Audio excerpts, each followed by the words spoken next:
And welcome to today's coverage of the Merit Poker Retro Series. That caught us a little bit off guard, didn't it? Ali Najad alongside James Dempsey, and of course, you guys, if you're tuning in right now, not caught off guard. Today's coverage getting underway. Day 2 of the main event. We did go deep into the evening yesterday with coverage of the cash game. So one level is actually already in the books, James. But in terms of how the landscape was set as we go into this Day 2 coverage, it isn't set because registration is still open. Far from it, yeah. They get 5 hours of late reg today, so we've already played one level. That's all you've missed. They got the next 2 frames, so 4 hours, which I imagine maybe takes us to dinner. Seems like a nice time to take a break. So entries keep rolling in. I can see here that we're up to 1,049 as of the start of this level.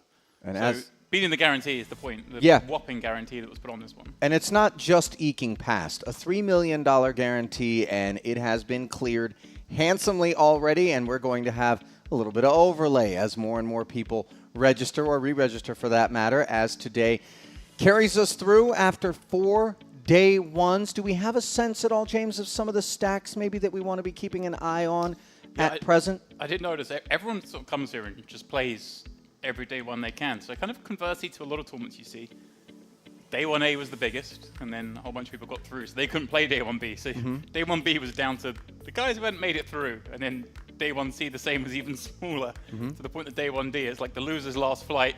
They still couldn't get through.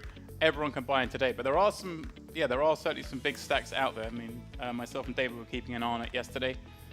We saw Michael Allen and Bart Leiber amongst those to bag a big stack yesterday from 1C. I'm not familiar with 1A and 1B myself, but I did see Mustafa Biz as well bagging in day 1C with a big stack. He, of course, came third in the high roller. I'm sure we'll see some of those faces we saw in the warm-up and the high roller as this one goes on. Actual number of payouts and actual payouts themselves not yet set, considering that registration is still open. So a bit of a blind journey for the time being as you get your first look at today's featured table of 9, where the blinds will be 1,500 and 2,500, James. Ollie, Radovan Sabu has 355 big blinds in a tournament. It's tough to do, isn't it? Obviously, he has showered more than a few. You start with 100K. Yeah, now he's got 886. They only played, I believe, 8 levels on day 1. I mean, that's he's done some marauding. Yeah, that's a very good word for it. Obviously, claiming more than a few pelts would be my guess en route to that unbelievably deep stack, knocking on the door, of course, of a first 7-figure stack in the field.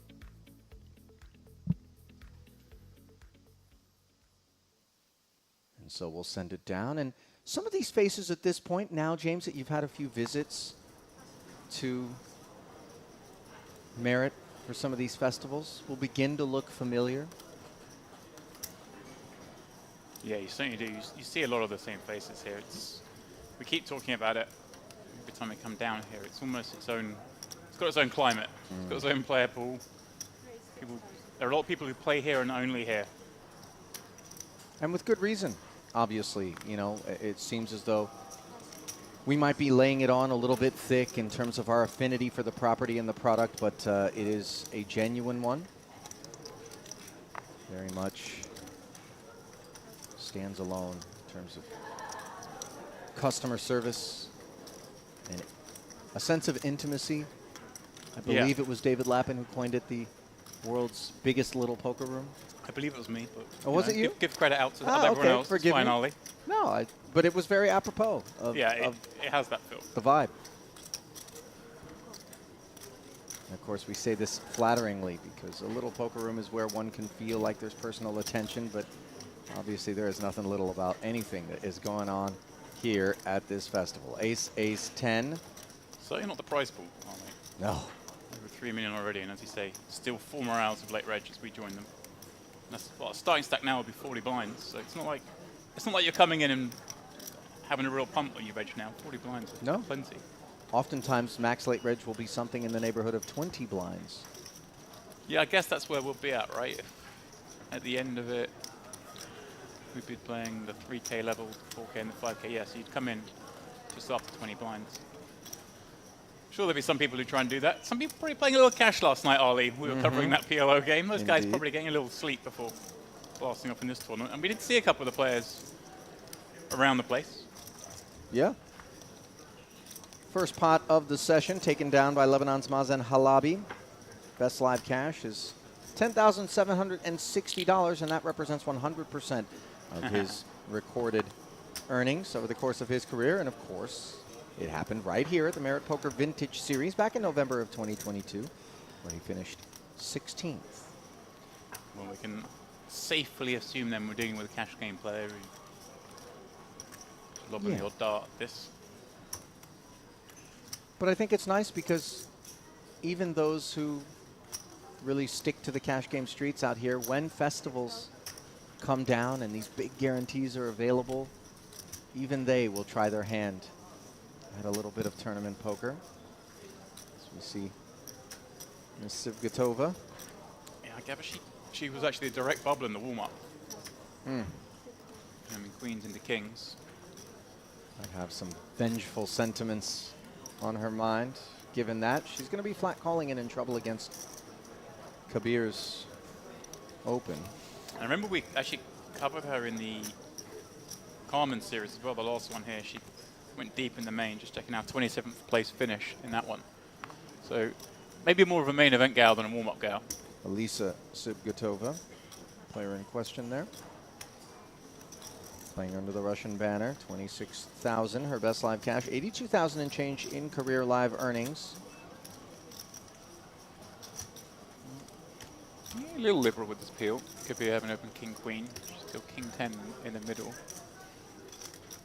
Shokota on the cutoff with 2 sevens.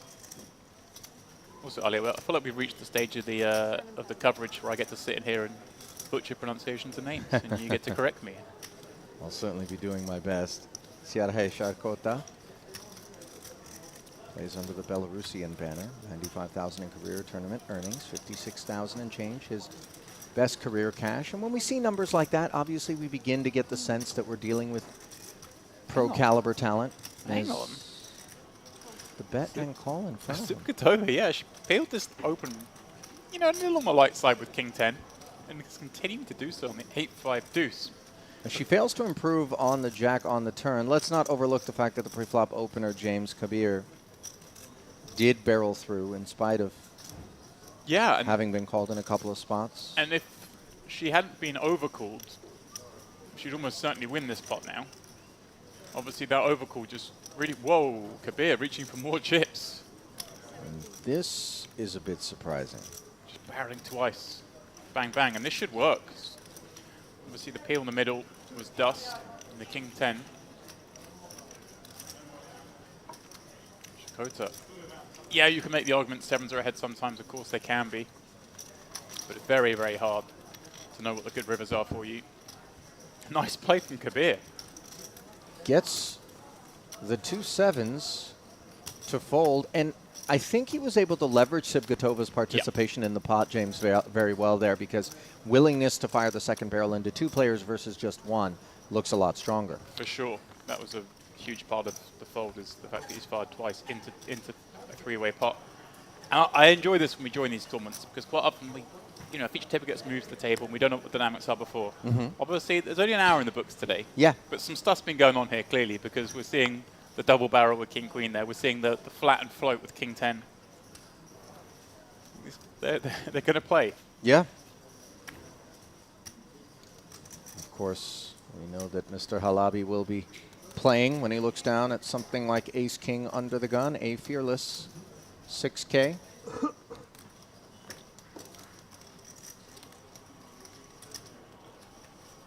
Yeah, it does come in. It's slightly more than min. You can certainly have some different raise sizes when we're playing deep.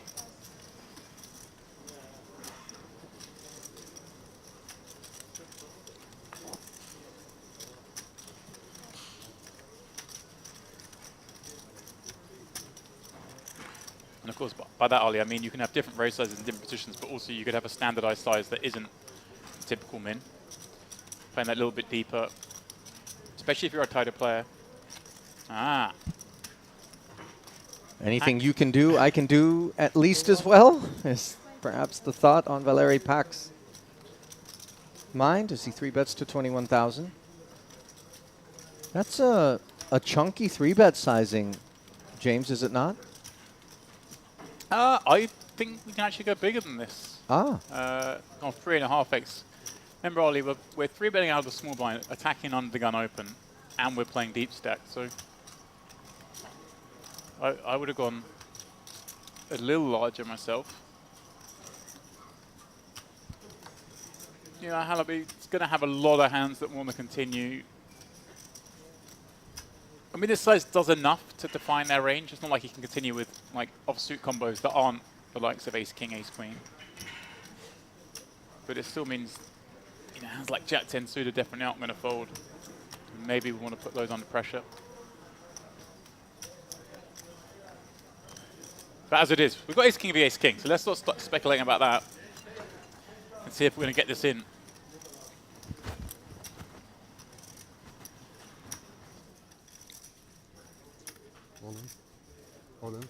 Halaby does just rip it in.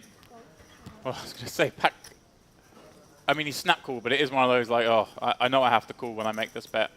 But I think both are happy to see ace king when it's gone in that quickly. Of course, and obviously there is some percentage of the time where each of these guys could be clear winners, but in all likelihood it will be chopped, and that makes it official. Somehow they both flop top two. That brings a smile to Pac's face. Yeah, this could have played out some more fun ways if Halaby had flat. Interesting. Then we see Pac. He was also deep in the Carmen main event, 34th. As we keep saying, always familiar faces here. He also had a deep run in the warm-up in that series. He also appears to be playing under the Belarusian flag. $353,000 in career live earnings for him. Yeah. Best live cash of $197,000. And he gets around. Well, I was about to say that was in the WBT main event in Korea just last month. So fresh off that record score in second. How about that for a payout for second place as the WPT ventures out into that part of the world? Well, I'm just looking at the payouts, and it appears to me there was a three-way deal done. So because he got less for second than third got, so he was obviously the shortest in a deal. But I would love if the shortest in a deal was almost $200,000 at some point in my poker career. As we see Sibkadova. Well, you have to register a tournament first. Yeah, this is true. It's tough to make a deal in a cash game, although every now and again it does happen. Fold and I'll give you your bet back, one bet back, things like that. Negotiations. Wow.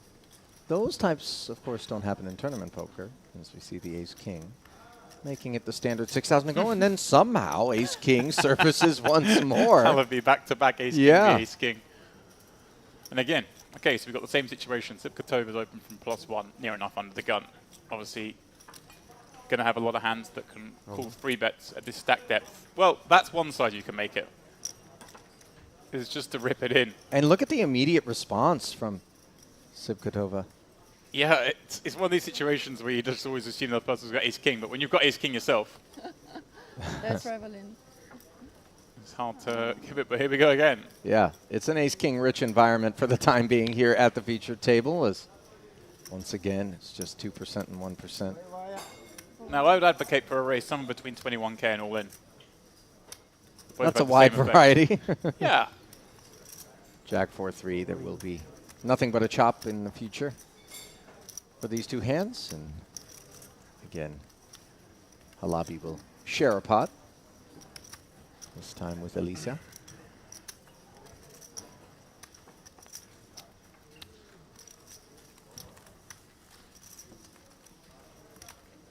Sorry. Whose turn it is next? Well, it would be tough to imagine another ace-king versus ace-king development. Back-to-back is hard enough. That's Ben Havnet, I think, just sliding in. I don't think he was sat there before. Someone who was talking about WPTs. She has WPT title to his name, winning in Borgata. Wow. 800K.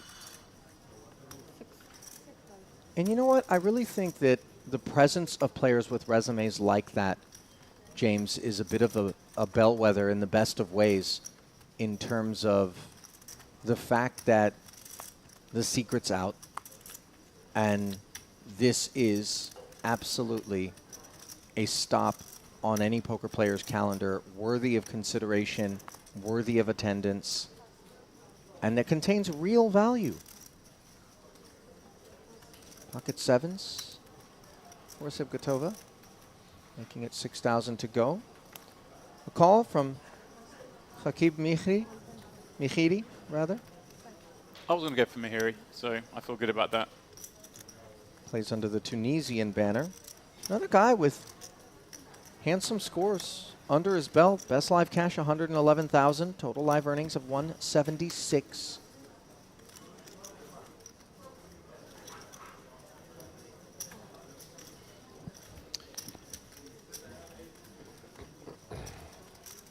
And Kabir going to overcall, of course, with ace deuce, so diamonds and 8-8-9 board. Not really one anyone particularly loves.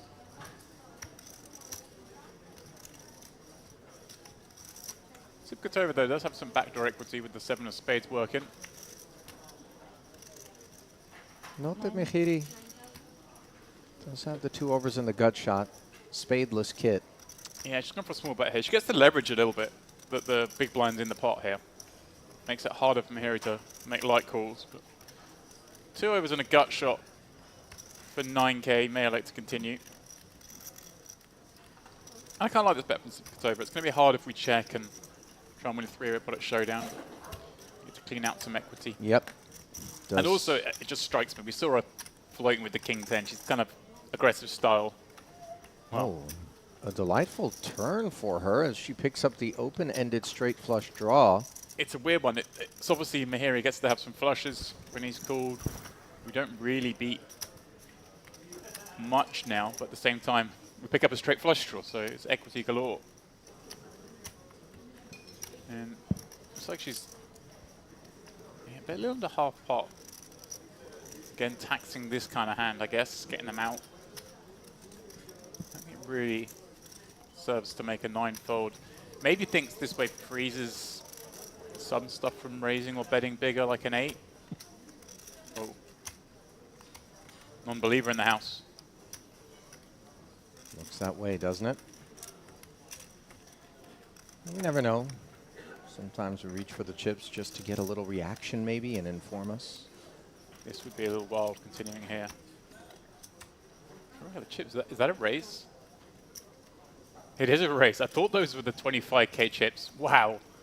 Okay. Have that, says Mihiri. You're going to bet here. I get to have a whole bunch of spades here from +3, flooding your open, peeling the flop bet. I think you're betting too much on the turn. Yeah. Does he get to have some 8x? Yeah, he can certainly have some X. I mean, he has some boats here. He could have 6s, could have 8-9, could have 9s. Now, wouldn't those hands be better candidates as a call? Wow. Yes, but I mean, look at the stack depth here. You kind of do want to start building a pot. We're so deep. And that we've done. As 102,000 goes into the middle, courtesy of Sibgatova hanging tough. I've been surprised by every action in this hand because Sibgatova's sticking around with the open and a straight flush draw when she could just be almost dead. The queen of spades on the river gives Mihiri the fakest of showdown value as Sibgatova improves to a flush. He may feel a little sick when he sees that he's been called by 7s here. You know, it's curious, James, because if he hadn't hit the queen specifically, giving him some showdown value, I wonder, my curiosity getting the better of me, whether or not he was going to be willing to go with that bluff line unimproved. Yeah, it's the queen of spades are kind of a concern because obviously Sibgatova maybe has some big ace X combos with the ace of spades. Big pairs even with a spade that he'd be worried about now. Can't really bluff into. Obviously he does improve slightly. He's run down, you know, the jacks without a spade and 10s without a spade, albeit he holds a 10. I don't think he really had much equity there, but he made a move on the turn and obviously gave up once called, and I can't blame him for it. I wouldn't feel great about following that up. He's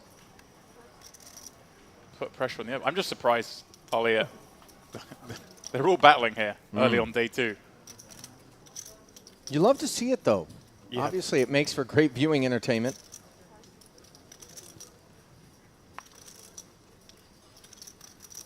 Here's another one of those names that isn't a foreign one to us.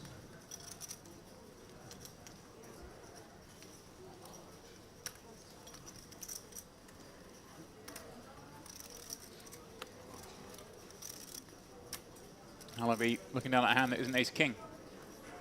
It is Jacek Pustula. Putting some forward to this, though. 7 off on the button. It's going to try and get one through. I'd be scared Sikratova in the big blind. She's not one to mess with, although he does go for a larger sizing. And again, I said this, I don't mind us varying our sizes when we're this deep. Taking it up a touch from the button in particular is just designed to make things less attractive Right. to the blinds, and for Rian Kabir. Right, Ace everyone- 10 is a bit attractive. Everyone knows you get such a great price in the big blind these days. We see players now calling a lot more profitably from the big blind defending. Suddenly against a 3x, you have to play a lot tighter. Whoa, gets Kabir to fold ace 10 off in the small. That is a lot of hand to find the bin. Vindicating this open. A min there was going to get 2 players in, and Sure. a 3x got the job done. Nicely done. Very much so. Yeah, we've got some twists and turns ahead of us in this one. Tell Undoubtedly. already, this table's going to be fun.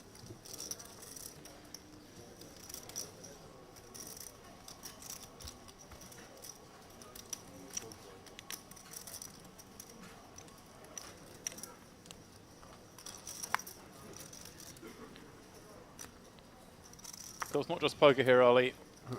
Not just gaming. In fact, I've had yet another day down on my favourite pier. Oh, started your day off right here on the Med. Taking in some sun, little dip. Coffee spot?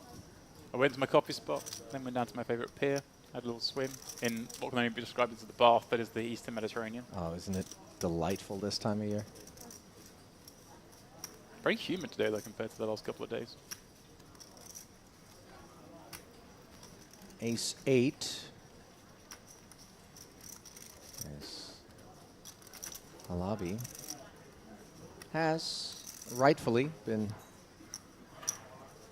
active thus far here in the first frame of coverage on the day, second day of this 3,300 buy-in, 3 million guaranteed Retro Series main event. It's got all the sizes. Open to 6, open to 7.5, opens to 5.5 here. Gets almost the jam on here for 25 blinds. Yeah, 63,000 in total out of the big blind. Not much we can do here, unfortunately. Little posturing, just to kind of send the message that I'm close to calling you. Don't try this too often, but of course, we're going to have some raise folds from the cutoff there. That we are. But once we do get caught raise folding on a few occasions, our credibility in terms of starting hands begins to grow compromised. Oh, wait, he had the ability to show down ace-king twice in the same orbit. Yeah. They still think he's got the goods. Yeah, sure. So I'm going to look through the chip counts actually as we start this day. Yeah? And I see Uwe Reichenstein is atop a big stack again. Fresh off his result already this week. Faraday Mustafov, who is very well known in these parts, both in the Merit Poker events, but also having some success at Triton. He also sits on top of big stack.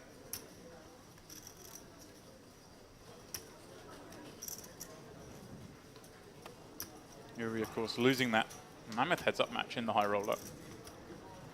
Came in as a 4-1 leader.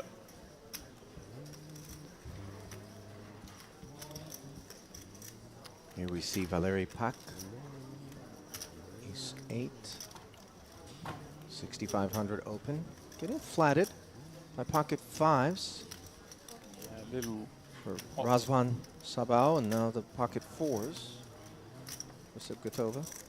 A little optimistic this from +2. Let's pick up 2 calls from 2 under pairs, so ace-8 still alive. Nice price here for Sharkota's 10-7. Yeah.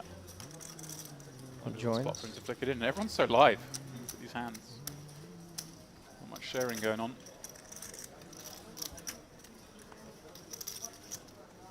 Yeah, cards are clean. And the 10-5 deuce board puts top pair for Sharkota up against middle set.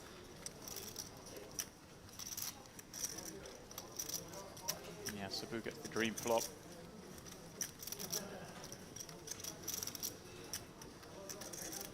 So we've seen Sibgatova's willingness to fight for pots. She lurks behind with 4s that don't look terrible on that board, but it is a little tricky in a 4-way pot. I'm glad to see her just fold that one.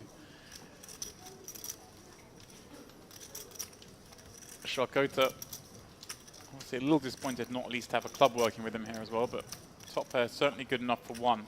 But again, in a 4-way pot, you do get a little nervous. He's obviously going to be up against a whole bunch of better 10x. But he can be ahead against maybe hands like 8s and 9s that are just stabbing here. 9 on the turn. And now Sharkota recognizing that perhaps that 10-7 would be played better from this street forward.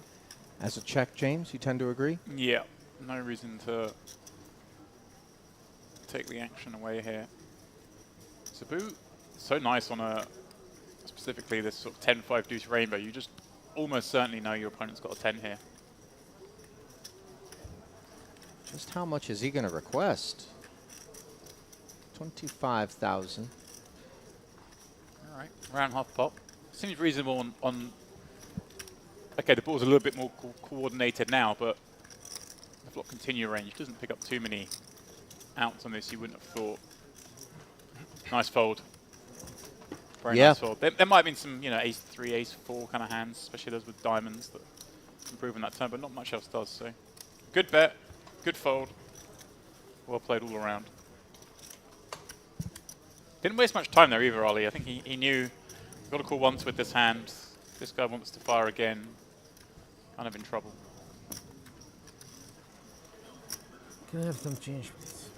Obviously a little bit disappointed to have to put top pair into the muck and not be able to take a river, but he was drawing dead at that point, so. You don't wake up in the morning thinking about putting top pair. Yeah.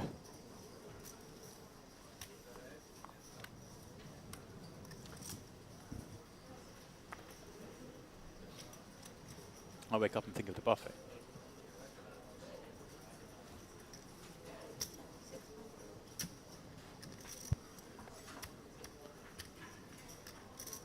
Back coming in. Back to back hands. This one far more playable and understandable with the 8-9 suited.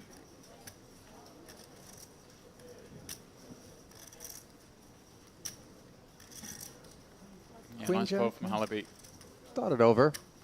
Yeah, there's... Those are just trouble combos in a race pot. They are. The one thing I was going to suggest is if he knows pack's opening up with stuff like ace-8 offsuit up front, those are the kind of hands that if we really want to stretch and find some 3-bets, then that can go in there. But I think at a full table, just folding the queen jack and maybe using hands like king jack to do that. And maybe some of those middling to high suited connectors as well. And I'm not sure how much Pak is opening stuff like ace-8 or ace-9 for that matter, which is what Mahiri finds himself with as a defender from the big. On the strength of the open-ender, Pak follows through. Ace-9 is in no man's land. Unless, of course, if we were playing short deck, in which case it would be a gut shot. Not happening. Don't get me going on short deck, Ollie. It's too much for me. Well, how can it be too much when there are less cards, James? True that. I miss that gut shot every time, though. But I don't mean miss it as in I don't hit it. I mean, well, you hit it and then fold because you don't realize you've had it.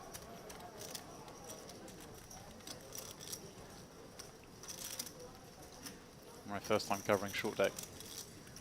I got to the event and they were like, "Guy, there's a short deck event." I was like, "Okay, quick Google. What are the rules?" A primer. I was sat there with Jeff Gross, and neither of us had played a hand of it before. Wow. In the deep end we went. It's all right. It was only the likes of Phil Ivey winning the tournament. You know, no one was watching.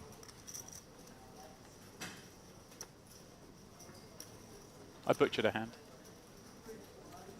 Got the odds all wrong.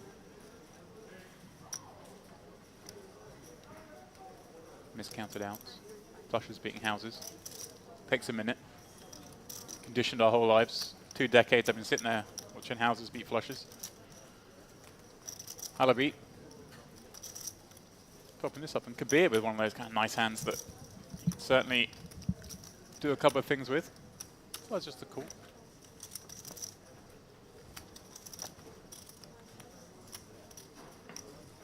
Ace on the button now for Sharkota. A touch wounded by what took place in the big with the 10-7 suited. Sits this one out properly.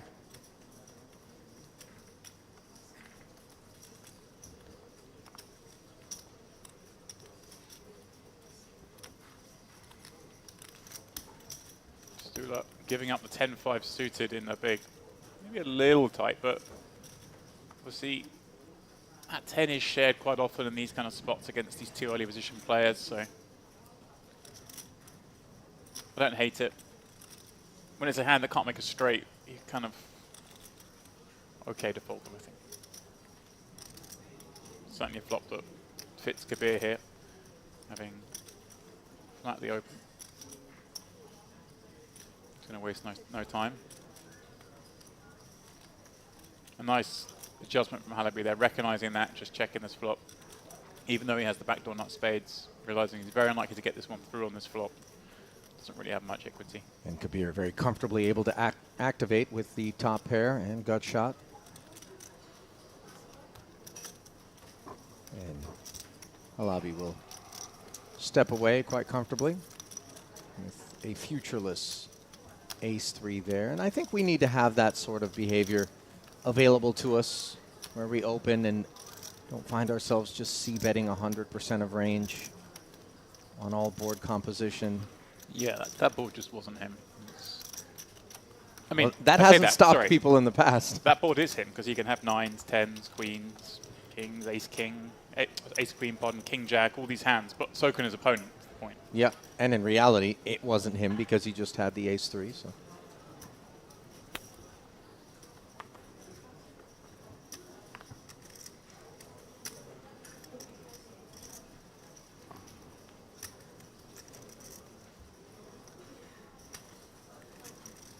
Don't forget, Kabir just likes king queen. Went blasting with it before.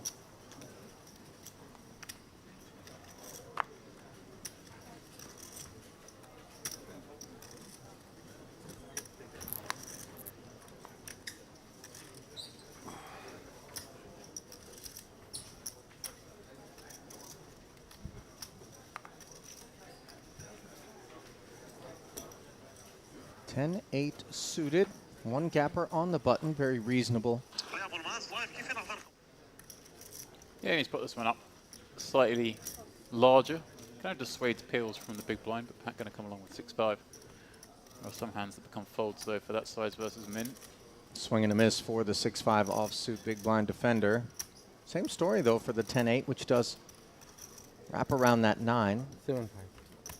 and is able to represent some ace-X as such.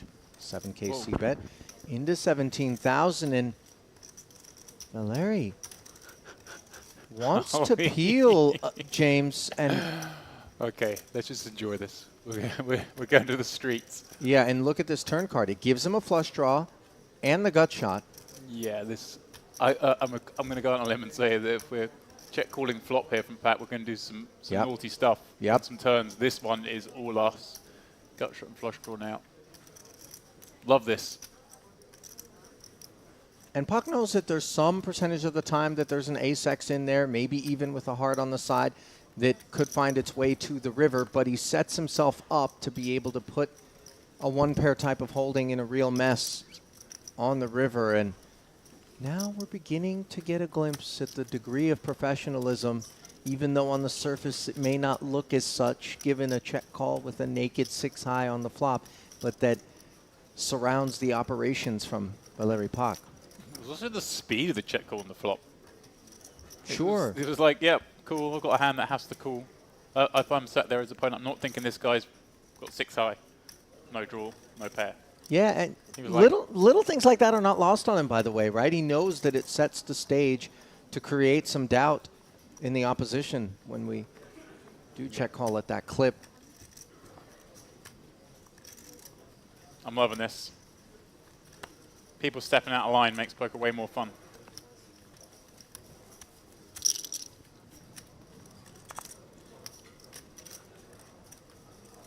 No solver nonsense here, Ollie.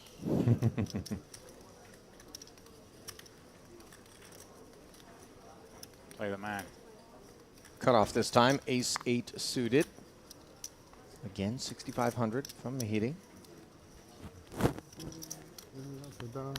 Yeah, that would be fun that last hand if here he had a weak 1 pair hand, maybe a 9 or a bad ace. See what would happen on Brick Rivers. How this goes? Yeah. I came on the It's 7th. easy to call that turn when you've got the ace. It's a lot harder to call the river. You're not wrong about that. Yeah.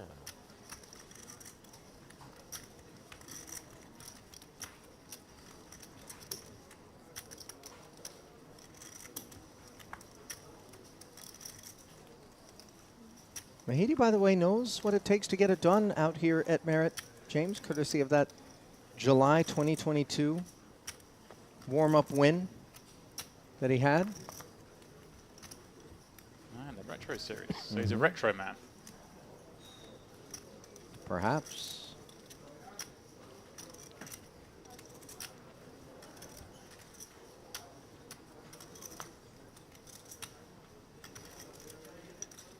I'm curious what this man's been up to, because I looked through his Hender mod. He won that Borgata event just over a decade ago. There's a sprinkling of cashes at the World Series, but there's also the odd cash in Macau. It's a curious Hender mod. Some gaps. And at the same time, some stops that maybe are lesser frequented. So he is packing bags and plying his trade beyond the borders of North Cyprus. Yeah, so it had a couple of cashes in Macau in 2017, then a couple in Vegas in 2018, then a 3-year gap. A few cashes in 21, one in 22, and a couple in 23. So it looks like some time spent between Macau and the US. Coming in here from +2 with ace-6. Again, these offsuit combos not the best. I'm going to give it a go. Charcota peeling in the middle. Postula, he thought about it. Only in the cutoff here with ace-jack offsuit. Very nice hand to squeeze with. And I think if he knew his opponent's opening up ace-6 offsuit, he would be.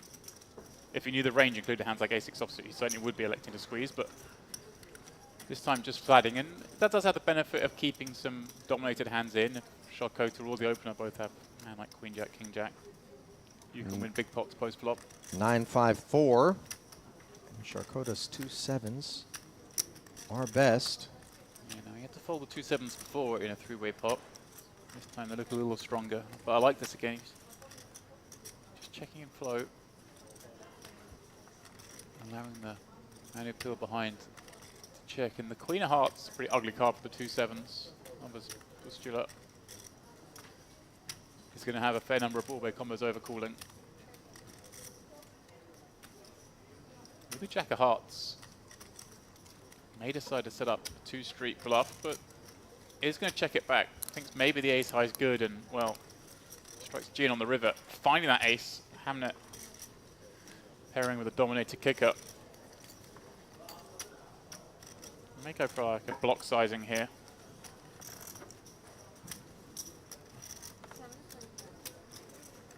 Yeah, he's done that. I like it. Quarter pot. Try and freeze exactly this kind of hand from raising, and that's what's going to happen.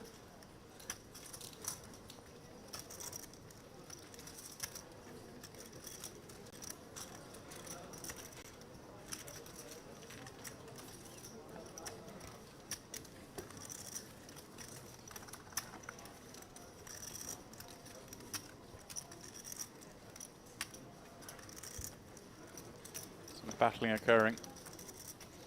Here in Merit, That tends to be the case, especially when players have history with one another. Get some water. Sivkatova, one of those who's definitely guilty of getting the club out every now and again.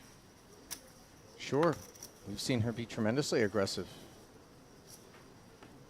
Look at that, only top right of the screen. That number just ticking up. Re-entries still available, of course. Mm-hmm. It's 1,050. This is the point in most tournaments where you start to expect the number to go down, but here it keeps going up. 425 strong is the field at present, 1,051 total entries, and Sivkatova 5,500 total in chips required to proceed as she picks King 4 suited to raise it up under the gun. And as you were talking about Yeah, her I'm not surprised. reputation, let's call it, she puts it on display. Now here's a man who obviously sent a message. Yeah, here we like Moments this is, ago. He's thinking about it. I think he knows. As I say, they're both deep in the warm-up here last time, but I'm sure they got more reps than that against each other. And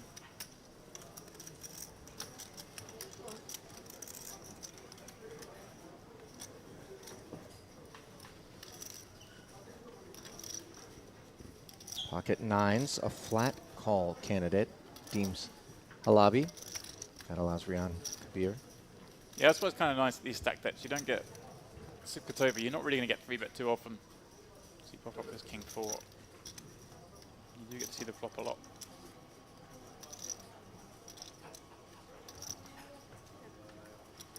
Well, a flop where everyone gets a piece. 7-4 trade, two clubs, the overpair, the club draw, and then just the lowly pair of fours for Sivkatova. Has the least equity, but with two checks, or one check rather. Yeah, Two checks in front of her. She follows through for the 8,000. Yeah, obviously 7-4-3, not really her board having opened from under the gun, although in this case we can see she has caught a piece of it. But betting here, I don't think you're going to get raised that often, and the backdoor diamonds, I think, tips it into that kind of hand. You don't mind betting here. Halabi with the overpair, of course, going to come along, and now Kabir with the queen high flush draw. There is some argument to raising, as I was saying, that this is kind of more his board. He can have the two-pair combos, he can certainly have sets, he can have the flop straight. But I'd imagine just calling. Sivkatova, of course, gets to have all those big overpairs still. And Halabi can be slow playing a set here, so proceeding with some caution and finding top pair on the turn. That's a great card for him. Disastrous one for Halabi, though, as it leaves his nines now in second place and with very little equity. The saving grace from him is Sivkatova, who's got the betting lead, and I think when she's called twice on this board and doesn't find any additional equity on that turn, he's going to have to slow down. But look at this. Halabi knows that, doesn't want to give another free card, so comes out betting half pot.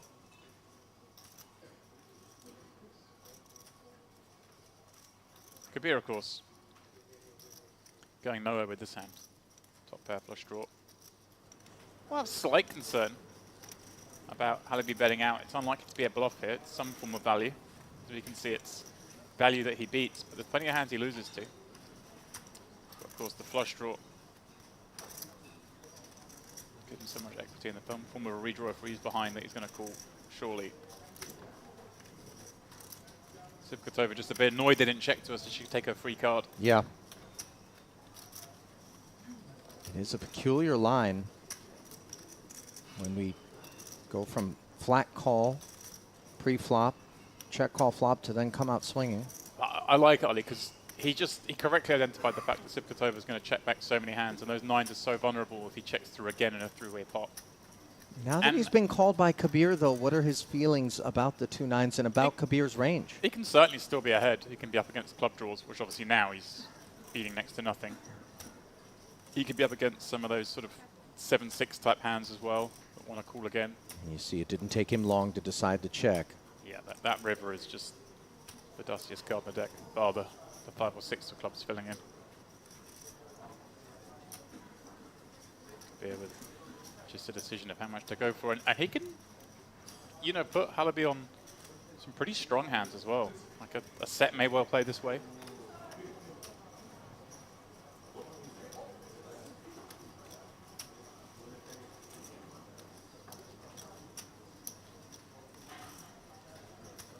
I think what size suits best? He's gone pretty small.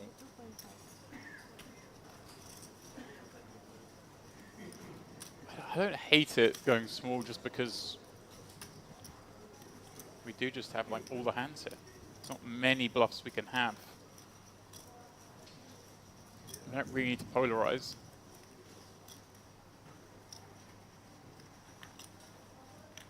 $22.5.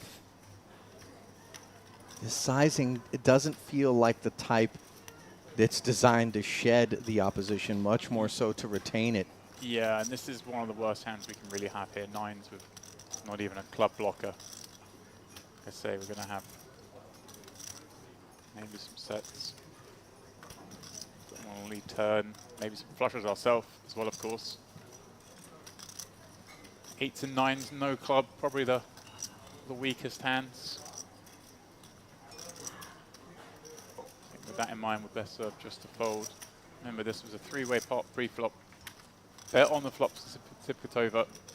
Could be overcalled and then called the lead on the turn. He just doesn't really have I could also Red Bull with ice. that much that's going to bluff here. Yeah, nicely deduced. Another fun. Every hand so far, Ollie, has been kind of fun. Well, obviously, it's never fun when you have to fold, See those cards on the stream. but when you're doing We'll so see those correctly, cards on the stream. Yeah, you will. feels good. Look at Hamnet. He's curious about what was going on in that one.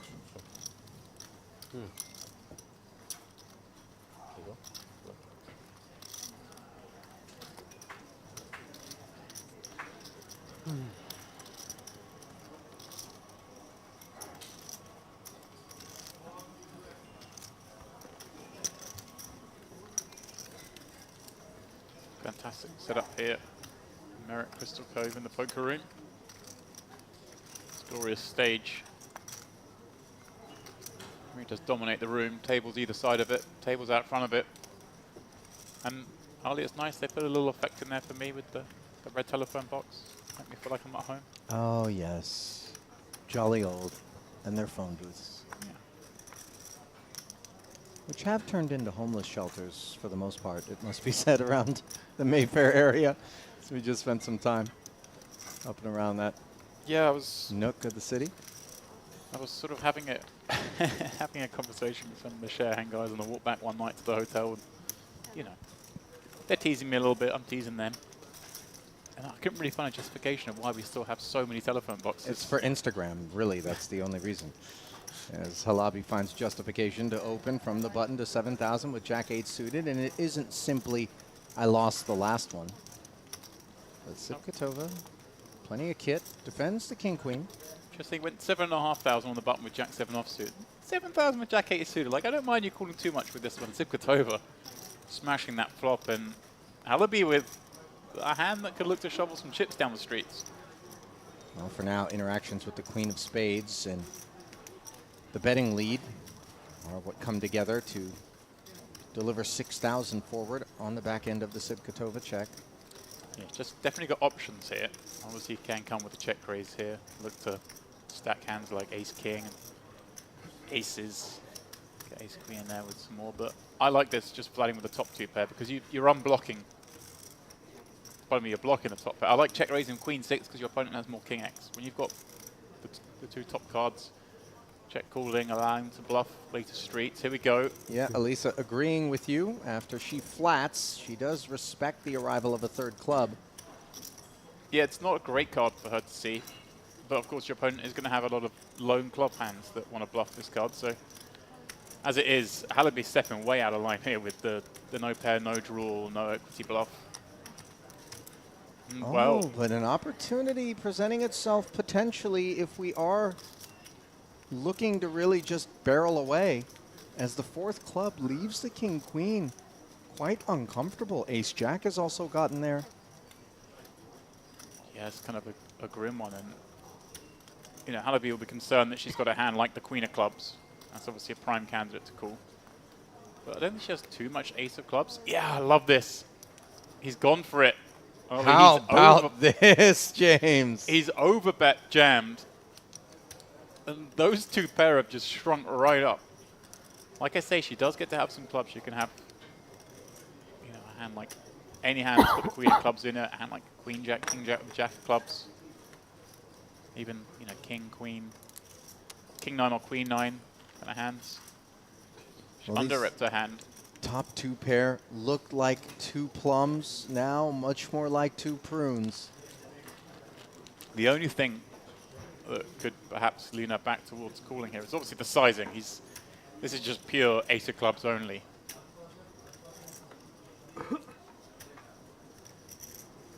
If Halaby had gone a smaller sizing, could perhaps have had a little bit more in the value range. Let's give Elisa some credit. A lot of players might reflexively have simply taken this spot and thought, well, I can't beat any club whatsoever and take it. And yet she's dug in, recognizing the polarity, understanding that it is ace of clubs or nothing at all, that approaches it in this way.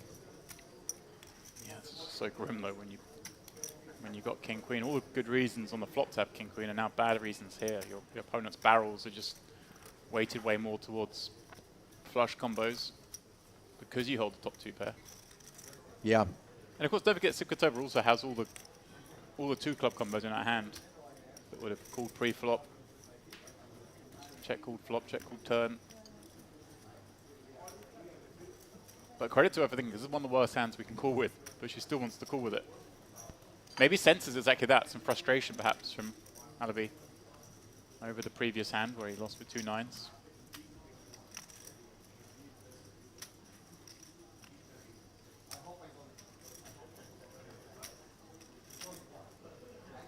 Gangster Series isn't till November, but there's some gangster poker going on right now. From everyone at this table. The senses are just there.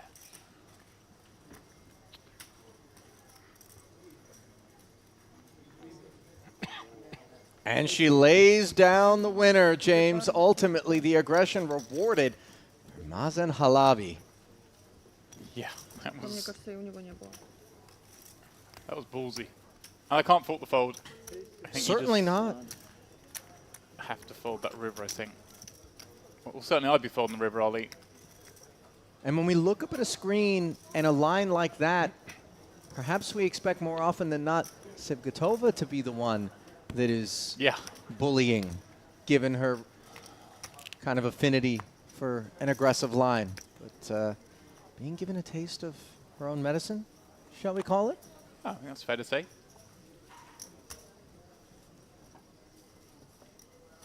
I wonder if it was the speed of the jam that was making her think, you know, so often we see that the snap action is a weakness. I wonder if that's what was keeping her thinking for so long. Imagine one joker, one of those.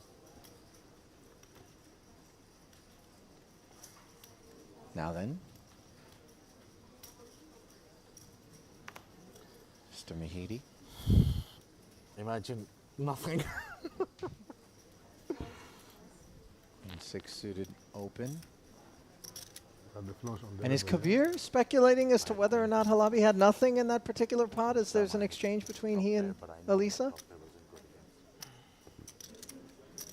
I mean, it's funny. Obviously, Hamnet was going, oh, we'll see those cards on the stream, referencing the hand before. The next hand is an even more interesting spot that everyone at this table will want to see. 30-minute delay here. They'll know soon enough. Ace, King, 10 now for Benjamin Hamnet. Top pair, which had a kicker issue, gets resolved on the turn. And we see Mahiri deciding now to get busy. And of course these lines, James, when we're first in, up front, just because we check back this board texture doesn't always mean we haven't hit it. Yeah, not really a ball we check back very often. Ace King 10 as the early position raise against big blind defend, but here we're electing to do so. And obviously, this card's certainly on a bet. Hamnet, of course, very under-repped.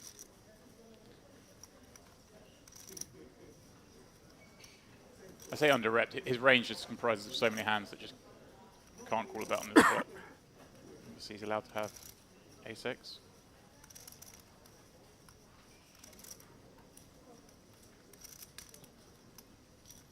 So the 6K does get called. Backdoor clubs for Mahiri.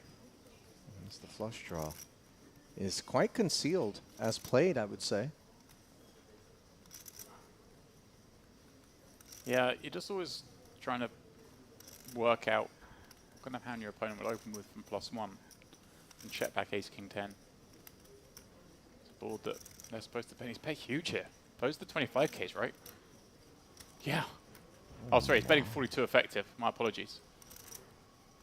Oh, okay, so yeah, maybe on against the shallower stacks, we do check back some hands on ace king 10. Certainly maybe a hand like jack 10, queen 10.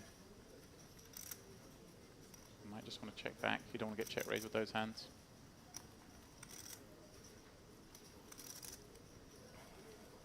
Backdoor clubs competing. Yeah, this is really tough. I think Hamnet might expect a hand like 7, 8 clubs just to bet the flop as the pre-flop raiser. Like you said, I don't think we're too concerned about the clubs. We're more thinking perhaps about likes of kings, maybe trapping or 10.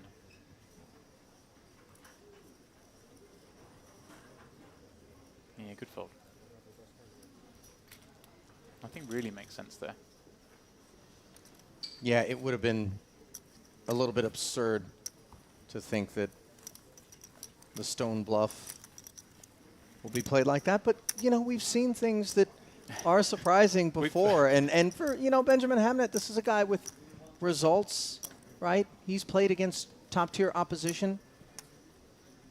The American who lives in Pennsylvania, at least according to the Hendon Mob, $1.5 million in career tournament earnings. Best live cash, $818,000, James. And here he is playing against a group of relative unknowns to him, as he is not a regular at Merit.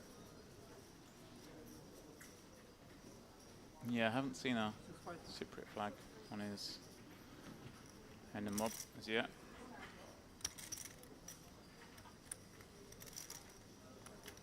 Valeri goes to the shades as he lights up 6,500 with the A7 offsuit. And I remember hypothetically you were talking about, well, 3 bets might come in against Pak if people get the sense. I think it was a Queen Jack for Halabi in that spot that he is opening this sort of kit. And yeah, he opened ace-8 offsuit before from this seat. Now ace-7 offsuit. These are hands that just don't really perform very well.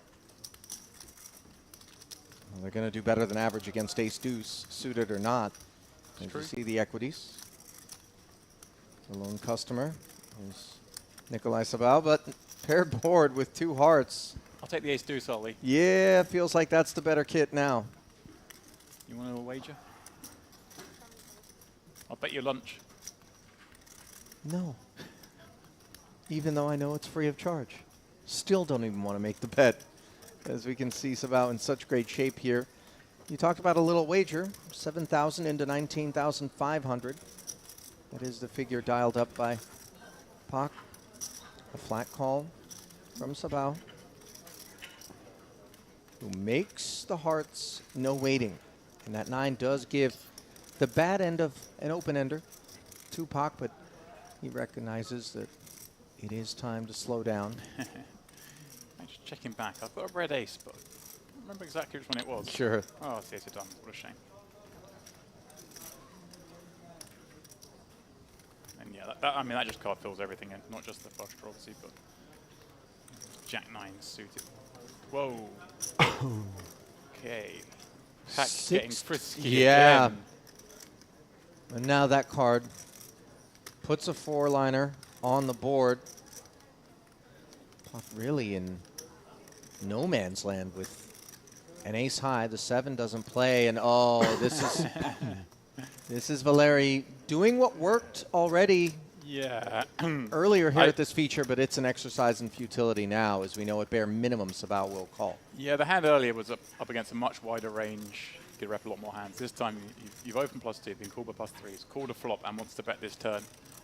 They just have a lot of this. Now, this might look genius against King 10, for example. But, I mean, everything else is got there.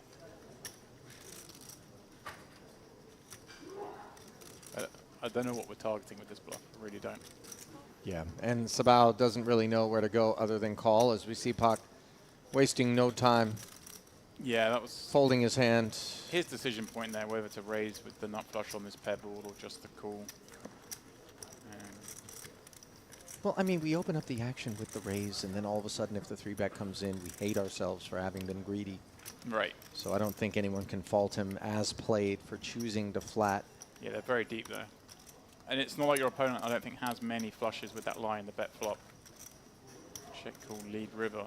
And by the way, I don't think either of those hands were shown They were. as played, as Pak just pitched it directly into the muck, so no information in terms of, you know, what he opened with and what he played in that fashion with. And then conversely, we don't know what Sabao had.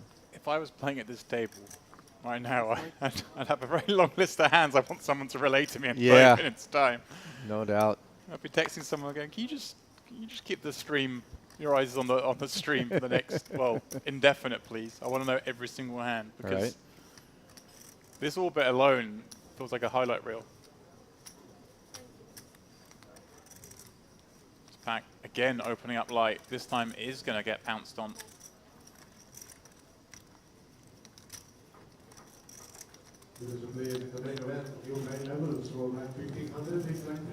Two tens for Halabi have made it 20,000 to go, and now you see some of that live and die by the sword effect of being as frisky as Pak is, as we see him make the added investment. Yeah, again, you can go a little larger here. I don't hate the sizing from Halabi. Of course, he's that bit shallower.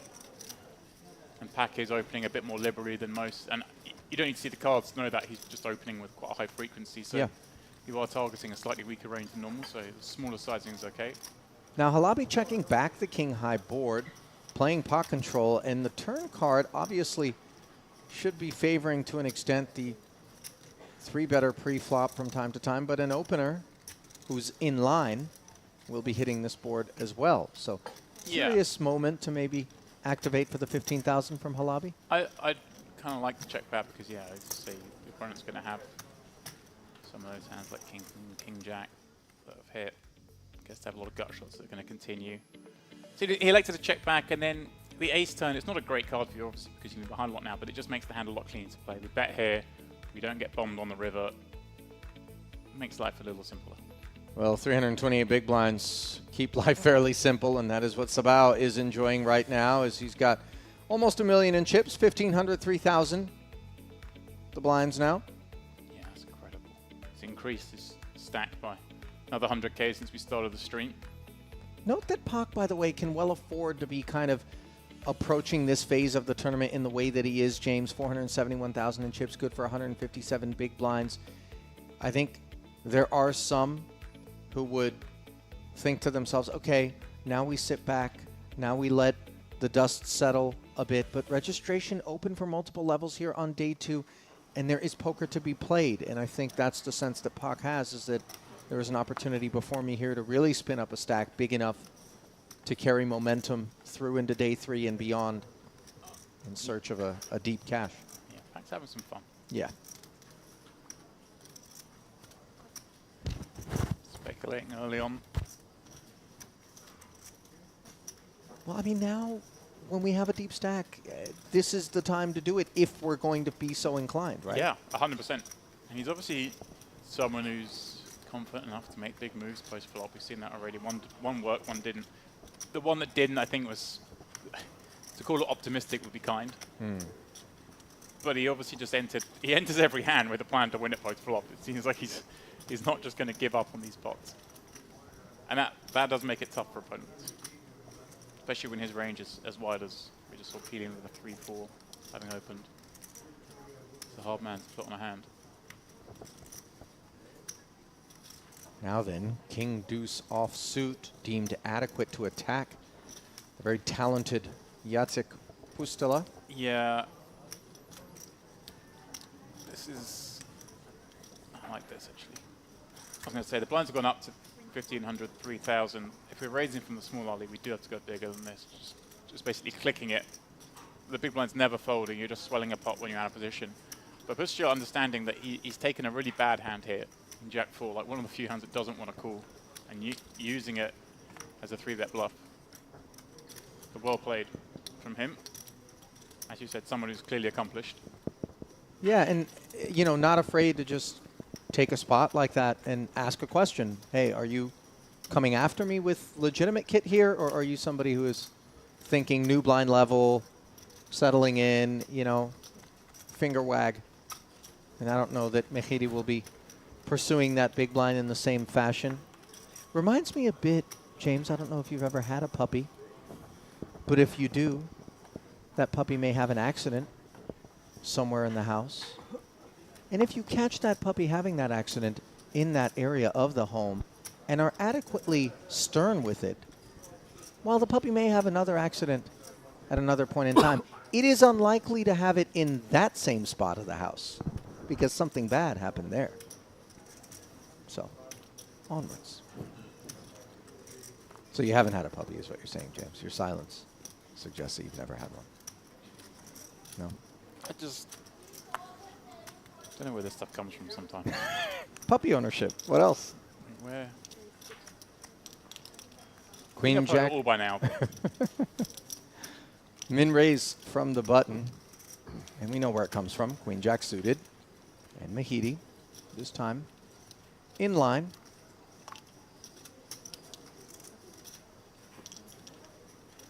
Nine deuce off. Bottom of range for Pak, James. Yeah. Okay. Even Pak's going to surrender every now and again.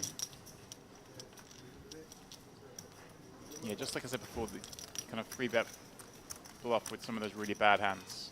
But some of the really bad hands, like 9 deuce, don't tend to fit in there. You kind of want to have a big card. I had a game.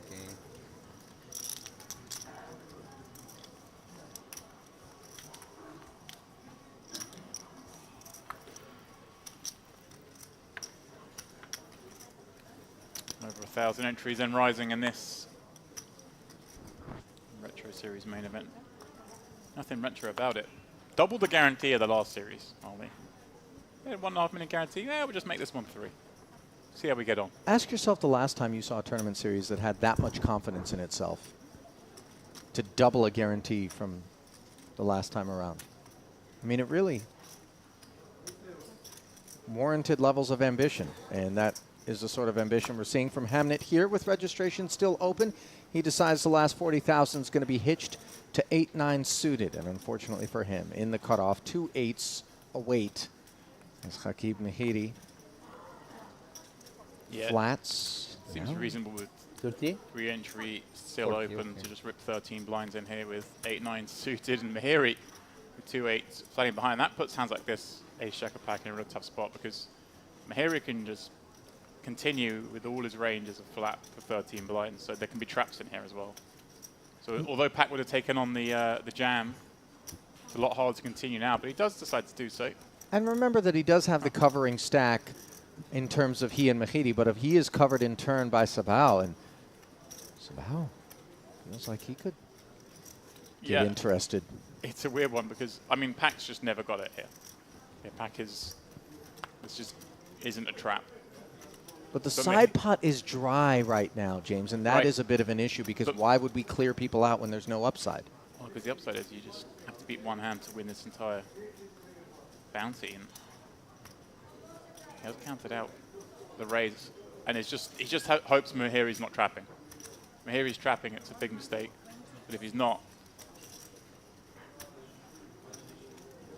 then he's just going to pick this up. He's going to pick up the opportunity to run down the all-in hand. And Hamlet, like loving life, he's been called in 2 spots and going to get ISO'd and find out he's 40%. With a dead ace and jack in there as well. Albeit 2 dead 8s. Well, that's all given that our assumptions about whether or not Mahiri and but here's- Hawk will want to continue are correct, but you never know, James. It's just been put in the bin here, unfortunately. Like I say, I mean, he doesn't. It's not like he has bad hands here. He's called a 13 big blind jam. He has to have like, at least maybe 7s, 8s, and then hands like ace 10 suited, ace jack off suit himself. Well, what does he have to have in order to make this call or come back over the top of it for all of his stack? Well, he gets to have all those traps. So if he's got aces, kings, ace, king, queens, all these hands, they're all going to play the same way. But what's the bare minimum that he would proceed with? Or should proceed with? If I put you in his spot here. I think jacks, I go in and go with it. 10s, I feel pretty nasty. So there's Ace, queen, feel nasty. the line.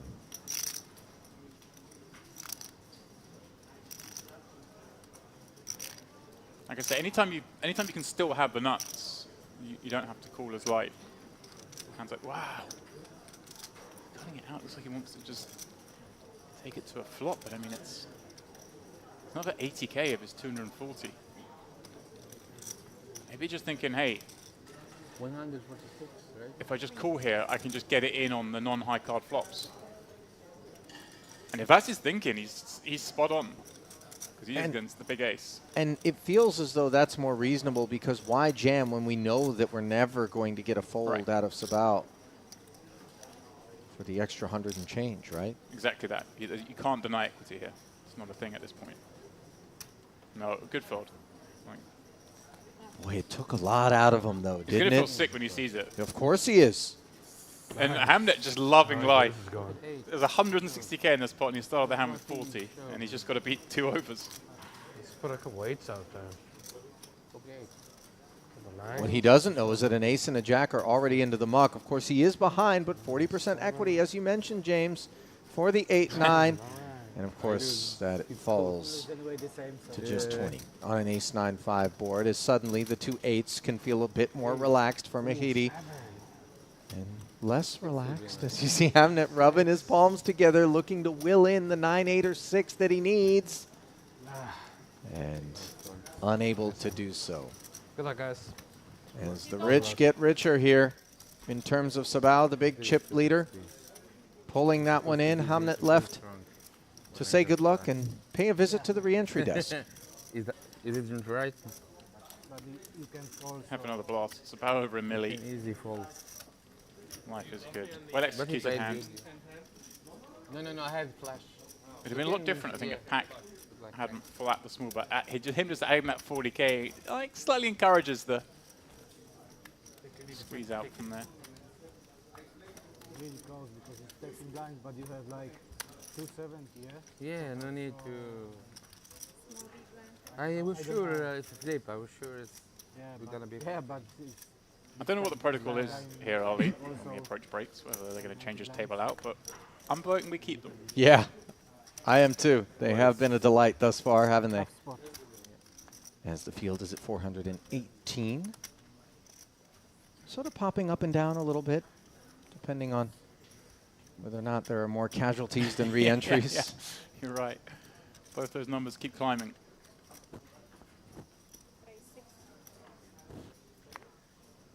I should say one keeps climbing, one's dancing. Yeah. It's bobbing like the sea out there. Mahidi bubbles up to 6,000 with the king 10.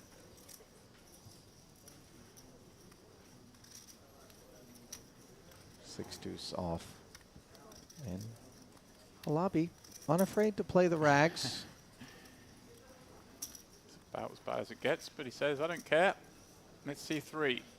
And that's not the 3 he was trying to see as Mahidi makes top and bottom pair. Yeah, let's see what sides he goes with here. I mean, you can just bet one blind here. But so he's gone for much more than that. Maybe a slight tell to the strength of his hand. Big hand, bet big. Try and win a bigger pot. Well, let's certainly hope that there aren't any patterns being established for the sake of those that are out there navigating these waters, as there's some very attentive eyes around this rail. Two of them housed in Sivgatova behind those I was lenses. about to say exactly that. Yeah. Those are the 2 of the eyes I've been worried about. I think from what I remember last time we were here, I might have seen today. She's a tough cookie. Oh, yeah, the real deal. And those are some cool glasses. She's got style out there. You see a lot of that in this room. Yeah. I think it's cool, too, because people come from different parts of the world, and you get to kind of observe, like, you know, the dress and the style from different corners.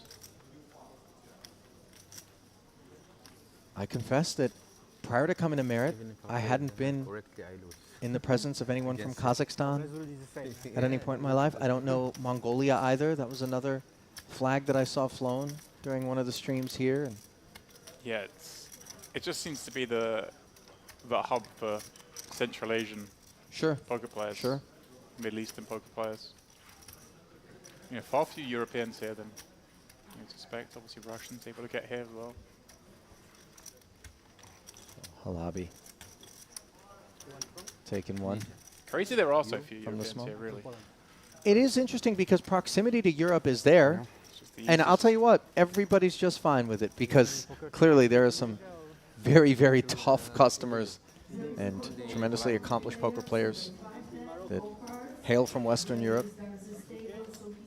I think also a function of just, you know, Miss Songol and the crew here kind of understanding how to keep the buy-ins at a level that maybe isn't going to pique the interest of the sharkiest of sharks and yet be enough to be meaningful and exciting. Yeah, I think that's right, especially given that all these events are re-entries. They know when they put a 3K on, it's Yeah. probably averaging like a 5K with the re-entry factor. Not to be overlooked, of course, Ashkan Baghai, who is a part of that process as well, Miss Angela. And the whole team Ali's here. just name dropping the bosses just to keep himself Listen, in position here. not the type of bosses that are giving directions and sitting back and making everybody else do the work. They truly do put forth tremendous effort, both during the stops, but also in between as they plan and prepare. And the results speak for themselves. 22.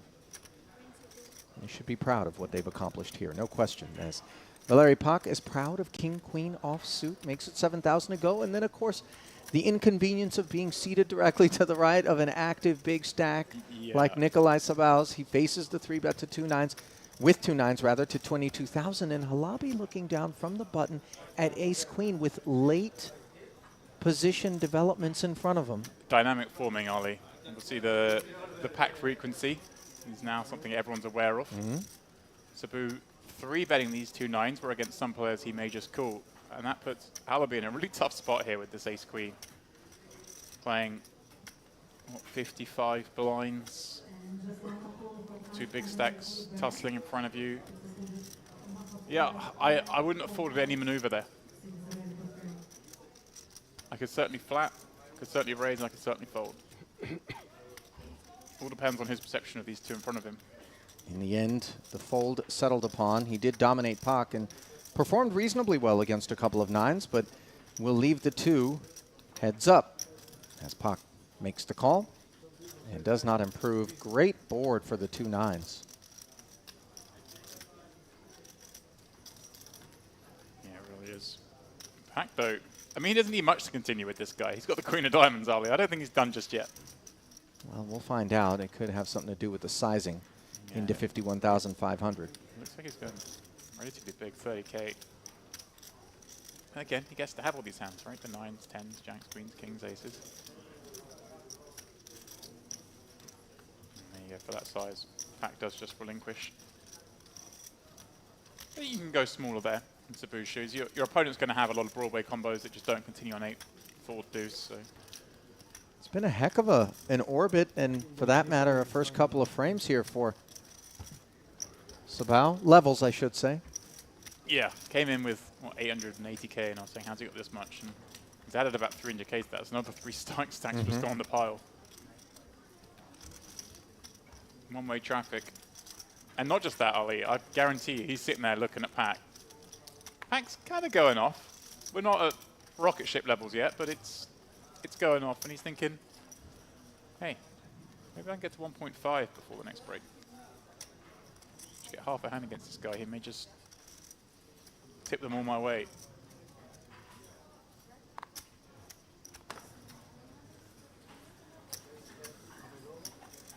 The sailing has been fairly smooth for the chip leader, and he hasn't really been abusive, let's say, but has been active. The times at which he's been active, he's had reasonable kit.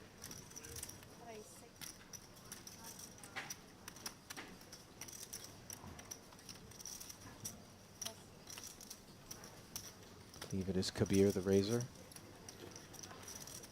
with the ace deuce. Ah, fresh face.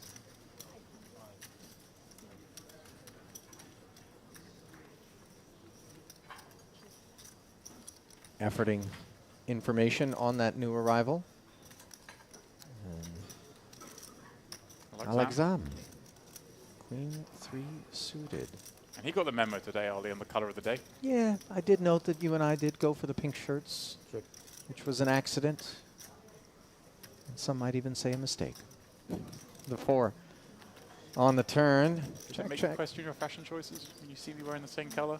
You start to think maybe it's time to upgrade the wardrobe a little bit? Pink was popular in the retro era, There we go. James, so we're just being on brand. As the ace deuce Green high.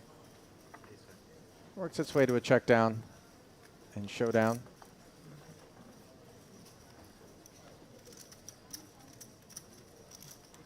Occasionally when you get a new arrival at a table, you might opt to take a line that will give you guaranteed information in terms of what exactly the procedures were, rather than deliver any chips to the middle without any sense of what you're working against. Yeah.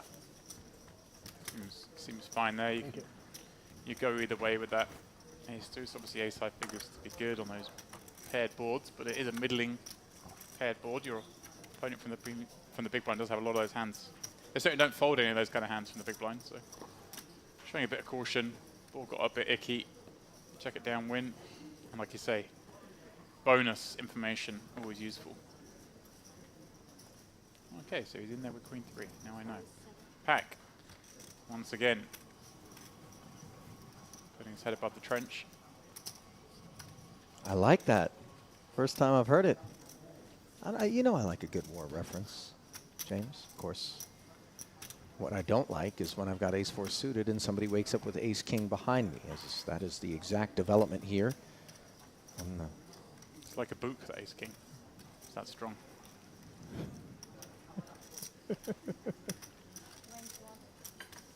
Just keeping it war references. Maybe a scud. Those were unreliable though. A Katusha. Ace king. Why do we know this many names of missiles? You struck me as the kind of guy, get me a scud. For the right price. Listen, James, these are conversations had best off stream. If you're a serious buyer, we can certainly look into it for you. Tipkatova. Again, this is a brilliant. So, obviously, Pack's range, everyone now knows, seems to be too wide. Its frequency is too high. Yeah. Howard coming in with the 3-bet, and she's suspicious. And she's right to be, because I think everyone is opening up a little bit on these 3-bet spots. As it happens, Howard's got the hand he's always got, which is ace-king. Well, the meta of it is that she suspects that everyone else is aware of this high frequency of Pak, which then creates a higher frequency with which and a broader range with which they will be 3-betting. And that sort of meta and that sort of leveling is what factors into that pause with the ace-9 suited. Ultimately, she thinks better of it. Valeri does not as he digs in. That's what makes poker so great. It's these big deviations. 100%. Neither player connecting with the queen 7-6 board. Of course, the ace of hearts is working as Halabi has the action check to him. Backdoor spades and bad straights for Valeri. Part of the equation for him. Let's see. 86.5, 37,000 the c-bet sizing, and Pak just gets away from it. Yeah, we've seen Pack just doesn't fold the 3-bets either with every 3-4. This one completely fine to pill with, of course. So in that mind, obviously, we just get to see bet a higher frequency because he's in there with less nutted hands and less paired hands. Can't like it. But this is what I really enjoy. We talk so often these days about poker and the solver era. And a lot of poker that's streamed is obviously the higher stakes stuff. You and I have just come from Triton, where you're seeing people play pretty close to perfect. Certainly as close to perfect as anywhere else poker's played. And then you come here where it's a lot more about the flow, a lot more dynamic, about adjusting to certain players and how the ranges all change. And this is far more interesting in my mind and far more similar to the kind of poker that everyone watching is going to be used to as well. Just dynamics being so much more important. Knowing that now we've been playing with these guys for a little over an hour. Of course, they had an hour before we joined them.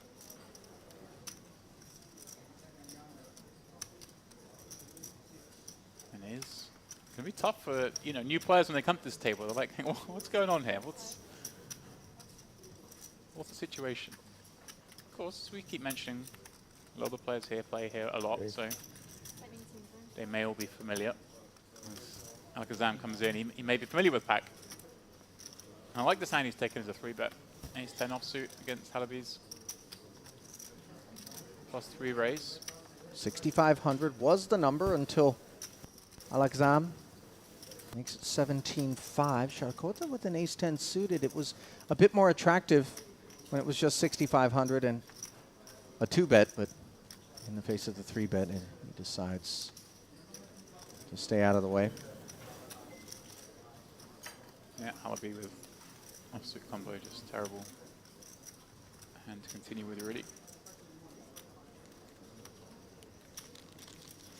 Notice only obviously goes to slightly smaller sizing, but again, we're on the button and we're targeting a later position race, so you can start to go a little smaller as the ranges get a little wider.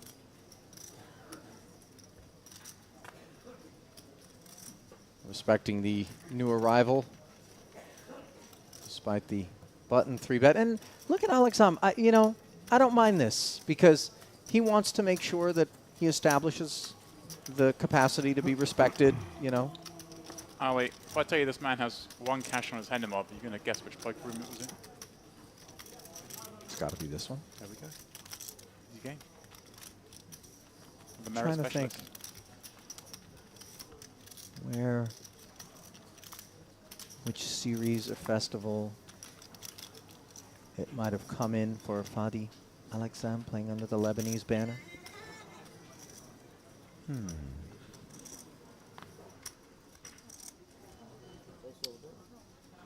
I'm going to go with the Western series. It wasn't actually. It was one I covered. It was the Millions North Cyprus, part of the Party Poker Tour. Ah, the Mediterranean Poker Party? No, before or- that was the okay. following year. So we had the Millions. So much happening under this roof. Yes, it is a very busy poker room, and it is a very attractive king-queen suited from a very aggressive Sibgatova that is looking up at the big boss stack of Sabao, opening to 7,000. And it's a stack that hasn't been out of line, James, so that Yeah, but she's should be itching to said. get involved. Oh, she's had to sit on her hands for a little bit watching all the action. Oh, no, and the timing could not be worse for her. Well, yeah, I mean, it's kind of good in a way that she's 3-bet, because now when she gets cold 4-bet, it's going to be a lot easier to part with this hand. If she just flat, she may have suspected a squeeze in between, but Sabu's going to have the real tough spot. Well, only 140 back in total for Sharkota, so Right. if we are looking to re-raise, putting all of it out there would seem sensible, especially with the presence of another player. But when it gets back around to Sabao, like you were talking about, how are the jacks going to be feeling? There are some not all incisings here is fine. I think flatting's also fine, by the way, Ali, off this stack size. Getting trappy. He is going to go for non-all-in, the 45k-ish. 50k, I mean, I think you want to go just, given he's got 140, if he's got 150, I kind of don't mind this size, but I think you do want to go a little bit smaller, just to give the illusion of there being some fold equity. So about nice fold. Wow, recognizing that the 4-bet to 49, a big commitment when sitting on 140, is generally going to be attached to something against which the two jacks don't perform well. Yeah, I mean, still got to worry about the 3-better as well. Sibgatova. Yeah, fair. Of course, have jacks in bad shape, or at least be flipping. And that was a sick feeling for her. Yeah. You just run into it. It happens sometimes. Is she thinking about peeing? I don't think so, yeah. I mean, that's a spot where we would rather be calling with unintrusive suited connectors more so than a king-queen suited. Am I wrong? I hear what you're saying, because you're worried you're up against, obviously, queens and kings, some frequency. Ace-king, ace-queen. But I Yeah. mean, maybe not the ace-queen, but... Yeah. Yeah. I think there you just know it's super nutted. Not much you can do. Too shallow to peel. Again, maybe she's thinking, oh, I wish I just peeled and then I could have called a squeeze, but actually she was in terrible shape. Siarhe Sharkota. Getting a lot of respect there. 95,000 in career tournament earnings, 56.9. His best live cash. Last cash coming at the EPT Monte Carlo earlier this year in April in a 3,300 euro buy-in event.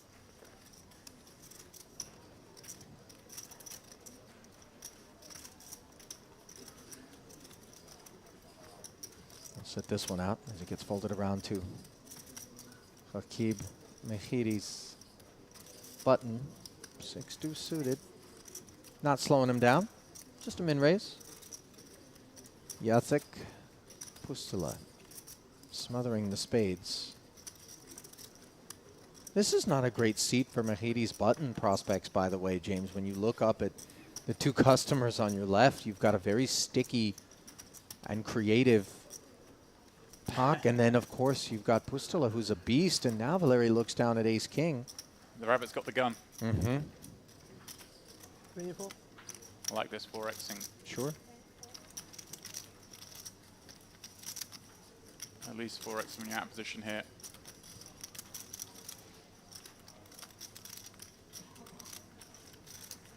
You know, going up against a button range, it's not the same as when you're free betting against under the gun, say, where you have to go at least this 4x, maybe even 5x.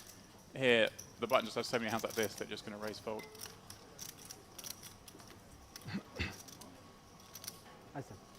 He's thinking, I knew I shouldn't have raised packs blind. The guy's an animal. But I did it anyway, and now he's bluffing me. Little as you know, Yeah. it was the goods this time. He's allowed to have hands, too. And I think part of what makes a player like Pak so dangerous is that we know that with some frequency, he will actually have a hand. And when we find ourselves deep in the streets, thinking maybe he's bluffing, when he wakes up with it, it gets expensive. Oh, you know what I just did? Given how much I'm enjoying this. What's that, James? I liked and subscribed. To the Merit Poker official YouTube channel? It's about I'm time. a bit embarrassed to say I wasn't subscribed before, but I have liked this particular edition of the stream. Certainly for those of you joining us on that stream right now, which still has several days of coverage remaining here at this Retro Series, we certainly encourage you to do the same. Click like, click subscribe, and ensure that you don't miss any of what's on offer from out here in Kyrenia, North Cyprus. Simple as this, Ali. The more people like, the higher Epic works through whatever algorithms there are. I don't understand how this stuff works. The more eyes come onto it, the more impetus there is for Merit to continue doing these streams. The more poker you guys get to enjoy watching. Yeah. Win-win. Don't think Free you to need. like. Don't think you need to understand it any more than that. There do we you? go. I'm a simple man. Meanwhile, a rare sight here, as the open limp from Kabir did draw a couple of limps behind him, and then a wag of the finger from Ace-Jack suited in the cutoff from Mehiri.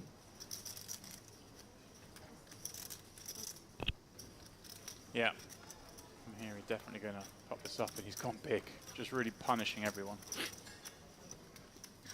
9x raise. I'd have gone a little smaller, but I'd rather go too big than too small here. Ultimately, you just want to thin the field. Taking it down to perfect. If someone calls, then you can be pretty sure you got the best of it. And you put hands just like this that can't really continue for another 23,000. Beer calling 10% of his remaining stack. You'd be pretty sure that the players behind aren't trapping. Sivkatova could be, but very hard for Alexam to be overcalling as a trap.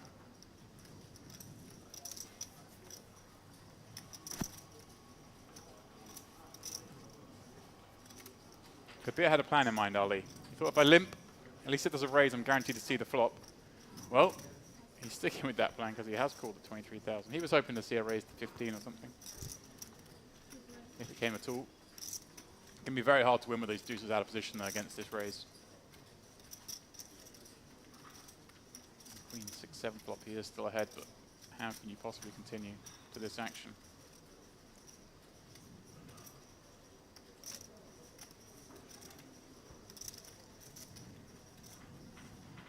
queen is some concern, of course, to Mahiri, because you're more likely to put your opponent on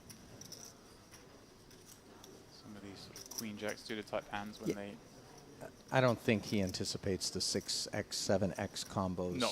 to be a part of the equation here, as the duck hunt fell short for Kabir. And now, nice follow through from Mahiri. Should get it done.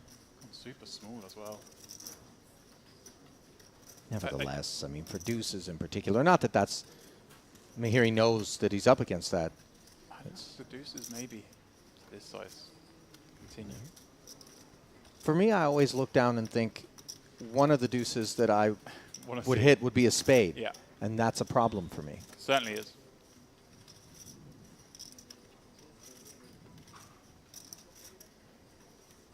Yep. Well done, Mahiri. Big pickup. Reluctant muck from Kabir. And pots like that certainly help us keep our head above water. As the blinds continue to creep forward, and Pocket four. so does this Yeah, so you've got pocket fours. main Same event. thing. Mhm. Deuces maybe. By the way, when I hear that sort of Oh, post-mortem, fours in quick this table, exchange, finally. you start to understand that that's a thinking player there that recognizes a lot of the different variables that were at work and is able to deduce some accurate hand reading.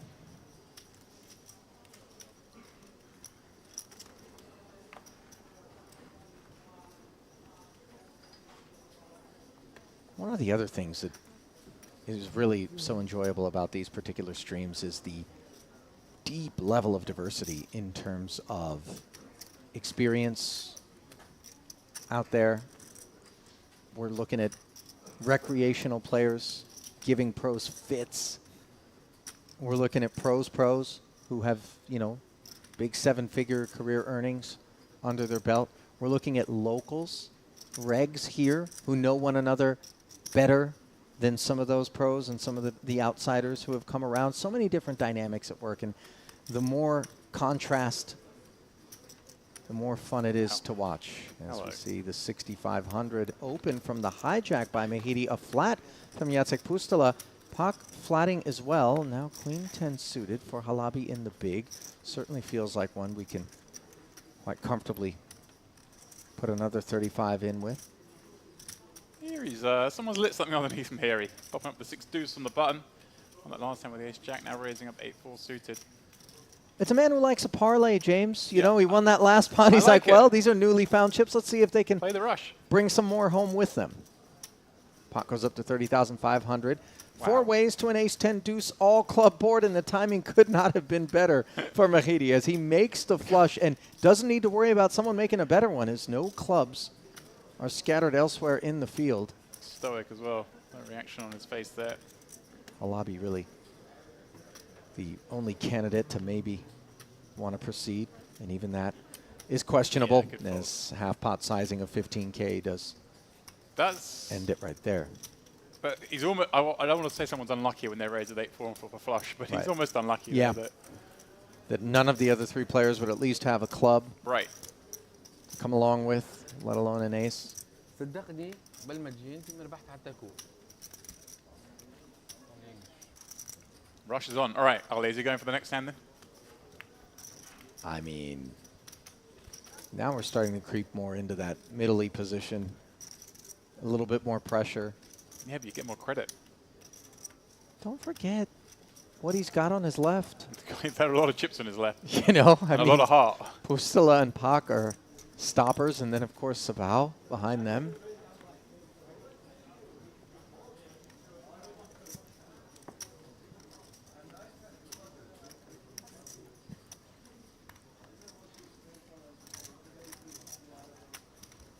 And we're about to find out, once the 7-3 hits the muck, how Mahiri feels. Queen 3 offsuit, not the one. Pocket 4s, though, will definitely open. Pak says 7 to go.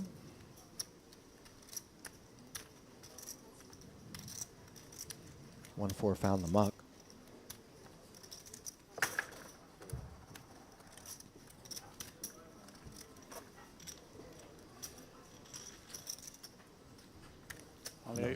million miles away from the break. And I know at that Yeah. point you're going to be stepping out. Yeah. Lapping's going to be relieving you. I just want to know, what are those 2 hours going to have in store for you? All beach action? You know, it is a long enough time to maybe get my first dip into the Mediterranean. I had considered it. Maybe some pool action. Aquatic. Yeah, Right. I think the water is in my future, for sure. I know you are a spa man. You do love it down there. Do love it down there. I mean, Royal, Diamond, relaxation opportunities are boundless here. Gym, perhaps? Be serious, James.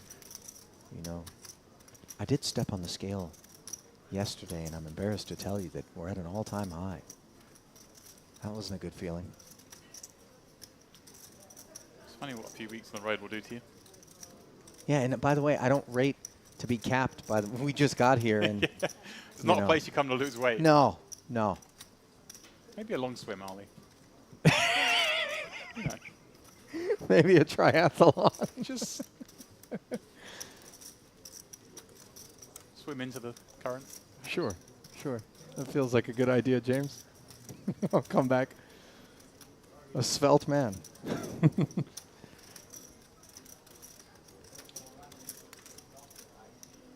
A lot of people out on the floating pontoon earlier. Oh, Nice yeah? feature here in the sea. I know you like swimming out to that thing, I diving swam back out in. there. I swam out there, I did. As I recall, it was because I had seen some particularly attractive women who had also made their way to the pontoon, not to be outdone by them, and then also not to miss the opportunity to say hello. Every good pontoon should have some lure to it. The further out it is, perhaps, the greater the spoils should be. I swam out there when we were here with Michael Adamo, Mm-hmm. I and remember then that one. I'll say, was Jason Kuhn out there? Seth Davies, perhaps? Yeah, that was September last year. Yeah. We're here. The sea was as warm as it is now. Well, a tepid King 4 suited, deemed temperate enough for He really is playing the rush, isn't he? Mahidi to open. Queen 3 offsuit wasn't good enough, but King 4 suited, yes. As Took a hand off. now Halabi with Queen 6 suited. Is he sniffing it? Well, provided you're not simply referring to the back of his palm, or hand rather, I'm going to say yes. Look at this. Mm-hmm. Okay, just coming with a call. Right. I'm a bit surprised to see that. I thought this is a hand that's going to be If we're gonna much play it. better served to be 3-betting, but now as Alex Zam wakes up with a couple of kings in the big blind, this flat of 6,000 is going to be far less costly 28. than the 3-bet would have been. I like this. Sorry. Healthy sizing. Over 4x. Yeah, I don't Nearly think- 5x. Putting the squeeze on. Obviously, he doesn't have to go big at some because he's still pretty deep. 60 big blinds. Obviously, the shallower the stack, the smaller the 3-bet you need. The upside for the peelers is lower. And also, Ollie, hey, we want action. You know, we can be a little unbalanced. Mahiri, surely just posturing.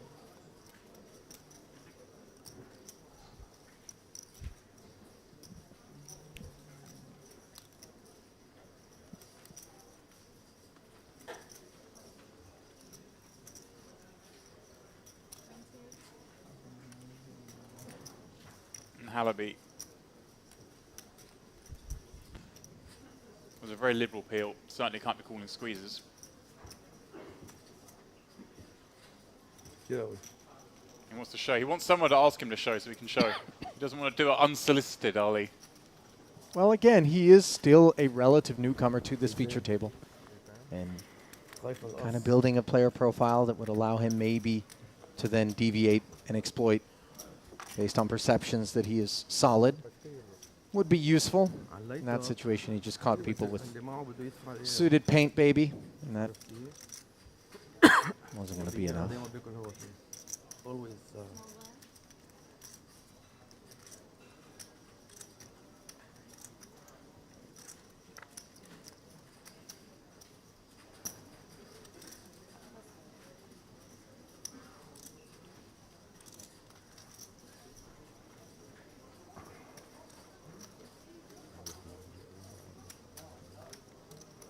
1.1 million. Incredible accumulation. And I want to say he's gotten there relatively quietly. James, it hasn't been, you know, what we imagined when we first saw the chip counts at the top of the day was that he was just showering people left and right, playing massive pots. But really here, it's been just a cobbling more so. Yeah, he made that nut flush, of course, and pack really got out of line. Lost off a bunch to him. He's been 3-bet pack, on a pot post. Just Small two bets. exchanges, but a high win rate. Of course, the ace-jack squeeze, that was the Yeah. fruity one. Yeah. 2 bets for the time being here. Halabi the opener with the ace-10. A couple of threes for Sibgatova. Will set mine. Yeah, very deep. Obviously happy to take it heads up, but you also don't even mind if it goes 3-way because the upside of hitting that set so much. But ace, queen, jack. That's Halabi. But I like that, he's checked it. It's the kind of board that Sibgatova's going to hit, so you want to include some strong hands in your check range. Ace 10 specifically with the 10 of spades seems like a good one. This is a bit of a weird turn. Just given the 4-line Broadway presents itself in spite of the improvement, Halabi does check one more time. And now here we are at the river. And finally, Halabi feels cozy enough to barrel. Although note that the arrival of the 9 did create queen high straights for any 8x. Yeah. I think I... It's over. Not biting though. Checking back twice. Yeah, I might have preferred a check on the river myself at that point as played. But I can see the value in block betting it too. I think the point there is there may be some 2-pair combos in Sibgatova's hand, given that she checked back twice, that are just never going to bet but may call. And deciding that if she was going to bluff, she probably would have bluffed turn, so decided maybe not to bluff catch. And just to try and, in the unlikely scenario where she has got a hand like Jack 10, just pick that off for a little bit of money.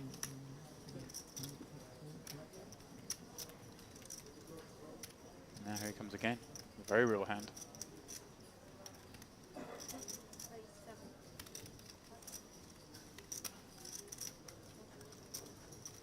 I used the word stoic earlier to describe Mahiri. I'd say Halabi's quite the opposite. There's a lot going on with his face. Yeah, sure. But I don't know that anybody's going to be able to necessarily correlate what's going on to his face. In fact, I remember that blast into Sibgatova with 4 clubs on board. She had flop top 2 pair. He had nothing. When I looked at his face initially, I felt like the check back had to be imminent. And then suddenly in came the chips, all of them. So don't presume anything. As the ace-7 hops in front, Sharkota, a flat caller from the small blind against the ace-queen suited open, which has turned into a Broadway gut shot, but is behind. Love this small bet. I was hoping he'd go small. And it's not as small as he could have gone, but hey, it's 1 chip, 5k. Going to set up nicely, can continue on a lot of turns here. Also just has the best hand a lot. Get called by some worse here. Card. Let's see if Breck doesn't give him any additionals. Looking for a club or a 10. Now let's see. Can elect to start bluffing with this one. Really pressure it. Exactly these kind of hands. 7x and even some Jack X. Still has good equity against those hands as well. Although not in this case because the ace is shared. Well, you still beat all those flush draws as well.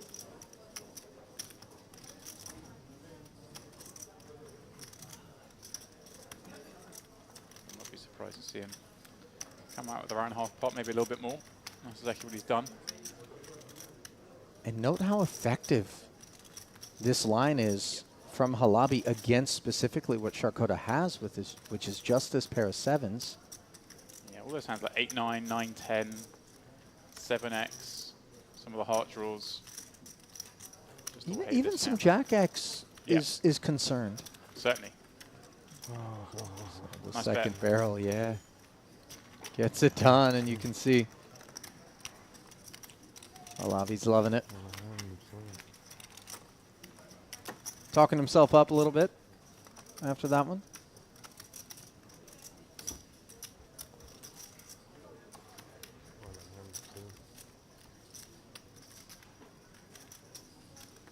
He's shaking his head. I love it. You just can't really get a read on him. Like I say, he's animated, but I don't know where he's at. Yeah.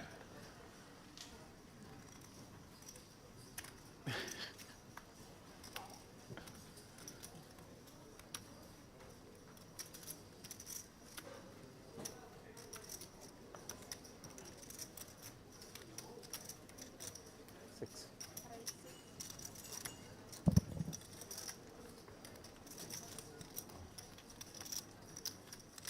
We're going to pop it up here with the ace-8 of hearts.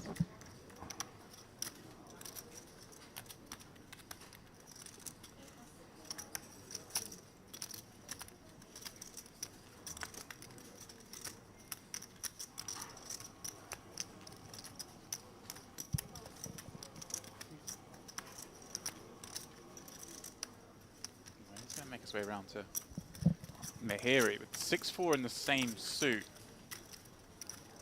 Decides they're deep enough. Wants to play against his man. Pustula with Jack-3 suited.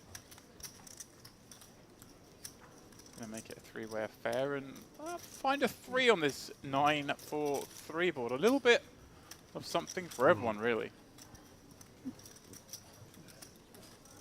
The best of that little something belonged to the pair of 4s, which have now turned into 2 pairs, 6s and 4s. He's going for the delayed check raise. So delayed check raise obviously was check raise flop, but wow, he's checked it a third time. Well, now the 4-liner on the river, any 5 would Super. create a straight. Yes. Kabir never put a chip in post flop. And that board texture against the 2 blind flat callers. I'm listening to music. No picture. Nahidi means will nothing. My picture, one of the picture on the river. take it down. ما فيك تعمل شيء مين ما هي؟ بس تنزل ورق وتلعب هي ما في انجد تنام زيادة عن اللزوم بس ما بتحري زلط معك حق كثير سيريس على الفاضي هون بس عادي وعدنا وينك وين؟ في مصاري عم نقبض بس نصير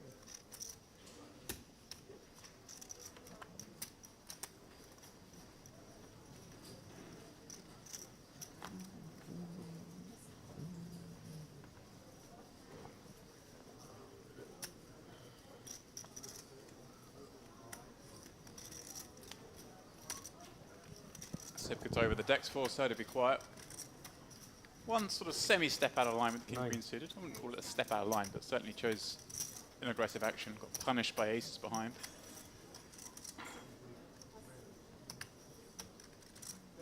Ten-9 offsuit from Alex M. Timing is bad as Jacek Pustula, small blind, looks down at 2 queens.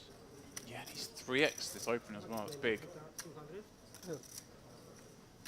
I mean, they're playing 70 bigs deep, but you do shallow it out a little bit, obviously 3xing. Now I would like to see Pustula at least 3xing this, probably a little bit more, 3.5, something in the low 30s makes sense. And it's always curious how players assign ranges when somebody 3x's versus just min opening.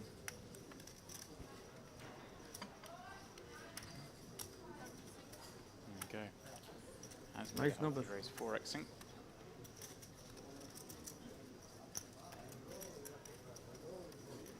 Oh, wow. Just snap, peel, Ali. Not going to leave the soldiers behind. In position and not willing to part ways with the 9K. Alex M makes the call. Ace, ace, jack, 2 hearts. And obviously when we 4X and we get called, we are wary of ace X, the big stuff. We block the ace queen, obviously. Right. Ace king, maybe we expect would have heard back from. Ace Exactly. jack would be difficult. Exactly, that you've hit the nail on the head there. You are concerned, but seeing 2 queens in your hand and a jack on the board makes you less concerned. one You'd be a lot more worried with kings here than you would with queens, for the reasons you just gave. So the 20K C-bet into 78 is enough, and a little relief for Pustila, not having to navigate out of position on further streets. Last some checks in it. Yeah, obviously, typically you're going to bet range on an ace-ace board, having 3-bet from a small blind, although that might not be true necessarily when the board contains another Broadway card. But certainly Queen's good enough to bet with.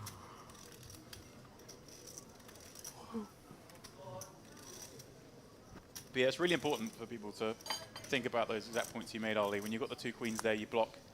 Obviously, the most concerning of the ace is the ace-queen. Like you correctly deduced, the ace-king surely going to 4-bet pre-flop. Ace-jack is blocked by the board.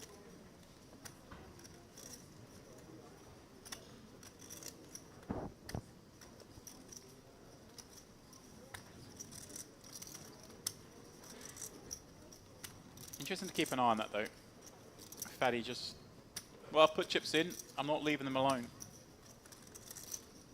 I'm surprised to see him feel that 3-bet with 19 offsuit.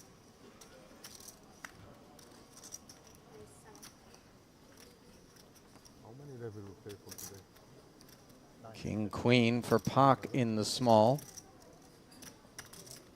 I'd love to see these guys get into the weeds, so to speak, as their 2 specific resumes are the types that could create very interestingly played hands and pots. Yeah, no surprise to see Pat taking this upstairs, just given how he plays. A very good hand to do it with as well. King, queen offsuit, don't really want to take it 3-way. Just going to have so many raised folds, and he even dominates some of his calls.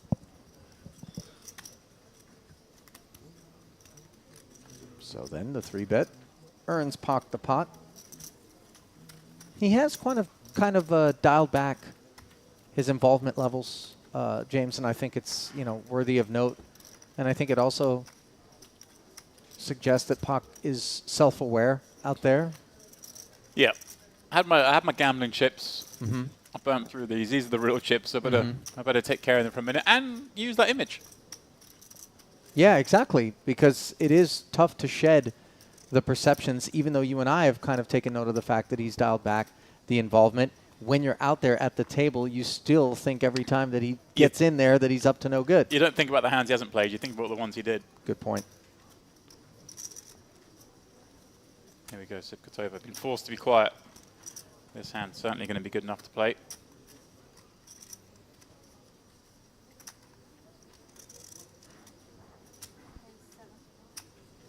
She agrees. She makes it 7,000 to go. Now, Queen Jack for Charcota. These are those troublesome sort of hands that don't necessarily perform all that well against legitimate raising hands. And so he will look for a better spot. Here he has been the most active of late. Finds a clear 3-bet here.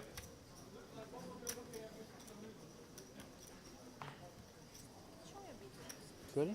A little on the small side against +1. Oh, yeah, sorry. Again, you do have position, but just want to take that a little larger. Thing is, Ollie, it just means Sipkatova calls with almost all the hands she opens with to this sizing, so you don't really define her range much. Alabi, well, he wants to play 4s for the open. Not much you can do to a 3-bet.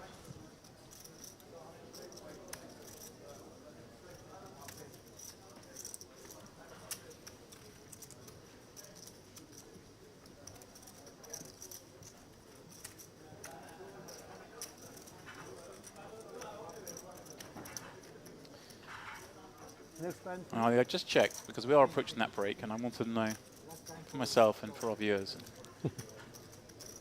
Sadly, we are going to lose this group of players, but I'm sure we'll be set a fresh lineup that will be as intriguing in their own unique way. I'm not so sure about it.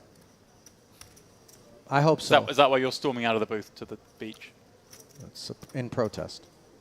No. I mean, every one of these tables you can reach out into the field and grab one is likely to be delivering some excitement, much like this pot here where Mahidi has 3-bet The Sigvatova open, and now pocket fours for Halabi. Yeah, he's Big blind. done some. Yeah. He couldn't really ever play that one. Like I say, this bet size just doesn't allow hands like this to fold, so expect Sigvatova to continue here. Even in the big blind with the big blind Annie invested, James, the 2-4s need to go away. You've got the open still to worry about as well, of course.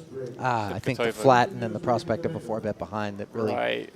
dissuades. And a 4-less ace H6 board will be relief Yeah, for Halabi. we might not be done on this one yet. Mahiri obviously smacking that ace, but Sigvatova's got a gut shot, and if she's up against some non-it, wow, he checks it back, getting trappy. Second flush draw on the board. It's kind of scary, but this may be a little bit of frustration creeping in from her that she's just electing to take the first spot she's been given. And note that this is the byproduct of Mahidi checking back on the flop, a bit of pot control, a bit of induction. It's all serving him quite well. Now the backdoor spades show up, giving Sigvatova the pair of 10s. We often see showdown value decide to slow down, but I don't see that developing here. Yeah, it's just fake showdown. At least she's recognized that.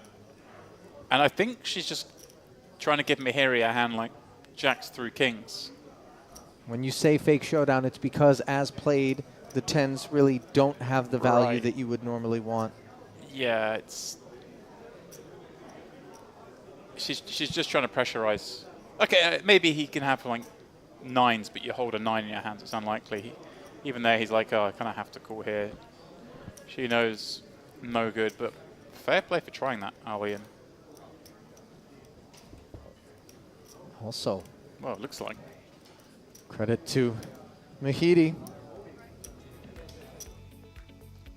as he is able to take the last pot of the first frame. A couple of levels in the books from the stream, 3 in total on the day, as blinds will be creeping forward to 1,500, 3,500. Razvan Sabal, Nikolai Razvan Sabal, to be exact, 1.1 million, far and away the chip leader at that feature. Unclear how much company he's got at that stack depth, as we welcome you back into the booth here inside the Merit Crystal Cove. Ali Najad, James Dempsey. With those two levels into the books, James, some speculation by you that we saw the more exciting gathering of players over there, but of course on the back end of this break, where I will give way to David Lappin, we're going to have a new collection. Yeah, a new collection, and who knows what it has in store for us, because as I'm learning here every time I get down to Merit, they battle. There's none of this touchy-feely poker. It's hammer time. It's a little bit also the byproduct of the fact that registration is still open, and when that's the case, we know that when we lose all of our chips, we haven't lost all hope. So the re-entries obviously coming together to blow this $3 million guarantee out of the water. Now then, we will go to a break, but don't go anywhere. In just a few minutes' time, when we continue, David Lappin will be alongside James to bring you continuing coverage of this 3,300 buy-in main event here from Merit Crystal Cove with over $3 million guaranteed. Stay close.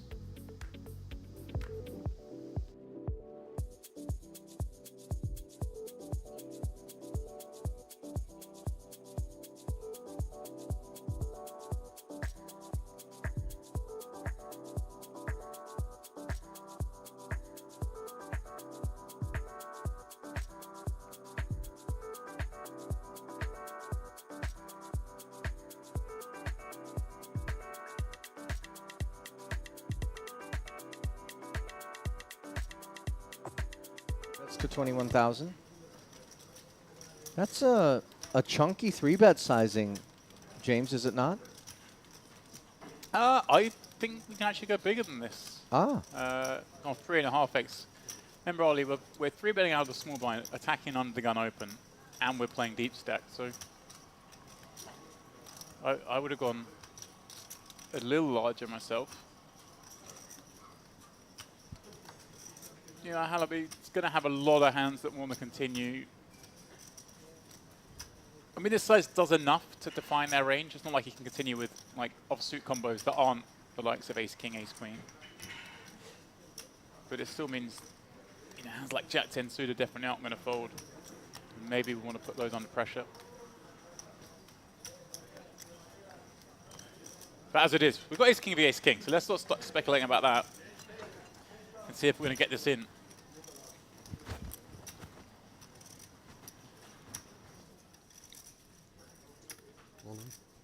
Hold in. Halaby does just rip it in. Well, I was going to say, Pack. I mean, he snap call, but it is one of those like, oh, I know I have to call when I make this bet. But I think both are happy to see ace king when it's gone on that quickly. Of course, and obviously there is some percentage of the time where each of these guys could be clear winners, but in all likelihood it will be chopped, and that makes it official. As somehow they both flop top two. That brings a smile to Pac's face. Yeah, this could have played out some more fun ways if Halaby had flat. Interesting. Then we see Pac. As the WPT ventures out into that part of the world. Well, I'm just looking at the payouts, and it appears to me there was a three-way deal done. So because he got less for second than third got, so he was obviously the shortest in a deal. But I would love if the shortest in a deal was almost $200,000 at some point in my poker career, as we see Sibkadova. I'll you have to register a tournament first. Yeah, this is true. It's tough to make a deal in a cash game, although every now and again it does happen. Fold and I'll give you your bet back, one bet back, things like that. Negotiations. Wow. Those types, of course, don't happen in tournament poker, as we see the ace-king, making it the standard 6,000 to go, and then somehow ace-king surfaces once more. Halaby back-to-back ace-king Yeah. v ace-king. And again, okay, so we've got the same situation. Sibkatova's open from +1, near enough under the gun. Obviously, going to have a lot of hands that can call free bets at this stack depth. Well, that's one side you can make it. Is just to rip it in. And look at the immediate response from Sibkatova. Yeah, it's one of these situations where you just always assume the other person's got ace-king, but when you've got ace-king yourself, That's Revelin. it's hard to give it, but here we go again. Yeah, it's an ace-king rich environment for the time being here at the featured table, as once again, it's just 2% and 1%. Now, I would advocate for a raise somewhere between 21k and all in. Both That's a have the wide same effect. variety. Yeah. Jack 4-3, there will be nothing but a chop in the future for these two hands. And again, Halaby will share a pot, this time with Elisa. Definitely guilty of getting the club out every now and again. Sure. We've seen her be tremendously aggressive. Look at that. Only top right of the screen. That number just ticking up. Re-entries still available, of course. Mm-hmm. It's 1,050.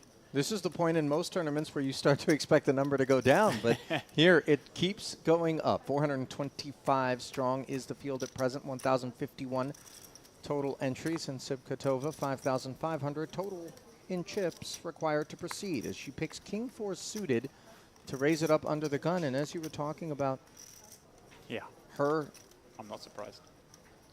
reputation, let's call it, she puts it on display.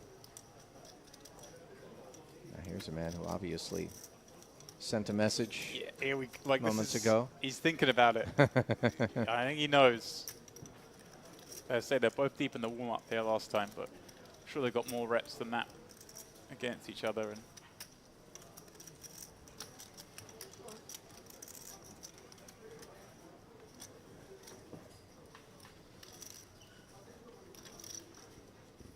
Pocket nines, a flat call candidate, deems Halaby.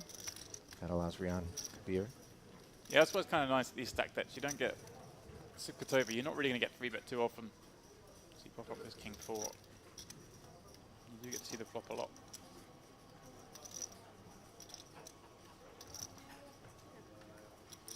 Well, flop where everyone gets a piece.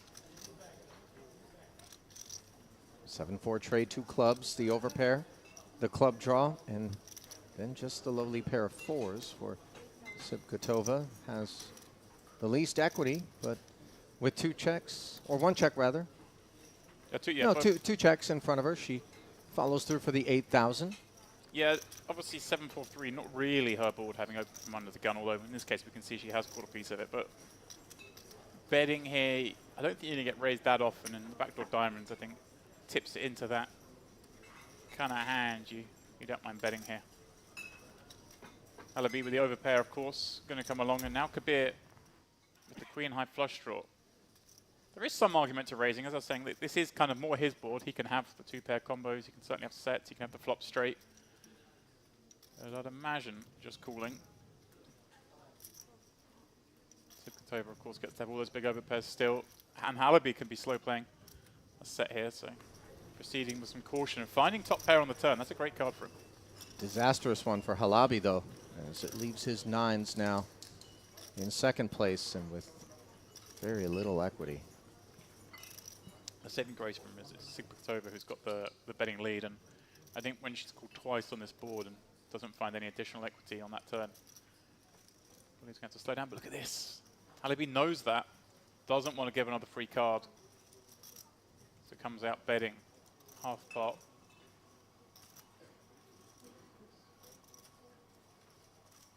Kabir, of course, going nowhere with this hand. Top pair flush draw.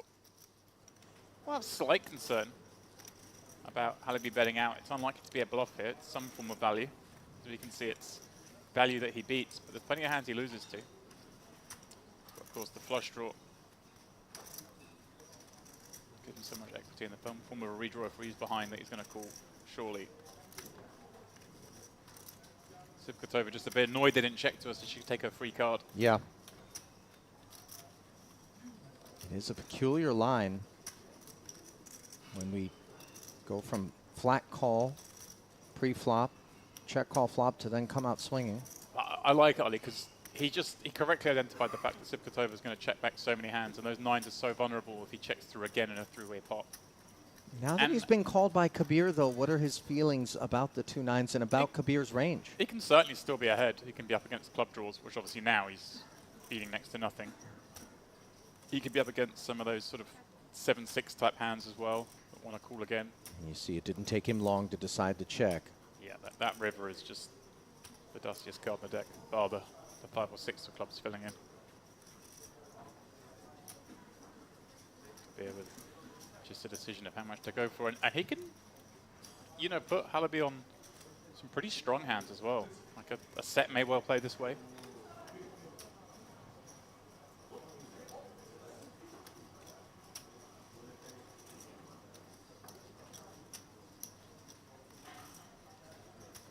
I think what size suits best. He's gone pretty small.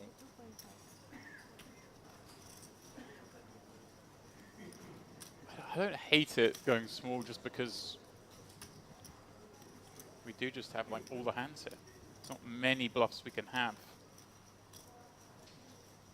We don't really need to polarize.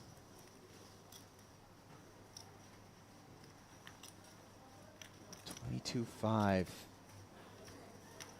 The sizing, it doesn't feel like the type that's designed to shed the opposition, much more so to retain it. Yeah, and this is one of the worst hands we can really have here. 9s with not even a club blocker. Like I say, we're going to have maybe some sets. Don't want to lead turn. Maybe some flushes ourselves as well, of course. 8s and 9s, no club, probably the weakest hands. I think with that in mind, we're best served just to fold. Remember, this was a 3-way pot pre-flop. Bet on the flops to Sivkatova. Could be overcalled and then called the lead on the turn. He just doesn't really have I could also Red Bull with ice. that much that's going to bluff here. Yeah, nicely deduced. Another fun hand. Every hand so far, Ollie, has been kind of fun. Well, obviously it's never fun. We just dominate the room. Tables either side of it. Tables out front of it.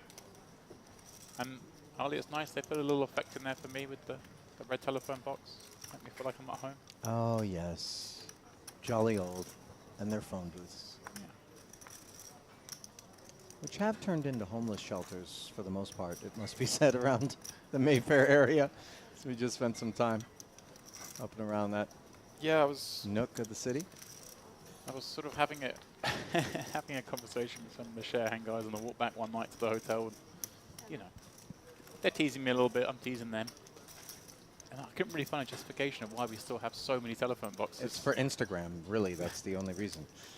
As Halabi finds justification to open from the button to 7,000 with Jack 8 suited, and it isn't simply, I lost the last one. But Sipkatova, plenty of kit, defends the King-Queen. Interesting, went 7,500 on the button with Jack 7 offsuit. 7,000 with Jack 8 suited. Like, I don't mind you calling too much with this one. Sipkatova smashing that flop, and Halabi with a hand that could look to shovel some chips down the streets. Well, for now, interactions with the Queen of Spades and the betting lead are what come together to deliver 6,000 forward on the back end of the Sipkatova check. Yeah, just definitely got options here. Obviously, you can come with a check raise here. Look to stack hands like ace king and aces.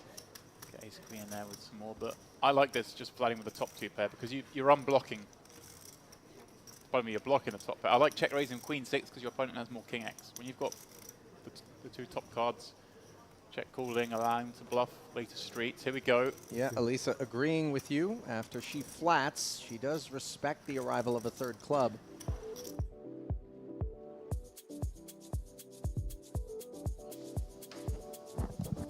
A very warm welcome back to the Merit Retro Series main event day. James Dempsey, I'm David Lappin, and we are gonna take it from pre-re-entry to the end of re-entry. That's gonna be a wild period, I feel. I want you to look back at that calendar. I want you to look at the month of March. Go on. Something happened in the month of March. I was here. It's the Carmen series. You were here. Do you remember the Carmen series? I do. I remember making quite a few opera-based remarks. Do you remember that week? Yeah. Perhaps the hero of the Carmen series? There's a guy called, I want to say, Clipper? Ari Clipper? Clipper. Ari Clipper, the hero of the Carmen series, the warm-up champion from that festival. On break, I went outside, we changed the table. There it is, the red and black pleat shirt. There's no mistake in it. Ari Clipper's back in the mix on our feature table. Let's go Team Clipper. I mean, we're neutral, obviously. We are, kind of. Which means we have a rail, because Clipper comes with his own rail. The YouTube chat's popping off. It's doubled. Our numbers have doubled. The family are in. We're here for more of this. But as you say, quickly getting through the points. It's main event time. It's the last two levels of late reg. So we can perhaps expect to see some of the short stacks kind of blasted off at the end of this frame. I think we will. Like 3K buy-in seems like a lot, but it's not a lot to some of the more deep-pocketed players here, it must be said. And I do feel as though we might see some blasting off. Anyone sub 20 bigs may decide, let's take a chance to get a stack going here, or re-entry and take that maybe final bullet seriously.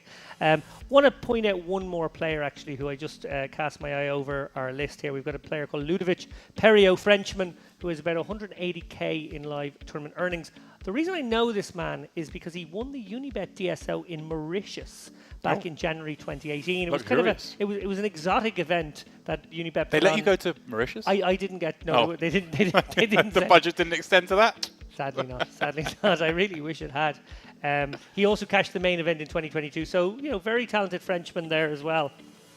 I'm going to give the main event. The Clipper a run for his money. The main event. You keep mentioning this main event. In 2022, not 2023. We won't talk about 2023. I feel like I've done my bragging already.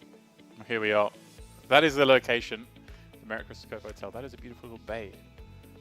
Is that where you swim every morning? I love a little swim out there. And that's where I get my my coffee. Sorry, there's some really bad sign language going on in the booth there. If anyone had just seen that.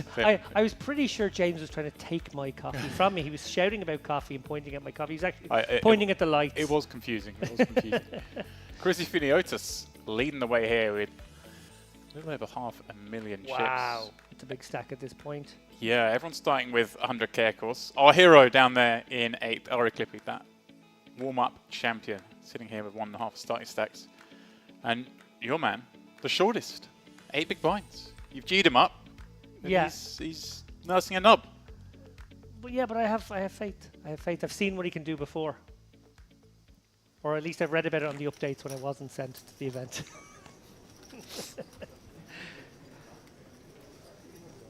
Interestingly, with this table, everyone's sitting deep. The second shortest stack Clipper with 46 bigs. So, these guys have plenty of chips. And it really speaks to this structure, which always offers so much play.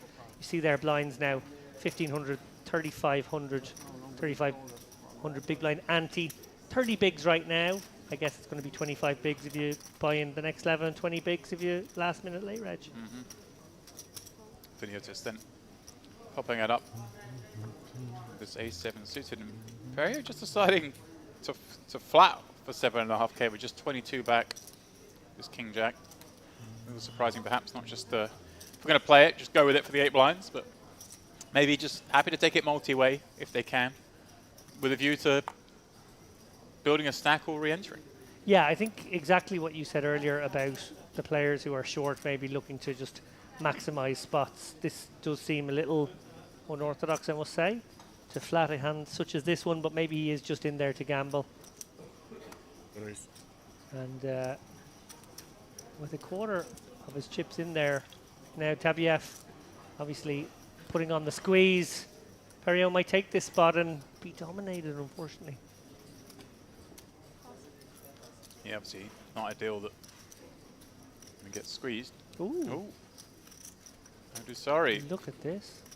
Cold calling on the button with ace 10. Oh. A lot of gambling these guys right away. This is a great table for this stage of the tournament, I feel. There he is. In the shirt that made him famous. The lumberjack.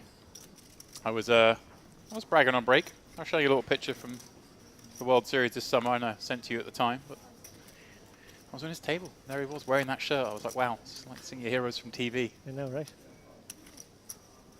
He was devouring a crepe at the table, which is, you know, unique. Perriot calling with the King Jack here, leaving 1/7 of a pop bet behind. Just into gamble, flop anything, go with it. Flop nothing, maybe have to go with it. Well, he actually got a quite good flop, to be fair. Very good flop, open-ender. And there you go, Tabiev, of course, with the gut shot to Broadway. Yeah, knowing that you have to go to showdown, probably thinking about just flatting in this spot, isolating, seems a little weird. Yeah. That will bring in Aldazari for at least a call. She may perceive the flat call from Tabiev as weakness and try and isolate. Doesn't on this occasion. Yeah, exactly what you say. You've got to show this hand down anyway. Try side pot. 10's a high enough card. And not that there's lots of overs that can come to that card. So deciding just a flat. Guess this is going to check through all the way, certainly on a 3 river. No look for Perriot here. Well, just going to go for some value. This is very much on the thin side. I like it. I think some of Tabiev's calls on the flop here might be like pairs under the 10 or maybe even a weaker 10. He showed no interest in the pot here. Had the opportunity to isolate, probably would have with the queen. Right. So I think she's That's a fair point. Recognized that she's good and can perhaps pursue some value here. He's not to know how weak or strong she would bet into a dry side pot. Looks like he's going to make the call. Wow, there we go. So she gets her value from just ace high. Impressive stuff. Yeah, Perriot's already on his feet. Far from thin value. Yeah, called by ace high. Nicely done. Yeah, and a curiosity call amount. She just threw it out there just to tease him a little. Well, there he is. Look, I hyped him up. He lasted one hand. Yep. Yeah, there was the kiss. The commentator jinx there. It was the if ever there was one. Hopefully Perriot will make it to the cash desk and re-enter now. Plenty of time, buying 30 bigs at this point. I want to ask you a question actually on that, James. Late registration causes a bit of a kerfuffle, I would say, in some quarters. People like Mike Matisow, obviously an esteemed member of the poker community, gets on his soapbox at least once a year when he sees that long late reg queue at World Series events. Gets very upset that people are buying in for 12 and 15 big blinds with, very similar to this situation, 2/3 of the field already gone. It's obviously an amazing ICM bump for those guys. Not going to go through all the maths of that now. Go buy Darryl Kearney's book if you want to. But, you know, unquestionably your chips are more valuable when you do this, but of course you've sacrificed the opportunity to build a stack during these, like these guys have played 8-9 levels or whatever it is already. So, you know, there's a guy I think sitting with 1 million chips right now, for example. Right. You have a lot of catching up to do, but at the same time, the raw value of your chips probably are worth more than the buy-in right now. And how do you feel about that? And how late would you allow late reg to go if you were king of everything that is poker? I was king of everything that poker. What a great world that would be, eh? Great idea. Well, I'll come to that in a minute, 'cause we'll just play this one out. Paolo's popping up 2 10s. Aldusari, see, peeling once again. This time with king 10, and Ari looking at a queen jack offsuit in the small blind. Now, this isn't particularly a hand you normally want to flat with here. He does just let it go, but he may be more encouraged having seen Aldusari cold call that 3-bet with ace 10 offsuit. Probably a player who's been getting a little too involved. Piniotis with ace deuce in the big. Again. These are mucky ones, 3-way, I gotta say. Right. Sometimes let these ones go. Heads up, of course, you have to, but... Especially for 5k more, right? It wasn't a min raise. It's 2.5. Don't play great 3-way, but in this case, obviously in fine shape. The only ace in the pot. There we go. Ace deuce tray. Easy. Very easy game indeed. Well, no reason to bet it yourself here. Hoping to have had some domination rotation, I guess, is the dream. Maybe an ace king or ace queens out there.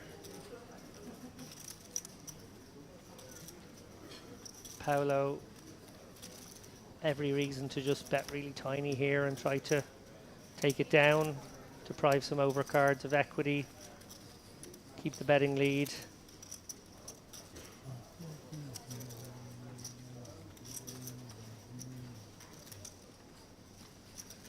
Now, I wonder if we spring the trap here. Very deep after all. David over 100 blinds in a single raise pot. Yeah, and maybe she's conscious of how many action killers could fall on the turn. A 4 or 5, a diamond could prevent her getting significant amount of chips into this pot now. So goes for the raise. Very Small one. raise. Yeah, a little tickle. Almost so small, Paolo may have to call this. Yeah, pretty yucky without a diamond in hand, but at the same time, just 9k more. In position, could still smash his 10. Could be good sometimes against diamonds.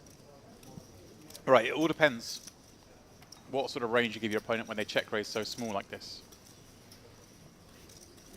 And don't forget, these players have all been together for 3 hours already. We're joining them just now for the first time, so we're completely unaware of any dynamics that have formed throughout the day, which I always say in commentary is so key. And we saw in the last frame how important that was, because there was so much going on that if you looked at those hands in isolation, some of them would seem crazy.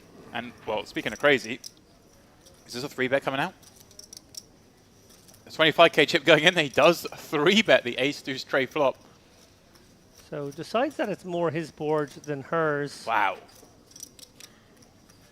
Obviously, he can have Now, top set here. I don't know if he can have 3s or 2s that often coming from this position. Maybe he just about can, but... I think it's raising 3s and 2s, yeah.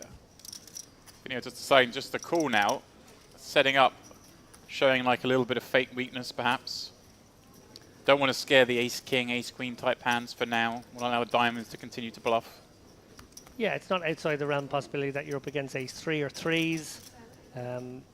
But the best way to go about this one now is to make it look like you're drawing and just call it down, I guess. This is a weird sizing, because this is almost like he's saying, I'm pretty sure my 10's are good. I just want to get to showdown, want to protect a little bit against a diamond.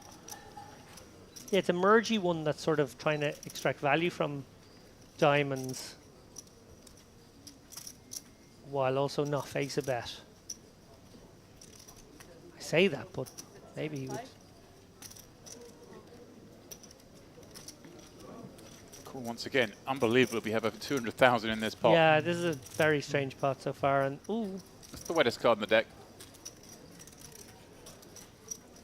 Well, Paolo would be a very brave man betting into that card, I gotta say.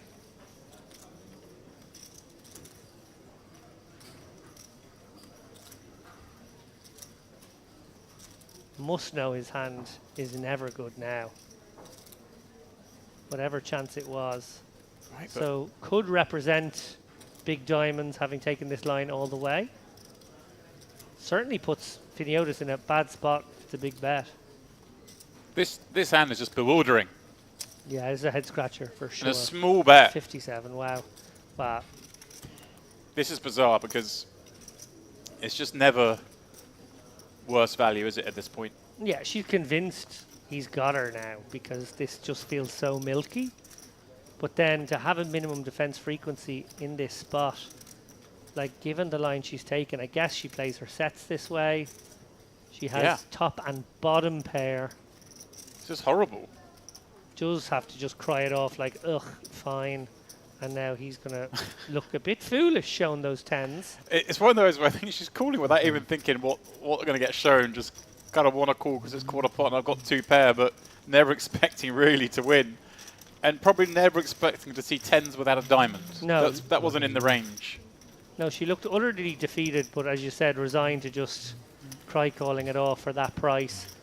Don't really get his line there on any decision point, actually. It was a head scratcher. Flop bet. I was with that.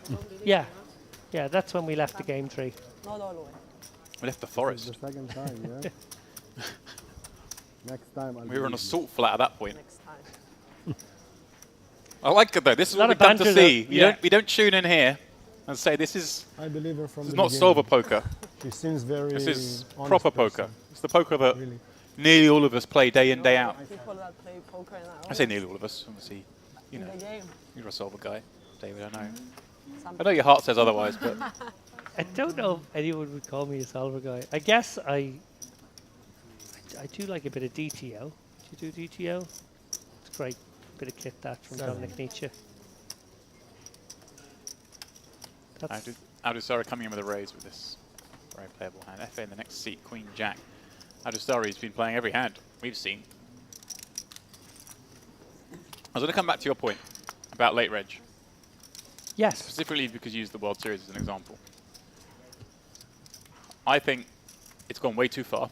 Yeah. I think in a lot of those tournaments, you sit there and you play all day. And I like playing from the start in those tournaments. I'm generally getting there in the first level. Same. And I enjoy, you build a stack, all this happens. And then what happens is, for the last 2 hours of late reg, every time there's an empty seat in your table, it's never a 5-time starting stack player from another table that comes in and you can play proper poker with. It's always someone coming in with the 16 big blind starting set they've now got. And it just freezes the action. Yeah. It dramatically changes the game. Forget all the equity of late regging, ICM and all that. Just the actual gameplay itself is somewhat ruined for a while. I'd much rather see it finish earlier and just have more tournaments. Have a tournament that starts later in the day.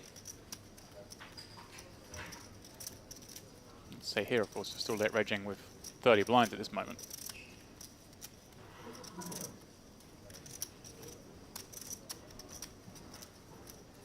King at 6. Adusari. Repeating the bet from pre-flop. Top pair on this monotone board. Martinovic.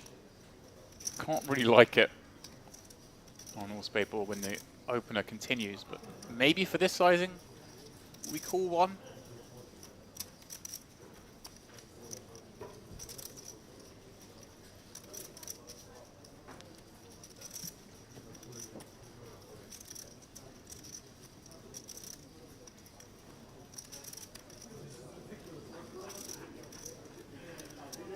Thinks better of it. Nicely done. That was good.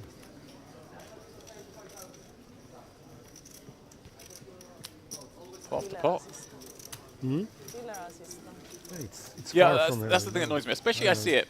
It's a little different. You're a pro or whatever. But you see these people who come in for the World Series, have a good time. They're in there from the start. They're enjoying their playing. And then there's just that weird mid-stage of the tournament where it's suddenly you can't really open hands because there's 2 or 3 starting stacks of 15 blinds who are just going to put you in the bin. And then finally, an hour later, things kind of return to normal again because they've either busted or trebled or quadrupled up by then. But it just changed the tournament far too much for my mind. what Gabi- number of big blinds, No, if Gabi that's the Lipschitz. way I we can hear him do from it, here.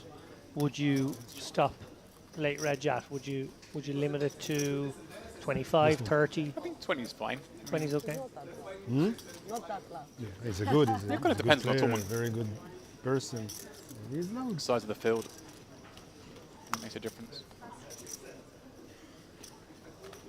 Like in these, I guess we're going to be coming in exactly that 20 big blinds if you max late reg. Yeah. But like, look at Good this cards. level. Like, this is a level you don't see in a poker tournament all that often. Yeah. It's great to see them find these extra levels for gameplay. In some of those World Series events, you're coming in with like 8 blinds if you just at the back of the queue. Which I know is somewhere you quite often find yourself. Well, if I'm You're very gonna gracious, aren't you? You let people go ahead. if I'm gonna do it, I want to be at the very back. But I do take a view that in almost all World Series events, I do play from the start, and then if I bust, I play a last-minute bullet. So I do the extremes. I go from the beginning, or I hop in. Hopefully, the very What last about when you person. bust 1 hour in? Yeah, that's a messy one. That's a messy one. That never 2 happens. hours So in. I'm too good for that. 2 hours in, you go home and come back later. I'm usually staying in the hotel. That helps. Big flop for 2 here. Finiotis with top pair with the king of spades, but Paolo, not spades. Yeah. Everything open from number 1. What I'm enjoying is that it's probably going to be a clash between the same two players again in this one.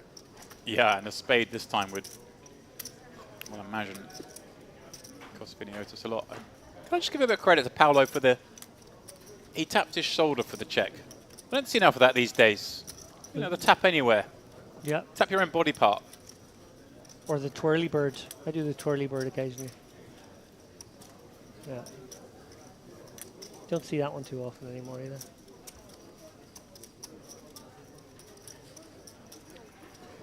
Paolo treading lightly this time. No raise. With the overcard and nut flush draw. Binks his ace. Wow. Pleasant development for Paolo. Awkward now for Finiotis. She does check back quickly. And backdoor diamonds complete. Not a huge factor, but maybe small. Both feel like they have enough showdown. Surprised Paolo didn't pursue Nice. a little bit of value there. Nice, Looked like his opponent could have a king jack or a king queen to target. Yeah, especially with a 10 of spades kicker. I think if you're checking there, you're trying to get maybe some missed spades to bluff, and Also, you've when got you're 10 of spades, that's quite a few combos of the missed spades.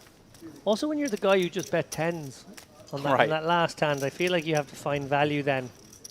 I feel like you might be marked as someone who bluffs, and therefore a king would Especially have to call you. right, in and that against the spot. same opponent. That looks like maybe a frustration. Perhaps. What cake did you go for there, James? I saw you had a little cheeky break time, cake time. It was the coffee and pudding break. What Otherwise known as second break of the day for the players. what pudding? I just went for some chocolate cake. Nice. See, I'm gluten intolerant, so I just like to hear people describe eating cake. That's all I have left. That and smelling it. I love going into bakeries and Well- just taking a big sniff. Last time I was here was for Triton, and before arriving here, I went on a dessert ban. I just decided there's no way I can be on my desserts. It's just I'm not one of those people who can limit myself. So abstinence was the best form for me. And it got to the point Welcome. that obviously Victor and Lexa, who run all the social stuff here, make all those snazzy videos you guys see if you follow us on Instagram. I was getting them to eat desserts and just describe them to me. And it was getting to the point where it was a little bit odd.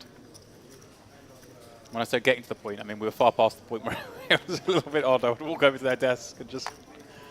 You said abstinence there. Would you have ever considered the withdrawal method? Having a little You taste should but take a not swallowing? private room, you two. Every hand it's... We are statistics. I've lost James. Finiotis opens with a6 of diamonds here in the cutoff. Paolo, her often nemesis, is going to flat here with the 5-4 of clubs. got Ollie out of the booth. I didn't think I was going to have to deal with that kind of stuff. Smut. Here we go. 10-10 deuce. Swing and a miss for both players who have some backdoor potential, but that is about it. Every reason for Finiotis to fire out a little small c-bet here. Just if I was good pre-flop, I'm probably good still. Let's clean up some equity. These bets are very useful, guys. Don't be afraid to make them when you miss. Yeah, and obviously a lot of future equity there on the running diamond draw. On the off chance your opponent holds diamonds.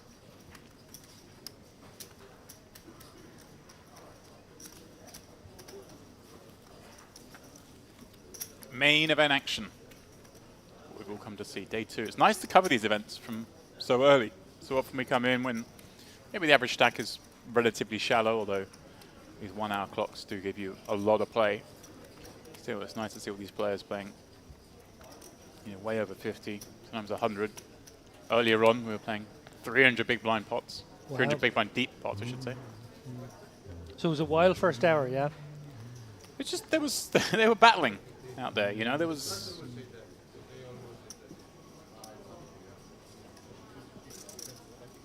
Aldazari now.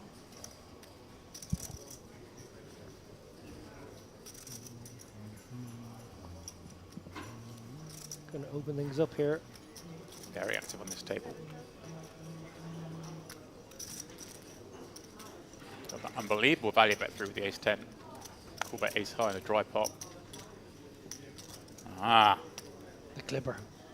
here he comes. The glass is on. We know what that means.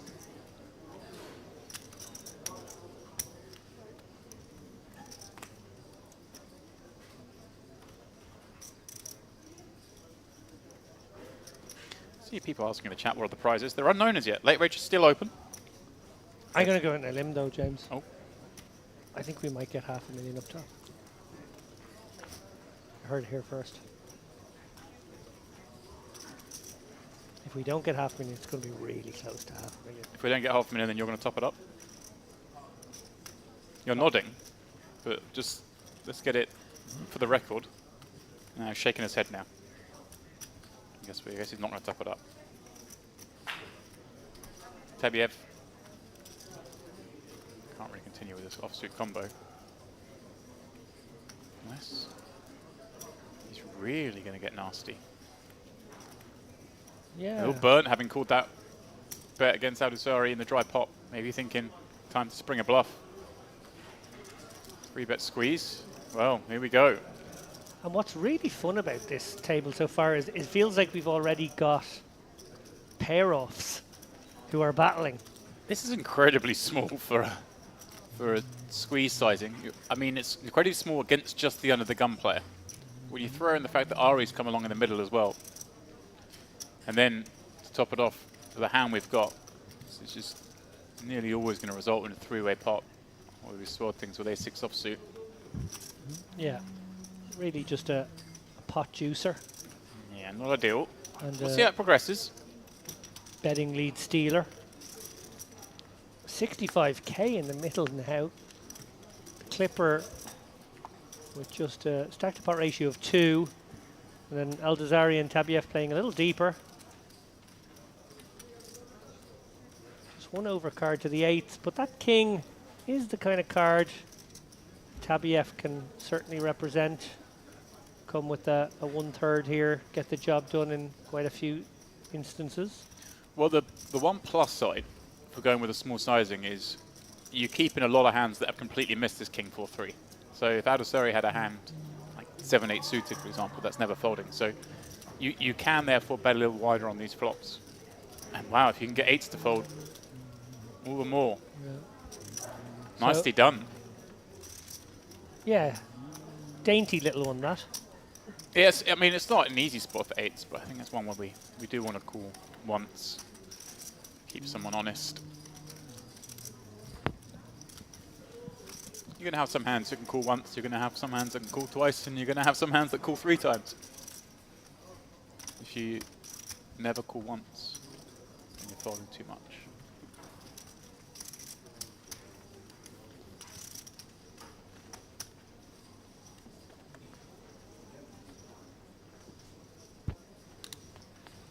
David, you've had a relaxed morning I've had a lovely morning. Thank you for asking. here at Merit. I saw you obviously earlier after you'd dropped the kids off at Kids Club. That's freeing you up for a little spa action. Exactly. Well, this is one of the joys of the Merit Resort. There's a kids club, so if you do come and you want to bring the family, you can basically get rid of the kids and go do some grown-up stuff. Spa time, swim in the sea, go for lunch without screaming kids. It's just bliss, to be honest. Or without your screaming kids, at least. Yeah, If you do hear some screaming, you haven't got to worry about it. yeah. You do. Yeah, it's always. It's almost like you enjoy hearing other people's kids screaming. It's sort of like, they're not ours.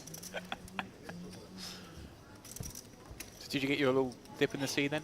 No, not Oh. yet. I am going to do it though because I love sea swims and I do them in Malta most days.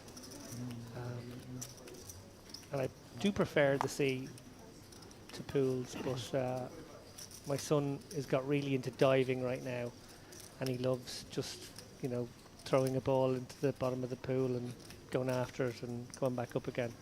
So he's having great fun. So you're playing fetch with your son, is what you're saying? Basically, that's what it ends up looking like. Okay. Yeah. Which is fine because you can do that from the edge of the pool with a cocktail in hand and a steak sandwich. And it takes some time. You've got to go down to the pool, get up, get out, bring it back to you. It's Yeah. a lot slower than a dog. Andy Siri. 10-7 of clubs. We'd like to see this hand defended. But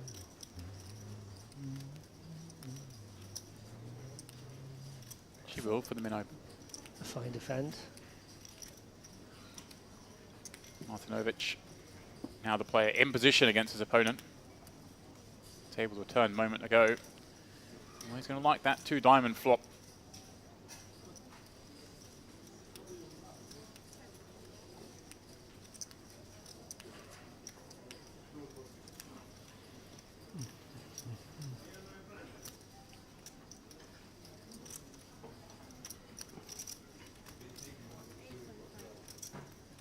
Half pot. Shouldn't meet any resistance. Doesn't. But no, on a serious note, I think it's well worth advertising that aspect to the trips here. Previous trips, I've been here with my son, and one trip I came alone, and obviously that was nice as well. But the fact that the resort caters so well to kids is a huge appeal for players out there who do have kids. You've probably found yourself, as I have as well, curbed in the number of stops you can do each year and maybe wanting to pick and choose your poker travel a bit more cleverly. Well, this is one where you can bring the family and they have a holiday and you go off and play poker.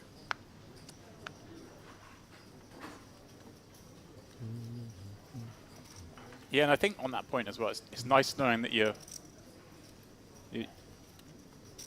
the expense is set at the start. Yeah. You've got to worry about anything once you're here.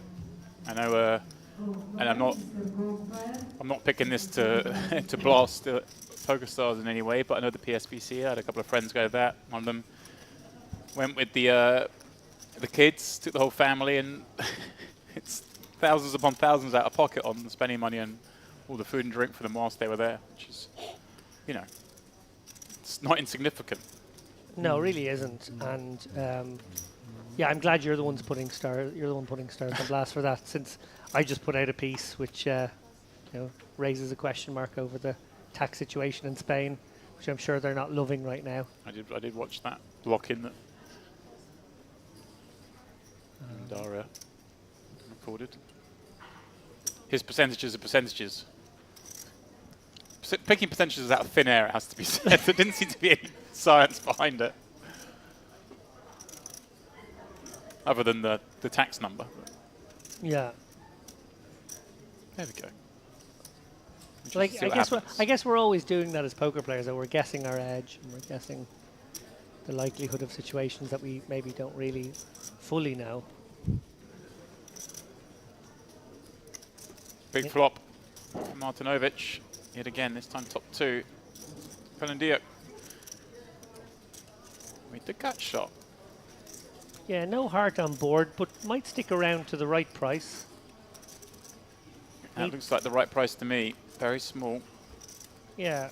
when you flat in position here with these sort of suited connector, suited gappers, and you face these kind of sizing, minimum defense frequency, you must find some calls that aren't pairs, and this sort of just about qualifies. Yeah, certainly does. And you talked there about having hands that can call 1 street, 2 street, 3 street. Well, this is clearly one that unimproved can only call 1 street, unless the second street happens to be incredibly tiny. Right, it's small, but it's too much. One would imagine for a gut shot.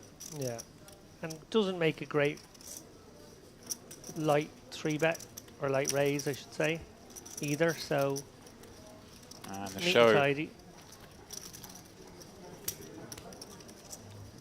I remember Martinovic from some other streams. He's a canny operator. Yeah, just looking at.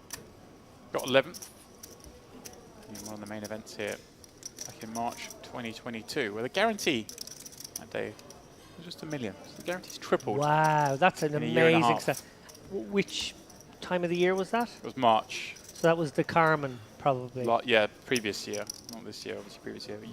Unsurprisingly, Uwe Reichenstein got second in that one. Yeah, well, he does come second. One of his favourite positions. You're getting smutty. Stop it.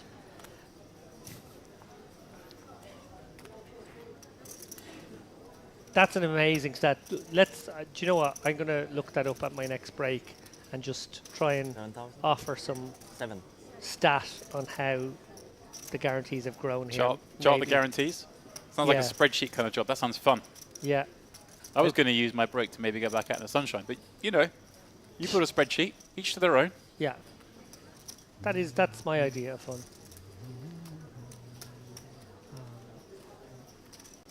Because that almost feels like exponential growth. There was a 1 million guarantee that time. It's definitely a 1.5 million guarantee. The last one was definitely 1.5 million, yeah. Maybe even the 2. The last one was 1.5. Now this is the summer stop, which does generally get bigger numbers. We see there 6 million guaranteed for the festival, and they're probably going to get somewhere around 10 million in overall prize pool across the festival, one would guess. Whoa. Clipper. Emptying the clip. Oh, sorry, Hauser was opening up just 60k. I was going to say, this is... Gamble time. Yeah.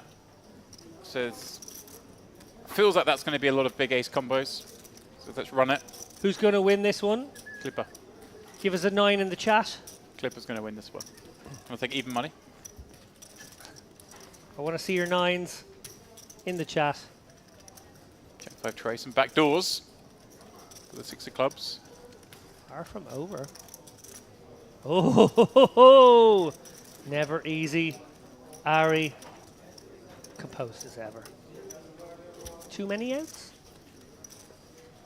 Game. Right. Bad turn. Always a sweat. Bad turn, yeah. Not for me. Thank you.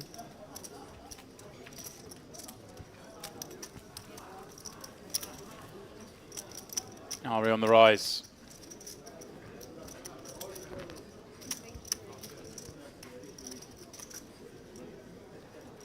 Ah, there we go. The We are voice of very God in nice our people. ears. In this area, David. we are very nice people. Is From that who that Butas is? letting us Hope. know that the guarantee is dependent on the This is season. the bad So high people. season here in August, 3 million. Not all of you. When we get back here in Not all of November, you. the guarantee will be Sit one also. back down to 1.5 million, which does make sense, obviously. Everyone is It's nice. just bustling here during the Everyone summer, in the less winter. so in the winter. But I tell you, that 1.5 million I- will be absolutely obliterated. I think reckon it'd be more than 1.5 million. I reckon the guarantee by then they would have had a little, come on, let's bump up a little bit. I'm not sure if he's got I think that- eyes, right? I definitely think he that have one eyes? could hit 2.2, 2.3 Not sure.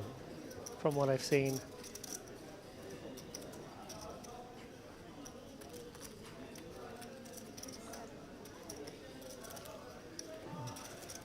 Such a wonderful playground for Be serious. Come on.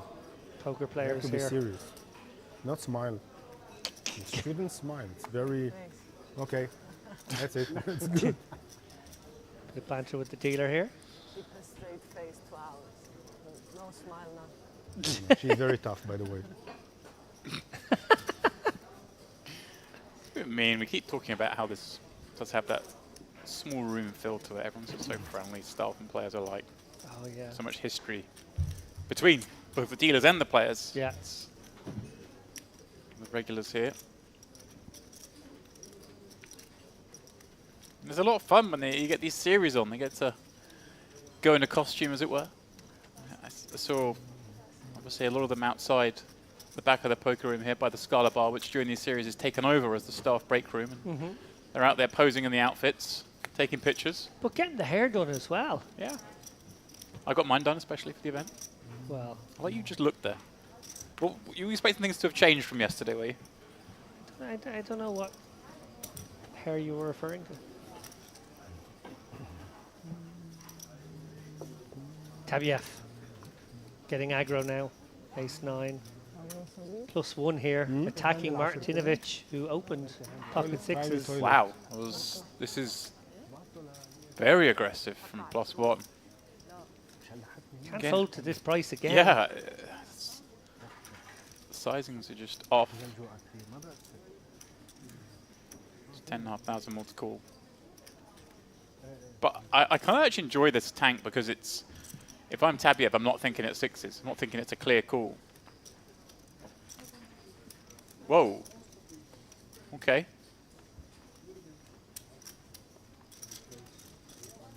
A little surprised by that one.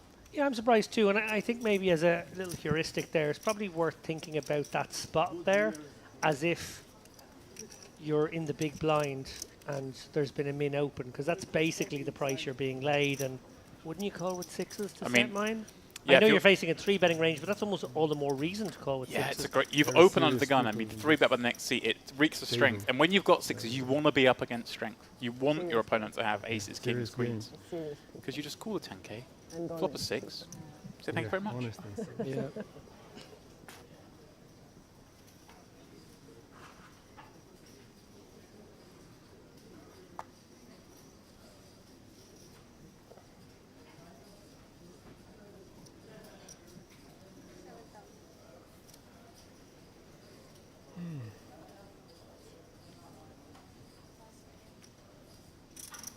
Tabiev, 3-betting ace 9 offsuit from +1, now opening ace 7 offsuit from under the gun.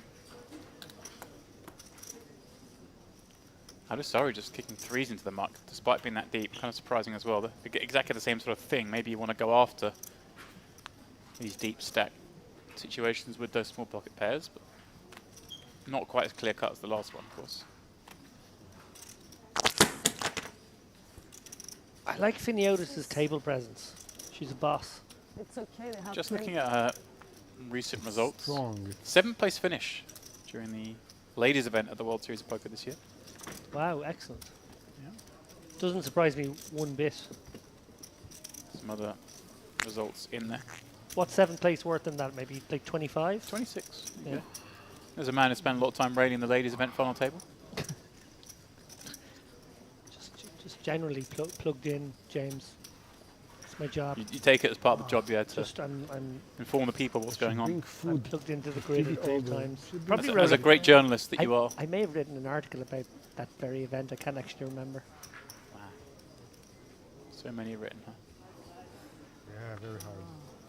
Tough.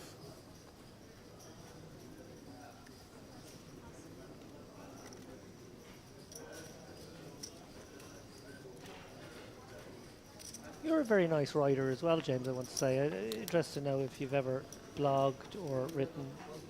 Because I know there's a lot of writing behind what you do for Triton as well, producing, you're writing scripts and kind of things like that. But I think there was a point when everyone in the dog had a blog, and I was one of those. I was an avid forum user back in the day. So. Not that that's the same thing, but it is somewhat. can be, Trip though. reports. Absolutely.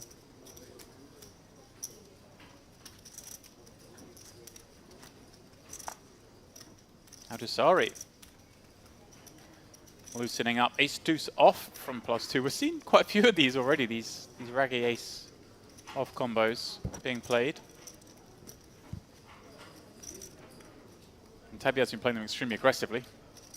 This one, though, of course, just calling from the big blind. That was a Seeing a good flop 9-9-6 for the board. 9-9 Both players 6-6. won't hate that flop. And sorry, does have the ace of diamonds. Just going to check it back. Opening the door now for Tabiev to represent this type of board, even though he Right. actually has the other type of hand. I mean, it's unfortunate for her that it's come a 7 because he just gets to bet this a lot more often now. Although, look at this. She knows. Wow. Not giving up just yet. Yeah, it's going to be a chop. But something silly happening. Well, that... Good card for her in the sense that Right. draws all miss. He's representing a smaller range now. And he's doing so with a bet of roughly 1/3. Yeah, just really trying to look like a Mergey. 7 or a 6. Desperately trying to get called by ace high is what it looks like.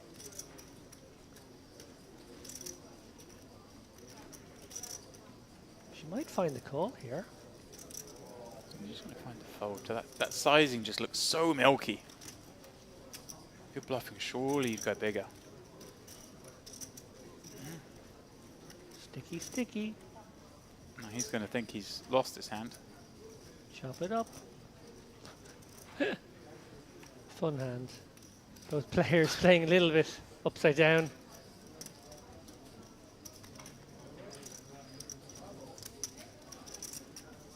Obviously, he was targeting better aces there. Yeah. She raised with this. She raised with this? Who said that? I definitely heard someone say she Yeah. raised with this. I think it was...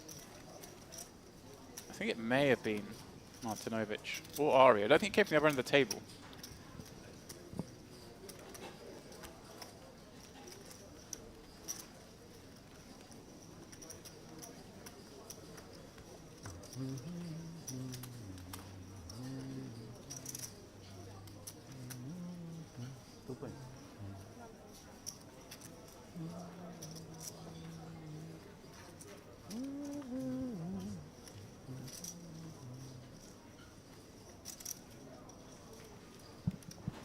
Well, a lot of jabs going on here, David. Well, actually, more than jabs, obviously. We had Paolo go a little bit crazy, a little bit berserk with the 10s. There's been a lot of bluffing him. Ari says, enough's enough. I want to have a little go at this. Jack 9 offsuit. And we come. Piniotis deuces in the next seat. A little difficult given Ari's opening off. Stack he is.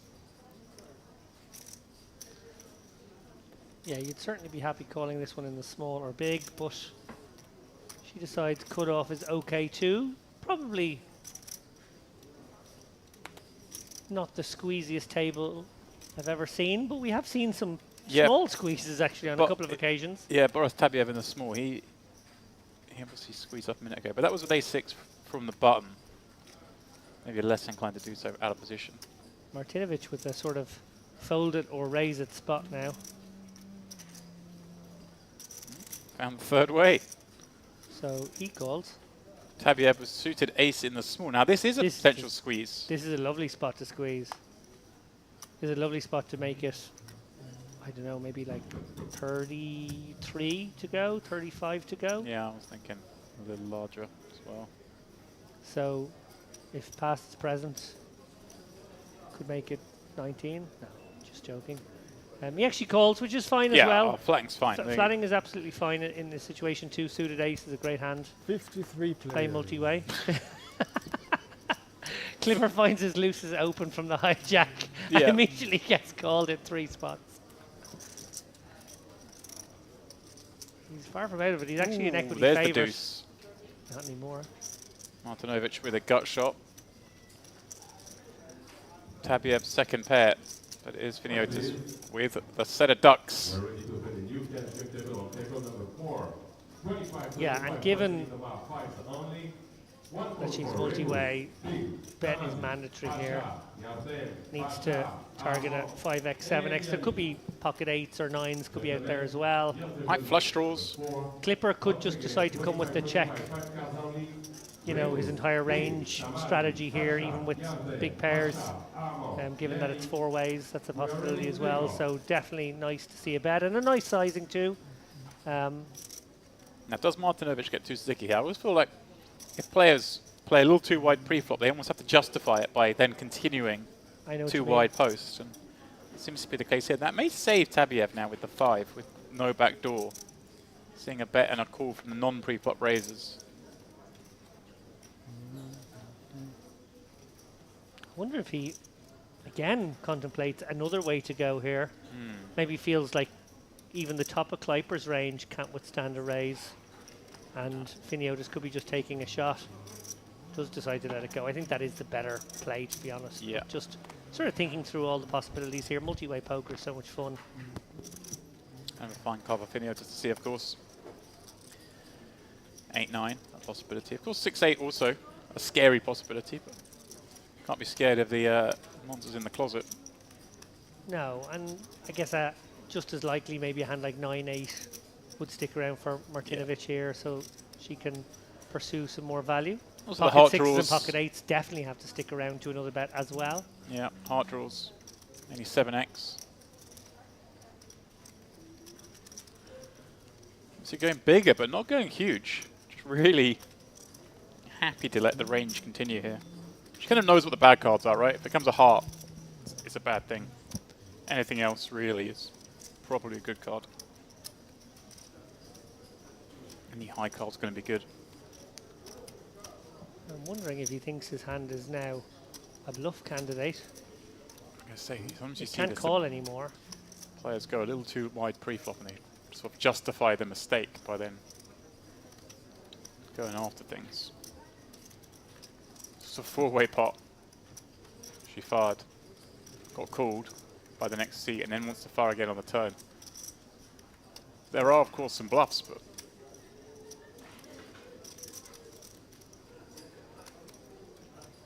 hearts being the obvious candidates. Yeah, you could be wondering if Finiotis just has one pair here. Could she withstand a raise? You think he's contemplating the call more so? I don't know what he's thinking there. I think he's come to the right decision in the end. Yeah, anyway. just 2 streets too late, perhaps. Obviously, unfortunate run into a set there. I mean, there are sometimes maybe he wins the spot as played. But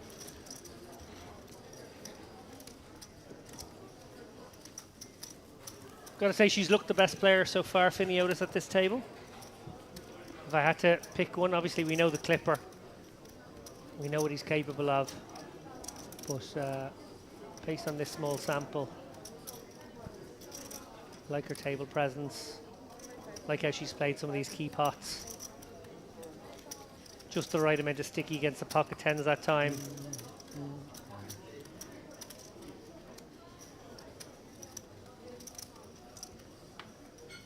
yeah, that was a bizarre hand. What really was.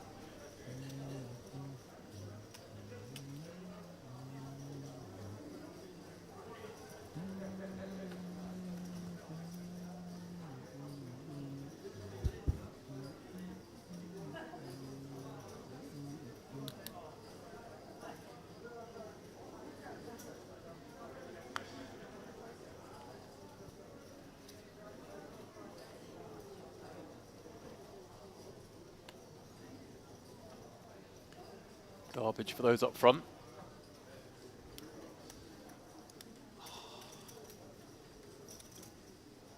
Probably just not qualifying for Martinovic there. Maybe the King 9 gets in. King 10. Garbage for those up back as well. Yeah, this has been a raggedy collection. Paolo suited here.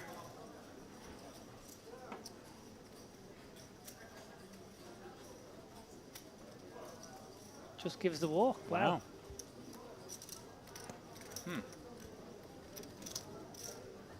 Very hard to fold those suited cards in the small blind. It's such a great price.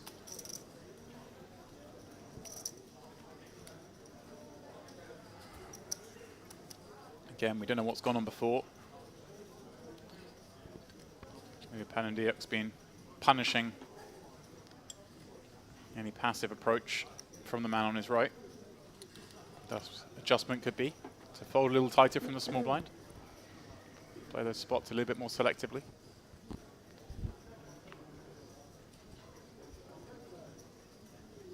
FA, suited ace under the gun. 7.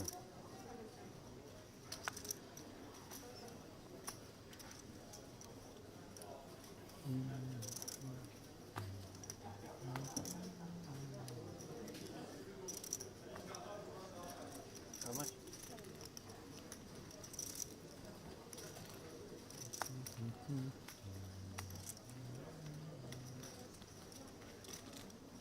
And he's going to get this one round to the blinds.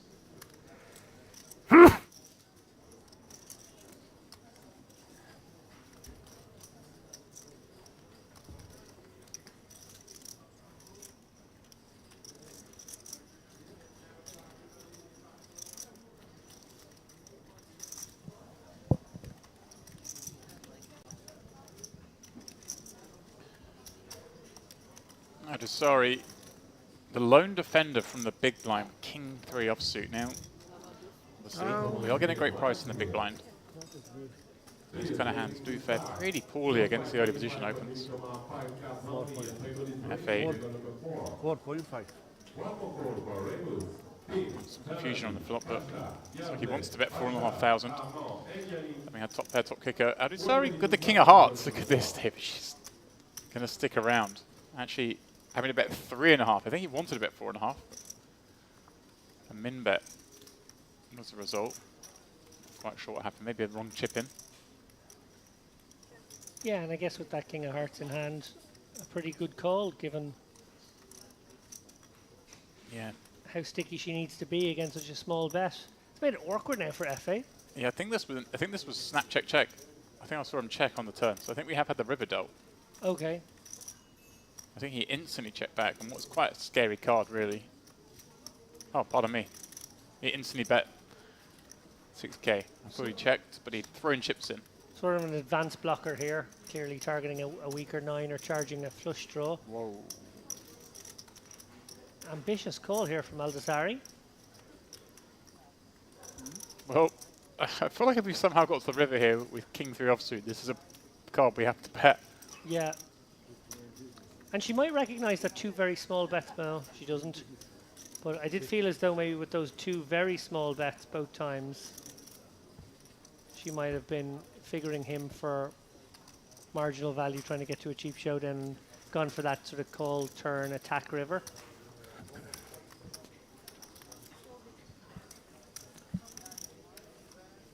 In the end, she does shut it down. A little bit leaky in that spot, I guess. Just facing small bets, just sort of got a little bit kind of pot stuck. I don't like it, but you've got to recognise when the board changes that dramatically, that when you're on those spots, if you have somehow got there with that hand, then maybe a bluff is in order. Certainly gets to have plenty of 7s there as played. Yeah.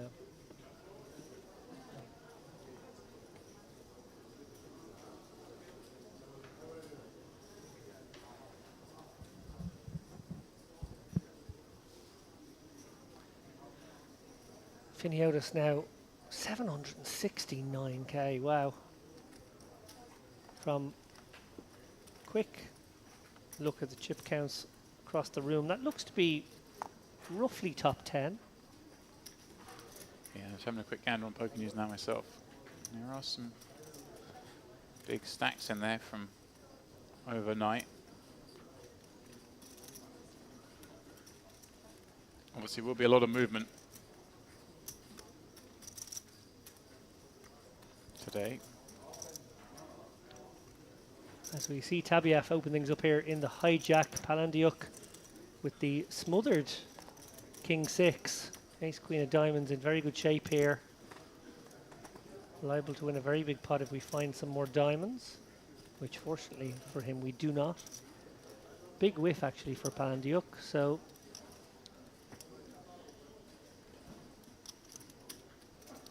one of those spots for Ace Queen where it's a little tricky. Goes ultra small. And even though we have to call with a lot of hands at that price. Yeah. King 6 is a very hard one to find a call, and he does let it go.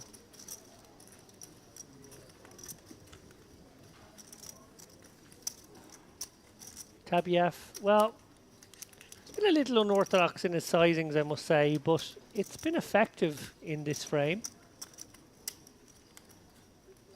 Yeah, there's been some stepping out, that's for sure, but it's been profitable nonetheless.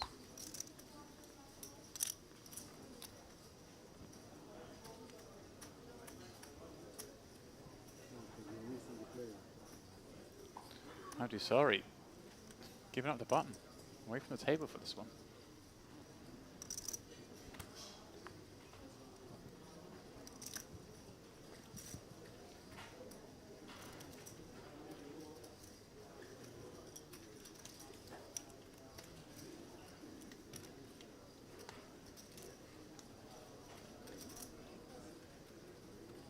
Tabiev. He likes these hands from any seat. Unopened from +2, I expect to see a wager.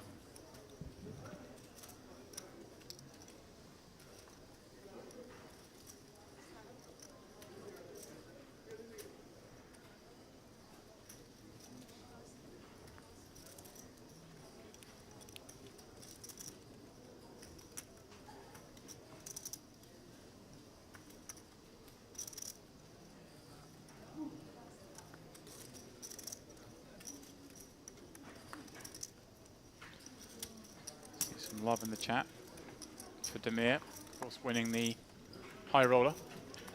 Yeah, Zugralin with that incredible comeback a couple of nights ago. Gotta admit, I didn't see it coming. No, you really didn't. I'd already written the etched obituary. Uri Reich on the trophy, and Ari check calling with that flipped second pair. There's some backdoor equity as well. That's certainly the backdoor equity. Turning 2 pair. He's made the backdoor house.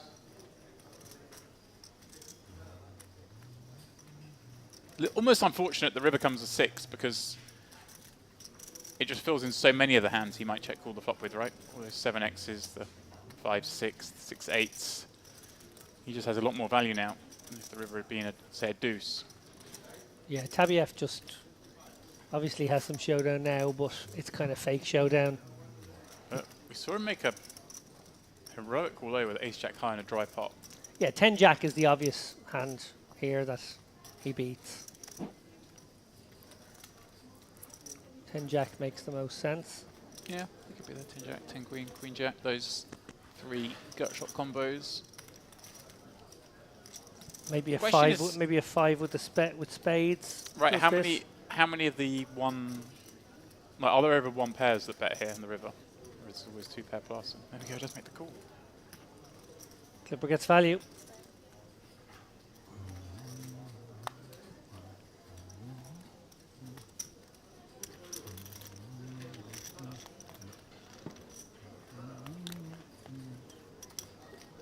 You have to show your cards to win a pot on this table a lot, don't you?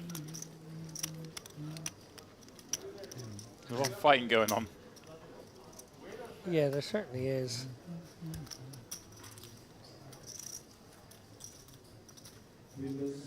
Players in the main event, the last level for the entry of registration. Okay, it sounds like the levels are about to go up. The announcement, this is the last level for re-entries. Looks like we've got 1 more hand at this level. 3,500 is the last level for registration and re-entries. So I think this is the last hand at 1535. Tabiev, the very openable ace-3 suited here in early. It's the kind of hand you want to include in your early position opens. Just have a bit of board coverage. Any suited ace really in this spot is good.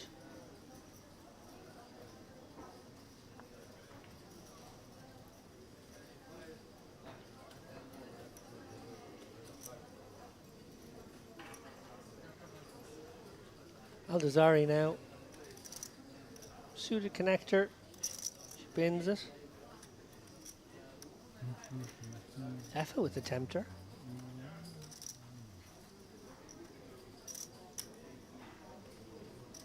Yeah, Tabiev has been very active.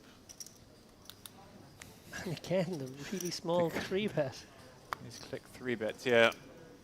It's in vogue here in North Cyprus. Certainly on this table. Ooh, and Finiotis almost been given a price where she could consider a call here. These guys relatively deep with her. Yeah, Sometimes can just see it. flicking in the 12.5 or whatever it is, and you hope that Tabiev doesn't get frisky. Yeah, that's the fear, of course, as Tabiev reopens the action. But But it's obviously sort of an just amazing spot here to put 12 in, knowing it's going to be, you know, basically 50k in the middle, and you just have to really win a pot-sized bet post-flop if you do make your set to justify it. You should get that. the problem comes here when you get a half-decent flop Yeah. against undefined ranges. They flopping best on the 10. Yeah, everyone with the piece here. Interesting to see how it goes. If the proclivity to small bets maintains, and it does, we could see a couple of calls here.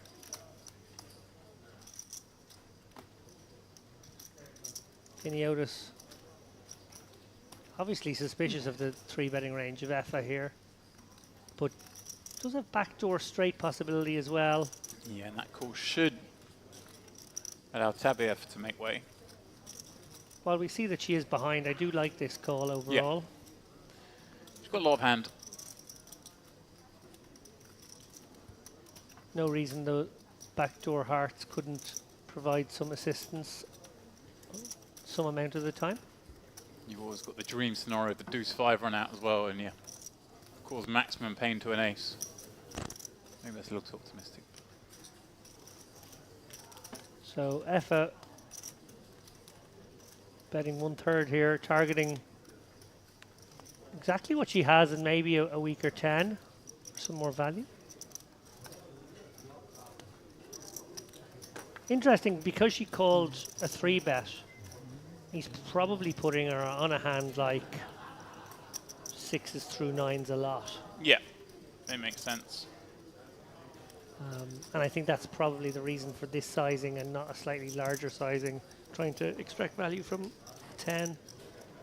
Yeah, the only realistic 10, I guess, is probably ace 10. So you're not loving life in that sense. A heart on the river, not ideal. Goes check, check.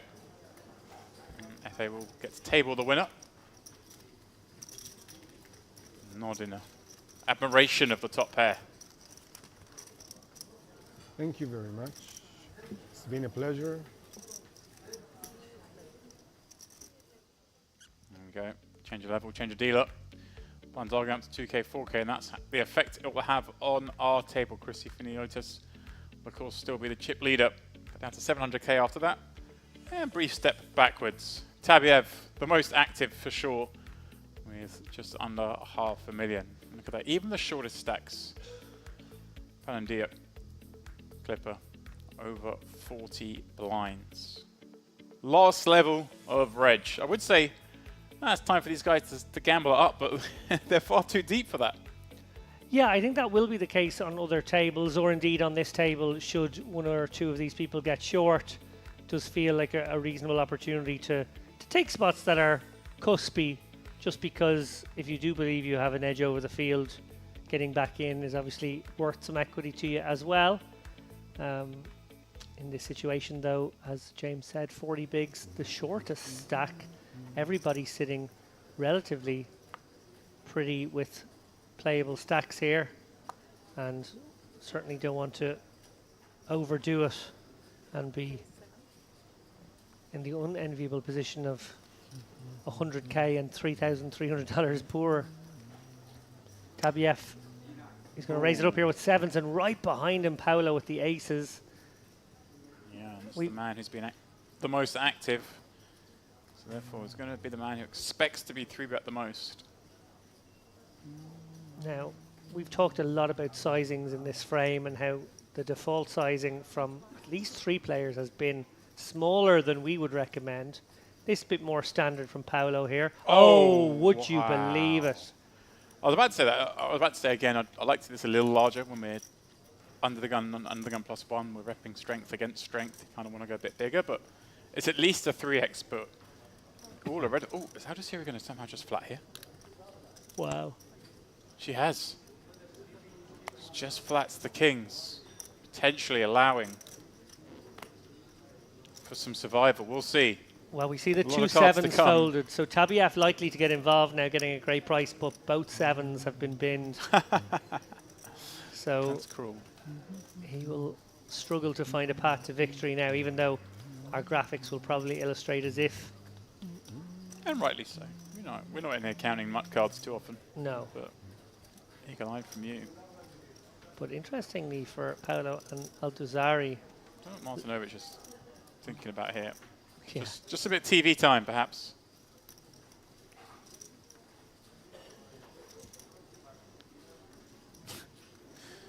Paolo desperate to see some action, holding those aces, being cold called.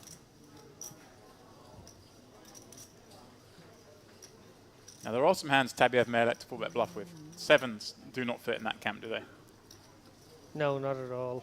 In fact, it's a fantastic set mining spot now for him. Just has to pay 14k to make a pot of 70. But I do like the Against thinking two strong because, ranges. again, we know that 7s is an instant call here. But making a tank allows him perhaps later down the streets to have different range of hands. And of course, there will be a lot of boards which spell doom for Aldasari here. Most boards. But it's possible she will find an escape hatch. Not there. No, not It's about there. as good as it gets for the aces in this scenario up against the 2 kings. I feel like he can bet pretty small here, Paolo. He's obviously Right. only got a 3-to-1 stack to pot ratio, so very easy to get his stack in by the river here. I was wondering, do we go unbalanced here? Do we think that Aldasari just has a lot of pocket pairs, cold cooling? And Charger Max. Yeah, and just Well, he does go half pot, which is bigger than I Yeah. anticipated. So maybe thinking along the lines of you there, James. just making it really easy to get it in for the shoots. And this is great because I mean she's so under-repped here. If he didn't have aces, we'd be talking about what a fantastic trap this is. Yeah. Tabiev. Well, those 7s are dusty now. Yeah, she to has this got action. incredibly unlucky here. Aldasari, we obviously put question marks over. 1 or 2 light call downs in very small pots, I must say, like very small situations, but this is very different. I have to say I love her line here because it was open from under the gun, a 3-bet for the next seat, strength, and just maybe deciding to play range here as flats with the 2 kings. Yeah. Knowing that the undergun open could reopen the action, and also allowing Paolo to potentially blast off post-flop with both weaker hands for perceived value and also his bluffs. Now, that Jack, Welcome. a not insignificant card because, well, Aldasari can certainly have jacks here, and Paolo can certainly have jacks here. So, Yeah. Yeah, card both we're a little worried about. yeah, Paolo's got to be a little concerned about 10s and jacks presence. They are often those kind of, I don't really know what to do with my hand here. Should I fold it? Should I raise it? Maybe I'll just flat it in this spot facing a 3-bet. Yeah, but both players, I guess, at this point, just hoping the other's got queens. Yeah. I don't think Paolo necessarily expects the kings to slightly pre-flop. What? How'd you end up doing in the warm-up? And Yeah, this is definitely getting dicey for both. But I mean, it's still very hard to imagine a world that doesn't end up in maybe even on the street. Sorry, may just decide to go with it here. Spring the trap, perhaps. no, just to call again, and I have to say, I do really like how Aldasari has played her hand. Like you said, we looked at it from the beginning and we thought, okay, she's doomed. But you got to think about this hand in terms of the range she's playing against and how effective this line would have been. This is the bad case scenario for her. And maybe aware of her own image as someone who's a little too... Paolo's checked the river with 100k back into 280. Wow, and she checks back! This is amazing. Well, Aldasari given a bit of a gift of 126k there. And she doesn't even show. Queens? Queens, kings, queens?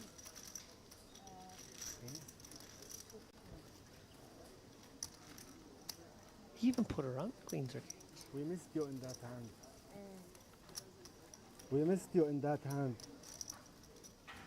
Bad personality, what can I do? Some people are good, some people are bad. You had 5? You're not playing. Penalty, one hand. Not 2 1. 1 1. Wow, I am gobsmacked. And if you continue behave like this, you will get all round penalties, so be careful. I am gobsmacked that he checked that river. the other Just hand. left 100k on the table. Sorry? Yeah. We missed you too much. And even more, so impressed that Aldisari somehow checked back. Yeah, I guess she just felt like she had Ace reached 10. the threshold of how many chips she wanted to put in the One pot. with ace 10. Right, and But if he's bluffing and he's given up, I'm not getting anything more. Hard to think of hands he's going to check call with it. I don't know.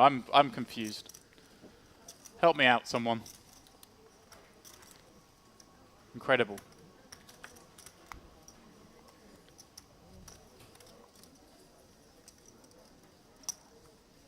Finiotis can certainly open this one up on the button. Getting close to the bottom of range, but I reckon there's a few more steps down the rung there. Fresh face. Jumping in. I'm going to shout as well. I'm just reading the updates in the chat we're asking about Dimir Jugralin. I can say he's, according to Poker News, got 360k in this very event, so going along nicely in the main. The high world champion.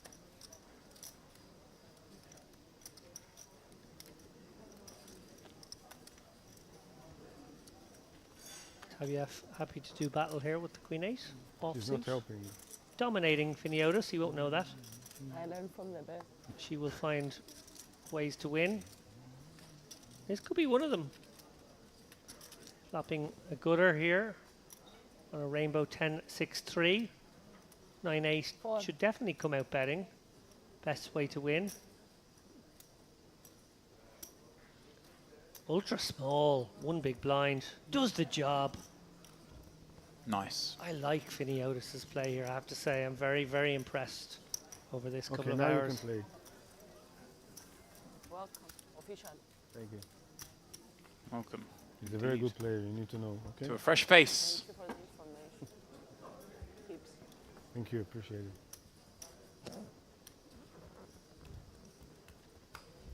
Clipper doing his best job of keeping the person to his direct left flattered.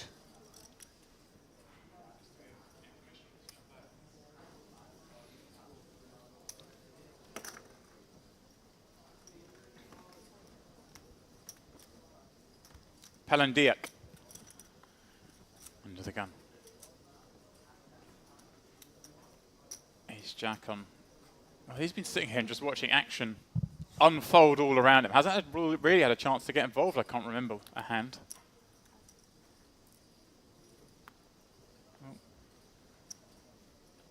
Has the level gone from 1,500 3,500 to 2,000 3,500? Yeah, and I would guess that's so that we can maintain a 25 big blind average for late reg. Wow, incredible. Yeah, so it's almost like it's flattened completely out. There's almost like no pay jump, or sorry, no blind jumps Right. from 15-3, 15-3-5, 2-3-5. They're almost the same thing. So we have 3 levels here today where these guys can tussle away at a 30 big blind stack depth Off that you the just table, bought in, your pocket. and or then outside, yeah. and only then do we cut them off and say no more. Well, 25 big blinds. price of poker going up in this particular hand with Martinovic finding ace king on the button. Again, I'm going to be hypercritical, David. I'm not 3-bet size, but at least we're over 20k. Yeah, based on what we've seen, this is a big one. Yeah. But I agree with you. You want to be looking. These guys are playing deep. There's certainly a time and a place for the smaller 3 bets. Right. But it's when it gets more intricate in the kind of sub 30 big blind zone. Not Yeah. now. If we were playing 30 big blind poker, these sizings are much better. Sort of 3x's, near 3x's. Long pack, bro.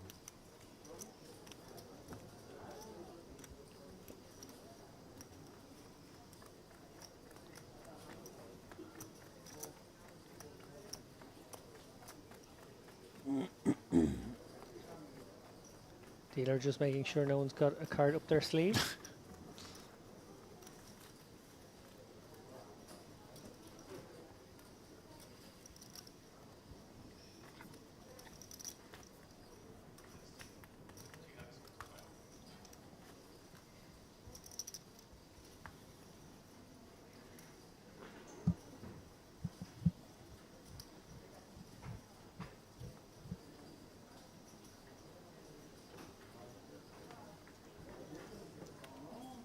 Here, you want to change? Alduzari, baby pair here. Interesting to see if she gets involved. Let's it go. Yeah, she has been reluctant to play small pairs. It's actually pretty reasonable, to be honest. They, Yep. they get you in a bit of trouble there, early position 2s through 4s, even at this stack depth.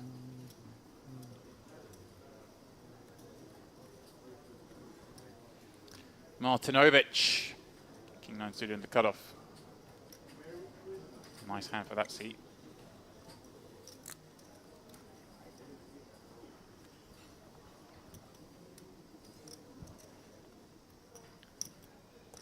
There is someone here. And as he opens it up with the King 9, we see there 1,145 players. Don't know if there are going to be any hovering around waiting for that last minute late reg. I assume there will be a few.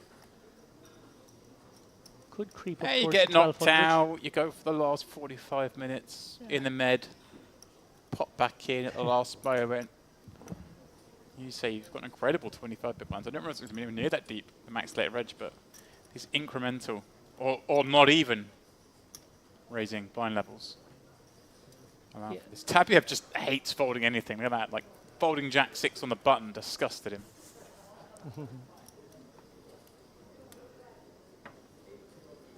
Remember, the bubble normally bursts in these around level 2 of day 3. Wow.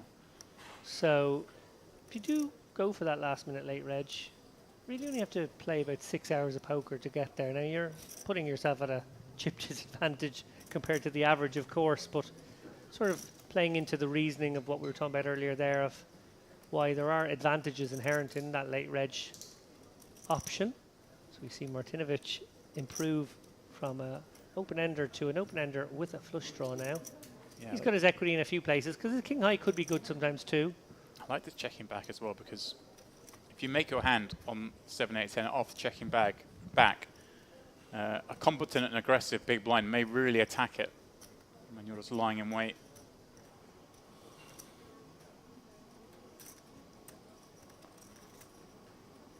Double checking. It is as good as you think.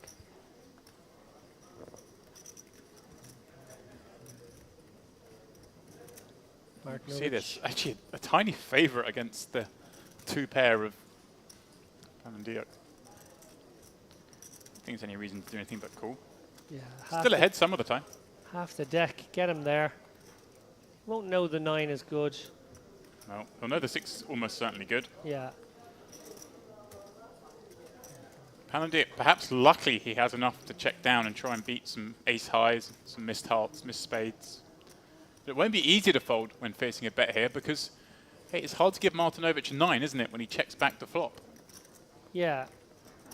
It looks to me more like missed hearts, which we know it is as well, but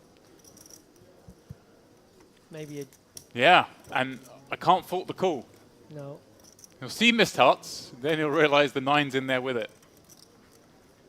Yeah, great read on the situation there from James from flop onwards, recognising the way it could play out and Martinovic take advantage of such against a smart opponent who could unfortunately find himself a little bit trapped by that play.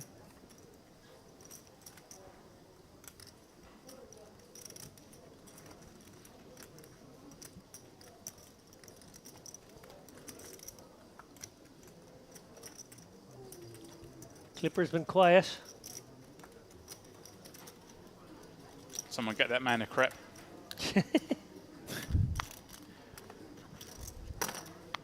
What do you reckon that shirt's worth? As in, what's the number required to take that shirt from him? It's a lucky bit of kit. I think I own that shirt. I You think don't own I that shirt. I think I might have 2 or maybe 3 of those shirts, and I mean almost exactly. But not that shirt. Not that shirt. That That's one, true. it's got history to it. It's like saying you own a football. It's not the same thing as the one that won the World Cup, is it? That was a really bad example.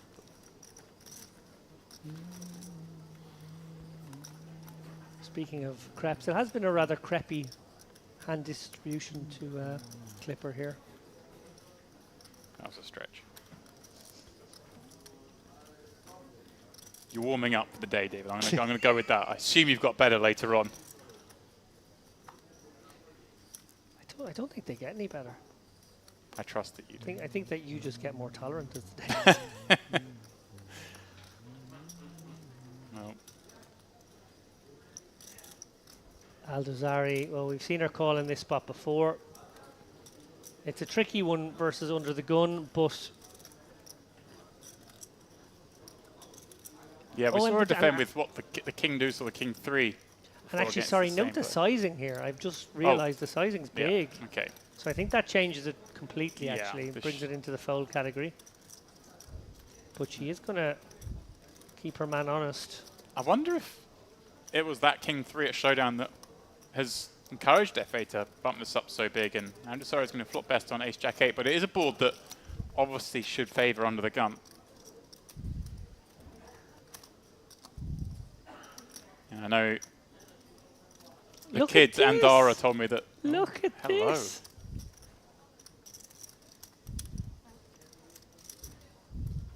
Leading the ace high, and FA just has to bin his 5s.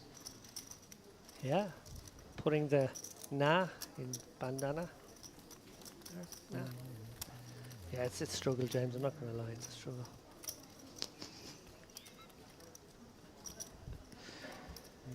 Wow. I've David, come on now. let myself down there. I There's don't a have job going here at Merit if anyone's about. I don't have high standards to begin Walk with. to the feature table, down the left-hand side there, past the cash game, through that back door, straight ahead. You'll see the cameras.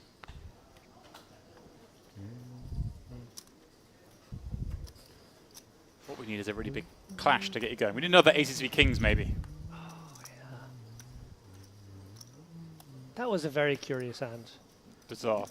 It was weird because in some ways it was so well played and well read by both players that I think they both knew the jack and 10 were bad cards, but at the point where we got stack to pot ratio of Yeah, like 35%, at that point it's whatever. Yeah, well, both of them have got to put it in the end, and somehow it went check check.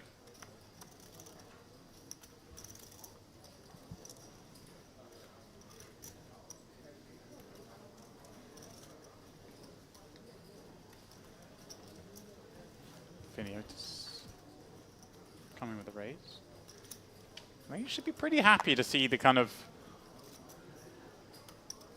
speculative action, curious play going on this table when she's sitting there with 700k. She'll certainly think she can build on that stack as the day goes on. I tend to agree.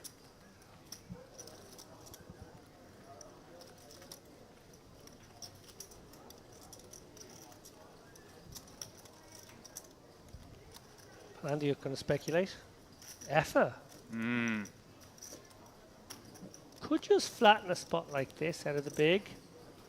Certainly can. Obviously more encouraging to squeeze, given the button peel. But you're up against +1. Playing 100, well nearly 100 blinds deep. Closer to 90.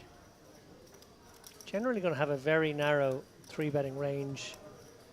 When Yeah. it comes from under the gun 1. So sometimes nice to put a hand strong as ace-queen into the flatting range. Be very I think deceptively strong, but... I prefer the flat heads up, but 3-way I Yeah, okay. think I'd like to see a raise. And again, could go a little bigger, but sizing's okay. Yeah, make this like 9 blinds probably, but Yeah. middle less. Not so bad, especially when Palandiak's actually flatting off that stack size. You have to go quite as big because you're naturally, it's naturally harder for Finiotis to play this hand with a player behind. Yeah, and Finiotis maybe feels as though, well, it's almost 100 big blinds deep pot. She could take a flop with these 4s. Yeah, and it's quite likely that Panandiak isn't going to jam behind, but thinks better of it. Very hard to play that fours. We saw her before against the same player get stuck playing sixes, didn't we, on the 10-4-3 board, so perhaps that's fresh in the mind. If she could be certain her man had sort of queens plus, maybe would call, but no guarantee you're going to stack him if it comes to full.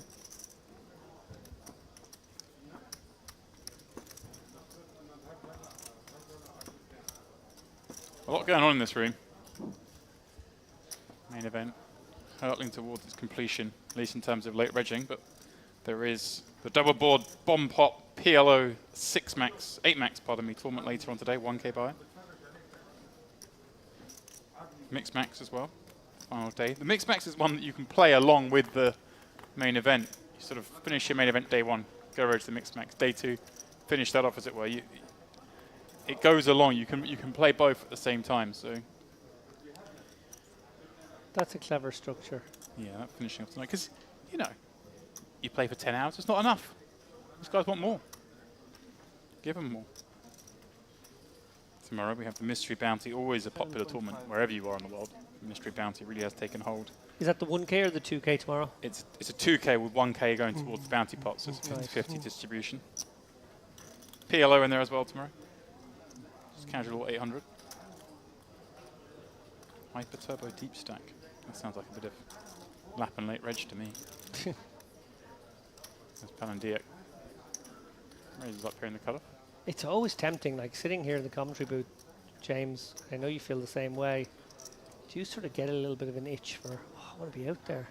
Certainly do. Maybe one of these days they won't want me to commentate, especially if I keep doing these terrible puns. I can come and play instead. I like this from FA. That sizing really does makes it really hard for Panandiak to peel, but I agree. encourages the jam when you're sitting there with 10. You're okay with that?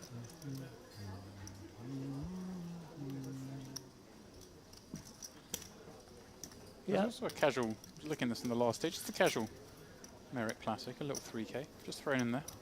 Don't worry about it, no big deal.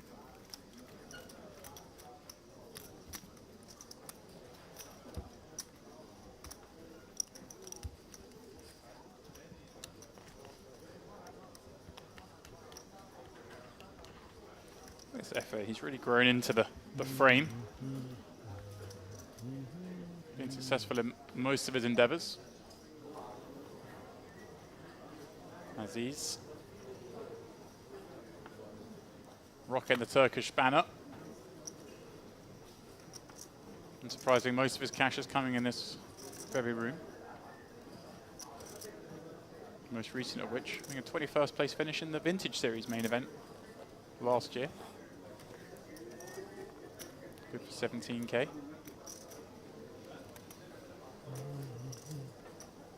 Best cash. And back in July 2021, the Merit Poker Summer Cup, third place finish. Well, a chop indeed, actually. Third place in the chop.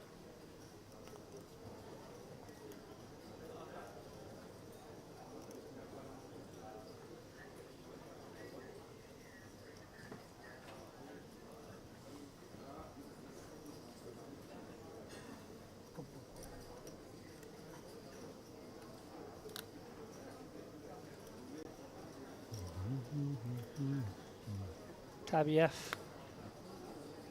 The loose open here, +2, King 7 suited. Finiotis going to defend this King 10 suited. These two playing pretty darn deep right now. 120 bigs effective. A little more actually.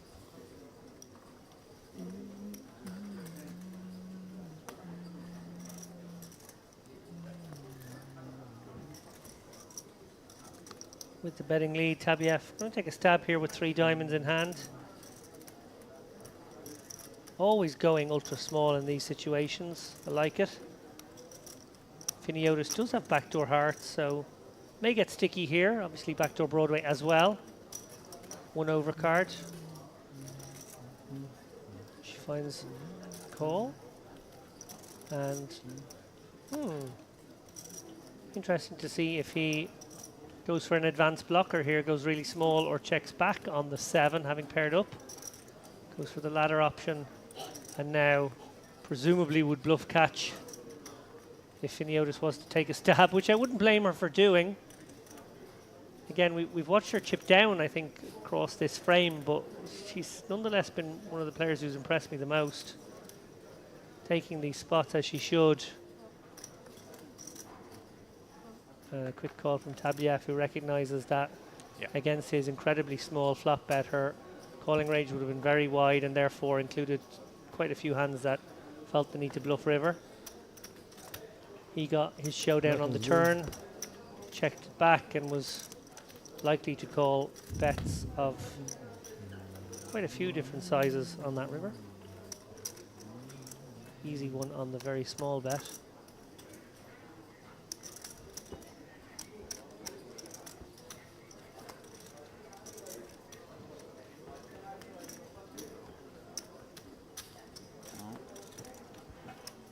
Chattiest of lineups at this point. We're sort of approaching the halfway point in the day. Players eyeing up the next buffet. Or at least I am. What do you even do after you've had cake? Cake at the last one. Do you go back to savoury now? I'd say I've planned my day out pretty well here. So, let's see, from the next break, I'll be bowing out, making room for Ollie to come in here, and you can talk more about withdrawals and other such stuff. Yeah, it could get very, very juvenile, the pair of us. As Tabiev, who's been opening light, probably lighter than anybody else from all seats, now wakes up with a real hand. And I'm sure it's not gone unnoticed to his opponents that he has been the loosest at the table. How is that not the first? Am I going crazy? I don't think he's been raising to 8,000 before, has he? No, you're right. He has actually made it a larger open size, which may draw some interest. Aldazari, oh well, he may have found a customer. Yeah, very in playable. her. And suited Broadway combos. Effa with the squeezable one now. Yeah, and he's showing that move in abundance. That fantastic hand early on. Pardon me, that was the previous table, the same seat.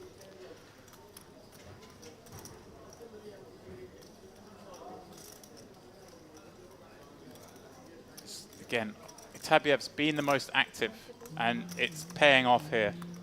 Oh, and look at this, Finiotis, wow. Oh, this feels pretty grim. But FA's been 3-betting quite a lot. The She small saw him sizing. 3-bet with King 10. A minute ago, she folded to his 3-bet. Cold. Will she just flat again in the way that she flatted the 6s to the 3-bet? Is that the line she will opt for? Or because these jacks are a bit better than the 6s, will she go for the 4-bet? Well, I'm curious because actually, when he went kind of a too small a 3-bet before, it was King 10 suited. And I'd say he's gone too small again here, and it happens to be somewhat light. So I do kind of like this that she's cutting out the 4-bet. And she's going huge. But oh, wow. Simon's just on the table, looks down at Queens and the big blind to this action in front. There's a lot of action. But you've only got 200k, and maybe you're thinking, well, we're still pre-end of registration. And I would say that sizing from Finiotis doesn't look like King's Plus. Call me, you know, results-orientated if you want, but those kind of in an unbalanced range would feels be ace smaller. kingy. It feels ace-kingy. It feels me. Not. Yeah, I'm actually surprised a little bit it's jacks, but it definitely feels ace-kingy. With all that money out there, he is just going to rip it in. And this is horrible for Tabiev. Tabiev has to fold now.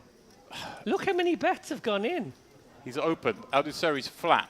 FA 3-bets. Finiotis with the big 4-bet. And now Simon with no fold equity. Cold 5-bet jams from the big blind. Tabiev's finally found a hand, but all the action he's given. And I'm with you. I think he's just going to have to fold it. Yeah, it's just too unlikely that somebody has aces or kings. Remember, the 3-bets come in, the 4-bets come in, the 5-bets come in. Any one of those guys can have aces or kings. Yeah. And especially Simon in this spot. Right, this is the thing. Your best case is that Finiotis probably has ace king for the sizing, and then you're putting Simon on queens, and you hold 2 queens. And the problem for him is he can't just flat Simon's bet here with Finiotis lurking behind as the Yeah, he's got to 4 risk better. the 473k. Now, of course, if he were to rip the 473k, it'd be very hard for Finiotis to even call with ace king. 90. So there is that. Maybe that's what's playing in his mind. But then Simon's probably just got better for the 196k. Yeah, there's a lot of chips as well. Finiotis covers him. He's sitting there with almost 500,000, which is way, way above average. Average right now around the 280, 300 mark. Don't think there's any need to take a spot like this. Of course, we see he is chopping with the best hand that's out there, and it would be a plus EV spot for him if he knows the cards. But it's too much action, and I think he's got to let this go. You wouldn't even love kings right now. I think you go with kings, but you wouldn't love them. You'd be reluctantly putting it in with kings, you're right. Wow, he has gone for it. Wow. Simon just feels sick at this point. It's what have I walked into. Makes Finiotis' job easy. She's going to save the extra 100, whatever K she was going to have to put in. F is like, so nobody respected my 22k bet then. Okay, fine. And Finiotis, well, this is an easy decision for her now. She was going to have to put another 100k in. Now gets away from it. You would imagine, or Yeah, like the only scenario she's praying for is 2 ace kings. yeah. That's way too optimistic in this situation. She's got to let this go. She's got to range these guys as both of them as probably queens plus. Yeah, one of these guys has got a bigger pair than Jack's. Oh, almost every time. Good fold from Finiotis. Obviously, somewhat easy fold, but you got to make it. Simon's ecstatic. I mean, there's another 100 odd K that's thrown into this pot by the other players for these two to chop up, bar the very unlikely scenario. 9 tray. No suit combinations.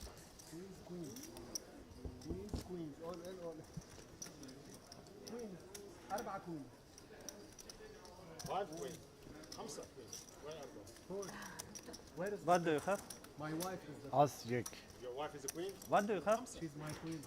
So Hamsa queens, not 5. Jet? You want me to sleep outside? You're the 5th queen. Well, both players pretty happy with what just happened there. She kicked my ass badly. Like an amazing turnout, really, for them. And actually, Simon can be a bit upset because if Tabiev had folded the queens, like he kind of expected him to do, then he would have taken up against the 2 jacks and been in to win more than double up. As it is, adds 50% to his stack. Oh, sorry, 25% to his stack with effectively no risk. Yeah, Crazy hand, though. Crazy hand, and I feel like almost like everyone overplayed their hand slightly along the way. Queens too. But I've often talked about game theory queens. optimal being replaced by Queens? merit theory optimal here, where everybody just accepts that everybody's going to play a couple of hands lighter than they normally would. It's sort of maybe the Mediterranean way. Because I also afraid ace king call on the flop king or ace, and she scared me. Go to home. She had 9s and 2 9s on the floor. 9, it's not dangerous. It was dangerous.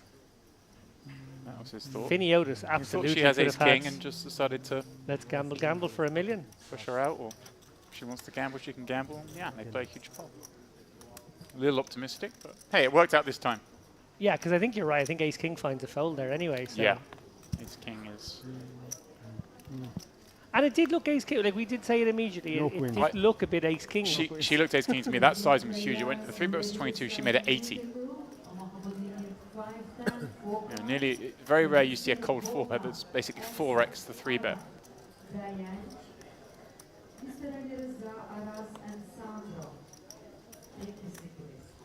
Runaway chip. Sorry. You did your best. Just No Simon penalty then. for this one.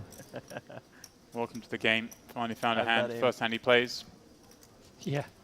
and was hating life with queens. Are you legal to play? How old are you? What do you think? Clipper. I shaved, so I look younger now even. Barely legal. I'm 24. 24. Yeah. Is it 21 here? 18, no? I don't know. I'm over 21, so Really? Just a little bit. Really, right? I know. I don't look like. 27. I know I don't look like, but I'm over 21. Yes. I'm legal. 2 pair for Finiotis here. Martinovic with the awkward kicker. Yeah, chance to get some of those chips back here for her. Wow, the I face. have 3 girls, all of them older than you. Yeah? The 3 of them. You could be my young son.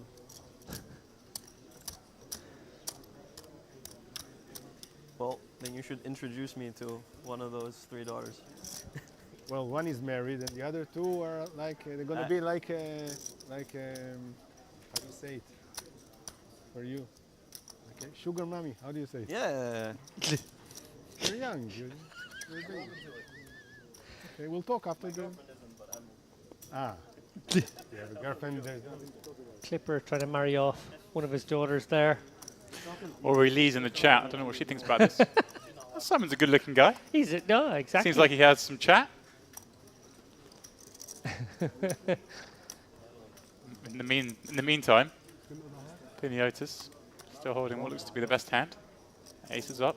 Clipper should just turn to him and go, I wouldn't want her to be with a poker player. Martinovic. Let's pick up a gut shot. I love Finiotis' glasses here. It's very matrixy. Certainly got some style about her.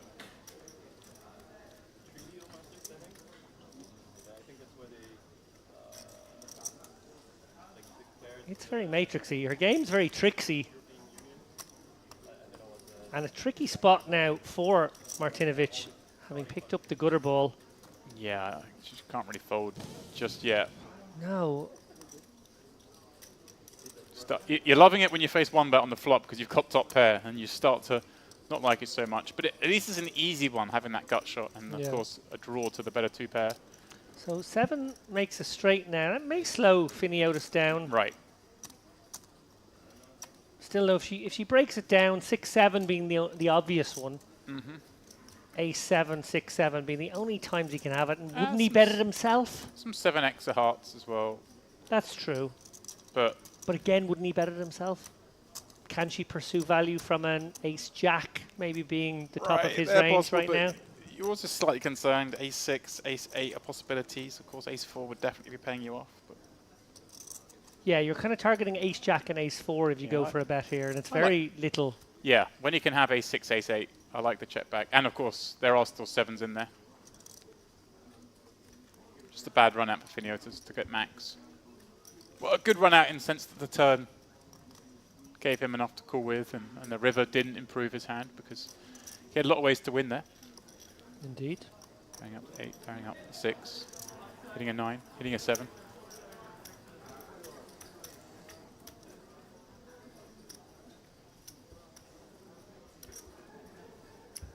Welcome, one and all, those of you joining us on the Merit Poker YouTube channel.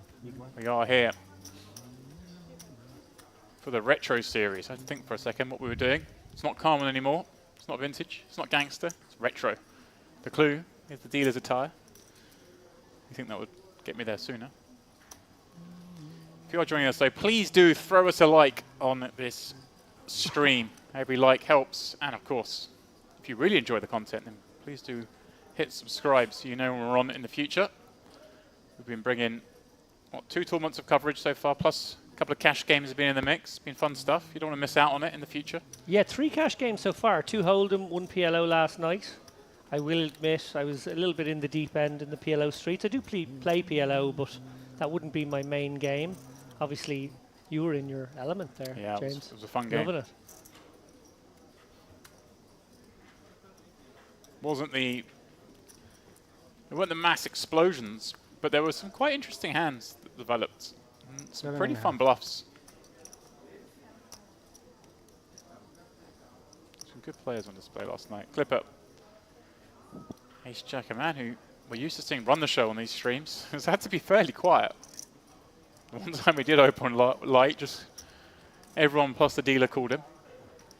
Here he comes with Ace Jack, and the future son-in-law is considering the 3-bet. Well, going with the flat. TV table nerves. TV table nerves. Knocking over the chair. You're from University City. You can't be nervous. Like a younger, bespectacled Espen Jorstad, maybe, Simon. Okay, I see where you're going. Can you see it? I can see it. I'm just following the YouTube chat, and Ori Lee has asked, "Is Simon single?" So maybe there's something going on here.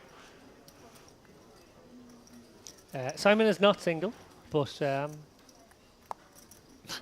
But what? flirtatious. You're going to finish that? Flirtatious, You're gonna- regardless. you're- Oh, and Simon does flop a rather flirtatious flush draw here to the queen. Clipper has the ace of hearts in hand. Kind of felt like he'd go for a c-bet there maybe, but decides not to. And Simon, door open now.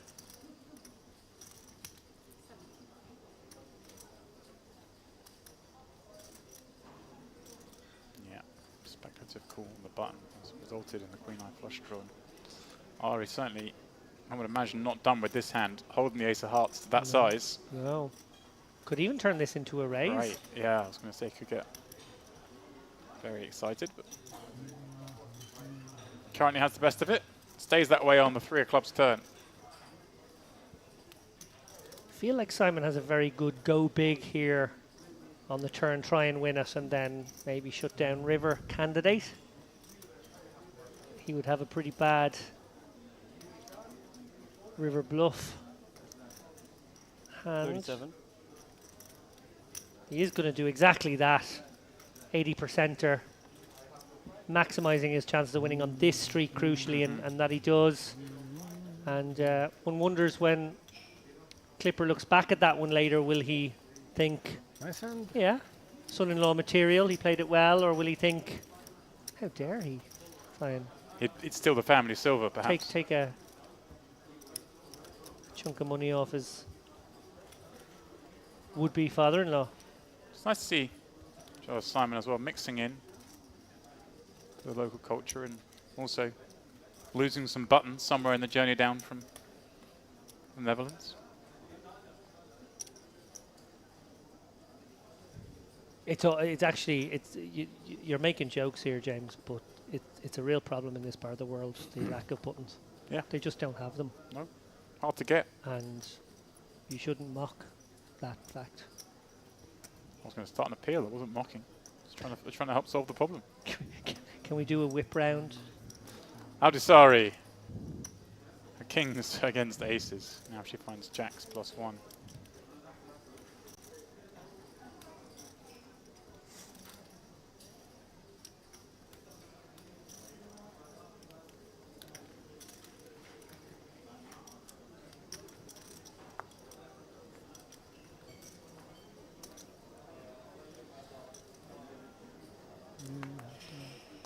Simon's going to look down at 9-8 suited. Every reason to think that he might flat a hand such as this one, given the Queen 5 suited on the button last time out. It's definitely borderline. Yeah, I'm seeing a 21-year-old Espen Jorstad. He's 24. No, oh, he's 24. God, he does look young, in fairness. That's my look-alike for the day.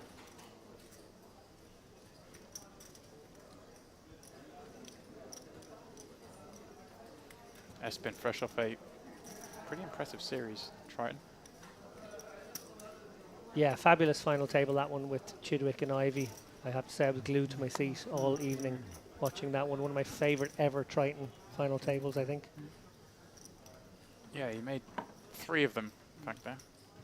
Back to back as well. That's the mystery bounty. Kind of, it's the tournament you don't want to win, the mystery bounty.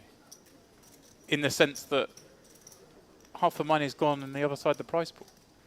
I mean, a win's a win. Oh, I think a win against Ivy heads up is Yeah. a big feather in the cap of any young player, and people probably forget that Espen is still a relatively young man. Just saw actually he stayed on and got second in the 10K at the World Series of Poker series in the same room. Wasn't even aware of that.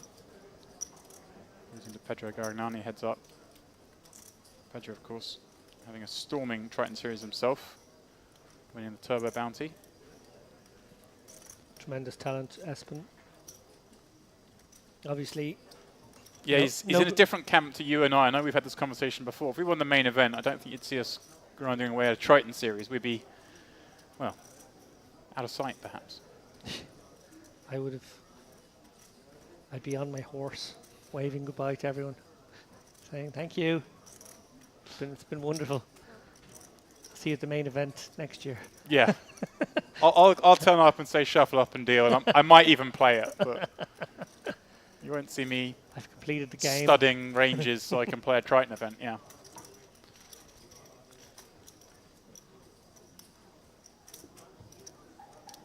I'm just sorry, picking it up on the turn.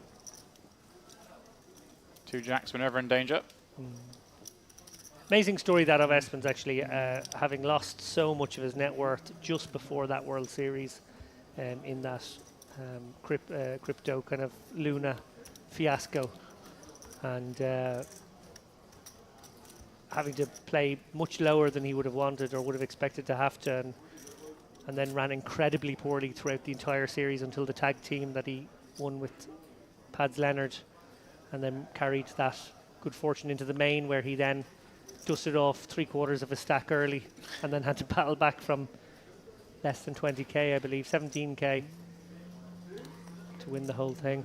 Yeah, that was all anyone was saying this year was people who bagged small stacks. They were like, well, Espen bagged a really short one last year, as if it's like, oh, it's fine that I've dusted off most of my stack, because Espen did the same thing.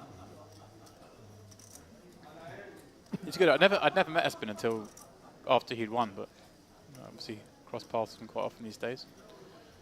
A lovely guy. And like there's no pressure on you play a poker tournament, you win it, you can be whatever kind of champion you want. But if the World Series were looking for a champion, there's your guy, a good-looking young guy, in great shape, loves the game, great for all the media stuff. They've done very well with him.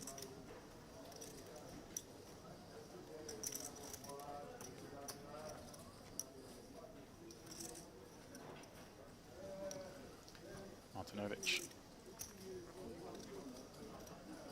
I keep saying Martinovic, but is it Martinovic or Martinovic, do you think? I would say Martinovic, but I don't know. I never know. I'll switch now for the last 15 minutes of the frame, shall I? Where were you earlier? Chat, call me out. Ori's claiming she was asking about Simon's relationship status purely for her sisters. Sure.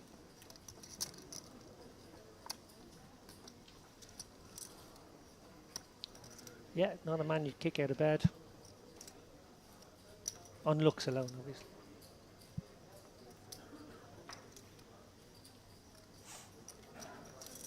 And this might just get the job done. No, it won't. Palandiuk going to keep him honest. Yeah, I think he's just a bit fed up. He hasn't really had a chance to get involved on this table.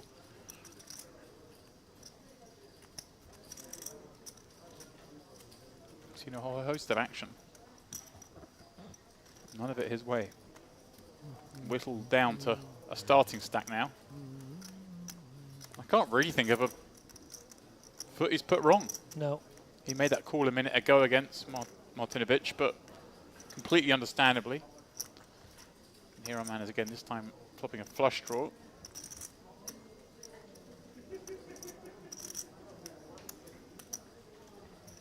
And I like this, just going pretty small. Could go smaller. She's got so much of the hand, don't mind getting called.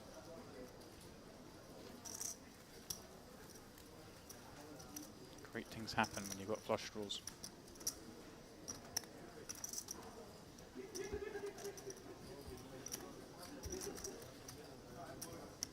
So we are coming towards the end of late reg. Time for a handful of more hands on this table, and then we will get that eagerly anticipated number, entries, but more importantly, the payouts. Yeah. Everyone wants to know what they're playing for.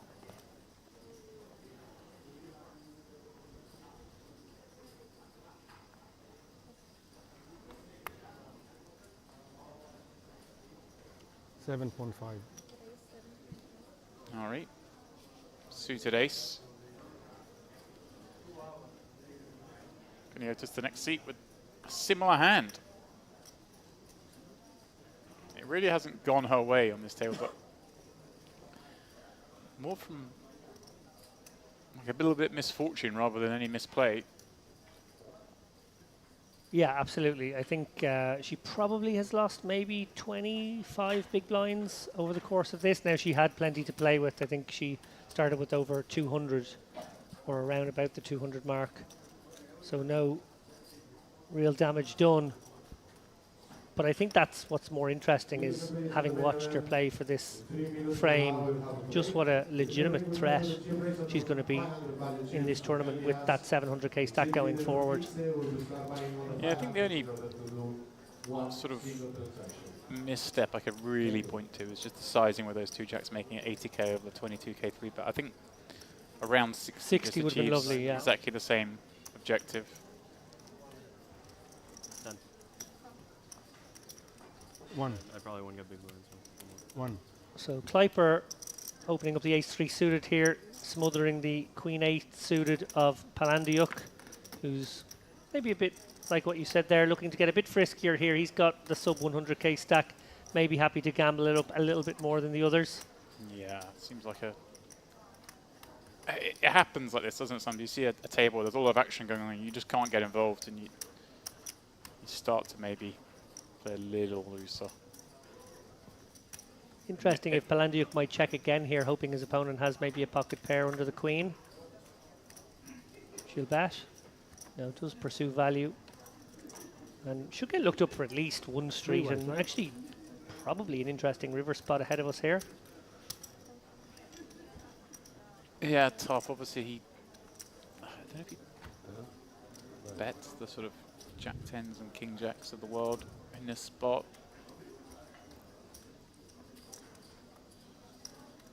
Probably wouldn't happy to check them a second time, but Is there a curiosity amount here that Kleiper might call? sure there's a number, but that's quite a big bet. Yeah. But maybe that is the curiosity amount. It's a little more polarizing, sort of saying I do have a queen or a 9, nothing else. Kleiper disciplined, as we've often seen him be. Yeah. I think I might have just given up the turn, but I don't know. It's tough.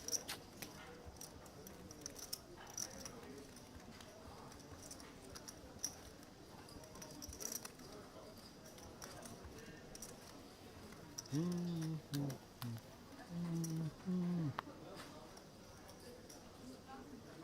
have to say, David, it's a very impressive page of notes and doodles you've managed to produce during this frame. Yeah. Sometimes they make sense. Sometimes they're informative. I can just see Ari Clipper written in big letters on them. Just the key points to take away from this. We've got to watch our hero once again. That was the first thing I wrote. Yeah. O'Carney thinks I have long COVID, but I just, whenever someone says something now, or if I have an idea of something I want to say, I just write down a word to remind myself, because I'm fairly certain I'll forget it 30 seconds later. We're just getting old.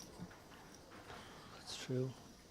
Well, the players are getting up, which to me indicates we are about to go on that break. Which? Oh, hello. He's been trying to get involved. Yeah, this is now beautiful. More on the starting stack. It kind of looks like he's been trying to get involved. To us, we've seen the hands. Maybe to the players at the table, not so much. Finding the aces, the last hand before late reg closes. Yeah, and Effa will be a customer for at least the flop with this king 9. Right. Yeah. Who knows? Should it come 9 high or king high, Palandiuk could get called in a couple of favourable positions. And That's there one it of is, 9 high. Wow. Well, Palandiuk has been patient upon patient. Last few hands started to stretch out, and now may just get his reward. May just see a check raise here. Well, just check rip. What a spot for Palandiuk. Right here at the death, right on the cusp of the end of registration. Still has to fade the 5 outs. And Effa obviously feeling like Palandiuk was maybe capable of a gambly one. Just decided, well, come on, gamble. Oh, and there's the 9! My God, there is the 9 Effa. And another 9. Death by quads for Palandiuk, who at least gets to go to the cage if he's in the mood. It doesn't look like a man who's in the mood right now. He's in the mood. That is cruel. That is so rough. My goodness me. He got himself. Sickening. Absolutely sickening there at the death. Incredible stuff. We see that. Wow. Aziz Efe now with 463k, over 100 blinds, coming back to the next level. But it is goodbye for now for Palandiuk. That just feels grim, because he spent the whole frame watching carnage ensue around him, just desperate to build a stat. You could see from his body language he was trying to get involved. He was getting just the wrong side of little things. Finally gets dealt into the ginnest of scenarios. Last hand for the break. Your opponent just check rips on 9-4-3. It's all hands rubbed together. And then... What a sickener. 9. Yeah. Well, we do say goodbye to him. We say goodbye to you now as you make way for Ali Najad. Just before we go, I want to ask you to reflect upon one strategic thing I noticed. The two biggest hands we saw, of course, until that last one there a moment ago, was the Queen's Jack hand, where arguably everyone played a little bit looser than one would expect, a little bit sort of more willing to get it in. And then that really kind of unusually tight hand with the aces and kings. That was bizarre, yeah. Where both Paolo and Aldazari sort of managed to not get it in when it surely was going to get in on flop, turn or river. Yeah, I mean, exactly that. I can't really explain it. I think the queens, jacks, like Simon had the decision that with 200k, he kind of just had to go with the two queens. It kind of looked like it's up against an ace-king sizing. Then the other queens then jamming was perhaps a little on the loose side, but that happens. You know, it's a little loose, but the aces-kings, I can't explain how that didn't go on the river with just 103,000 back in a 282,000 chip pot, checking aces. Didn't make much sense to me. Well, Aldazari gets to bring those chips into the post-registration phase. Registration is closed. As James said a moment ago, we will be bringing you payouts, prize pool totals, all that exciting stuff now. We'll have to see if our poor man there who got done at the end will jump in right at the last second. But for now, and the Merit Retro Series main event, we're going to bid you farewell for just a few moments. Please don't go too far away.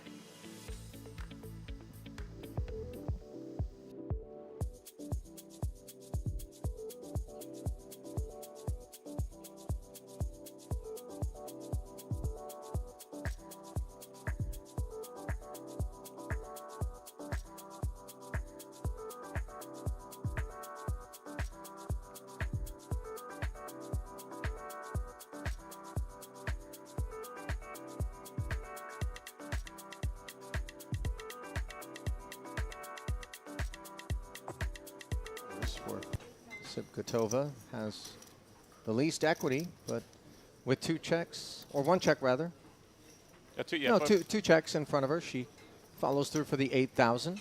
Yeah, obviously 7-4-3, not really her board having opened from under the gun, although in this case we can see she has caught a piece of it. But betting here, I don't think you're going to get raised that often, and the backdoor diamonds, I think, tips it into that kind of hand. You don't mind betting here. Halabi with the overpair, of course, going to come along, and now Kabir with the queen high flush draw. There is some argument to raising, as I was saying, that this is kind of more his board. He can have the two pair combos, he can certainly have sets, he can have the flop straight. As I'd imagine, just calling. Sipkatova, of course, gets to have all those big overpairs still.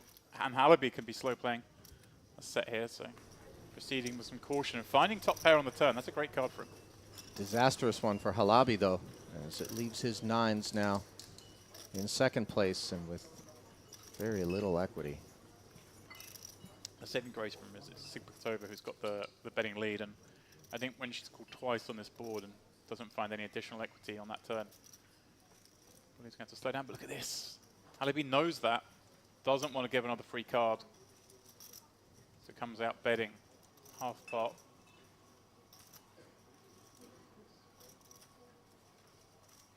Kabir, of course, going nowhere with this hand. Top pair flush draw. Well, I have a slight concern about Halabi betting out. It's unlikely to be a bluff here. It's some form of value. As you can see, it's value that he beats, but there's plenty of hands he loses to. But of course, the flush draw gives him so much equity in the form of a redraw if he's behind that he's going to call, surely. Sipkatova just a bit annoyed they didn't check to us so she could take her free card. Yeah. It is a peculiar line when we go from flat call, pre-flop, check call flop to then come out swinging. I like it, Ollie, because he correctly identified the fact that Sipkatova is going to check back so many hands, and those nines are so vulnerable if he checks through again in a three-way pot. Now that he's been called by Kabir, though, what are his feelings about the 2 nines and about Kabir's range? He can certainly still be ahead. He can be up against club draws, which obviously now he's beating next to nothing. He could be up against some of those sort of 7-6 type hands as well that want to call again. And you see it didn't take him long to decide to check. Yeah, that river is just the dustiest card on the deck, bar the 5 or 6 of clubs filling in. Beer with just a decision of how much to go for. And he can, you know, put Halaby on some pretty strong hands as well. Like a set may well play this way.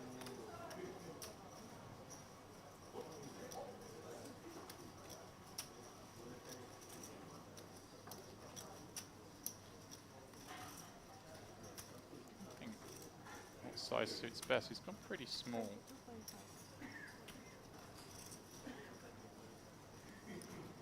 I don't hate it going small just because we do just have like all the hands here. There's not many bluffs we can have. We don't really need to polarize.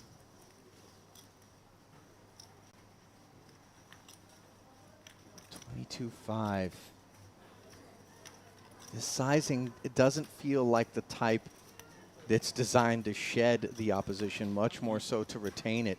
Yeah, and this is one of the worst hands we can really have here. Nines with not even a club blocker. Like I say, we're going to have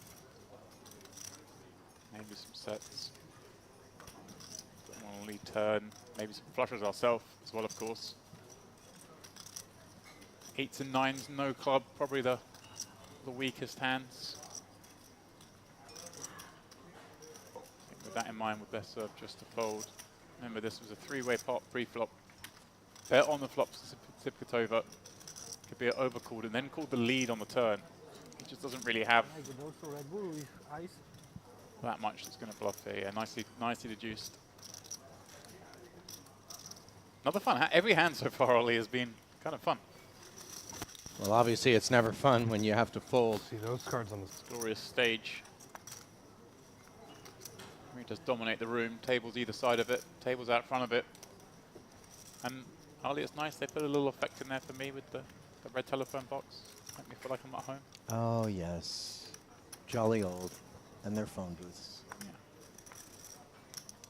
Which have turned into homeless shelters for the most part, it must be said, around the Mayfair area. So we just spent some time up and around that nook of the city. I was sort of having a conversation with some of the Sharehand guys on the walk back one night to the hotel. And, you know, they're teasing me a little bit. I'm teasing them. And I couldn't really find a justification of why we still have so many telephone boxes. It's for Instagram, really. That's the only reason. As Halaby finds justification to open from the button to 7,000 with Jack-8 suited. And it isn't simply, I lost the last one. But Sipkatova, plenty of kit, defends the king-queen. Interesting, went 7,500 on the button with Jack 7 offsuit. 7,000 with Jack 8 suited. Like, I don't mind you calling too much with this one. Sipkatova smashing that flop, and Halaby with a hand that could look to shovel some chips down the streets. Well, for now, interactions with the queen of spades and the betting lead are what come together to deliver 6,000 forward on the back end of the Sipkatova check. Yeah, just definitely got options here. Obviously, you can come with a check raise here. Look to stack hands like ace-king and aces. Get ace-queen in there with some more. But I like this just flooding with the top two pair because you're unblocking. Pardon me, you're blocking the top pair. I like check raising queen 6 because your opponent has more king x. When you've got the two top cards, check calling, allowing to bluff later streets. Here we go. Yeah, Elisa agreeing with you. After she flats, she does respect the arrival of a third club. Yeah, it's not a great card for her to see. but of course your opponent is going to have a lot of lone club hands that want to bluff this card. So as it is, Halaby's stepping way out of line here with the no pair, no draw, no equity bluff. Oh, but an opportunity presenting itself potentially if we are looking to really just barrel away as the fourth club leaves the king-queen quite uncomfortable. Ace-jack has also gotten there. Yeah, it's kind of a grim one. And, you know, Halaby will be concerned that she's got a hand like the queen of clubs. That's obviously a prime candidate to call. But I don't think she has too much ace of clubs. Yeah, I love this. He's gone for it. Oh, How about this, James? He's overbet jammed. And those two pair have just shrunk right up. Like I say, she does get to have some clubs. She can have, you know, a hand like any hand that's got the queen of clubs in it, a hand like queen jack with jack of clubs. Even, you know, king, queen, king nine or queen nine kind of hands. She under-repped her hand. Top two pair looked like two plums, now much more like two prunes. The only thing that could perhaps lean her back towards calling here is obviously the sizing. This is just pure ace of clubs only.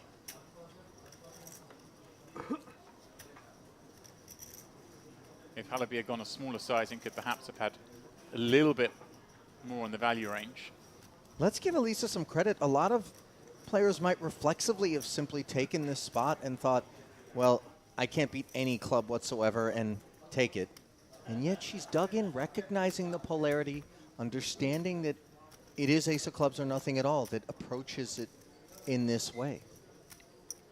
Yeah, it's so grim though when you got king queen. All the good reasons on the flop to have king queen are now bad reasons here. Your opponent's barrels are just weighted way more towards flush combos because you hold the top two pair. Yeah. And of course, don't forget Sikotova also has all the two club combos in her hand that would have called pre-flop. Check called flop, check called turn. But credit to her for thinking this is one of the worst hands we can call with, but she still wants to call with it. Maybe senses exactly that, some frustration perhaps from Halaby over the previous hand where he lost with two nines.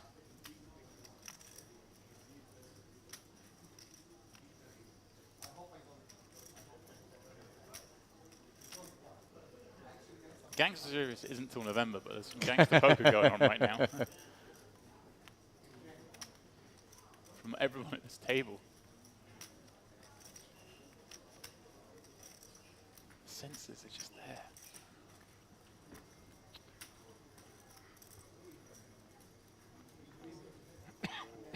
And she lays down the winner, James. Ultimately, the aggression rewarded for Mazen Halaby.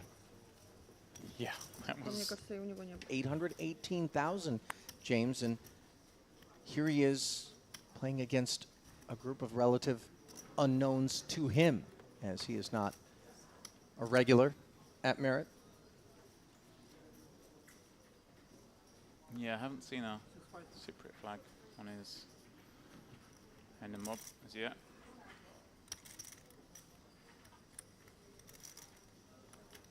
Valeri goes to the shades as he lights up 6,500 with the A7 offsuit. And I remember hypothetically you were talking about, well, three bets might come in against Pak if people get the sense. I think it was a queen jack for Halaby in that spot that he is opening this sort of kit. And yeah, he opened ace-8 offsuit before from this seat. Now ace-7 offsuit. These are hands that just don't really perform very well. Well, they're going to do better than average against ace-deuce, suited or not. As you see the equities. The lone customer is Nikolai Sabal, but paired board with two hearts. I'll take the ace-deuce, Ollie. Yeah, feels like that's the better kit now. You want to wager? I'll bet you lunch. No. Even though I know it's free of charge. Still don't even want to make the bet. As we can see Sabal in such great shape here. You talked about a little wager, 7,000 into 19,500. That is the figure dialed up by Pak. A flat call from Sabal, who makes the hearts no waiting. And that 9 does give the bad end of an open-ender to Pak, but he recognizes that it is time to slow down. I'm just checking back. I've got a red ace, but I don't remember exactly which one it was. Sure. Oh, it's the ace of diamonds. What a shame. And yeah, I mean, that just card fills everything in, not just the flush draw, obviously, but Jack 9 suited. Whoa. Okay. Pack getting frisky. Yeah. Again. And now that card puts a 4-liner on the board. Puck really in no man's land with an ace high. The 7 doesn't play, and oh, this is this is Valeri doing what worked already Yeah. earlier here at this feature, but it's an exercise in futility now, as we know at bare minimum Sabao will call. Yeah, the hand earlier was up against a much wider range. You could rep a lot more hands. This time you've opened +2, been called by +3, it's called a flop and wants to bet this turn. They just have a lot of this. Now, this might look genius against King 10, for example. But, I mean, everything else is got there.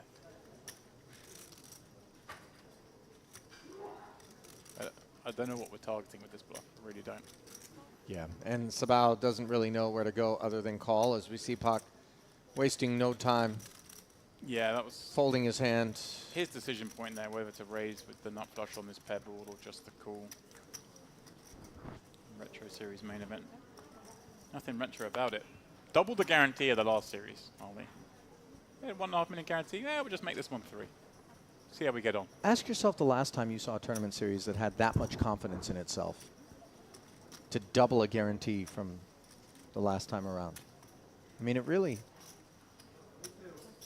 warranted levels of ambition, and that is the sort of ambition we're seeing from Hamnet here with registration still open. He decides the last 40,000 is going to be hitched to 8-9 suited, and unfortunately for him, in the cutoff, 2 8s await as Hakeem Mehidi flats. Seems reasonable with 30? re-entry still 40, open okay. to just rip 13 blinds in here with 8-9 suited and Mehiri with 2 8s flatting behind. That puts hands like this ace checker pack in a real tough spot because Mehiri can just continue with all his range as a flat for 13 blinds, so there can be traps in here as well. So although Pack would have taken on the jam, it's a lot harder to continue now, but he does decide to do so. And remember that he does have the covering stack in terms of he and Mehidi, but if he is covered in turn by Sabao, and Sabao feels like he could get interested. It's a weird one because, I mean, Pack's just never got it here. Yeah, Pack is, this just isn't a trap. But the side pot is dry right now, James, and that is a bit of an issue because why would we clear people out when there's no upside? Well, because the upside is you just have to beat one hand to win this entire bounty. And he has counted out the raise, and it's just he just hopes Mehiri's not trapping. Mehiri's trapping, it's a big mistake. But if he's not, then he's just going to pick this. Well, pick this button. He's going to pick up the opportunity to run down the all-in hand. And Hamlet, like loving life, he's been called in 2 spots and going to get ISO'd and find out he's 40% with a dead ace and jack in there as well, albeit 2 dead 8s. Well, that's all given that our assumptions about whether or not Mehiri and Hawk will want to continue are correct, but you never know, James. It's just been put in the bin here, unfortunately. Like I say, I mean, he doesn't. It's not like he has bad hands here. He's called a 13 big blind jam. He has to have like, at least maybe 7s, 8s, and then hands like ace 10 suited, ace jack off suit himself. Well, what does he have to have in order to make this call or come back over the top of it for all of his stack? Well, he gets to have all those traps. So if he's got aces, kings, ace, king, queens, all these hands, they're all going to play the same way. But what's the bare minimum that he would proceed with? Or should proceed with? If I put you in his spot here. I think jacks I go in and go with it. 10s I feel pretty nasty. So there's Ace, queen feel nasty. the line.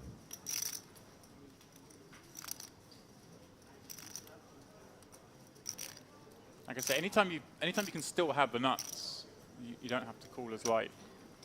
Hands like, wow. Cutting it out looks like he wants to just take it to a flop, but I mean it's another 80k of his 240. Maybe just thinking, hey, 146, right? if I just call here, I can just get it in on the non-high card flops. And if that's his thinking, he's spot on.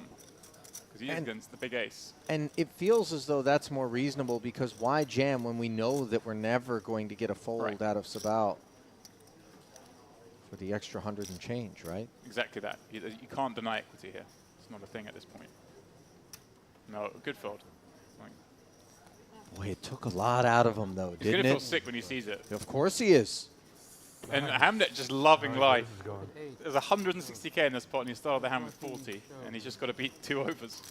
Let's put a couple weights out there.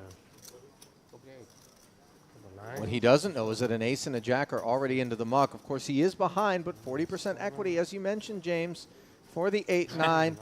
And of course, that falls to just 20 on an ace-9-5 board, as suddenly the 2 8s can feel a bit more relaxed for Mahidi. And less relaxed as you see Hamnet rubbing his palms together, looking to will in the 9, 8, or 6 that he needs. And unable to do so. Good luck, guys. As the rich get richer here in terms of Sabal, the big chip lead. And I have kind of taken note of the fact that he's dialed back the involvement. When you're out there at the table, you still think every time that he gets in there that he's up to no good. You don't think about the hands he hasn't played, you think about the ones he did. Good point. Here we go, Sipkatova. Been forced to be quiet. This hand's certainly going to be good enough to play.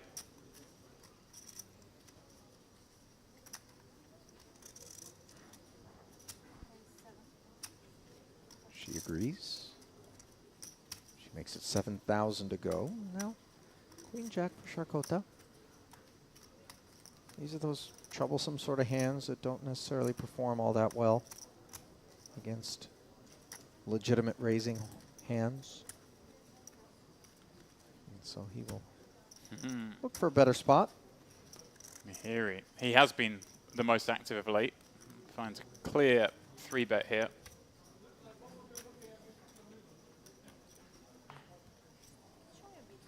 Sorry? A little on the small side against +1. Oh, yeah, sorry. Again, you do have position, but just want to take that a little larger. Thing is, Ollie, it just means Sipkatova calls with almost all the hands she opens with to this sizing, so you don't really define her range much. Alabi, well, he wants to play 4s for the open, not much he can do to a 3-bet.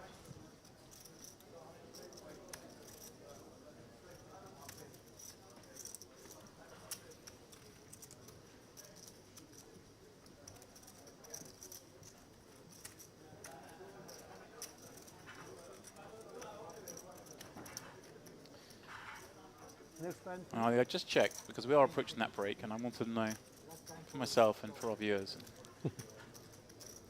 Sadly, we are going to lose this group of players, but I'm sure we'll be set a fresh lineup that will be as intriguing in their own unique way. I'm not so sure about it. I hope so. Is that why you're storming out of the booth to the beach? It's in protest. No. I mean, every one of these tables you can reach out into the field and grab one is likely to be delivering some excitement, much like this pot here where Mahidi has 3-bet the Sigvatova open, and now pocket 4s for Halabi. Yeah, he's big blind. He's done some, yeah.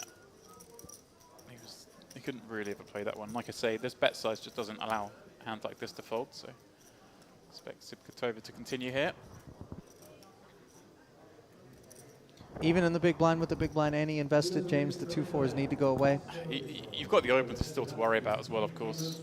I think the flat and then the prospect of a 4-bet behind that really dissuades. And a 4-less ace-8-6 board will be relief for Halabi. We might not be done on this one yet. Mahiri obviously smacking that ace, but Sipkatova's got a gut shot, and if she's up against some non-it, wow, he checks it back, getting trappy. Second flush draw on the board. It's kind of scary, but this may be a little bit of frustration creeping in from her that she's just electing to take the first spot she's been given. And note that this is the byproduct of Mahidi checking back on the flop.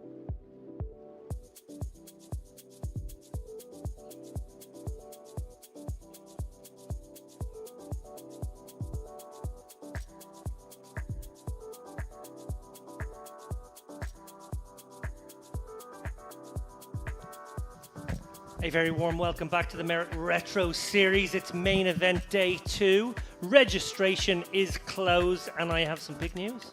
And that is that there are 1,223, possibly 24 to be confirmed. The guys are just doing the final bit of maths. Entries, and we've broken a record. This is the biggest field there has ever been on this property. I mean, you know, we thought, James and I talked about it, we thought perhaps it's a bit ambitious to go from a $1.5 million guarantee last time around to a $3 million guarantee this time around.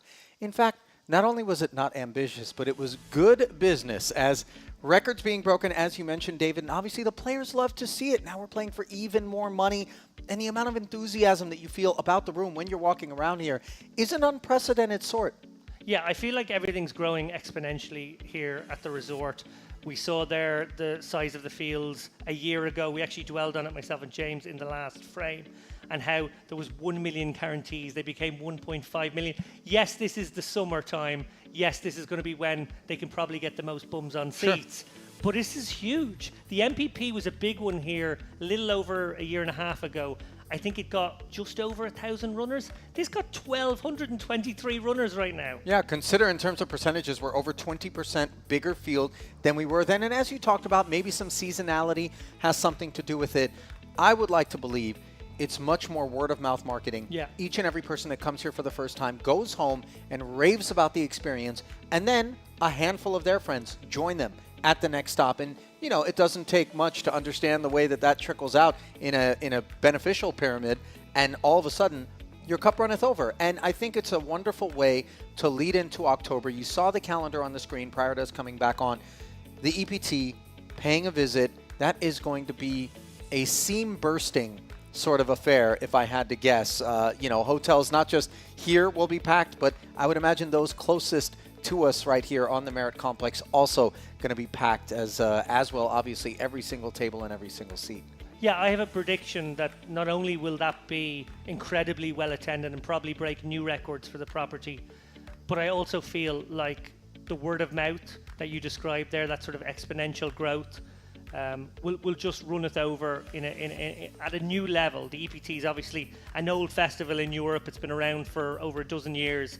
And I feel like with those players coming here and the quality of the experience that I believe they're going to have when they come here, sure, cat's out of the bag now.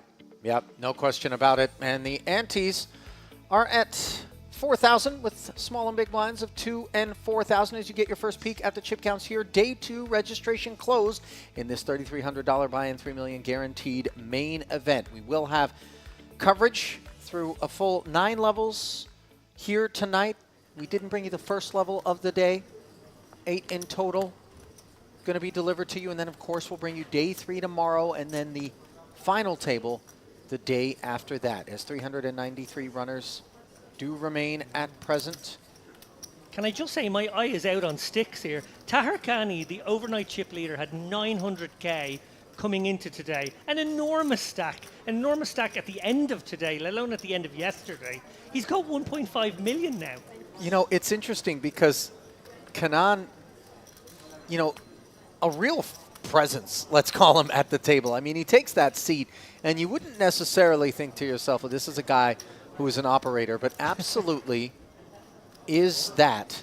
As we see him with King Queen, 3-betting up to 20,000 over the top of the opener with King Queen suited up front under the gun. This is slightly dangerous procedures against an under the gun open, but with the big stack, we are able to apply so much pressure, David. We've got gambling chips if we want to use them. Yeah, we saw a player like Rigby in the World Series main event do this kind of thing, just really run away into a big chip lead where suddenly he's playing a kind of a loose cash game style against all these guys playing sort of ICM-aware nitty poker. Now here we are with the ace-9-7 board. Evagoru not in love with it by any stretch, nor is Tahir Khani. Both of them picking up the gut shots, courtesy of the 10. On the turn, I thought perhaps on the strength of the King of Hearts and the betting lead, Tahir Khani would maybe look to ask a question of sorts on that texture, but goes for the passive line, and let's see. Evagoru looks like he now has become a bit curious.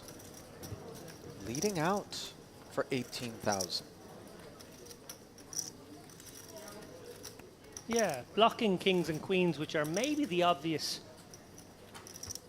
mix-in check kind of hands here. Interesting to see him choose this holding for a bet.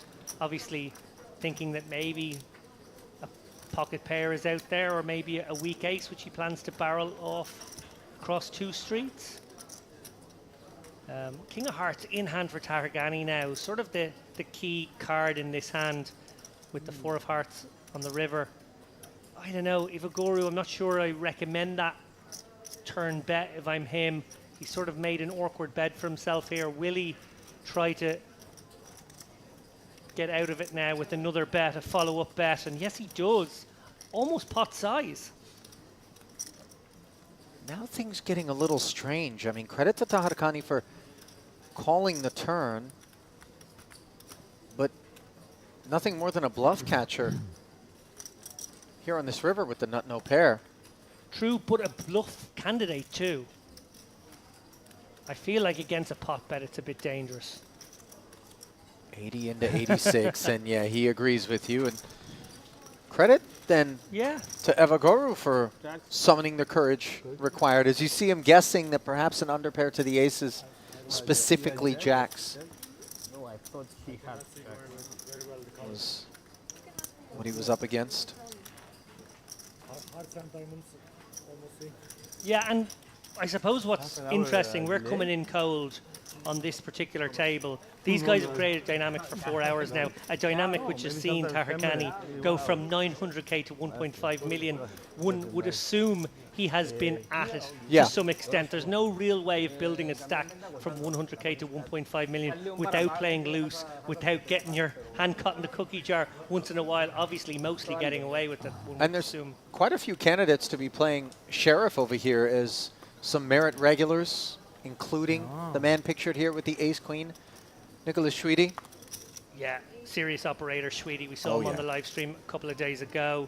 Played superbly well that day. Probably didn't get to run the cards on the final table he would have hoped. Ended up laddering, I think, to maybe like 5th place, if I remember correctly. Disappointing result for him. He was probably the best player on the table.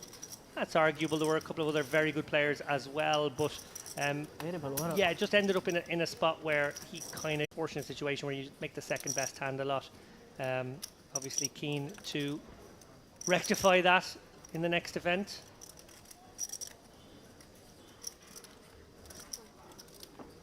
And Evaguru happy to complete here in the big. King 10, both cards clean. More than we can say for Asmalov's ace-8, as the raggy deuce-deuce 4 flop awaits this 3-pack.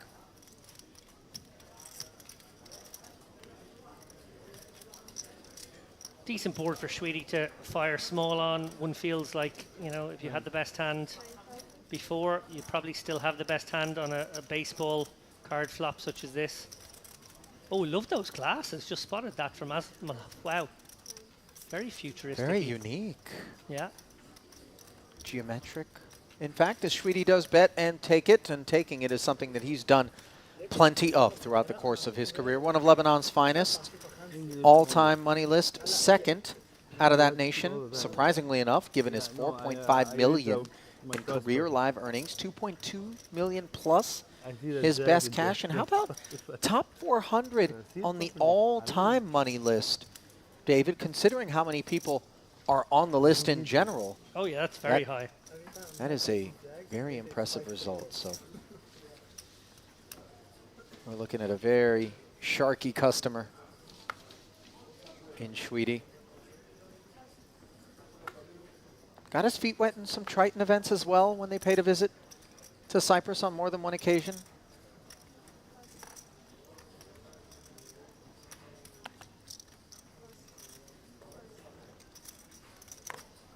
Most recently a 25K pot limit Omaha back in May of this year, where he finished 6th.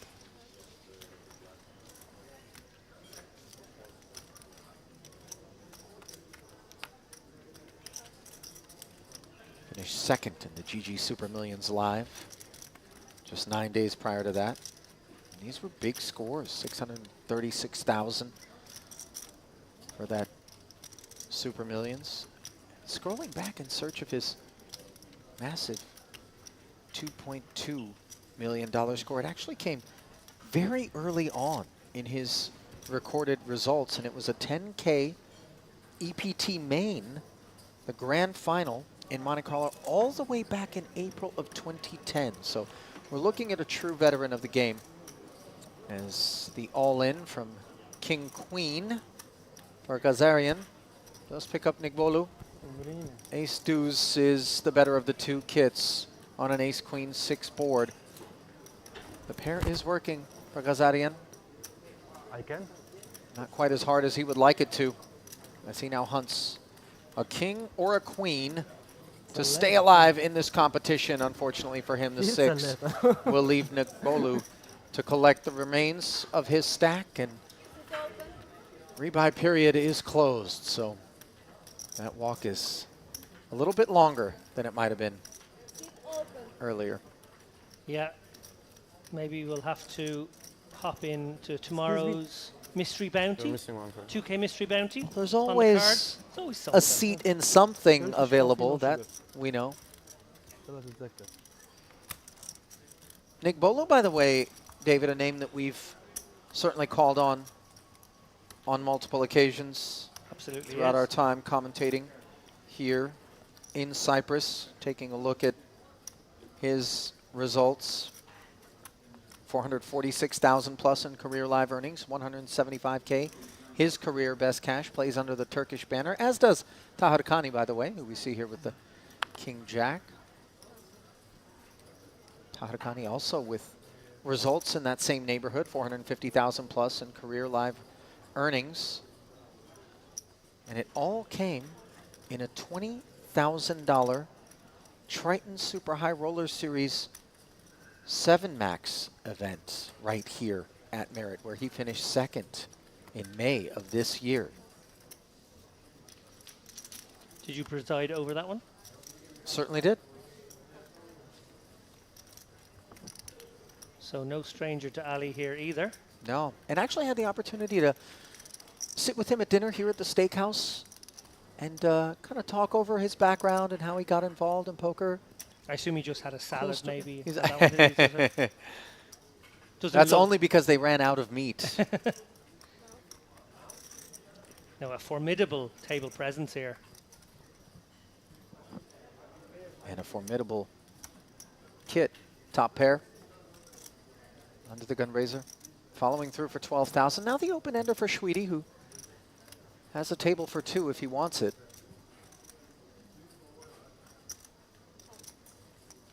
Which of course he does. Note the king would be a problematic card, and the queen in some ways is as well, because now Tahir Khani has an open ender and second pair, but Schweedy with top pair and an open ender of his own has the better of the two holdings. Checking. And into this 57,000. It looks like Tahir Khani will be firing 20K. How do we feel about this bet, David, as played? Yeah, kind of what's known as an advanced blocker in this situation. I guess he has a decent pair on the flop, which is downgraded somewhat. He can still draw to the nuts as well. In this situation, obviously diamonds have missed, so he's charging flush draws.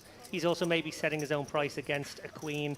Queen, obviously an interesting card if Schweedy has straight possibilities here on the flop, as we see he did queen 9. Obviously 8-9 got there as well. Not a card that Schweedy could ever raise him on, because he, of course, has much more ace-kings than Schweedy ever possibly could in this spot. So yeah, worked as an advanced blocker. He loses the hand, but he actually played it very well, choosing his amount there, that 20K. He would have faced a larger bet perhaps on the river. And he did manage to get some value from potential flush draws in that situation too. And of course, blow the pot slightly. Had he made an ace or 9 on the river there, he could have gone for some nice value. One of those instances in which both players played just fine. Yeah. No, I really like the decision to bet there rather than check on turn. Not a situation where Schweedy can ever raise, so you can just set your own price.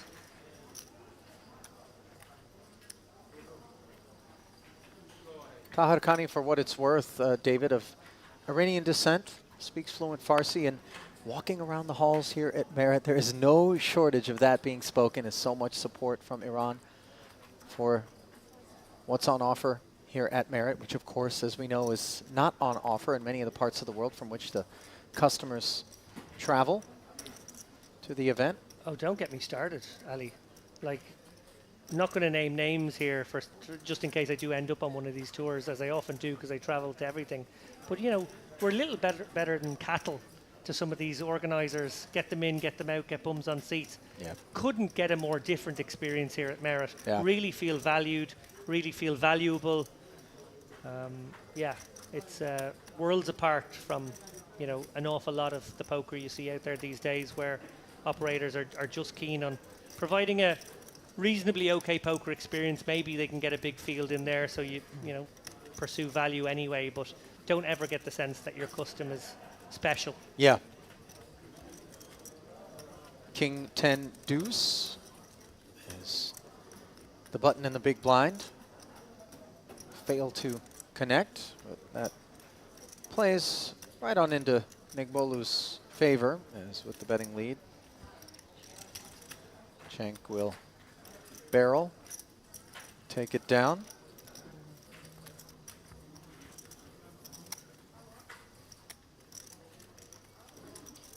Notched a result in the $3,300 main event at the Middle East and Cash Game Festival right here in early July.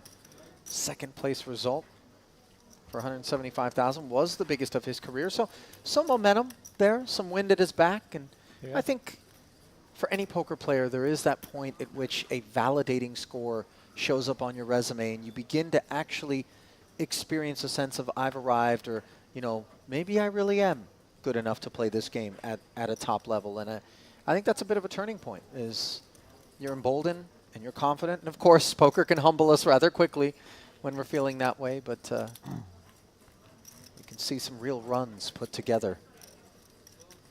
Yeah, I think when players get the monkey off their back, so to speak, sometimes there's no stopping them. There can maybe be a mental block of, like, I've never been there, so could I ever get there? And once they do, then even just having that knowledge and experience allows them to execute better maybe in the end game. Schwede getting after the blinds with an ace-9. Of course, Marjanovic with pocket fours. Yeah, will definitely a stay shovable one involved. here. He can go clunky in this spot here. 24 bigs, is it? 23 bigs. Yeah, he Yeah. feels like you do.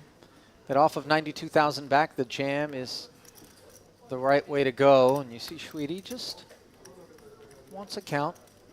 Yeah, this is really, really close, to be honest. Really, really close. There's definitely some small pairs, and there's definitely some inferior suited ace-X that would do this. So Schwede will be in good shape a decent amount of the time. Very close one here. Also very possible for Marjanovic to have king-queen, king-jack suited, jack-queen suited, that kind of stuff as well. Super close one now for the veteran. Maybe just about comes down to read on the individual when it's razor thin like this. He may have profiled Marjanovic as tighter than some. Yeah. Lets it go. Only had 8K invested, David, and obviously Schwede, not the kind of guy that needs to go racing with people. He can rest assured that there are going to be spots in which post-flop play will be afforded him, and in those situations, I would imagine at this point in his career, Nicholas very much feels as though that favors him versus the field. Yeah, I think you can edge pass your way through tournament poker,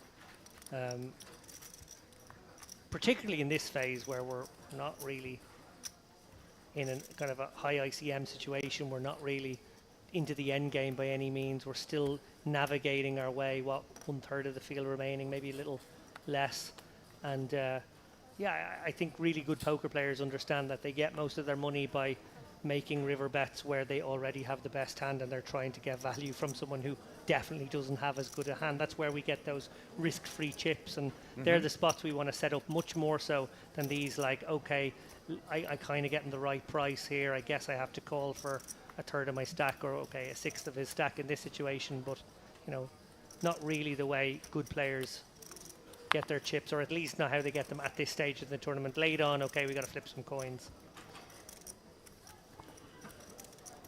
Ace-6 suited as we That's good. see Nicholas raise and take it. Now, there was some sort of beverage there consumed by Taharkani, and I have to imagine it's a high-protein sort of affair. A smoothie of some sort. One does not arrive at this stature without some hard work and some supplements. Yeah, it's almost a Terminator build. Well, the glasses certainly lend to Yeah. the Terminator assessment, don't they?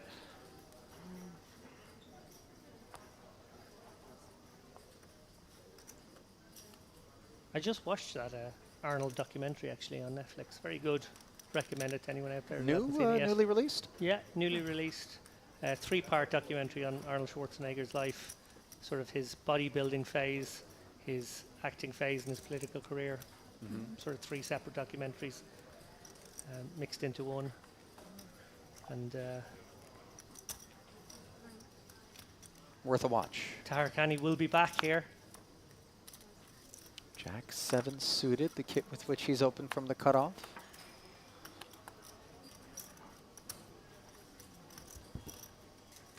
No takers. A really delightful situation with re-registration closed, and obviously the shift in terms of dynamics at the table very palpable. To just chip up, and I favor, even when they know what I'm up to, carry on until somebody demonstrates that they're going to create a lot of resistance and problems for me. But until that point in time, with impunity, we can sort of get after it. Yeah, and I think maybe in a way even more so, because you know what was a re-entry tournament is now a freeze out from Right. this point forward. Right. It won't be as efficient as it could be. And he's just so far ahead of everybody else. Yes. It is kind of ridiculous right now. Remember, the average stack right now is about 300k, maybe 320. He's got 1.5 million. Surreal to be able to Yeah. amass that sort of stack. And, you know, James and I had presumptions that stacks that were very, very big to start the day were built on simply breaking hearts and crushing souls and just showering people, right? Yeah. But we saw some very straightforward, like, multi-barrel spots, and it wasn't, you know, simply jamming and then spinning the roulette wheel. It was people putting a lot of pressure on, and then to greater and greater effect the bigger their stack got, and certainly to the greatest effect once the rebuy period is closed. Yeah. Yeah, Taharkani's stack would be roughly 30 of 60 left. But right now there are 370 people The left. other the diamond, the one is much Simply incredible. better, especially the TV table. All Christian players who raise for 5, 10, 40 meter marker. And note that there's been an expedient amount of attrition in the field since that rebuy period shut down. And the product, of course, of different approaches to a short stack. A lot of people get down under 20 big blinds and decide, I don't want to grind. Let me just go for a double, some breathing room. And if it doesn't work out, then Godspeed. And if it does, then we play on. Yeah, definitely that, and also the fact that at least 40 or 50 people will have just decided to eye up last minute late reg on this. They may be bust yesterday, they may be bust a few hours ago, and they decided, I'm not going to jump straight back in, I'm just going to come in at the last possible moment. And when they do so, they obviously only buy 25 big blinds, so they are immediately looking to, you know, win the first, certainly one of the first 2 pots they play, or else they're in big trouble. Now, producer Milbutash coming in to affirm your speculations, David, Yeah. advising that he saw at least 40 of those last-minute registrants at the desk. Yeah, so I think that will also explain the attrition right away. As you can see, it ticked down once again now to 377. Sorry. Store water. No. Evaguru. Obviously thinking about 3-betting this one. Could think about just shoving it in here. Degtiarovas has made it 12. Prefer the flat. I think you want to keep some ace-x in your flatting range here. And the weaker ones, the offsuit ones, sort of useful. You're hoping that your opponent will not have the ace but represent it, and you will get your chips that way, maybe across a couple of streets. Exactly what's happened here. Yeah, that flat, obviously absconding the strength, if we can call it that, with ace-6, certainly post-flop with top pair and facing 10K from what is just 8 high. And part of the story here for Evaguru will be to, look a little pained down these streets here. He wants to look like he has a queen, maybe a weakish queen that can be barreled off. The fact that Degtiarovas has now picked up some showdown. Yeah, binking the 8 on the turn. Kind of interesting, I suppose. Like he probably doesn't think his opponent has much 2x given he 3x opened. So maybe feels like he's up against a queen most of the time. And when he's not, he might be up against a hand like King Jack or King 10, which has also got ahead of him. So maybe just waving the white flag. Not a terrible idea now. Other option, of course, is to target that Queen X, go big here, and try and turn this 8 into a bluff. I think on balance, I like this give up. Question for Evaguru now is whether he can pursue value. I think he can.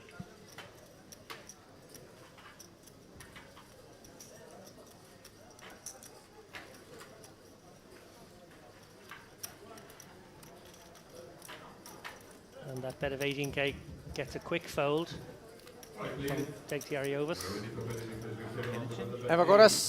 Evaguru. David, almost 200,000 in career live earnings. Best live cash, 45,000 and change for the Greek Cypriot. Most recent tally was from the Bonanza Festival in a 30K guaranteed. Early June, picked up just shy of $2,000 for that one. Also worked his way out to your neck of the woods late last year in October in the Battle of Malta, where he notched a 63rd place finish for a modest $364. I managed to come, I think, 20th in that tournament. Big field, Battle of Malta, credit to them. Actually do manage to get incredibly large fields these days. 500 buy-in, which is interesting because that's a price point I've noticed across Europe being a very popular one if you want to get a really big field. Yet, I guess the people at Merit have just decided, no, we'll get a big field with a 3,000 buy-in. That's no problem. In fact, if the fields get too big, you can always just eke them forward. But the one thing that I'll say as we look at Degtiarovas, with a couple of aces, a lovely follow-up to having lost that last pot on the button, maybe looking a bit like he's forcing the issue. 3-betting a Schwede Open under the gun, which is a bit out of line. King 6 suited. Don't think Nicholas is going to have too many designs on a defense of the open. Yep, and down it goes. So the point that I was trying to make, though, is obviously if all of a sudden we get to a place where there is just too much demand and not enough supply in terms of seats or rooms or whatever that's going on here at Merit, one might be tempted to think, well, we'll just keep raising the buy-ins and whittle away, cull the herd, if you will. But the one thing that I love, and I think this stems from the culture created by Ms. Sungle, who's the president of poker operations here at Merit, and all of her lieutenants kind of underneath her. They know the players whose loyalty helped to build this room, the foundation. And the last thing that they're ever going to want to do is to alienate or abandon those players. They are the bread and butter that really you know, showed the kind of support that was required in order to get this operation up and off the ground and help it grow to the place it is. So I can almost safely say they will never turn their back on those players.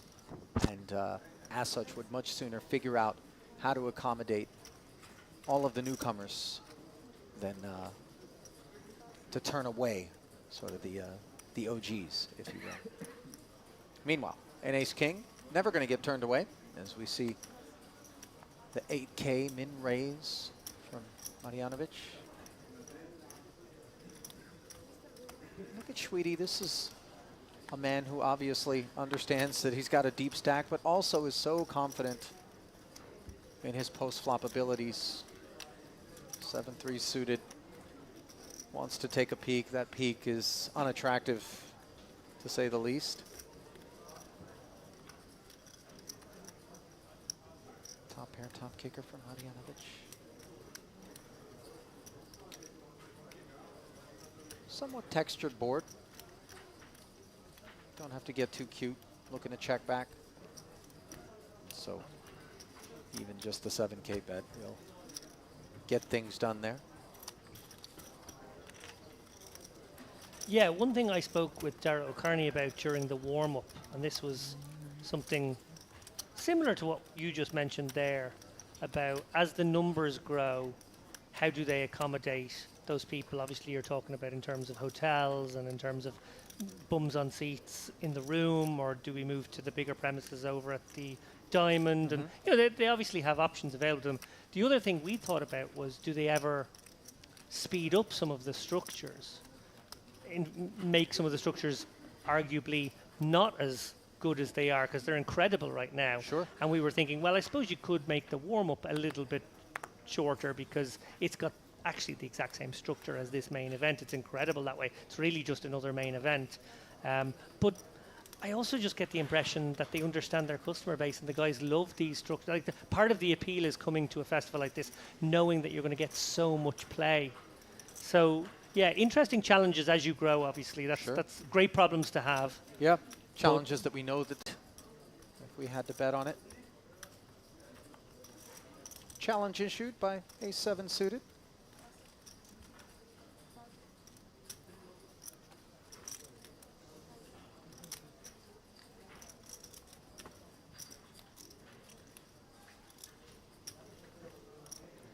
Well, producer Milbatosh stepping in to say he would bet against any changes to the structures, at least for the remainder of this year. And I think that's wonderful, because that shows a lack of greed on the part of the operator, and it's that kind of greed when people realize they're onto a good thing and they're getting the customers in, that they squeeze them, and then they get the guys feel squeezed, and you sort of spoil the thing that's so great. Yep. I think the team here is very mindful of not being cut from that cloth or evolving into that type of business. Monotone texture here, Queen 3 deuce. Little gutter for Kanan. Yeah, I feel like he almost has to come with a raise rather than a call in this situation. It's not good enough to call. Yeah. So he has to take the aggressive approach, and it works because he's got the chips to do it. You know, it's so easy to look down at 6-4 clubs and just go, well, I'm done with it. Yeah. Right? On an all-diamond queen high board, but he fights for every pot, doesn't he? Yeah, and he makes people realize that as soon as they're in a hand with them, they may have to play for their tournament life. There is a subconscious fear of entanglements with boss stacks such as his. I love that he's got the middle seat too, isn't it? Doesn't it feel so mayoral, almost like a, you know, gentlemen, welcome, members of my cabinet? Yeah.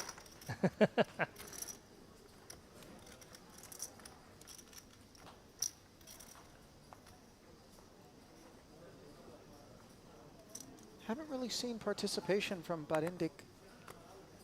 Continues to be the case there. Of course, that will not be the case for the ace-queen suited of Asmalov.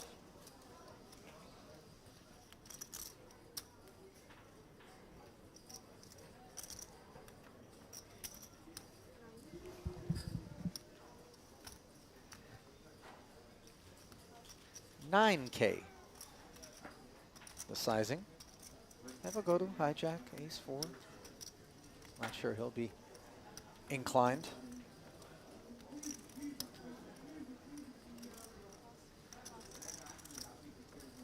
Oh, our production team have chosen such a good table for you guys over the next 2 hours. This really, really has all the ingredients.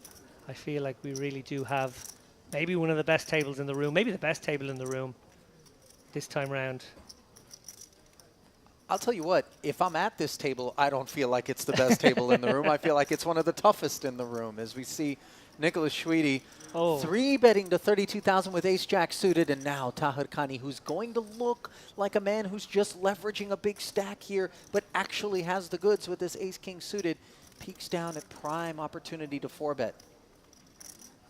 Yeah, Asmalov's going to genuinely feel like he has maybe a real decision here if indeed Schwede's a very likely candidate to 3-bet wide on the button, and Tahir Khani is this guy who has had the wrecking ball out for maybe the last 3 or 4 hours. Ace-Queen suited becomes sort of the light one. You know, it becomes the one hand you decide, okay, I go with this light because it's got the right blocker effects to the hands that call, and it maybe plays okay against the calling range. So even though this looks like a snap fold, if you're under the gun and you face this much action, because it's Schwede and Tahir Khani, I think this is actually a really tough spot for Asmalov. You're so right about that. It is specifically the size of these stacks and the pilots in the cockpit for each that really leave us wondering if this isn't just a couple of bullies flexing. Yeah. But finds the fold, nevertheless, does Timofey Asmalov. That's a much better fold than it looks like. Agreed. Because of this dynamic. That would have been one that really, really would have tempted me in this spot. Schwede, definitely capable. Tahir Khani, over capable. Right. The kind where, like, we think maybe we just jam and take what feels like some prime dead money out there in the face of a jam. And no, by the way, that Schwede also just defers, doesn't try to get heroic. Yeah, could have played a big pot in position there, but decides that tangling with this man is inadvisable. Now, I believe that Tahir Khani shared with Schwede that he had an ace. Nicholas said how big, and I believe the response was top 3. Now, if that's the case, then at bare minimum, it was ace-jack, and Schwede can rest assured. You had one mistake. You had one mistake. One mistake. More than you. Yes, and suited. Asmalov can come again. This time with bottom of range.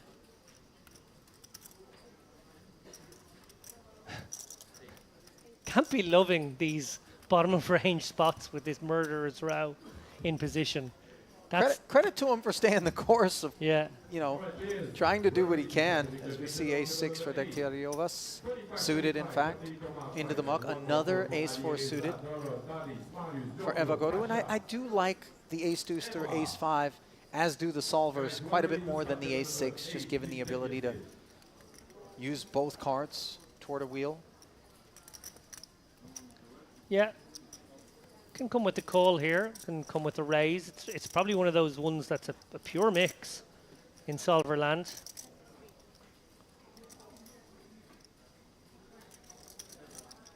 Schwede, maybe just too much action in front. Don't think he can overcall, don't think he can 4-bet here. We see he has way the best hand, but he won't know that. And yeah. Annoying not to get to play these 8s, but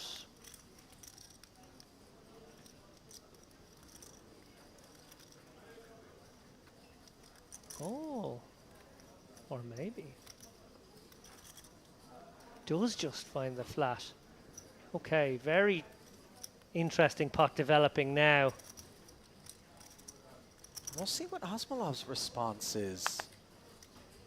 David, is Evagorou recognizing the way in which that ace-4 suited performs, 3-betting, but Schwede's flat is, in particular, what I've got my eye on in terms of how it impacts Asmalov's willingness to continue.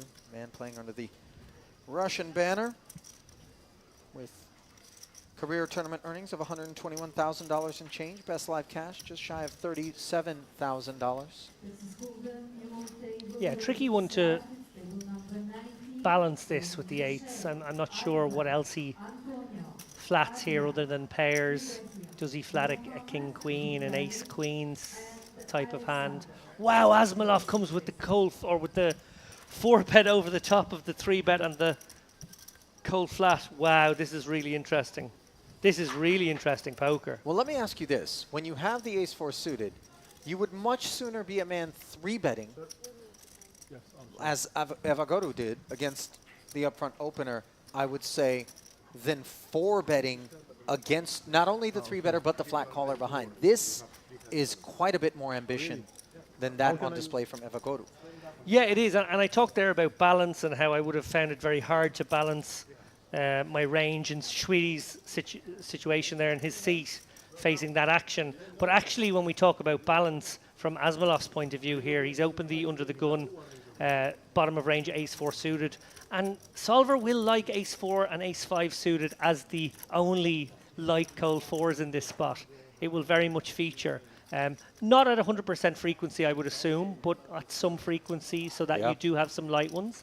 And so note that it puts not only the other ace-4, but the pocket 8s into the bin, as so much strength is exuded there from Asmolov. Credit to him, David.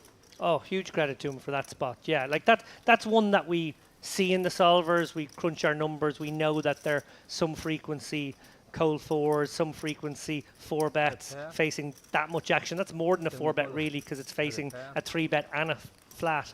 But you know, seeing it there as a solver as something you do a quarter of the time and actually deciding I'm going to do it this time or ever really, because I think we do disregard, maybe some players disregard the small percentage frequencies that were advised on by the solvers just because it's so murky, and it can lead to very complicated post-flop spots as well. And it feels like the far less frequent kit that we observe 4-betting in that spot. Normally, we have the 2-8s and we consider ace-king bottom of range.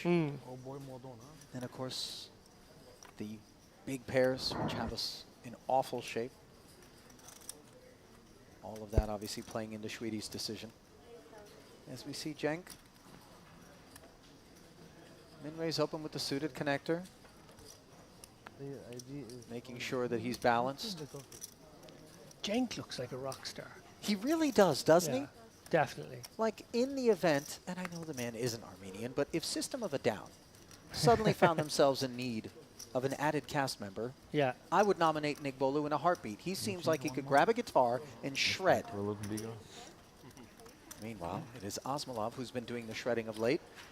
From the ace-4 to the ace-queen as a flat defense. Table for 2. And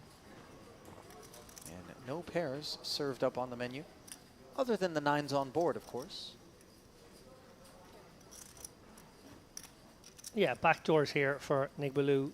Certainly going to come with a continuation bet. He's hoping to oh, he's not. Look at this, Ali. Very tricky here. And he picks up the diamond draw promptly, David. So maybe feeling like the delay C bet is the more attractive route here versus an opponent who will maybe be forced to check back twice on this kind of board most of the time. I'm surprised he didn't continuation bet, but I'd be very surprised if he doesn't bet now. You know, sometimes it seems too obvious, not to cut you off, David. But you know what I mean? It's just so expected for the C-bet to come in there that we feel like it almost doesn't serve our interests as strongly as betting on delay does, as we see him fire 14,000. But now the ace-queen maybe feels okay enough to take the river. Not that it wouldn't have taken the turn in the face of a bet. No, exactly. Like I think, I guess 9-3 just doesn't hit your opponent at all. The risk you take is that you give him the turn to hit by giving him the free card. But then, as you say, maybe, just maybe, you rep the over pairs better with the delay C-bet. So I guess there's pluses and minuses. Well, here's one of the minuses, is if we're going to miss the diamond, hitting a 6 or 7 is obviously the path to victory without having to bluff. And now a bit of showdown value for Nick Bolu. And Asmolov will be quite disheartened to be shown this hand. Boy, wouldn't it be great if he had a little guitar and every time he pulls in a pot, he just 3 seconds.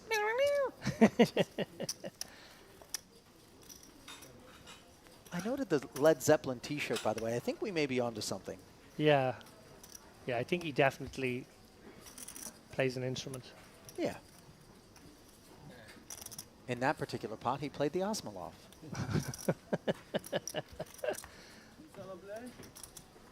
You hit, you hit the board with every she dance. Which you gonna fall?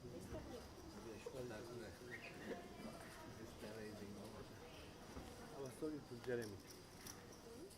I'm talking to Jeremy. I go to him. One of the things that I love most, David, about the opportunities to come here and observe players who may be exclusive to the Merit Complex and Merit Poker is the fact that just because they're not venturing outside of these borders, and just because we don't see them in more mainstream affairs, doesn't mean that they're not brandishing some very high caliber poker. I mean, really, it's almost tempting to say, guys, venture out a little bit and, you know, carry the flag a little bit for Merit, because I suspect great successes would be available to many of the players who are regulars here if they chose to do that. Now, I'm not saying leave and don't come home. Please, come home. We'll miss you. But have the faith to understand that you are not simply a good player here at Merit. You are merited to be playing beyond these borders and performing quite well, is my suspicion. Yeah, I think just the way poker is these days is very different from what it used to be. I think there was probably an era where any strategic information was like gold, and people who had it didn't give it up, maybe shared it with one or two others, and you know, it was very hard to get better at the game. And if you did end up in a little player pool such as this one, maybe you reinforced your mistakes with them and no one really improved a huge amount. However, these days, and you see it there with the caliber of players that we're seeing, particularly on this feature table, I think this might be one of the highest caliber ones we could have found in the room, is that all of these guys have access to training material now. Yeah. The world is just so much more open. The information is there. You can pay for an awful lot. You can, you know, create social groups with other very good players and talk hands with them as well. That's a little more old school these days. The solver stuff being the more modern bit of kit to interact with and improve your game with. But like, there's no borders anymore in the same way. Like, I do know what you say there about, you know, this being a community of people who maybe a lot of them come from the Middle East, and this is their poker holiday 5 times a year.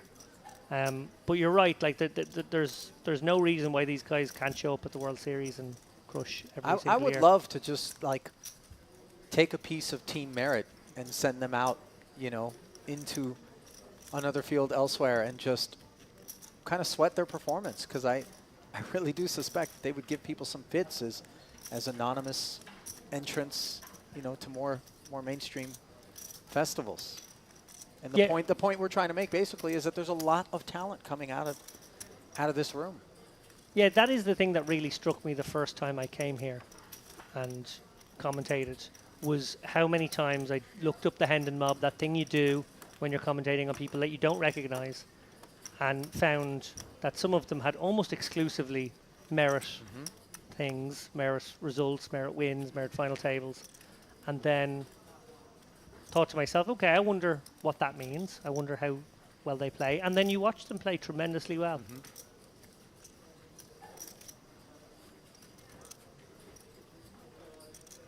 Now then, Dektiariovas, small blind with the 2 sevens. Had some higher hopes in terms of runouts than this one, as 4 to a straight rolling off. Evagoda with the ace deuce. Well, turning him into a bluff. Barrels deciding that the line taken by Evagodas was not going to contain a queen all that often, and successful deductions there from a young man who was impressive on the other occasions in which we've watched him operate. Yeah. David. Good river.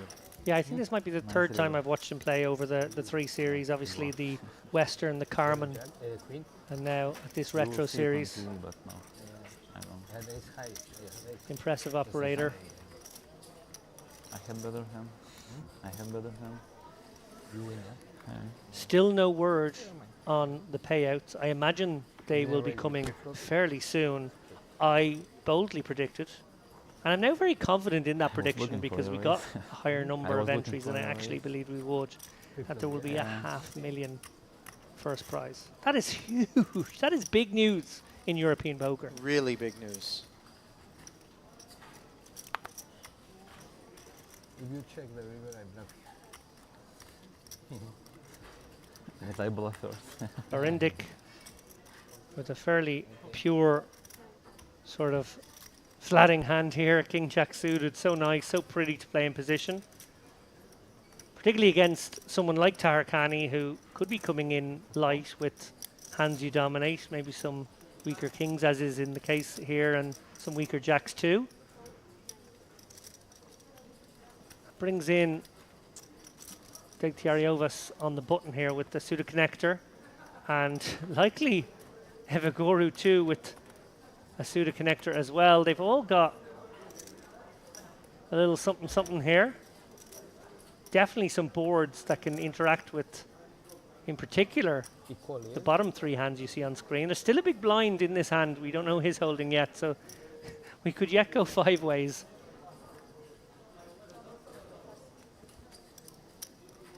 Getting a brilliant price now. Does let it go. Ends up 4 ways as Avogodu's diamonds are smothered by Barindik. 4-way affair with 44,000 in the middle. It comes Jack 7-4, and that is nice texture for Barindik. But he's up against the spade draw for Taharkani, who started this party. And then the pair of 7s for Degtiariovas. Not to be overlooked, the backdoor diamonds and the gutter for Evagodu. So all stovetops contain at least a saucepan. I've never heard that expression before. I like it. 22,000 the follow through. Half pot. Yeah, and Barindik's shallower than most. Degtiariovas does have fewer chips, but he will probably be happy to take this hand to the river across most runouts. Evaguru will be tempted here.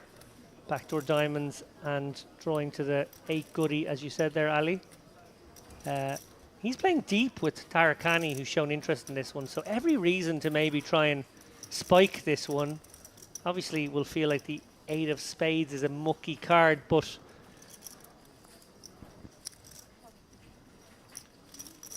he won't be aware that diamonds are smothered, so he'll feel like he has a lot more than 11% in this spot. Note that 1-8 hit the bin, the one that was coupled to a 7, which was good for a pair, but not good for 22,000, as we are down to 3 players with 110,000 in the middle, and Evagodu does pair. Checks once more, and look at Taharkani. This, again, is the kind of behavior that we are afforded with the big stack. 70,000 into 110 now. And I think he's using the fact that Evaguru flatted here in the small blind as a little bit of extra leverage on Barindik. Obviously, he's bet an amount that if Barindik goes with his hand, then he calls it off. He has a flush draw, he'll have the price. But Barindik has to worry about Evagoru's range behind, and that's a card that can have definitely have hit the small blind range pretty darn hard here. So I actually quite like this bet from Taharkani, aware of how much pressure he can apply on others. Now, Evaguru picks up a pair to go with that goodie, but I don't think he can face this much action now. And Taharkani, amazing to really drive the worst hand home here with brute force and a keen awareness of the positional advantage he found himself in. Here, Evagora wondering, well, how often is this ace king, ace queen, maybe two spades? Yeah, I played, but in the Is morning it I possible? played 100, 400, and sometimes 400. I played the one round My each. hand could be good now. One round each. Not often enough, I don't feel. And I feel like the body language is Like you're already bluffing, no? given that away. Looks like you bluffing. Huh? Yeah.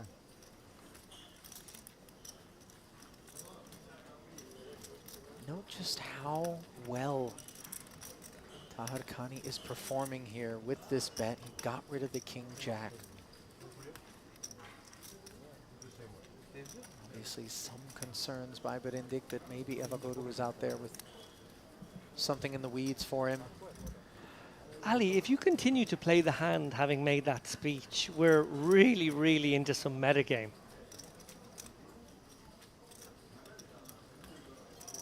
Looks like that metagame is not lost on Evagora, but nevertheless, even he who looked up and said, it looks like you're bluffing, has to respect that just incredibly imposing force that is not just Tahir Khani himself, but the chips that sit in front of him. I will see that. Huh? Yeah, he's both the you're too strong, yeah? irresistible force and the immovable object.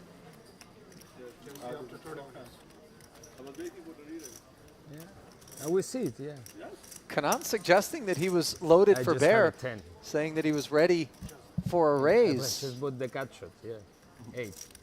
Yeah, it was so close. And the 10.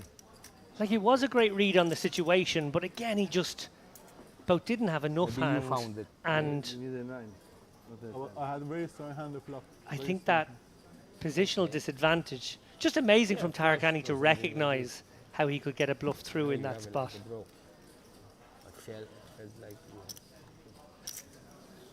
Go on, David. No, it's not a visual medium, but Ali Najad looks like he's about to do a spit take here at my expense. Well, I've found the delightful vanilla latte station up at the bar. And There's always couldn't help secret myself. places that you find. How do you find all this stuff at Merit? I poke and prod, much like a honey badger, David, until I find what's on offer. 9,000. And there's been some poking and prodding going on out here as well, as we see Evagora on the button, 6-4 suited. Getting after tough customers in Nigbolu and Shweety. A lot of really hazardous stacks to be opening into directly to his left. But he seems up for the task, as does Shweety. He defends and gets outflopped on a king 6-2 board. I remember once in Paris they did. Second pair. 8. For Evagora. Following through. No bluff. And declaring no bluff, by the way. I love this guy. He is something, isn't he? Good. I have the best hand pre-flop. I have queen high. You better. You are better, yeah. But my hand is more beautiful. Okay, hold a better hand. Pre-flop. Yeah.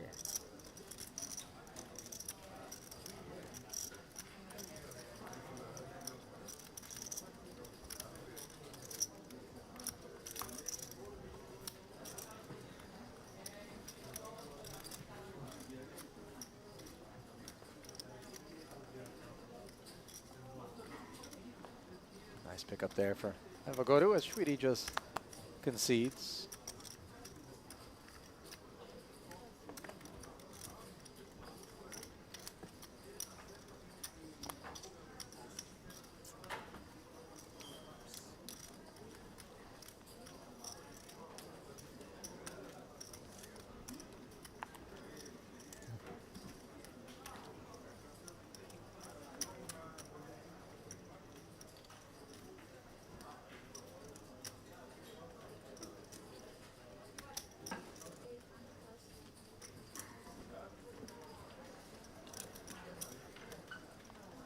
Lead guitar, bass guitar. I think bass guitar maybe.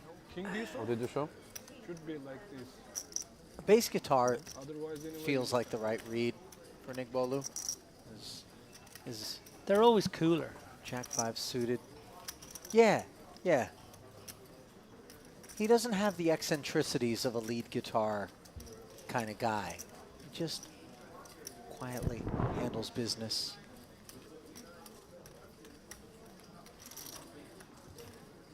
Worth saying that this is entirely a fantasy of David and I. Yeah. Just our creation, our imaginations running wild. No actual intel on whether or not Nick Bolu has aspirations of rock stardom.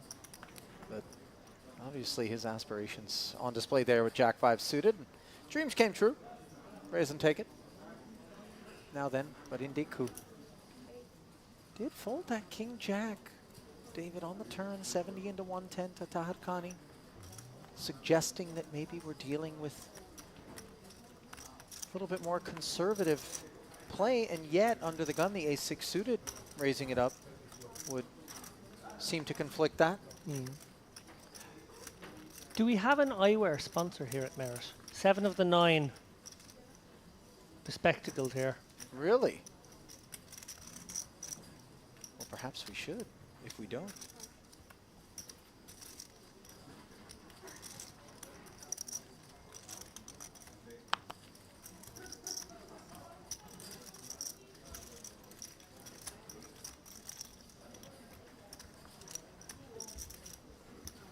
Raise and take it for Brindic.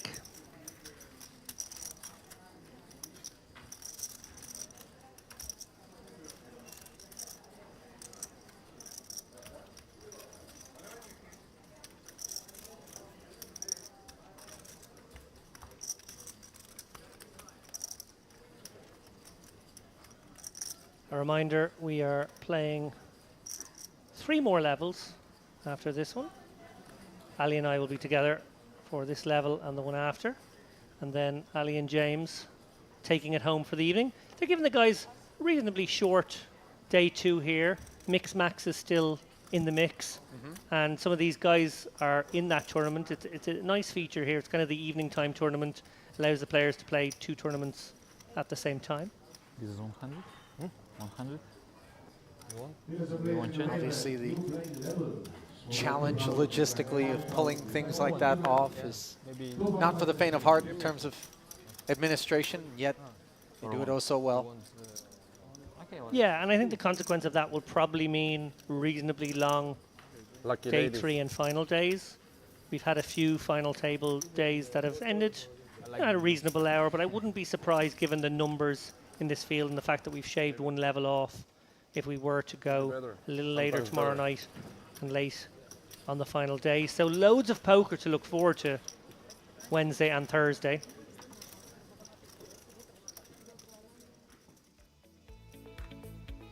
As we take a step back there for this blind increase, Tahir Khani 309 big blinds, and that's after we've increased the blinds. Shweedy with the devilish 666,000.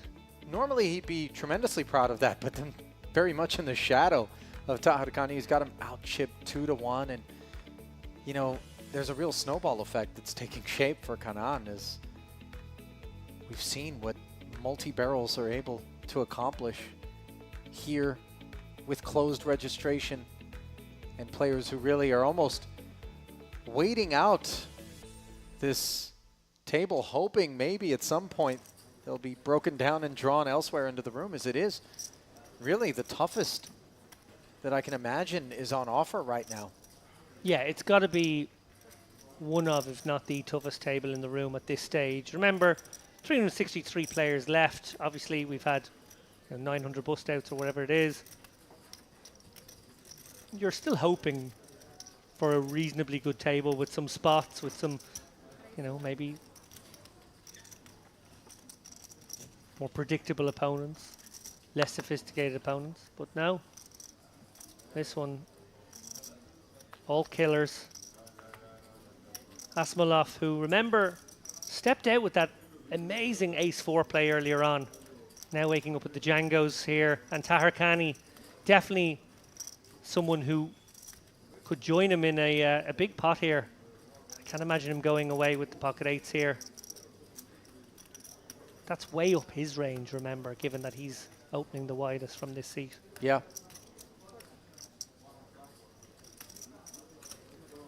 So nice sizing here from Asmolov. In comes that 3-bet to 40,000.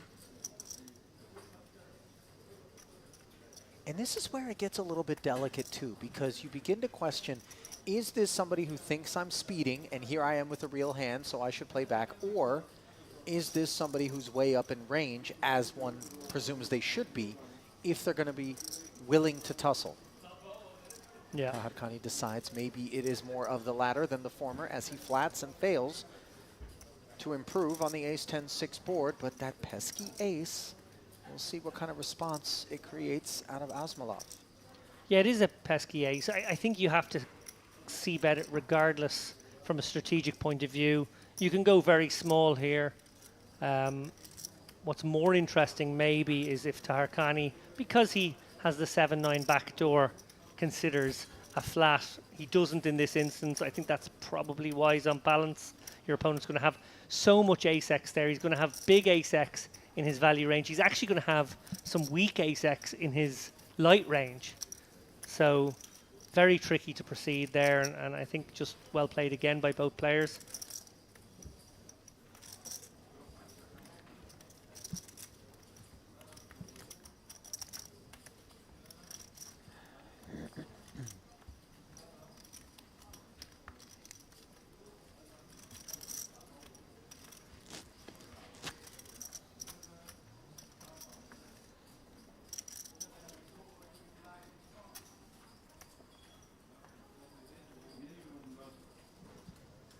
Now, King's being slid on over to Evagoru, as it's a cowboy-rich ranch.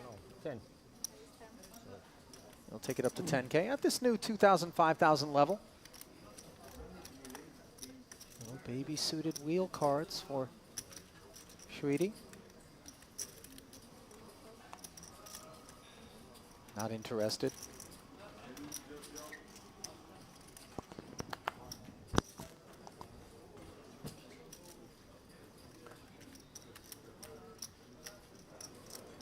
Asmolov with the hand you would defend in the big blind, but not getting a big enough discount in the small. Lets it go, and Degtyaryovas. This is definitely one you can let go. The 7-3 certainly. The 7-4 does have a teeny bit of connectivity. That's why he's made the call. Oh, and look at this flop. Problems for the two kings and a dreamy development for Degtyaryovas, the kind that he really would love to be in. Two pair against the overpair.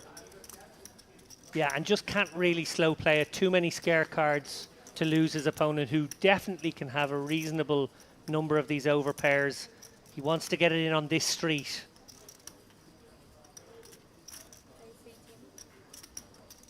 There is the check 3x. And of course, range advantage for a big blind defender in this spot versus the under the gun opener. So one could certainly see a world in which Evagoru is shackled moving forward. Yeah, it's so draw heavy. He's probably incentivized to get it in as well. He's got the king of clubs in hand, which is handy. Can find him a way out if he was to be up against 5-6 or a set, or in this case, I guess he has okay equity against the two pair combos, one of which is in the hand of Degtyaryovas. But it's so draw heavy. I think that maybe, just maybe, he goes with, and he does. Double espresso, please.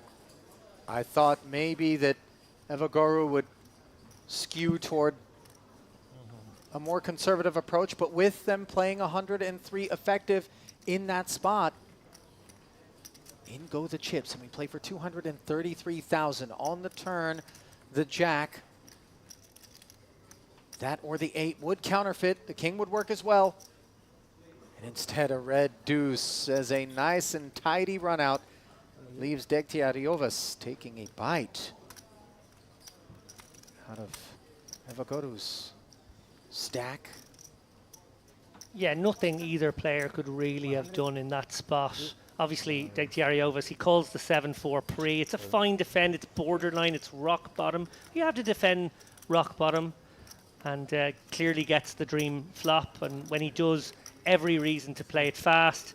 And on such a draw-heavy board for Evagoro, every reason for him to just want to get it in there on that street as well. He obviously had okay equity there. I think he was 29, 28%, something in that region against the two pair. And consider this, by the way, if you're from the school of thought that like, oh, I don't really want to play with things like 7-4 offsuit up against an under-the-gun opener. It only has to go right very seldom, as it did right there, to make it profitable. Yeah, you're only putting in one more big blind, so you can release your hand on flop on turn without having really commit that many chips.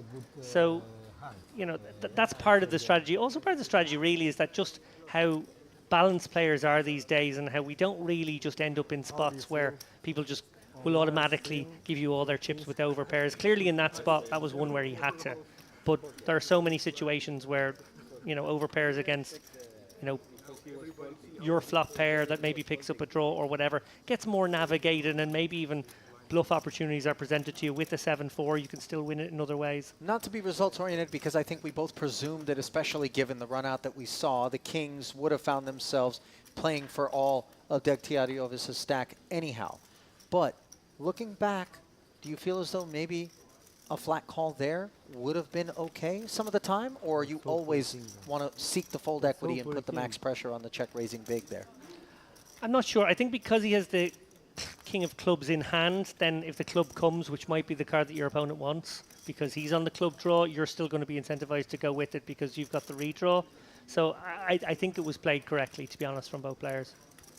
Meanwhile, Evagoro, this time a defender with 3-5 suited, and might be thinking this is no fair. Where's my two pair? Yeah, right. King 9 jack board, Sweetie. Firing after the 9 pairs, taking it down.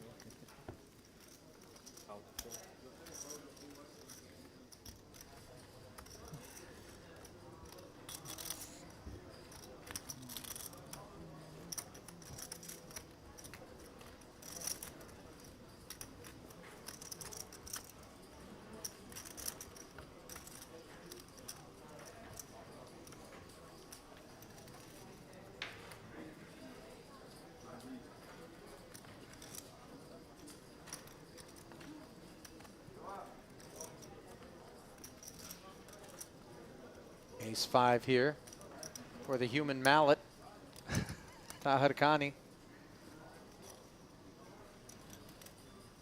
I would love him to just go up to that 90% VPIP range and just see what if happens. anybody wants to dance.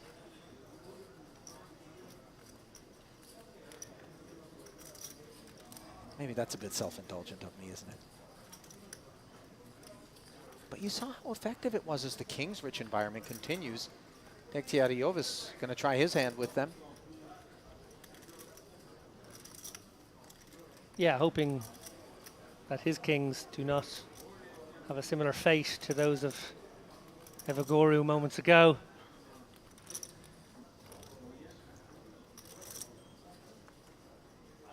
Interesting here, Evagoro has not released a hand that probably doesn't make a particularly good flat, so maybe considering a 3-bet. No, thinks better of it. And unfortunately for Degtyaryovas, doesn't look like he's going to get any action here. It's not 7-4. Yeah, but it's kings. Wow, how about that? Nick Bolu suggesting that the 7-4 is the key to proceeding, and Degtyaryovas somehow has the other side of that needle. That's very funny. Yeah. Talented young man is Degtyaryovas. David, both in terms of our observations, personal assessments, but also in terms of some of what we find on his resume, including earlier this year at the Western Series in January, where he was third for 168K in one of our events there. I remember that event. we called the action on that event. It was very impressive performance. Producer Milbutovs, by the way, saying he's an online spin and go player. Well, bit of a specialist. That is a special thing, and I suppose really a lot of those guys are basically glorified heads-up specialists who've sort of moved into the three-handed realm because maybe they have to play three-handed for four hands or something like that before it ends up being heads-up. But yeah, a lot of value in that. Obviously, the sit and goes online more or less died in the past 5 years or so, maybe longer ago even. And yeah, the spin and goes, espressos, hexapros, whatever you want to call them on whatever site they are, have basically taken all that short format liquidity. Aces now for Schwede. That which has not died is the big pair parade. It's this time Nicholas enjoying things. Less enjoyable for Tahirkani as we see Schwede with the slow play. Yeah, very tricksy here. This is opponent specific, I would say, as much as anything else. This is just going to be a... Well, it's going to be a check raise. Did you think that maybe on the strength of having the ace of diamonds as well, that Schwede would be more inclined to check call and then see what happens on the turn? Maybe allow Tahirkani to barrel off? Yeah, I did think that was going to happen, but having said that, I suppose what he's doing instead is recognizing that the 9-2-5 really doesn't hit the kind of range that can raise in that spot. If you think about it, okay, maybe 2s and 5s, but 9-5 mightn't call, 9-2 mightn't call, 5-2 mightn't call pre. They're actually all three hands that are borderline folds to an under the gun open. So maybe Schwede thinking to himself, oh, this is a board where my check raise will make no sense at all, and I have an opponent who loves to read people and suss that out. And if he does have an overpair of his own, a jacks, tens, queens, he's likely to lose a lot of chips to me now. I think that was probably the logic of that one. Actually quite like that maybe he saw that which we didn't initially see. Because yes, I think I would have, having flatted pre-flop, continued with the check call trappy line. Interesting gears being shown by these guys.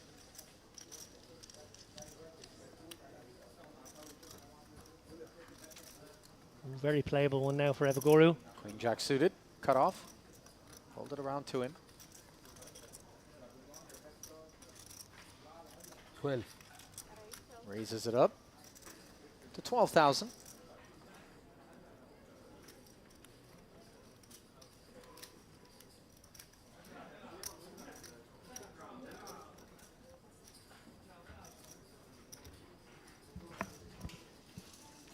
And he picks up Tahirkani in the big blind here. Oh, no, he doesn't. Suitedness would suggest that that should be a call. Not going to lie. Big stackedness as well. That really was surprising. Maybe a hand that has cost him dearly in the past. PTSD. Yeah, it can happen sometimes. Kings were my one. I'd look at kings and just immediately guess. Just imagine. I used to have a thing where I would look at pocket kings in my hand, and I would imagine the ceiling of the hotel room I was staying in, because I knew that's where I would be in about 15 minutes' time, lying on the bed. And then I would play them, and then I would lose to an ace-x hand, and 10 minutes later I would be there on the bed staring at that very ceiling. That is great. I think I had about a year of it. They don't scare me like they used to, but I swear I had about a year. And I think maybe every professional poker player will say that they had a year of kings just being the hand that did them in so many spots. Sometimes it's even aces. Yeah. Sometimes it's ace-jack. Although that doesn't rate to be the case against jack-5 suited. The eye roll there, by the way. Yeah. From Evagoras, who might be thinking about a pound of flesh after his kings were showered by that 7-4. No action for Degtiariovas.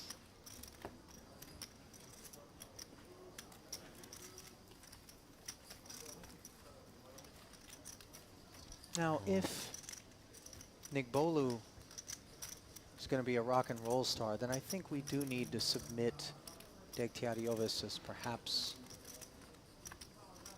a Eurovision contestant, a boy band sort of situation. I mean, I was going to say he looks a bit like Flea from back in the day. yeah, okay, a very young Flea. Yeah. From Red Hot Chili Peppers, Yeah. of course. Probably mostly the hair. But Yeah, it's 100% the hair, let's be honest. Although I suspect that's a man that we can get out on the town with and not regret it. Perhaps a party or two on the docket.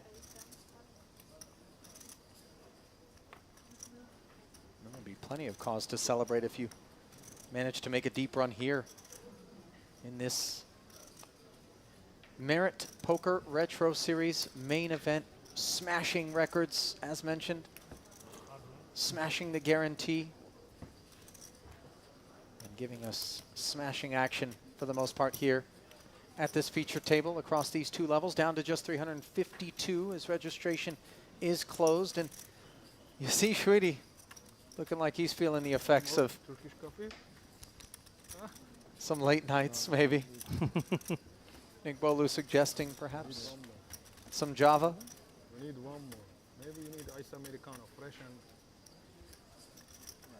Actually, you're right. No, that's mine. That's mine. That's mine. Oh, okay. Perfect. That's your card. That's my favorite card, though. It was. Yeah.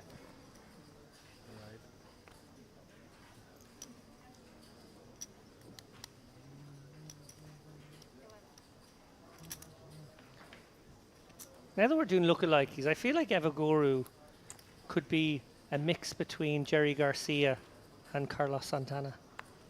Oh. They could somehow be fused into one Okay. music star. Sure.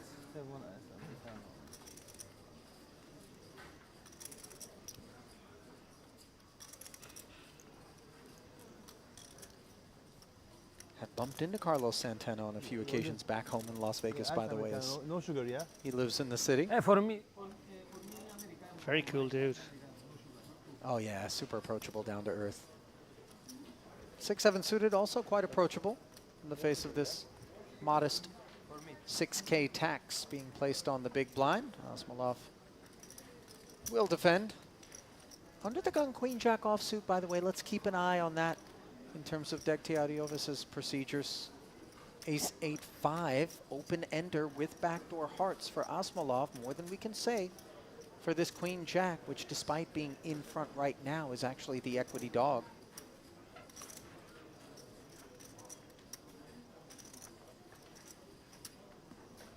Gonna rep that ace.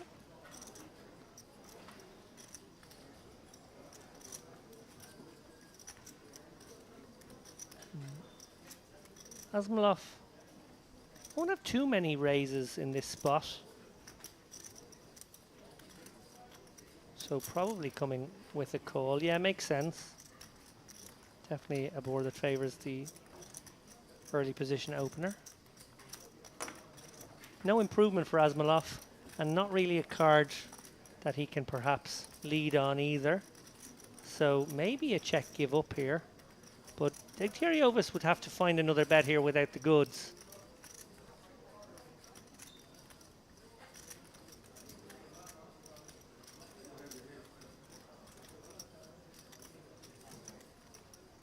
Strong. Not just one, but two barrels fired now by this queen high. As the young man continues to represent strength. Ace X, such viable kit in this spot. And at the end of the day, this is simply 7 high. Yeah, and I think if Asmolov had thoughts of calling a 40% bet on the turn, should that be the sizing, unlikely as that maybe was to be the sizing, now that it's come 80% and he's not getting the right odds to call. He's presumably considering how likely a raise would be to get through, maybe feeling like he needs that way to win as well to justify proceeding. Out of position, so hard to get value when your draw comes in. Has to find other cards he can bet on, and there's no real obvious ones here. Maybe some diamond combos for Degtyaryovas, removing a couple of our outs. Yeah, right now he's trying to do two things, I would assume. Work out if there's other cards he can represent and lead on. Should they fall, diamonds certainly a possibility, Ali. Maybe a 3 or a 4 would make sense too. Maybe a 7 or a 3, because that would be a gutter that picked up a double gutter, but it's all very murky, and I really do like the fold there, even though he was sort of, obviously he was behind, but he had a hand that had more about it than Degtyaryovas, who executes a very nice flop small bet, turn big bet, double play, combination punch. Yeah. Jab and then roundhouse. Yeah. Wasn't quite the big haymaker, but 41,000 into 51. Makes contact and takes it down. And he is northbound, trending very much in the right direction in his bid here to make a deep run at this main.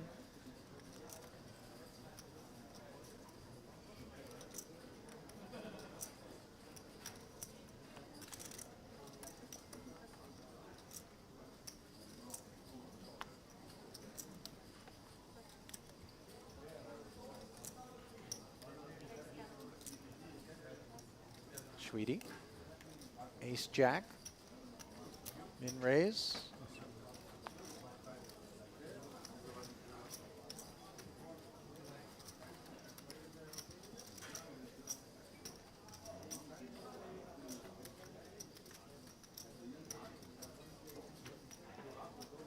Got to say my preference in these spots is to flat. I think, you know, just whatever ICM exists in tournaments sometimes leads these ones to being better flats. I think in cash game poker you'll often see 3 bets in these spots, but I think in tournaments with any amount of ICM and with your tournament life on the line, etc., I think these hands work very well as calls. Indeed he does, and that brings in Nataliev, who I believe is a new player to the table.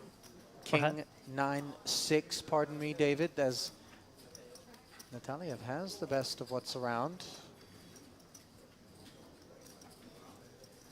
Both blinds checking into Sweetie.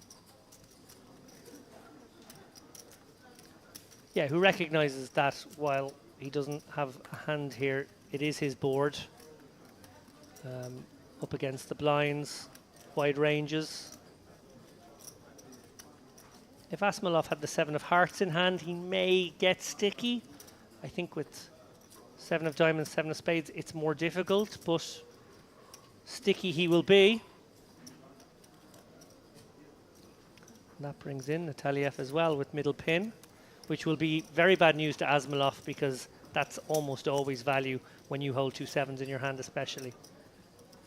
Now, the 3 on the turn is dry.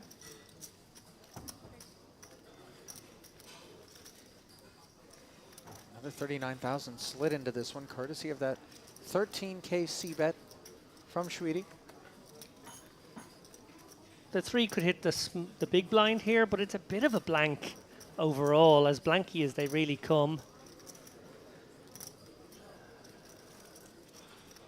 2 of hearts, not a blank. No one with a flush. Maybe the 2 people with made hands, enough hand to get to showdown and not enough hand to value bet.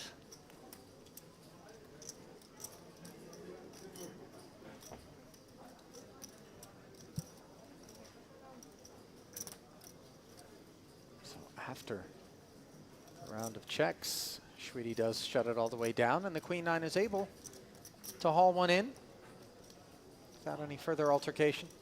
Yeah, great result for him to face no further action. He had a sort of one and done call there in the big blind, facing a bet and a call. And yeah, always nice to pick up that one when I guess the complexity of a three-way pot sort of leads to some honesty from your opponents. They're afraid of each other's ranges, so you end up getting to showdown with a pretty weak holding, which happens to be good.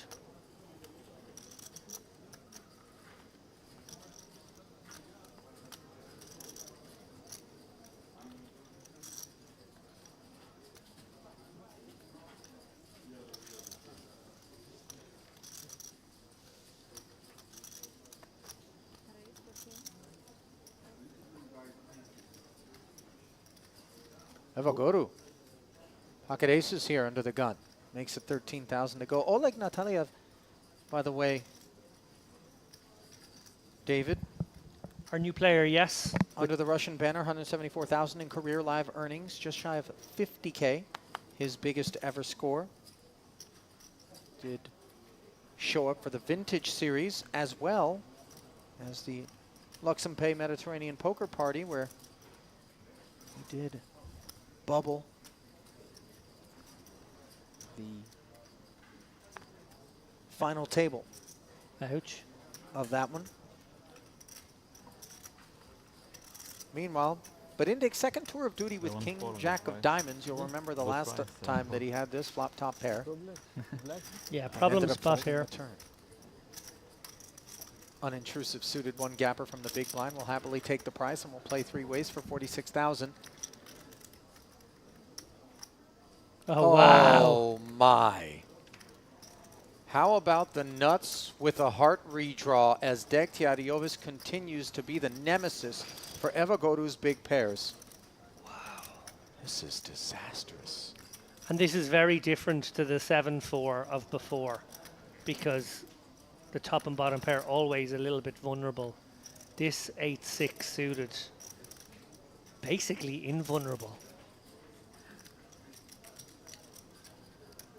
Similar proposition when it gets to him here, that maybe you want to just shovel chips into the pot right now. Lots of scare cards could come. Draw heavy board. You can definitely have draws and monster draws, combo draws. I think you want to just start building a pot right now. I know that sounds strange. A lot of the time people want to keep nut hands into the trap range, but I don't think in this situation. Low board, dynamic board. This might be your best shot at getting a big pot right now. Make it 70K. Make life hard for your opponent's overpairs. Oh, even a small little 58K. Very, very tempting. I'm a bit surprised, if I'm honest, David, to see a willingness to try to put in this small check raise, because this is much more so in favor of inducing the 3-bet from the under-the-gun raiser on the occasions in which he's got the overpair, which of course aren't 100%. Sure. He happens to be right about it, but we could just lose customers sometimes as well. Wow, he makes the fold! What a fold! What an extraordinary fold. I am speechless. Absolutely brilliant. We were friends, but not anymore. Wonderful. Somebody showed the aces. He cracked aces and kings to me. Yeah? Aces we don't know, kings for sure. Aces we don't know. Yeah, Most but probably. if he don't beat me, he has like a good equity. Yeah. I have no heart. He has like maybe 6 with heart pair. I had 6-8. Sweetie trying to wind up his opponent there. You bet me, I just flat you. and you take it all. David, I can't remember, especially against that sizing, the last time that I saw somebody just step away from a pot like that with aces Live tables on the flop. I hate them. Always like this. It's a gross spot, unquestionably. Cannot make the one To be honest, with I think his mistake is c-betting that board texture. It's a miserable board texture for your aces. And I think you probably want to put your aces into your checking range there. In fact, I think you maybe have a 100% checking range theoretically there. Having bet it and then facing a raise, it's a very, very grim spot for you. And I guess he recognized that he was just in a spot. He spoke it himself where he's either behind two pair, a 30-70 dog, he's up against the nuts or something nutty like a set, or indeed the 8-6 where he's virtually dead, or his opponent has a monster draw that's probably got nearly 50% equity. And against the balance of that stuff, he's happy to just toss the aces in the bin. I suppose if we think at best we're steamed, maybe on average we're grilled, and then at worst case we are fried. Then the aces going into the muck is understandable, but still I stand in awe. And I do too. Dare I say admiration at that fold. I mean, many would look up at that and go, so easily exploitable are we, as we see a duckling roost on the turn here for Schwede in a monotone king-queen 5 spot where Evagorou had the gutter and the spade draw. Osmolov had top pair, round of checks, and now things have gotten quite interesting. But just to put a button on it, that gentleman there on your screen, absolutely bang up fold there. He was drawing dead for the time being. Against that 8-6 suited, that will definitely leave some jaws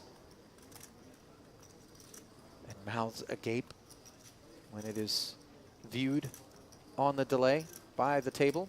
In the meantime, matter at hand, where Evagorou has activated, as has Schwede, as 12 becomes 37.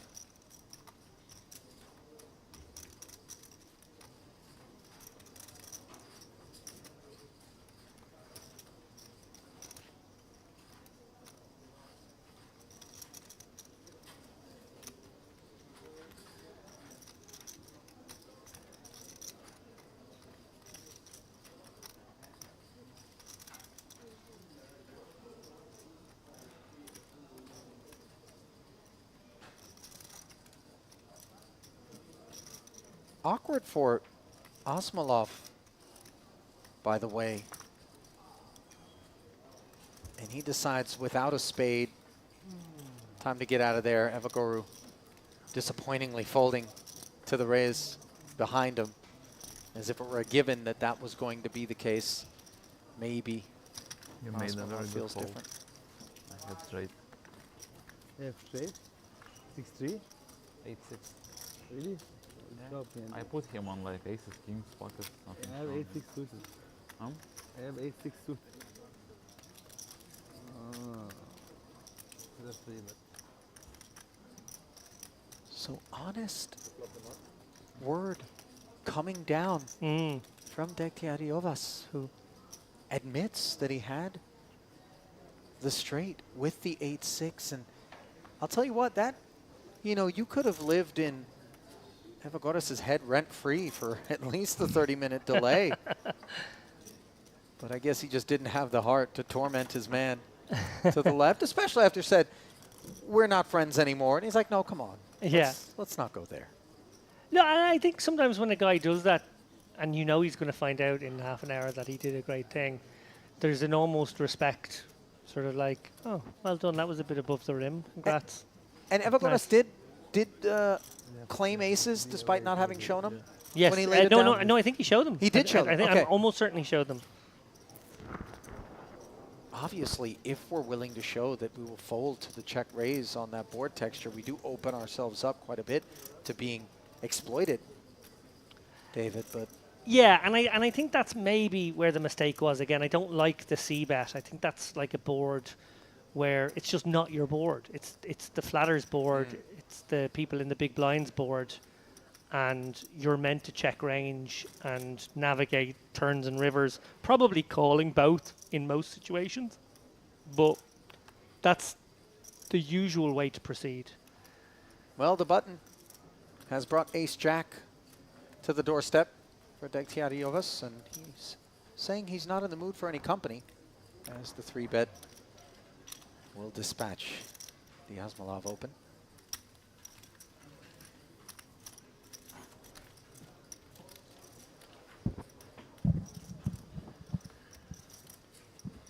We got to visit the costume department before this one's over, David, see if there's a box of, you know, when you go to a photo booth, they've got all the props. You Maybe should do we can the find something. winner's interview wearing pearls, that necklace, yeah. I had a hunch that's the direction we'd be going with it. You know I'm gay. You have to twist my arm to have fun. Mischief, silliness. Delightful. Definitely what I'm all about. Todd Connie has quieted down quite a bit. Could be just a product of card distribution, but could be clutch in, shifting gears as well. Yeah, I feel as though he's as game as ever to take on these guys, but he needs a little bit of kit. Your dream of 90% V-pipping is something he's maybe heard by now on stream and decided against. Not one to indulge.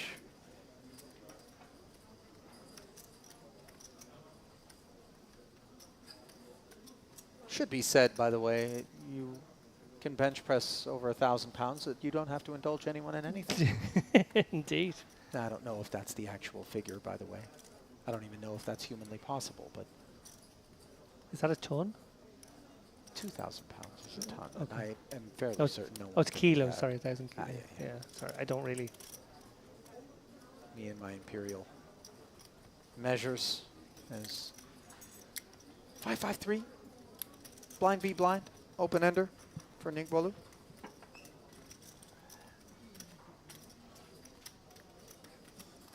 Flicked one out there. Look at Schweedy. Spends 5K.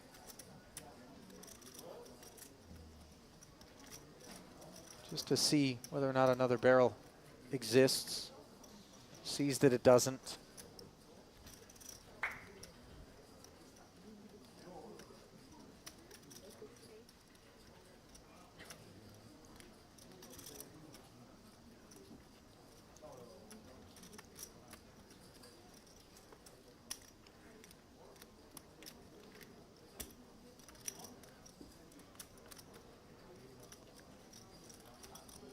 Turn. Pairs the jack.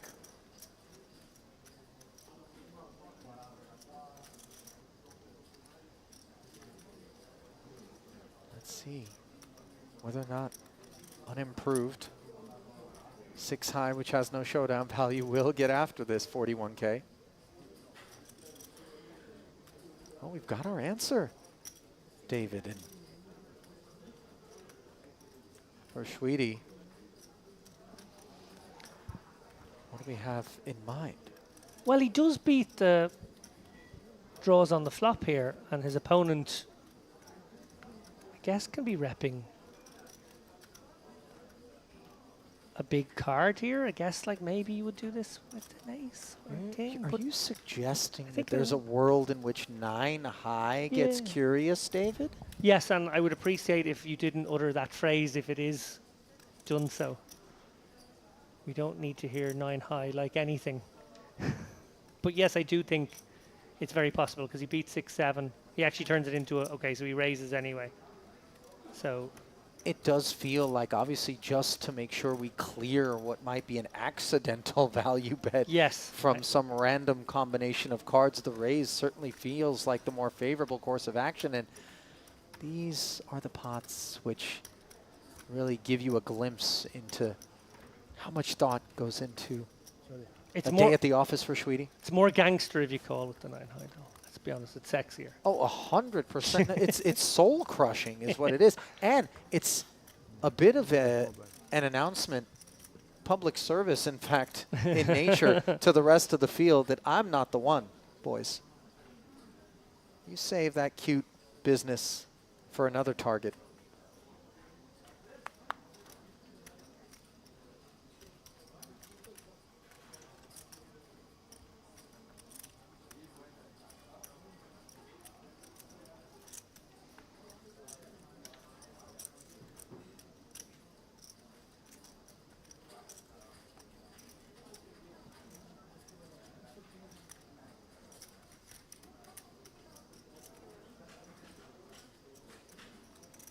Here we are now.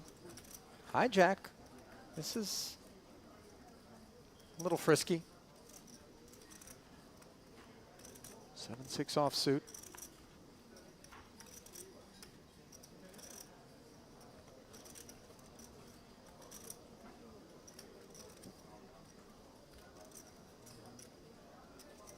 How much you have? Like three? About 300, yeah.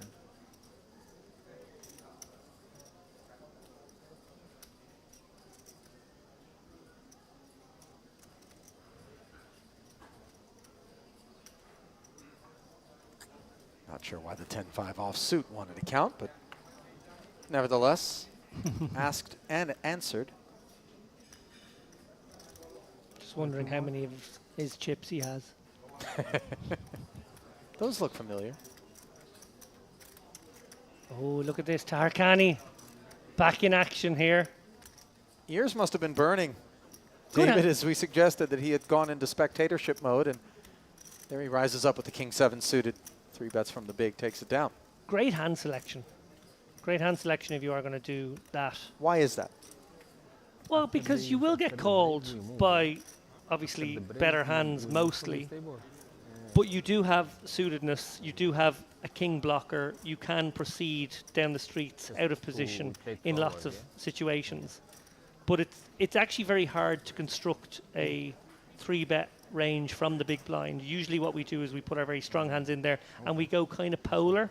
We have some maybe ace X, you know, small, ace 5 suited small, ace 4 suited small, but also king 6 suited small, king 7 suited small. They kind of function in a similar way. So if we're going to have a larger 3-betting range, which clearly he wants to do because he's in aggro mode right now, and he's able to leverage these guys who have 50 bigs and sort of say, actually, I'm going to put in a big 3-bet.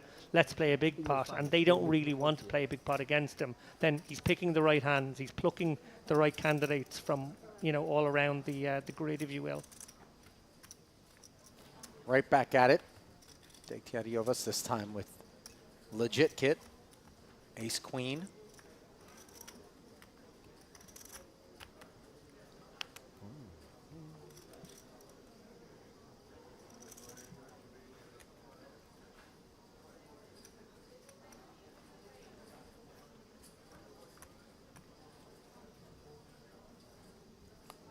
Says the action's on Evaguru here, but I think he's folded already. I think action may be on Nigbulu?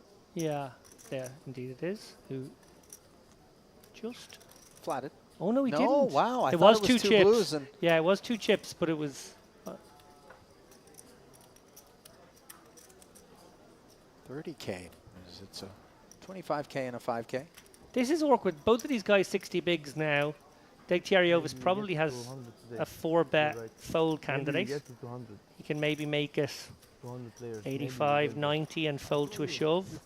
You can also flat play this ace queen out of position. It's an option as well. Interesting to see which he goes for.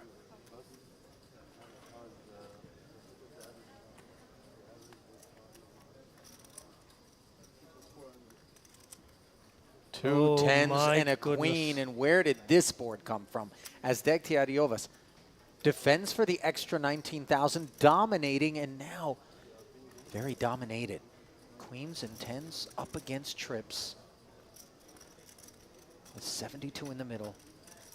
Nigbulu betting lead, and very much the lead in the hand, as you can see, a 9-1 favorite with 2 to come. Follows through for 21. And so much of Degtyaryovas' range will have hit this in some fashion. King, queen, queen, jack, ace, queen, as we see here, being quite high up that range.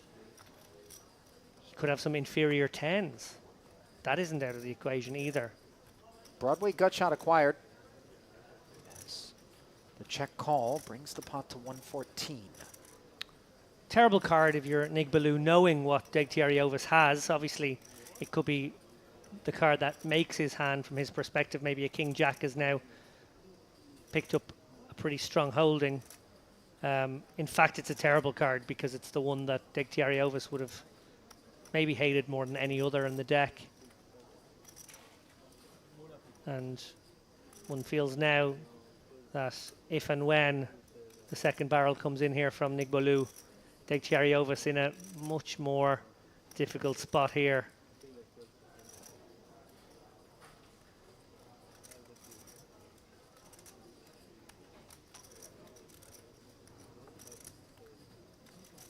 Asking himself, what does he really beat now at 2 barrels? Small sizing though from Nigbaloo makes it tempting. As you said, Ali, he does have that backup of the Broadway goodie. I think Degtyaryovas will feel like he's behind most of the time, but of course, he only has to be good 20% of the time in this sort of spot. Wow, and this may actually make it hard for Degtyaryovas to fold because combinatorically the King X have gone way down. It is possible that he has some King X. Does he think he's maybe able to go for a little blocker in this situation and trust that if his opponent was to raise, he would be bad? Look at that quick check back from Nigbaloo with the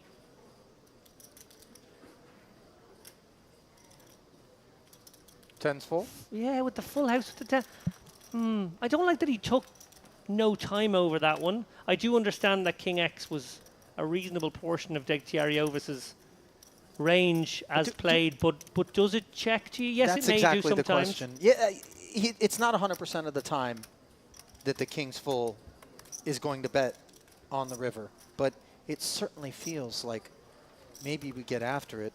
Perhaps a respectful check back, just identifying that Degtyaryovas is a candidate maybe to put us in the blender on the river with a check raise. It's so hard though. You can definitely have ace king there and have taken the exact same line. So I'm not sure you can get put in the blender too often. You being Nigbaloo. Yes, sorry, Yeah. yes, you being Nigbaloo.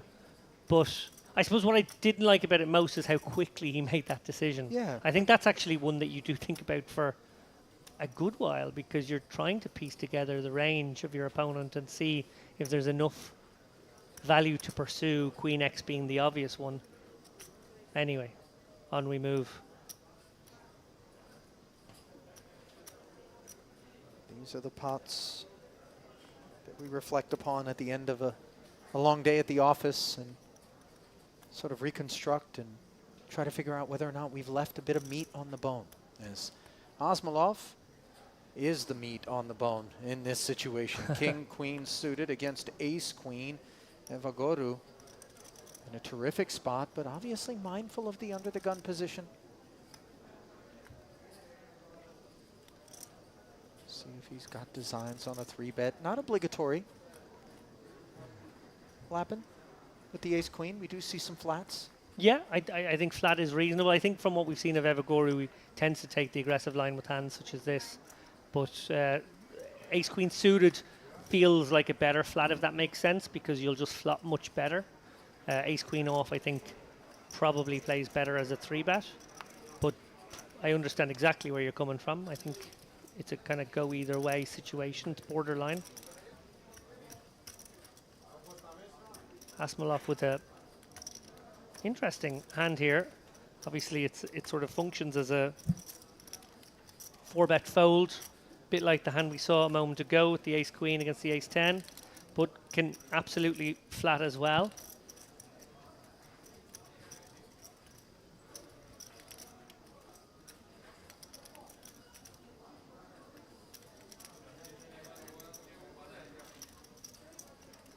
So then, Osmolov comes along, and neither player connects on a very arid board.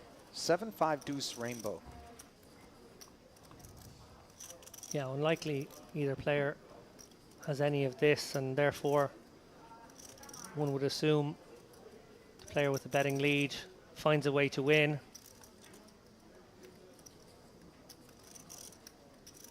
Backdoor hearts. Scant for Asmalov. King high. Yeah, it's a little hard to proceed. You do have to add hands in here as a minimum defense frequency to find enough. Maybe sometimes you find a double backdoor hand to raise. Single backdoor, I think you pitch. I don't think you have to get sticky with this one. I think you have better calls if you want to be a sticky adversary. Really just the deuce of hearts interaction. The 2 overs, which obviously can be dominated as we see. 22 into 70 though, it is size-wise quite tempting. Well, he's going to take this shot here and raise it up. No, he's not. You're right. He is going to call. Wow. Oh, and my he's gonna pick goodness. up the heart draw on the turn, and obviously we don't call the flop with designs on folding the turn once a card like that comes off, and it does also provide Evagora with the wheel draw. Let's see if he wants to check back and realize equity, maybe decide on the river whether or not he's a bluff catcher or allowed to get to showdown for free.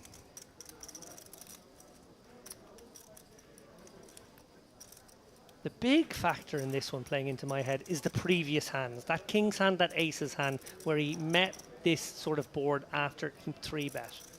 Or well, sorry, in those cases it was a single raise pot, but after he was the aggressor pre. And wondering if that's why Asmalov has dug deep down his range to find a hand such as King Queen of Hearts to continue with. You don't suppose that there's some world in which a barrel from Evagora here would be pushed back upon by the covering stack, given that he knows big folds are something that Evagora can make? I think so, and I think actually on a lot of runouts, Asmalov was thinking it'll go check, check, and I can bet river and get ace high to fold if that's what he has.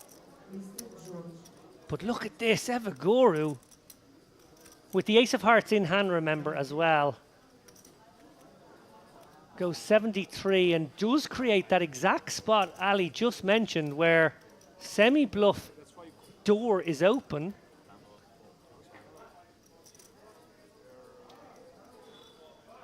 The light part of Evagoru's opening range could contain ace 3. His 3-betting range, I should say. So, not inconceivable for him to have a lot on this.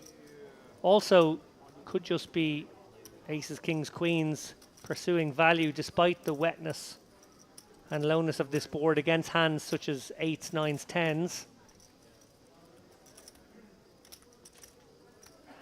Whenever Guru makes this bet, he's got a hand like 9s in mind. He's trying to put max pressure on 9s.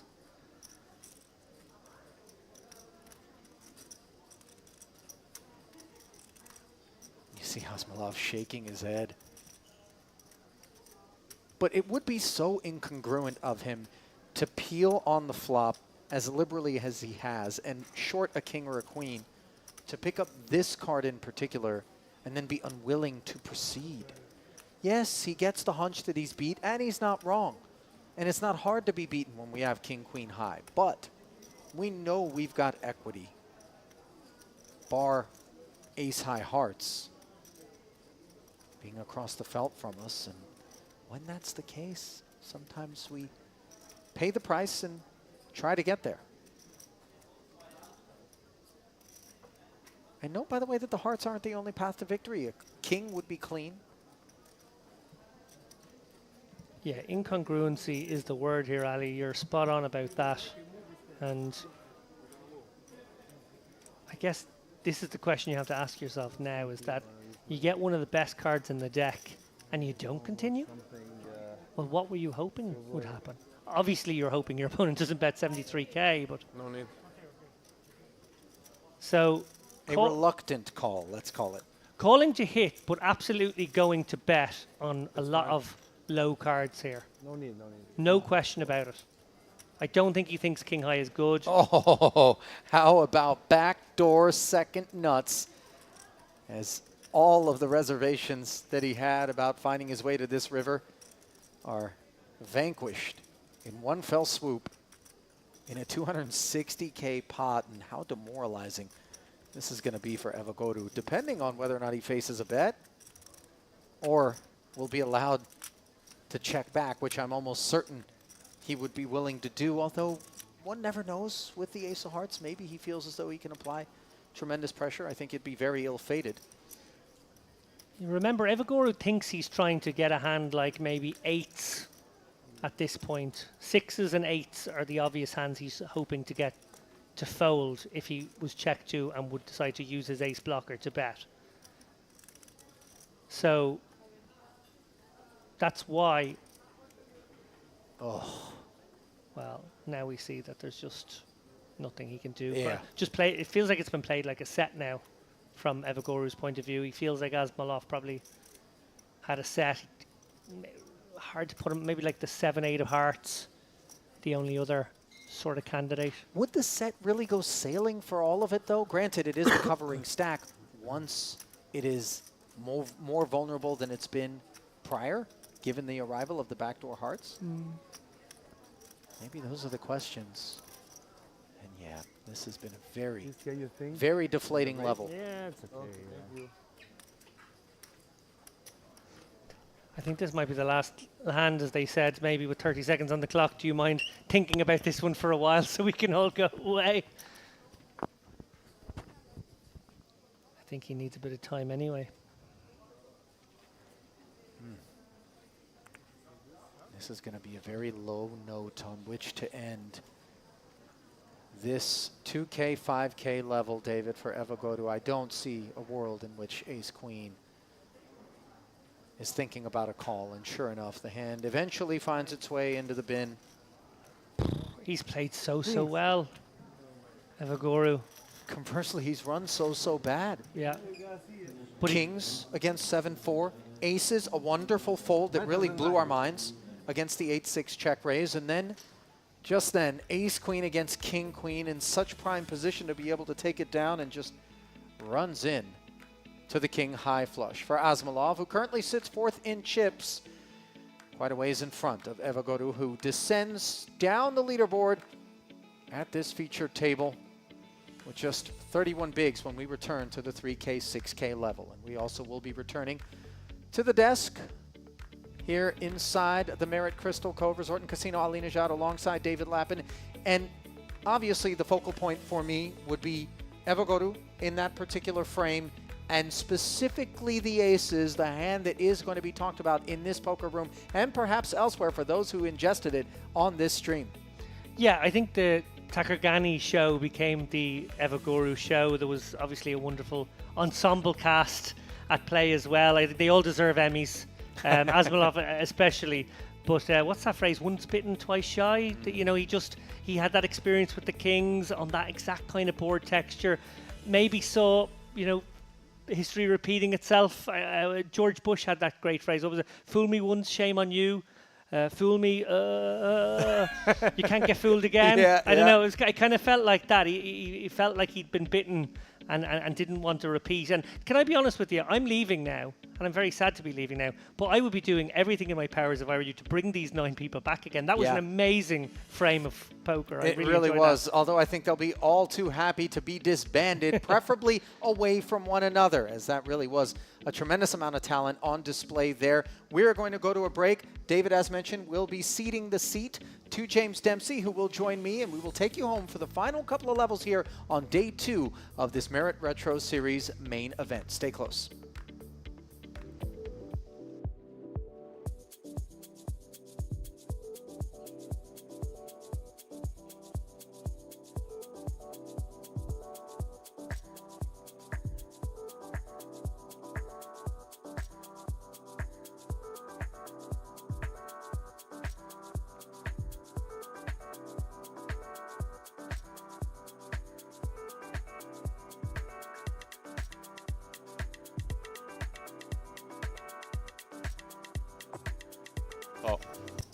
There we Oh. go. Ace deuce straight. Easy. Very easy game indeed. Well, no reason to bet it yourself here. Hoping to have had some domination rotation, I guess, is the dream. Maybe an ace king or ace queens out there. Paolo, every reason to just bet really tiny here and try to take it down, deprive some overcards of equity, keep the betting lead.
then, of course, Gabby Livshitz, who is no longer flying under the radar after the summer he had out at the World Series of Poker.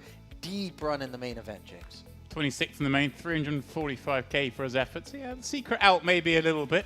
Obviously, someone we met here by his association with Ari Clipper, who was on just a couple of frames back and is another firm favourite in these parts. Very much so. But look at that. Look at the depth. The seventh stack is still 53 blinds. I mean, what more do you want from a tournament? Just Vadim short. Yeah, 13 bigs for him, as each orbit will cost 15,000. He's already inside. Nine-handed affair. The link, yeah. He knows. About, let's call it 1,700 coming off your stack on average. Each hand that is dealt. There's Lipschitz. Mate, you're doing some unnecessary maths earlier. I appreciate it. So everybody already knows. I caught the sunset, by the way. It was beautiful. No need to rub it in, James. We're here in the cozy confines of the booth, just beyond the Merit Poker Room. It wasn't all roses and clouds out there, Ollie. I sustained a loss on the break. Uh-oh. Of self-control at the buffet, or? Well, that's a given. I went out, sunset, chill in, decided to go to the spa, catch the last 45 minutes in there. All good. Decided it should not just be me who would get in the jacuzzi, but also my earbuds. So that's nice. They're gone. Oh, no. It's a tragic day. That is. That's it. You don't need to cry. Were they Apple? No. Okay, so off-brand. What, Bose? They might survive. Oh, Bose. They might survive. You know, as long as you shut them off, you can dry them out. One of them was submerged for quite a long time. I was. Yeah. It was a weird situation where there's other people in the jacuzzi and I'm fishing around on the floor, trying to do it cool first with my feet. Oh man! When I pulled it out, the light on it was still flashing, and then it sort of it faded like a movie scene. It just got a little weaker. Yeah, your chips. Oh well. Yeah, The good thing is there's loads of stores around here where I can pick up a replacement pair. Yeah, no question about it. And I've also loved, by the way, equally as weak as the Ace-9. I don't want to talk about the hand. I'm still talking about my earbuds. Ace, yeah, no, I understand. That's your focus. We asked two, yeah? We asked two? Yes. But I saw the sunset, so. That was an expensive sunset, though, as it turned out, wasn't it? They had a good few years in them. They've done me proud.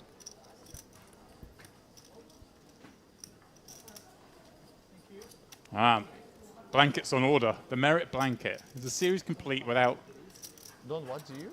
seeing a bunch of them? I'm unique, brother. I'm unique. I hate. Tell you what, just the fact that they exist and are available for anybody that might be feeling a bit chilly shows the degree to which the room is prepared for all eventualities. Maybe I could wrap one on my earbuds. Oh, they're going to require more than a blanket. She never imagined I could I hate something. took an aggressive maneuver actually straight afterwards. I took them into the sauna, thinking the dry heat might, you know. Oh, I don't know if that's the right play. I think it might have been a fish off. Like, yeah.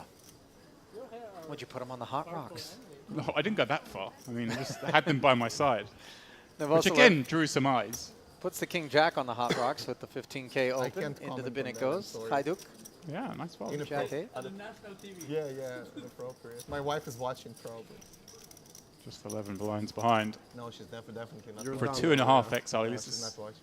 She pretty doesn't grim. know. And I like that open size for exactly that reason. Looking at the player in the big blind, these short stacks, obviously, yes, they've got the best chance of realizing the equity opinion from the big blind. So when you've got a short stack in the big blind, it actually makes sense to raise slightly larger to sway different peeling. And we see that getting the jack 8 to fold.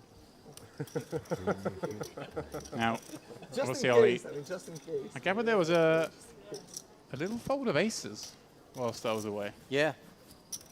Check, raise, which put aces into the bin, and it was the correct fold, believe it or not.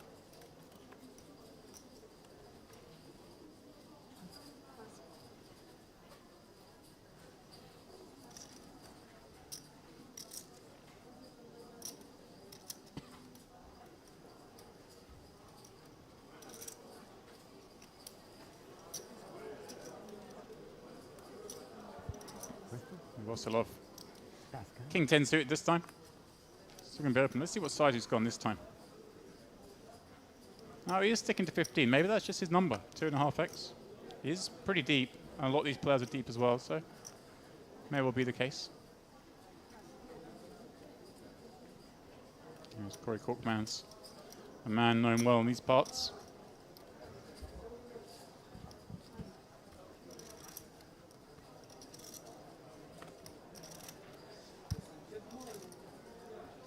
th in the main event, the Cash Game Festival during July.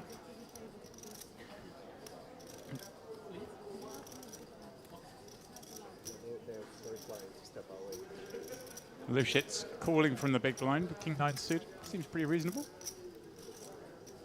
Dominated. Yeah. As we head to the 39K flop. Oh, 9 high as he hits the side card and quickly checks. A snappier check back from Novoselov. Yeah, I feel like Novoselov just does get to bet this flop. Obviously, we always say a board that contains like a 3 and a deuce is a bit more of a big blind peeling board than an opener. But when the opener's open 2.5x, you can take some of that trash out. It's going to feel very comfortable with the hand now. And also, Maywell Ali perceived to be up against an ace-x type hand, which would have, of course, picked up a gut shot on this card. It's not the phone. So has gone quite big. I like the sizing with that in mind. You really want to tax those ace-x hands. It's steroids. Tax to be paid. No. Sir does. I do. Liv Schitz Natural takes it water. down. And that is a very competent player there. It's not by accident. He's landed on 1.5 million plus in career tournament earnings, playing under the Israeli banner. 351,000, his career high watermark in terms of cash, which, by the way, supersedes the 345K he picked up for a 26th place finish in the main. That 351,000 came back in December of 2019 in an EPT Prague main event where he finished 4th. Nearly, man. Tell you what, if you make a career of nearlies and they're in the 300K plus range, you can be a very successful pro.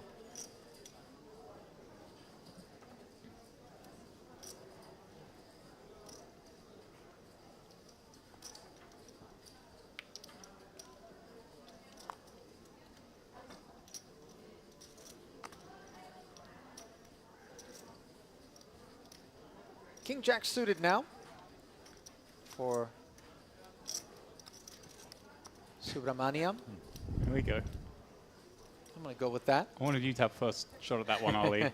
Mariappan Austin Subramaniam, playing under the Singaporean banner. All right. By the way, as we continue to increase it's our diversity here at Merit. It's not a flag you see too often in the poker streets. Wasn't that long ago poker was completely outlawed in Singapore. I don't know what the situation there is. I actually played in the first poker tournament ever held in Singapore. Really? Yeah. So your behavior was the reason that the law came onto the books? They thought, wow, this game's good. Let's get this guy back. British holiday makers out here causing a ruckus. Yeah. Well, Korkmaz causing a ruckus now. Ace-queen suited will 3-bet. Subramaniam's open. Now a couple of nines making things awkward. Yeah, Kara Nuri's a name and a face I do remember from a previous stream here. Somewhere. Certainly play with him somewhere. Yeah, pretty grim spot. Korkmaz 3-betting off 50 blinds. Really making it very difficult to call with nines from the big, especially as you've got the open still to worry about. Who is going to flick in the additional? King Jack suited seems reasonable. King hijack the cutoff. There we go. And whoa! My goodness. How about the nuts with the nut redraw up against top 2 pair? Buckle up, kids. 99K in the middle, and it isn't going to stay at that size for long. Yeah, just the raw flush draw. No big deal. Are you leading? Wow. Okay, this is really bizarre. Obviously, this is a board that it hits both of you, but you always check and foil on ace, queen, 10 to the 3-better. And well, clearly not always, James, as the 55K over half pot sizing does create some real concern for Korkmaz, I would imagine. Obviously, top 2 is a lot of hand, but I can't imagine that he's going to want to raise it up, but yet we see him do exactly that as he jams and gets snap called, and that instant deflation. Yeah, this was going to go in. I just didn't think it was going this way. Yeah. I thought we were going to see Yeah. a check call on the flop, throw some rope over to the 3-better as it is. No time wasted as suddenly an explosion. Not dead. And the turn, delivering aces full to Korkmaz, but you're very right. 1 out, the lone 10 of spades for Subramaniam here. And instead, it's the jack. And let's face it, one way or another, it does feel as though the chips were going to get into the middle, but the only silver lining for Subramaniam is the fact that he was the covering stack. So he will fight on with 67,000. That'll be good for 11 big blinds. But that is far fewer than he had to start that hand. That was a wild hand. The flop came down. We're going broke, but we went broke in a very different way than I thought. One of these players, even versus the 55k lead, I think top 2 we can just call. But these guys have been playing with each other all day. I always say we dive into these frames. We don't know what dynamics are instilled and what knowledge players have of each other. So we kind of have to take a back seat a little bit in those kind of spots. Well, listen, he might feel broke relative to where he was before, but the reality is, with registration closed, this kind of broke is a lot better than the actual. As those 11 big blinds could spin up. All of us.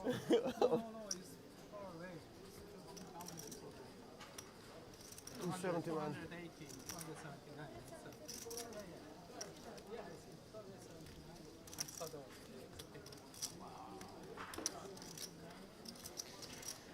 Wild, wild stuff.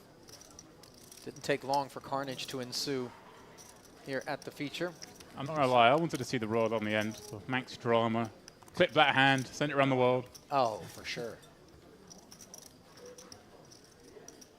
I don't think I've ever commentated on a raw flush, actually. I don't think I have either, have I? Very top heavy. No way. Novoselov First time here, so. commenting on his King-9 suited. Okay, so now we are reverting back to a more standard open size. You see here, he was making it 15k before. Now down to 12. So it may well be adjusting that based on the stacks in the blinds when he opens, which is good to see. Hajduk starting to run it with 11 blinds, and this is good timing. The snap, the King-9 suited. So then, Hajduk, a 3-2 favorite, as he pushed his 64 forward, and that was not going to be enough to dissuade Novoselov from spinning the wheel off of that very deep stack, the extra 52k offered up. And on the Queen-9 deuce board, he has the best of it. Second pair. Activate stand-up equity. Yes. Activate stand-up equity, says Hajduk, and there it is on the turn. The spade arrives. That's where he needs a backpack. 143,000 chip pot. He needed help, and no spade, no ace. No further participation. He didn't commit to it. He stood up and then leant forward over the chair like he was expecting to hit. You've got to take the mic off at that point. That's a pro move. That's a good one. If you're going to do it, really commit. Now we're closer to the Well, in that case, why not just go into the car park and get, turn the ignition on, and then have someone text you and say, hey, by the way, you doubled. And then repark the car, walk back in. I mean, where's the limit? Kudos was saying car park, by the way, over than parking lot. I'm Catering to the local crowd. Yeah.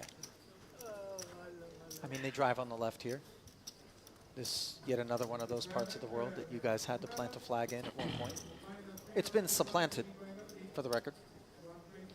But they still got our plugs. They drive on the left. Don't worry about it.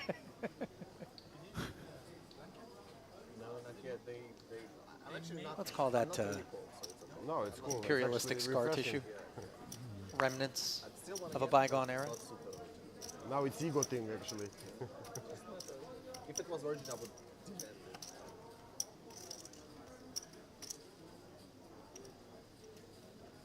Subramaniam, by the way, James, Man who only has $1,020 in career live earnings, coming courtesy of one cash, and that came in April of this year in a deep stack 6 max $600 buy-in at the Carmen series. Okay. So it's the usual game. If someone's had one cash, it's always in this room. It seems to be the thing, or the regulars. Yeah, nice. I have to say, I mean, he seemed completely unfazed. Just took a brutal bad beat. well, that's the point I was going to make, is in spite of the fact that he's kind of in the relative infancy of his tournament poker career, one would imagine that he handled that one like a pro. And I do like to lay praise upon those that do that, because let's face it, he flopped the joint, instantly got showered, had one out, of course, difficult to hit, and took it very much in stride. And that's a fine example to be followed. Cool. As we see a raise from Jack 4 suited on the button from Karo Nuri. Both blinds calling with hearts, and yet the 4-3-3 board. It's more than one player. Advantage Vinci in the big. Yeah, Vinci over here, one of a collection of Italian poker players, traveled en masse to this one. They do come in force to the Merit Series, a partnership with the Empyrean Club in Milan, I believe. Tends to be where all these players come from. Pasquale Vinci, man with the best hand here, is one cannot blame Karo Nuri for following through. Nuri, by the way, playing under the Swiss banner, as mentioned. Vinci under the Italian banner. Dukic Ooh, hello. under the Serbian banner. All right, so Nuri, unlikely, does flop good on this 4-3-3. Comes through with that C-bet, as you said. Dukic just home with 2 overs and backdoor hearts to have a little look, and Vinci with the best of it. Although, the way he's motioning, and this to me just seems like a clear call with those backdoor hearts as well. Plenty of playability. But you are worried when Dukic calls, of course. I was thinking the same thing. But this is too much hand. Without the backdoor hearts, maybe you could start to make an argument, but as things stand.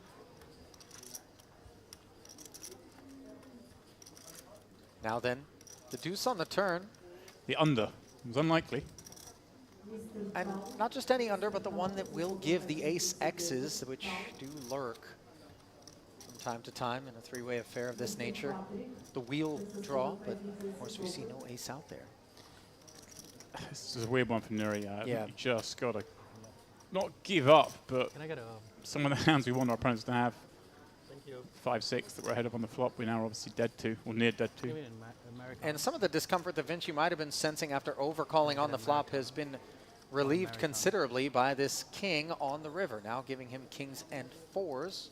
I wonder if Dukic, he's arrived on the river with one of the worst hands he can have.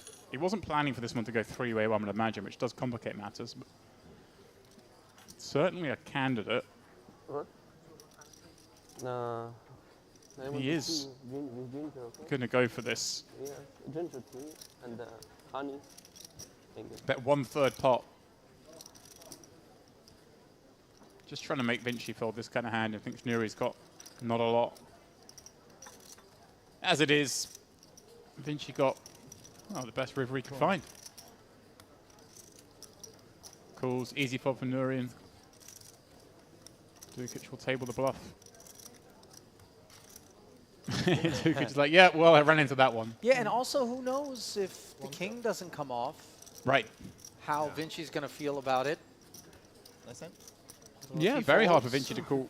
But then you do have Nuri back there that can very well bluff catch with the Jack 4 behind him, so not sure that that bluff had really much hope. Never know. Non-zero chance it gets through. Ooh.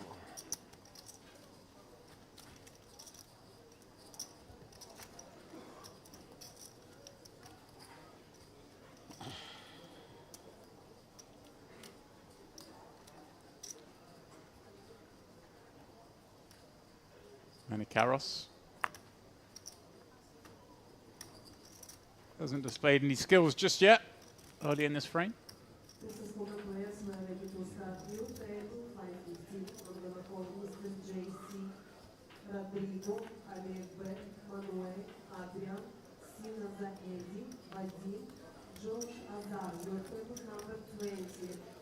14. Lifshitz suited one gapper in the hijack, a man who's very comfortable navigating post-flop waters, and that has a lot to do with why it is that he will happily open. Note that he goes north of the minimum. Later position opens tend to be incentivized to do so in order to have the opposite effect on the hands behind them in terms of how attractive proceeding will be. Ace-Jack suited, though, for Nuri, and he is happy to flat call. Another suited ace in the small for Vinci. Yeah, Nuri could go either way with that hand, as can Vinci here. This is a nice spot for a squeeze, potentially, but a flat's also completely fine.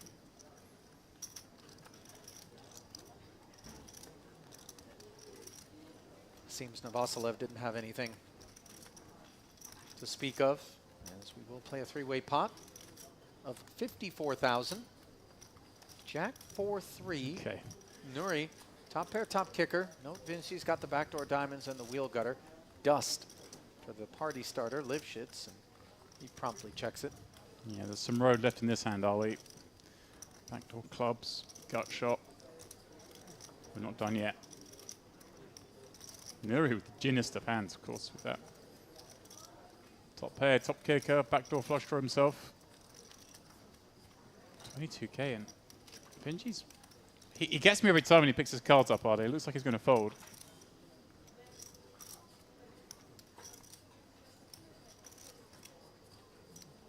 Is he thinking about doing something else? Kind of a fun spot to check raise. Gets to have... He can certainly have 3s and 4s. He can have some jacks from the small. No, he's just going to fold.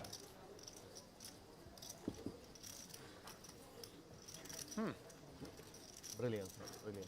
That feels like a bit more snug than it needs to be. A7 off? If we are going to bother.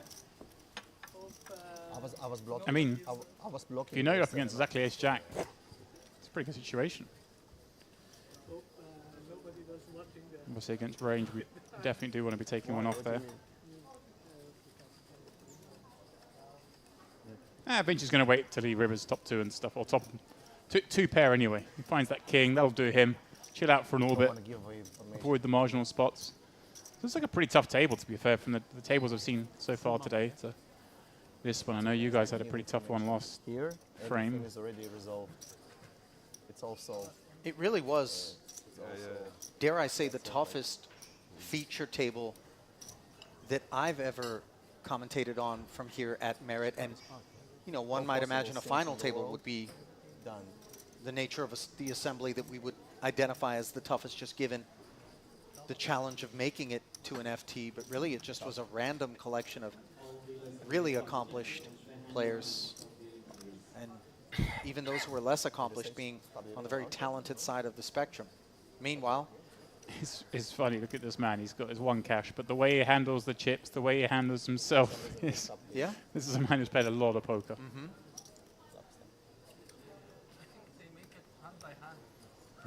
18,000. Yeah, he's coming into it here. Shit's suited connector, he's never going anywhere.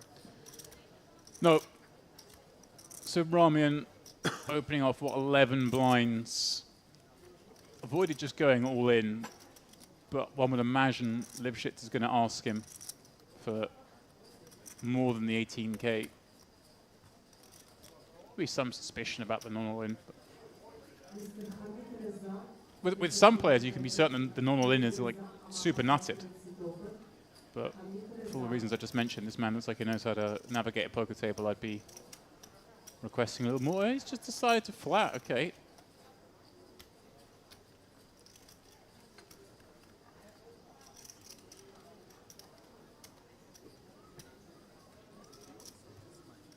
That's yours, yeah.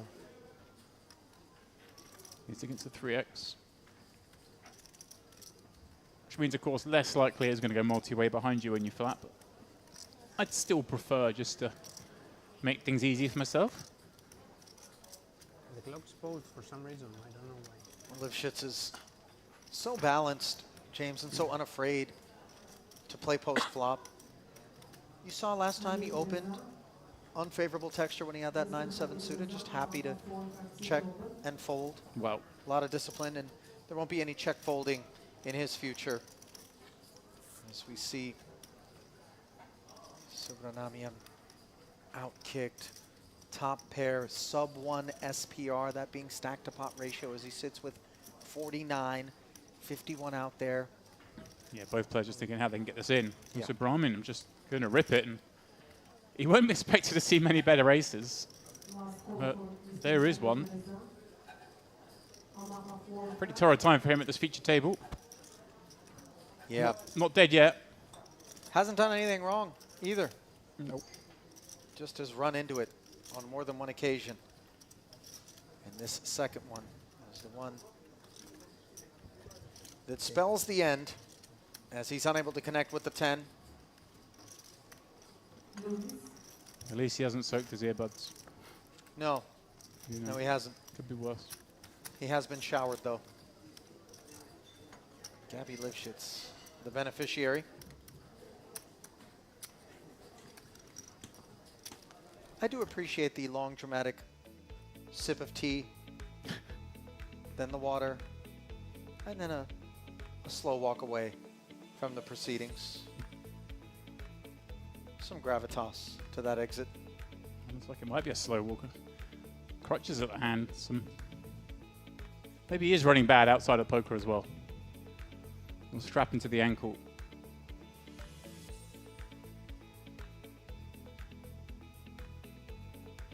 Doubtful that the injury was sustained on the felt. Non-contact sport is poker. As we see, Wow, get that. Vasiliev, 947,000 in the shortest of all stacks. Is that what you had your eye on, James? It That of is. Iraklis Manikaros, 51 big steep. Late day 2 of the main. You get play down here. Like I say, it's nice. I always say this with my favorite poker venues are the sort of destination venues where they don't hurry the tournament because it's not a case of people are flying out as soon as they bust. It's like, well, we're all going to be here for a week. They played 9 levels day 1, played 9 levels today. There's no rush. It's chill. In fact, the unique structure here is some of these players are also going to be still in the mix max. Because each day 1 plays, in the evening the mix max kicks off. And So it only plays like 4 or 5 hours a day and then finishes tonight, or maybe 5 or 6 hours. So some of these players will be on a day 3 later tonight after finishing their day 2. I mean, the point there is that their work isn't even going to be done once we draw the curtain on the main. Many of them going to go, and then who knows after that one wraps up whether or not there's a little cash game action that they're going to want to hop right into, as those games have been going around the clock. I might advocate sleep, but Some sure. technical issue or something. Sleep is for the weak. It's weird. James. It's weird. Yeah. Another sell-off. It's actually Popping up this time. It's not really Garbage true. on the Let's button. see Queen what you forward. fold. No small blind in there, of course. There's Yeah, on the topic of weak, Novoselov. It was probably Queen ace and a 4. half, though, right? Not a Like strong numbers, kid. yeah. Quite the opposite, though, for Korkmaz, ace-king suited. 100 big blinds deep, so I want to see him come pretty big here. Unlike this, he has 60k. Looks like that sizing. Yeah. Like that jacket, too, by the way, Balmain. Don't need to ask where he got Oh, it. sorry, there was a small blind in there. Apologies. Say again, sorry, the jacket. Yeah, you like Novoselov, very flavorful. you like a big label, don't you? Listen, you don't plunk down the kind of capital required to make the sort of investment in a nice piece of Balmain attire because you're looking to keep it a secret, James. A well-placed logo, or 12. I was going to say. Help make the investment feel worthwhile. It's okay for those that are listening and want to understand. Me and my at guys here this. opening a coaching school. for Blankets poker, abound. but only if you like playing A7 offs. A7 off or better. A7 off or better. Is Lifshitz leveraging the feature table appearance here to promote coaching Please see us opportunities? in next Merit series for further details. Fair play. For more points. I'm not mad at it. There are certainly way worse spots to get your coaching than a man who has proven, based on his resume and the company he keeps, that his approach to the game is quite the profitable one. As ace-queen rates to be profitable for the time being here. Dukic, 13K to go.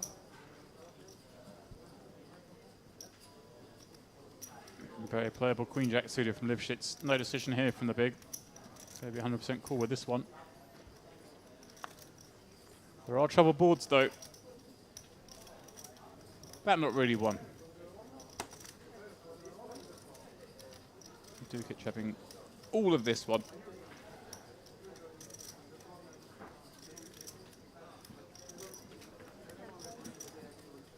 $1,223 entries total in this. How about that? That's a number. I believe the prior high water mark, as David Lappin mentioned, came on your watch when you were delivering commentary from right here for the Mediterranean Poker Party main event there. Over 1,000 runners, I believe, or entries, I should say. Note, by the way, that Lifshitz was retained despite the seabed. And obviously, this is just kind of designed to find out whether or not Dukic has connected with that flop texture in any manner that would see him betting the turn as well. And if he doesn't, maybe we try to take it away. Yeah, I'm a fan that's a little bit more against late position, but against +1, we had to give it a little bit more respect. And also, the sort of the king highs are going to be betting here, so it's not ideal. It does size up nice and big on the turn. Is 7 off? Up against Always. diamond combos, maybe some weaker ace It has X. been.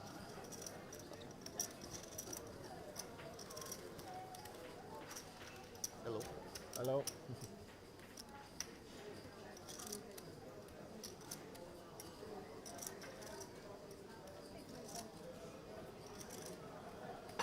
So Dukic does shed the queen jack.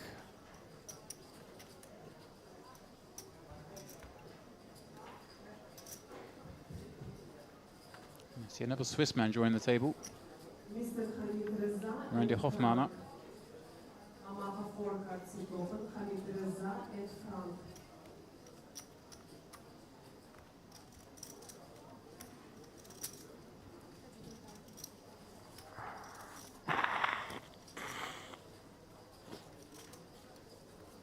Mr. Frank and Javier Oi, oi, oi. Benji exposing the king as he folded. All king. Thankfully for Dukic, it wasn't the 7 exposed. Still hold some hope with this hand. Oh,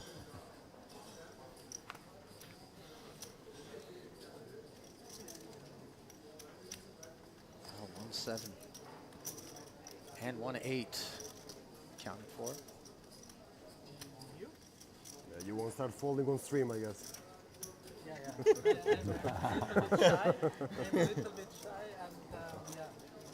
Oh, interesting suggestions, by the way, by Dukic that we've had a very sticky customer in Nuri to this point, and he's going to stay the course in spite of being on the stream. As we see both players hitting the 8, does rate to be a chop the vast majority of the time.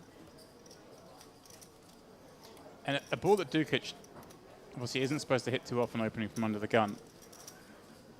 And interesting that he's chosen the sizing of 2 big blinds. Give Nuri some pause here. Yeah, sorry. If it was 4-4-9, then maybe you see a little bit more betting from Dukic, but Nuri gets to have a lot of these medium cards, a lot of gut shots potentially on this board, so going that slightly larger size does begin to put them under pressure. Not for 1, but maybe on the turn. Look at this, he's going to check raise with this top pair, he is.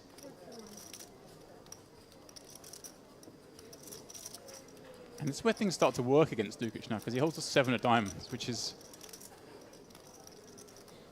one of the cards you wouldn't mind your opponent having. A hand like 7-5 of diamonds, 7-6 of diamonds. There's a possible raise. Obviously, you can get the same kind of hands in hearts or spades. There's still plenty of bluffs there. And actually, Nuri holds a 6 of diamonds. So there are some scenarios where it ends up blasting it off into the flush if it comes that way. And here we go. Queen of diamonds does present Dukic with the diamond draw, as at present it's a chop pot. 97K in the middle. Yeah. Nuri check raise that top pair. Can still have the best hand, just decides he's going to try and get it to showdown now. It's hard for Dukic to bet anyway on this turn after Nuri's check raise because he can still have the 4. He can bet, but it would open the action up to another check raise, which would make things deeply uncomfortable. And the 4 is about as untextured as things can get on this river here. Very choppy now.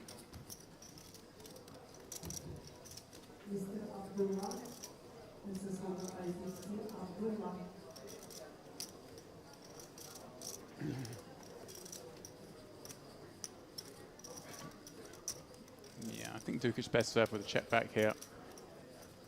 Hard to think what value,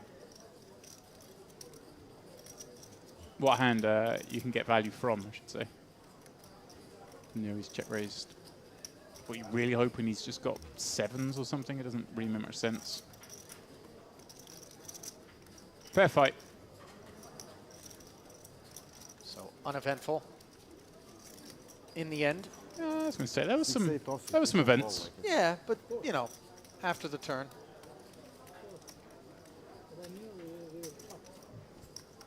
Fair. Players paying a visit to the carving board there. Note also, by the way, for Dukic, having to show down the 8-7 suited, that's something that people will be keeping an eye on as within the range of an under-the-gun open for him. Important to be logging these sort of data points as we find ourselves potentially up against him in future spots. I think Nero just made that point. Did he? 8-7, huh? So stacking you or something, it will be like comes 8-7. Si gioca a questo livello e un altro ancora o questo è l'ultimo? Last level? One more after. 18? Yes. No, 18 will be the last. Yeah, 18 will be the last, yes. 18 will be the last, yeah. That's close enough to the money, but still not close enough to query to the money. So.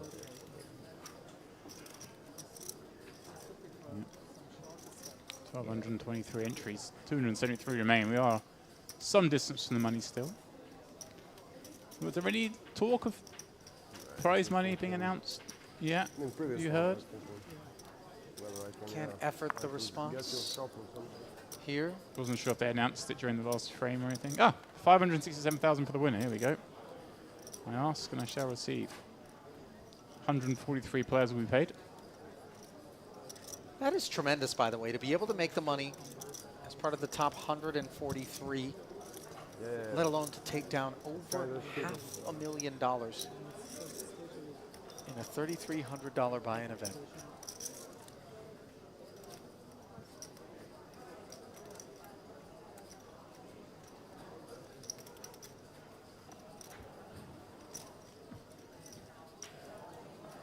It seems like we have... I've noticed as a theme before with some merit tournaments is the jump from second to first is slightly smaller than the jump from third to second, which is atypical. It's something that happens here. It stands in contrast to the World Series of Poker, where you see these really crazy top-heavy payouts, and I, for one, like it. I think that it keeps, the money in circulation, doesn't funnel everything toward a small select few in any given event. Liquidity is important, but you're shaking your head, James. That World Series of Poker payout this year was just, that was not cool. Well, for those that don't like that sort of payout structure, come on down. Nothing that you got to worry about here. Yeah, and I know it can be difficult to get to from the U.S., but truth be told, almost all major cities in the United States have flights into London directly. And then from London, you can make your way down to Larnaca. It's a quick car ride over. And one stop to get to the Eastern Med and to get your beak wet out here in this terrific poker room in this really well-run event. Now then, Novoselov, Queen 10 offsuit, awaiting Lifshitz's reaction from the cutoff. Yeah, I was going to say, I think typically you probably play this hand as a flat, but Novoselev's been very active, so I like mixing in some 3-bets with this. Sometimes you see people a little bit too scared to 3-bet with the suited combos because they're worried about potentially losing their equity with it. But it's not like Novoselov gets to 4-bet that often here, and if he does, we're in pretty bad shape. So it's no disaster if we don't see the flop.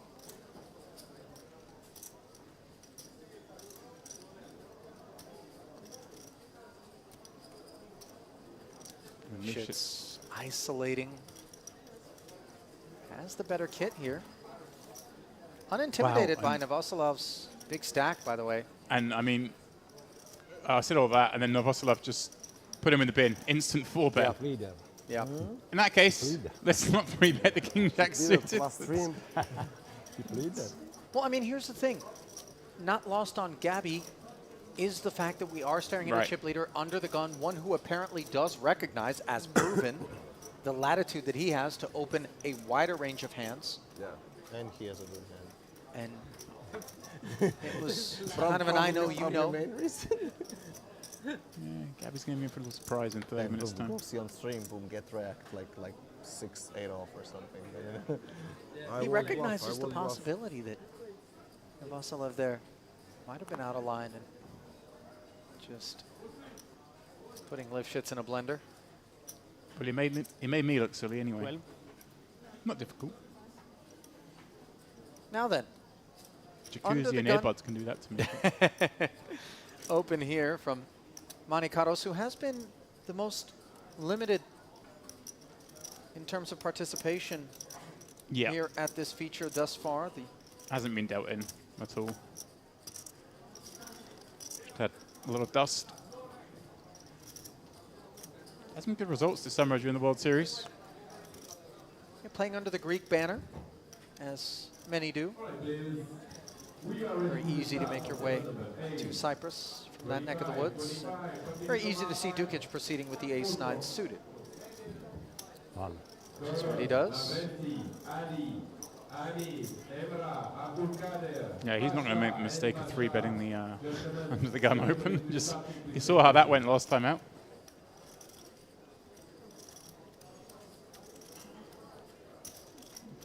Novoselov completes from the big with a not sure to be live 3-4 suited, and he flops the flush draw on this Queen Jack 8 a little bit for everyone here.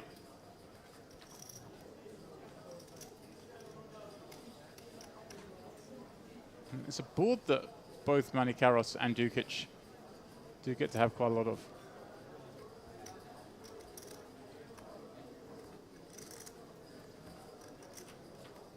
Manikaros is going to like to check it on over to Dukic. Could see him go both ways with this, actually. Sometimes betting just makes the hand easier for yourself. Just the gut shot. Yeah, I mean, Dukic can't really bet this one, I don't think. No, he does check back, so Manikaros holding on, being up against the flush draw. Now, normally I'd say we still have to check this in the seat, but I just saw this guy 4-bet Queen 10, so. Look at this. He's saying, listen, boys, if And you look don't want that bombing it. 45,000, I'll take it. Look at the size. How big is it? It's huge. It's like 3x pot or 2x pot. Wow. Bomb. Have that. You checked the jack on the flop. Good luck calling double pot. Force feedings like this are generally reserved for a foie gras farm, James, as these geese succumb to the might of Novoselov. Even the Jack 10, especially with a hand behind him, just forced to get out of there. This guy is relentless. I love it. I think buckle up, Ali. You make a hand on this table, you just got to hold on for dear life.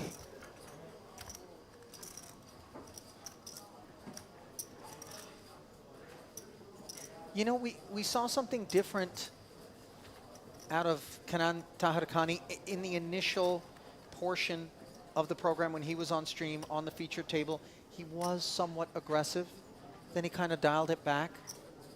But Novoselov stands alone in terms of big stacks that are willing to make the big moves thus far and do so with consistency. The 4-bet in particular against Gabby with the Queen 10 offsuit, the one that stands out. And then, of course, the rare 2x pot with just what was 4 high for the time being. What he did there was he cleared up the spades. If someone had a higher flush draw, they couldn't stick around. So at least he had that going for him. Lipschitz. Play around 3 corners, yeah? Slightly over. Over. Slightly. Information for all the players one combo. In few minutes we will start. We will start with this main room, the yellow.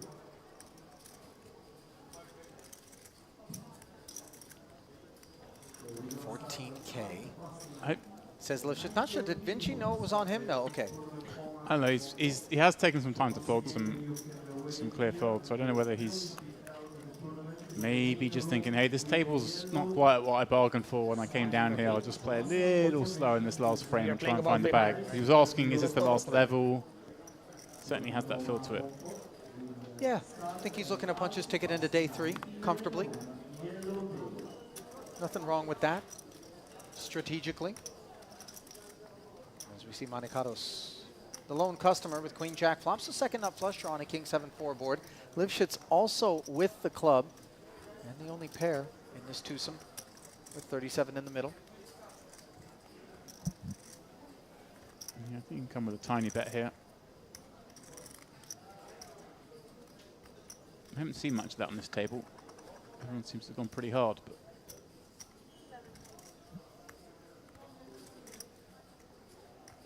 even there, one of the bigger of the small bets, quarter pot, third pot even.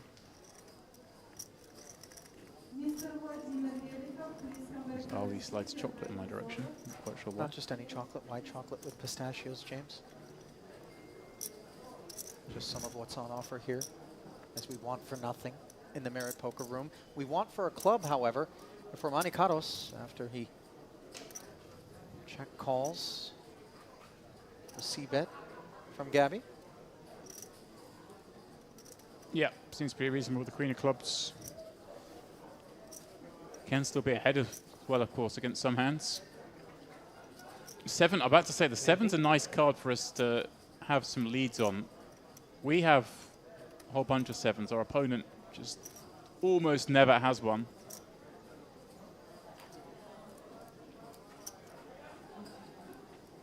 And this is a move obviously we can make when we have flop flushes as well, because it's a card our opponent checks back a lot. You have these single club. Wow. Lipschitz just onto it. Well, a 7 or a 3 would work nicely for him, and perhaps he thinks a club would work as well, but we'll certainly take the 3 of spades instead as a dreamy river for Lipschitz. And now all of a sudden we're adrift if we're Monte Carlos, unimproved, but having taken the betting lead, worked the pot up to 99,000 in doing so. And if we're telling the story that we have a 7, the 3 is of no concern to us, and might the tale continue to be told? Yeah, we get a lot of value here. You can have a flush, you can have a 7. It's not like he has every flush here, obviously playing this way, but he's going to have some flushes, some 7s. The only bluffs are these kind of high card club combos that do decide to take off on the turn. So no surprise to him go here and go quite big. Yeah, the only flushing here is going to be that, which is down the toilet with this 75,000. He's desperately unlucky here. He was going to win this pot. Lipschitz finding the only card that he gets to continue with. Now, even a club folds to 75K? Well, I mean, Monte Carlos would obviously have the high flush. But I'm saying, is he going to find the bin? TBD, maybe some bluff catchiness with the flush? Never know. I think it's hard to call with the 3 clubs there because a lot of the bluffs are these hands. Now just a question of whether we go for the lot here. Well, there will be no question as to how to approach it, even if it's a min raise. There's Monte Carlos with just naked queen high, dead chips walking.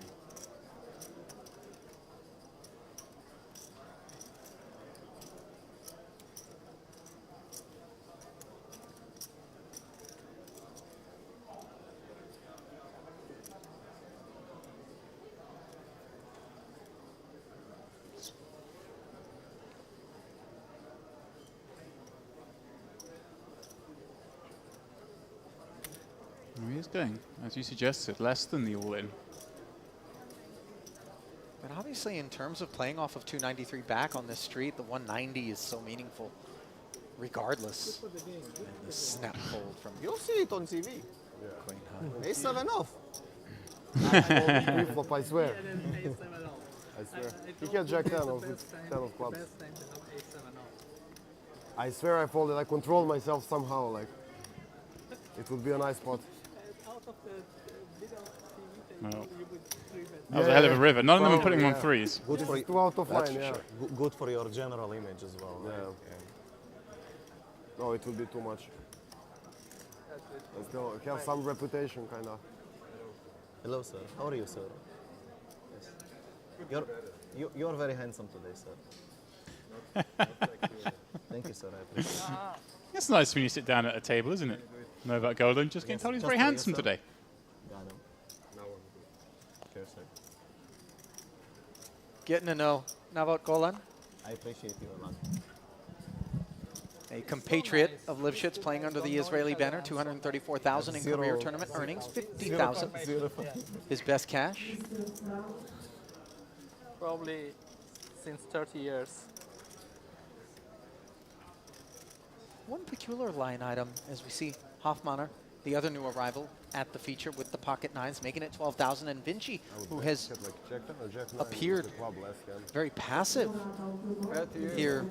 He gave us 30 years? Toward the end. He's 26, yeah. With an ace queen suited. He's 26 and you gave him 30 Yeah, years. I know. After I thought, okay, maybe Yeah, he's not even you can 30. definitely go both ways with this hand. He's actually over 30. And I'm not surprised to him take the passive route from what we've seen, but look at this. Novoselov just, He's been coming here for long. he doesn't have breaks all week. Three bets with Queen 4 suited on the button to 45,000. Ace 5 suited. And Diamond smothering hand in the small for Manicado's change. I'm not ruling this out. Manicaros has been sat here. He's seen this guy just go off his lid every hand. These are the kind of hands that do play really nicely, because if you get caught, you've always got around 30%. It can never be disastrous, but he does let it go. But has he actually seen Novoselov at Showdown with all of the kit that he's been out of line with? You see a frequency. You've got to start to suspect things aren't quite right. Sure. But you're right. I mean, we don't know what's been like before the stream as well. Maybe Novoselov wasn't doing this and has suddenly decided, hey, you know what?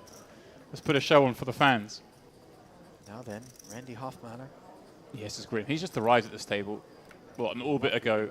I think maybe he was witness to the 4-bet from under the gun. The Swissman, 112,000 in career live earnings. Nice. 109 of that came in one fell swoop at his best career cash, which is his last cash over in Rosvadov, May of 2022 in a 1K, where he finished 4th. Yeah, sniff this out. I think there might be something going on here. And Vinci. Yeah. Overcalls with the... Well, one of the better hands he's going to have here in ace-queen suited. And let's see what we've got in store. 150K pot, King 8-5. Now you're in our A single diamond on board. Do you think it's going to slow down our man? Nobody improving. He's very small. Ballsy in a three-way pot. Not quite the wrecking ball. And note Hoffmanner hanging tough with the nines. Yeah, Vinci seeing a corner in front of him, he's going to give it up. And Yeah, did have the backdoor spades, would have picked up the Broadway gutter. Instead, table for 2, and let's see whether or not we come with something higher caliber in terms of the firepower on this turn. Reaching is Novoselov, and really no hesitation. He just continues to bludgeon away. this is fun because, okay, the sizing he went with on the flop, 30K, all these kind of hands continue, the 7s, the 9s, the 10s, they can't fold the flops. They're all still in there now. The main hand you're worried about in this spot is King-Queen. Right, Ace-King's going to 4-bet pre. He's got King-Jack, he's not going anywhere. King-Queen's the one you're worried about. He has the Queen of Diamonds. Okay, so he blocks that. some of that. So this is actually not, I mean, it's out of line. It's not, you know, sugarcoat things. But there is some method to this madness here, and I just think Hoffmann has to swallow.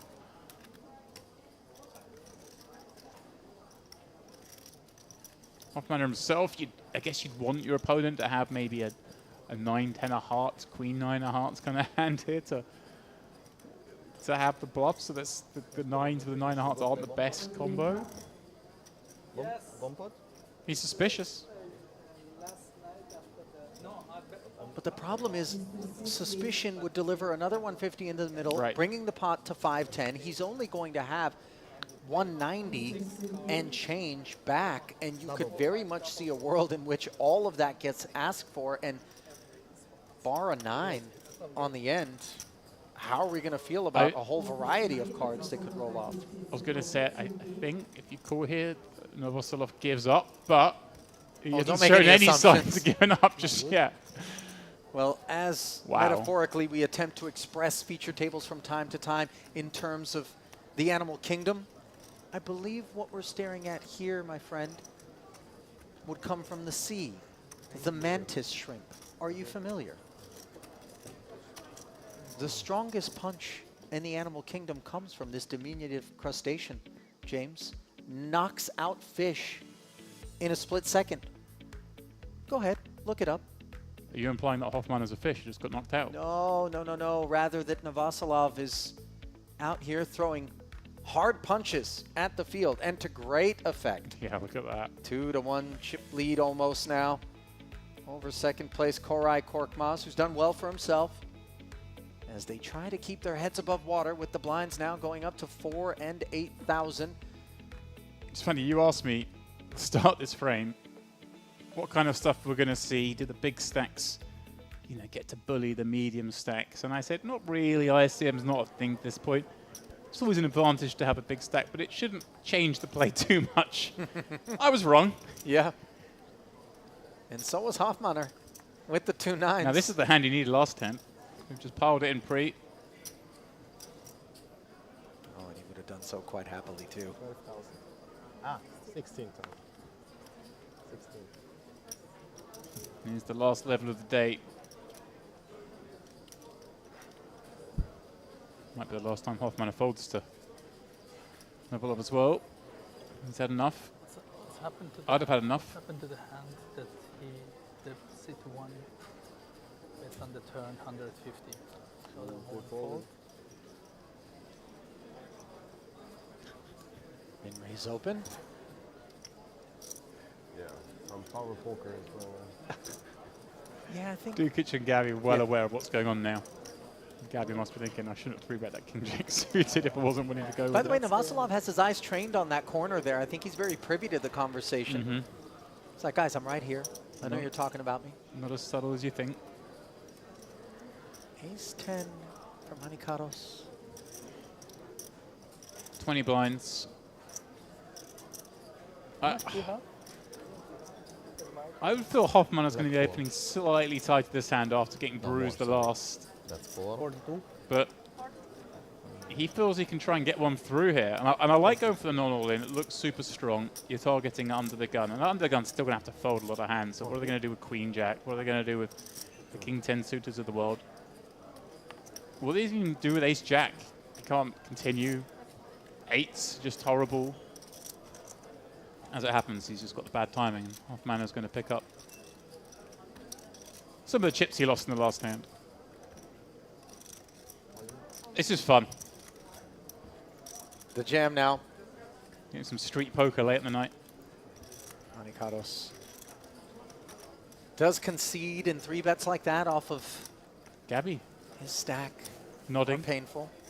In admiration of the 3-bet. He liked it. Very observant, whether he's involved in the pot or not. It's a man who's got a taste in a wristwatch, isn't it? Well, he's playing under the Swiss banner. I mean, it's almost compulsory to either have a fine piece of chocolate or a fine timepiece. Maybe both. What is the watch, do you know? I thought it was a Rolex. 18.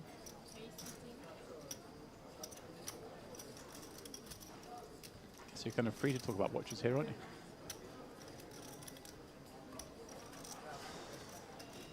Why is that?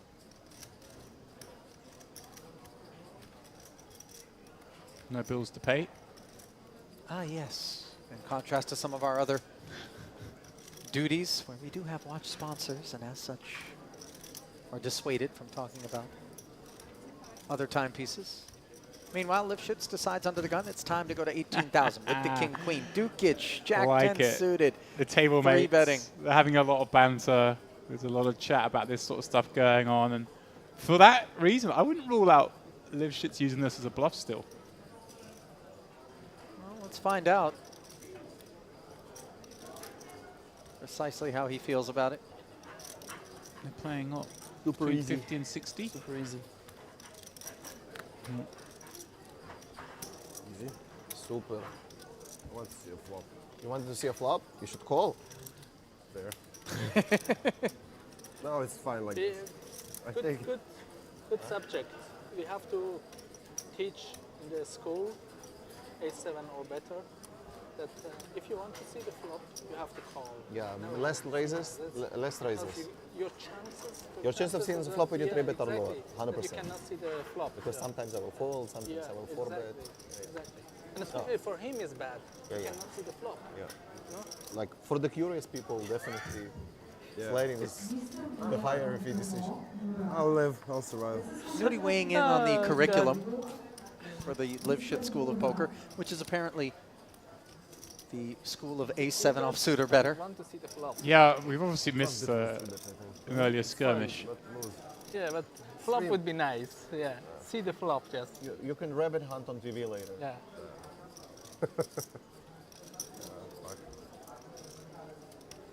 Vinci just dreaming of a table redraw, I think. It was reasonable. All right, Ollie, I can't let this sit in front of me for this long. I don't know, I don't care. White chocolate pistachio I'm is talking going to down. myself. Now, for the record, James, white chocolate is not actually chocolate, but it is delicious, especially when paired with pistachios, as many of these Turkish sweets that we are surrounded by every time we pay a visit to the Merit Complex. If I call that Are. hand in that spot back to your 3-bet, It may be a minute friends before never James talk is able to about clear the palate, as he is currently nodding in what seems to be approval. doesn't matter what you had in that situation. Yeah. I want to learn more about chocolate and why white chocolate. What makes Approving of the A6 offsuit. Yeah, I'm not sure why it isn't chocolate, but it isn't. Actually, It's just a sugary confection. Call probably with my hand too. Who invented it? like 20%. You take care of this, I'm going to Google. Investigative journalism from Mr. Dempsey.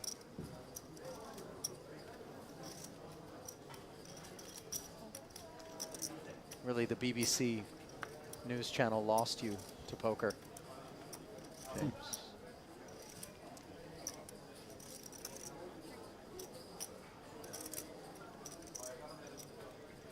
Ace-9 deuce, a bit for each. Top pair against second pair. Lifshitz's defense followed up upon with a check. Not going to be able to go anywhere just yet as Golan fires 9,000. This is downsized. Yeah, this is more like the sizing. Ace-9 deuce rainbow against a big blind defend. We do go really small. If shit's going to come with a call with a 9 and an over. There are some times you want to raise a 9, but I think 9 with a bag kicker rather than 9 with a nut kicker. How about 3 nines with a nut kicker? Is that's what ensues upon I think Lifshitz's flat? This is like we just saw before. These are the kind of spots where the big blind likes to lead these boards. You've got hands like 3-4, 4-5, 3-5. But obviously, can't call again. You want to bluff with them, and you combo that by leading these second card pairing hands, and you've got to balance that by, of course, betting when you have it sometimes as well. And here we go. Yeah, and forcing the ace, by the way, to pay a price to see the river. And that price is going to be 19K. Yeah, I mean, Golan's still liking this. He's going to know that his opponent has those wheel cards. Similar time here. Yeah, but really unable to do anything other than call. Oh, yeah, you're calling, but you're thinking you might win a bigger pot here. He's not going to enjoy it so much when the bum comes in on the river, but... And honey. So another 38,000 goes into the middle as the compatriots playing under the Israeli banner entangle. And now it's nines full of kings. And a card actually that Golan likes, James. Yeah. He loves it. Obviously, a kicker, not an issue. Not that it was likely he was up against much ace-X the way this one's played out, but any worries he had are now alleviated. Look at Lifshit's salesmanship here, stroking the chin. Yeah, Lifshitz knows he's only getting paid by an ace here. And all those aces are now aces and nines with the king, so he just gets to bet really big here. Particularly when he has housed up. Because there are situations, of course, your opponent can have the other 9. That's sizing up, all right. Oh, sorry, Golan had 85k back. Yeah. Apologies. Gosh. Yeah, this... it feels like at best we're chopping. You can still beat... I don't know how many of those gut shots carry on once they're called on the turn. Mostly they give up. Wouldn't it be so ambitious to expect that a bet of 85k effective? Because of what is said about us, you're trying to be a bully. Yeah, I imagine there's history between the two of them.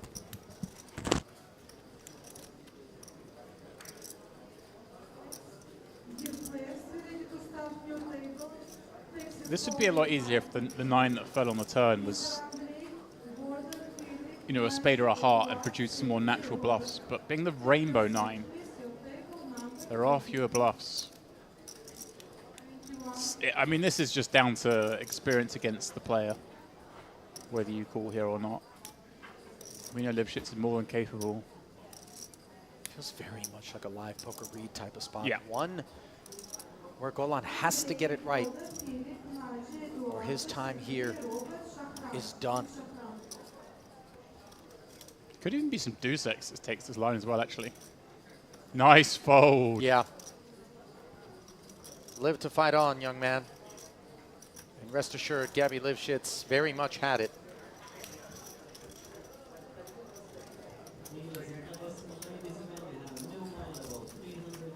So Gabby hauling in more tokens as we draw nearer and nearer to the end of play for the day. Final level is upon us. 4K, 8K. Yeah, pretty incredible. You're going to bag up at the end of day 2. Come into the start of day 3 where a starting stack is still 10 lines. Nice structure. I think in the background you hear, I think that's people being informed of the restart of the mix max.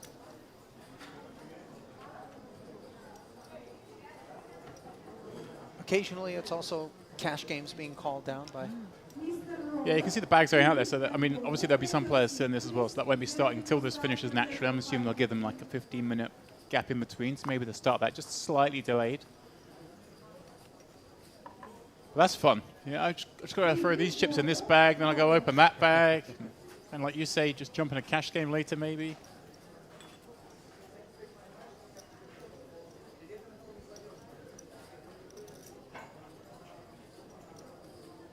Paused upon Manicaros, who's down to 117,000, Queen 10 suited. That which he was taking under advisement, and decides that the jam is the best course of action here. Yeah. 15 bigs, let's call it. I prefer a raise and just kind of play the hand a bit more for value at this point. It's not like we're near the money or anything and we want to just survive. I think we're happy inducing some action, getting called by some hands in the big blind, but maybe there comes a point, Ollie, where you just want to see 5. It only makes hands like this fold, so. Of course.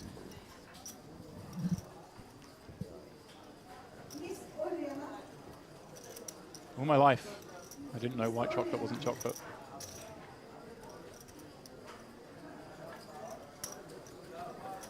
So, Manicaros hauling in orbit's worth. And Dempsey continuing to prove that one is never done learning in life.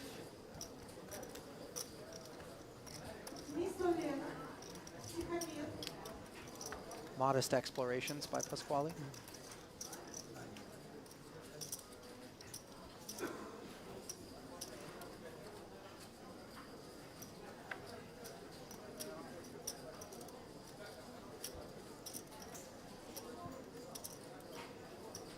All right. Here we go, Vinci. Let's go. Ace 10 suited, under the gun. This would very much inform us as to the state of mind of Vinci right now if he were to somehow elect to do something other than open raise. I was about to say I'd encourage him to maybe go a slightly larger size. As someone who is exhibiting the idea he's not going to play too many hands, if you are playing a tighter range, you get to raise a little larger. At the same time, the respect is going to be there. Yeah, for sure. People aren't going to go after him, but when you just have a range that is stronger hands, you do get to raise it a little bit more. This is, of course, fine. I'm just saying that would be a deviation. If I'm on a tough table and I've sort of clearly, visibly kind of locked up and stuff, I do just tend to open a little larger to sway the callers. And it happens a lot in tournaments. You get to the end of the day, you've got a tough table, you are looking to just find the bag and take your chances with a redraw. Sure.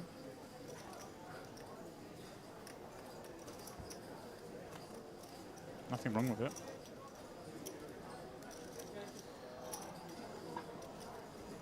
Poker's full of, this game's full of broke poker players with a lot of pride.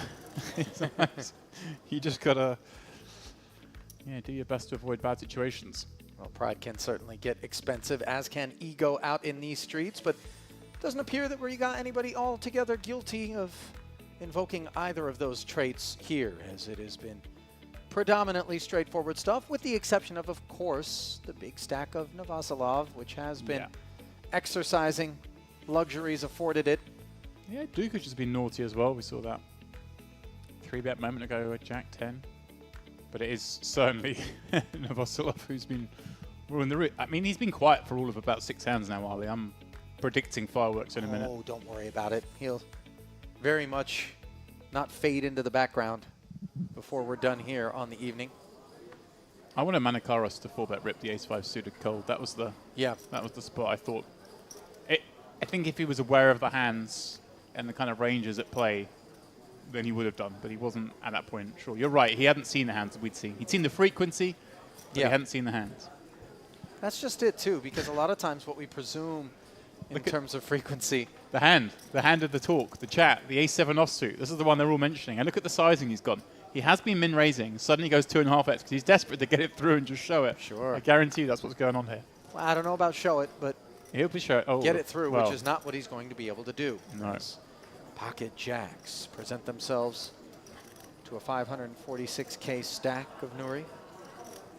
Maybe now he'll just fold it and laugh. Show it face up. I tried, guys. Especially to Nuri, because I feel like Nuri was the guy who obviously had the ace-7 they're all referencing. This plot they keep talking about that happened before we joined them.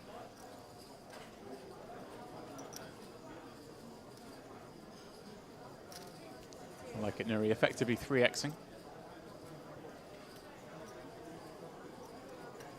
Again, I've been saying I like larger sizes against under-the-gun opens because they're tighter ranges, but against Navasilov, who's playing a lot of hands, you can 3-bet a bit smaller because his ranges are so much wider. He gets a swift fold. No show of the a7. 3-bet and take it, Carol. 181 and change in career tournament earnings for the Swiss delegate. 108,000 of that coming courtesy of his best cash.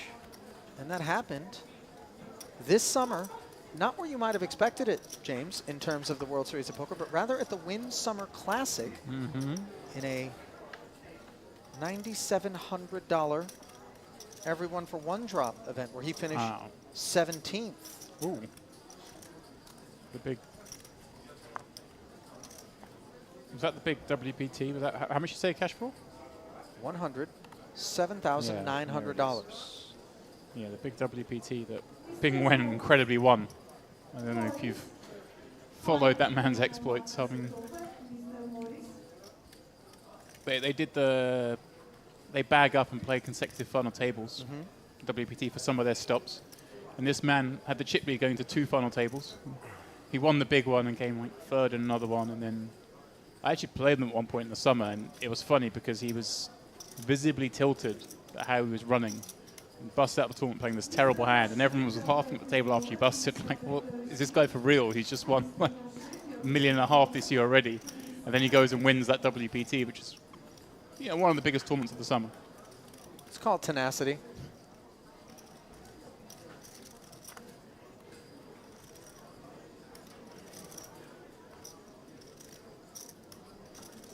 And this is kind of the part of the night, James, where we do begin to separate those who are still engaged and looking for a fight from those who are maybe looking for a nice warm bed or a nightcap and a visit to day 3. Yes. Yeah. Now I had speculated that Pasquale Vinci might have been classified as the latter, but he has engaged. Not going to do it with that hand, as we see the Dukic open to 20K. So I look at And did you see that other hand that you raised, I called in position? Yeah, I was just looking at Bing Wing. He's cashed for $5 million this year in events of 10K and below. that is 3 7-figure scores in, exactly. in a 10K, a 3.5K, and 5K. A 3.5K, that's very impressive. 4 wins. He won a ring as well this year. That's good. Well, maybe we can get him down here. Nice hand.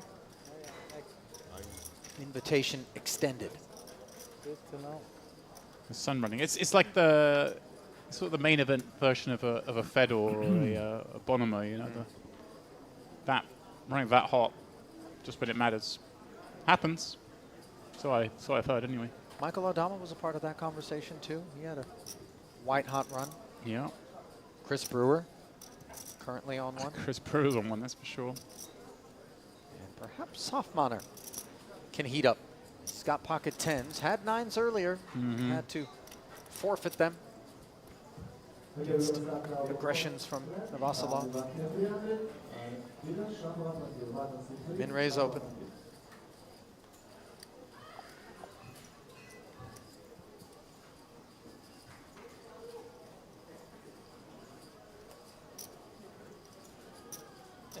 Here's Action Man in the small. He was telling the Queen deuce off there. Even he's surely not going to go after this open. Huge Surely not, Ali. Queen 10. This man's absurd. I know what you're doing. He's James. going for it. Setting the stage This is to make absurd. this even more dramatic a 3-bet. This is nonsense. This is just nonsense. I'm also kind of embarrassed with my 3-bet 4. This is a man who, when he arrives on the playground, no lunch money is safe, James. This man's absurd. I mean, at this point, tens are too good and not good enough to jam, I think, and so good to peel against. These guys must be hearing now of the light 4-bet. It was over half an hour ago. They might not have seen the Queen 4 yet, but It's gonna be. You can the attendees. You can have lifetime downswing. I don't begrudge him if he just rips it here, but I like to see him flat and then just commit on any of the average boards. Take some gamble in there.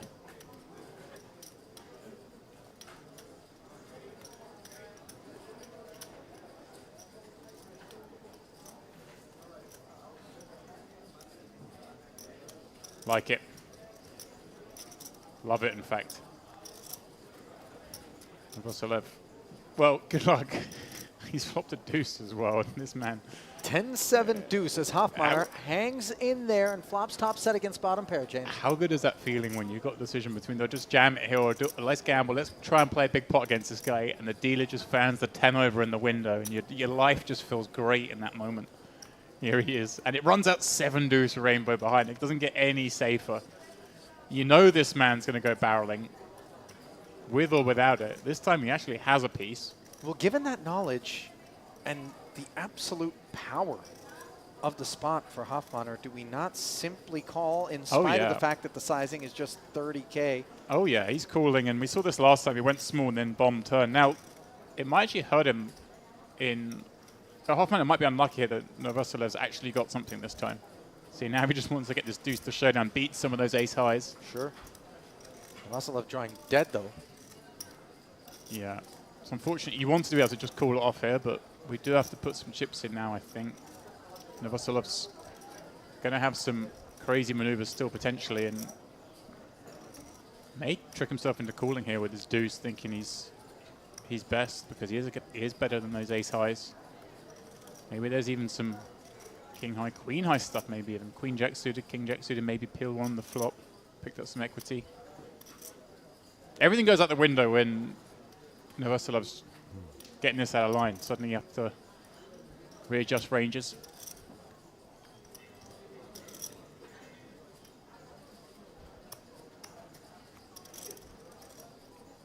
Don't rule out him doing something kamikaze. It's worked every time before now, but it won't work this time. A big gulp. He's struggling to swallow. He's blacking up. He's revving the engine, Ollie. Stop it.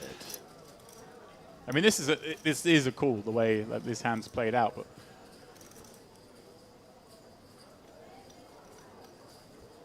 oh, he's reaching for them. Yeah, he does call. Okay, nice. As I say, Hoffman is actually unlucky he's caught a piece because he has slowed down, and well, the board suddenly got a bit of nasty. Yeah, four-liner, open-ended on the board. Now, surely, James. Okay. Now we can exhale. I thought maybe, just maybe, Novoselov would look to get reckless on the river. Hoffman happy just to check. I was hoping he'd still go for some value there. Sure, it's scary, but does Novoselov really ever check a jack on the turn the way he's played? No, I don't think he does. Yeah. Here's the thing about that one, James. It's the first one that I can recall got to a showdown. So now the suspicions are absolutely confirmed. Yeah, well, let's see what if Gabby Gabby saw it even. Like, may not have. Wasn't there for the reveal. Maybe he'll get the headline. Yeah. Maybe getting rid of the information from Nuri and Breaking news from yeah. Novoselov's world.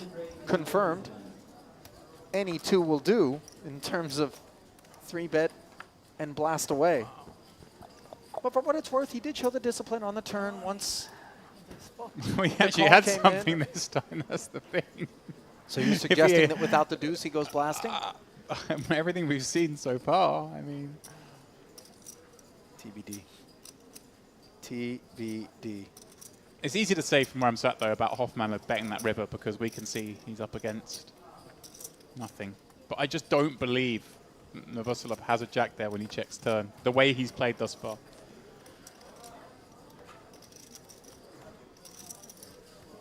Great hand anyway. For the first time, Novoselov's human. He's beatable, he's mortal. Like you say, he had to flip over the queen deuce off, which is the most absurd one he's done. So what do you do the next hand when you get dealt queen 4, Ali? Do you just fold it? Of course not. It's better than queen deuce. Let's go. No, maybe there's a little trauma. Oh, there we go. Restraint.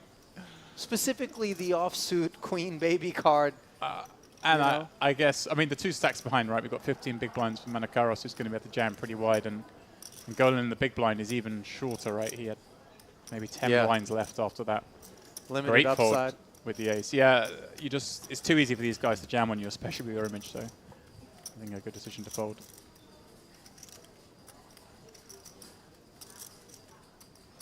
You said this is the last level?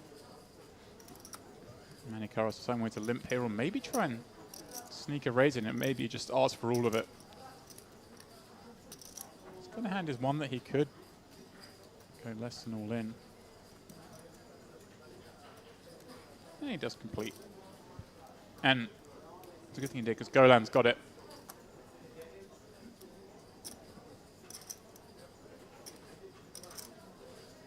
I wonder if he can find a non-all-in himself. Bump it up to 3 blinds or something. It's amazing the sizings people find now these days in these spots. In years gone by, sub 10, sub 9 blinds even here would just be so straightforward, but you do get to have some bluffs here. You just go for the all-in. Far more standard line, of course.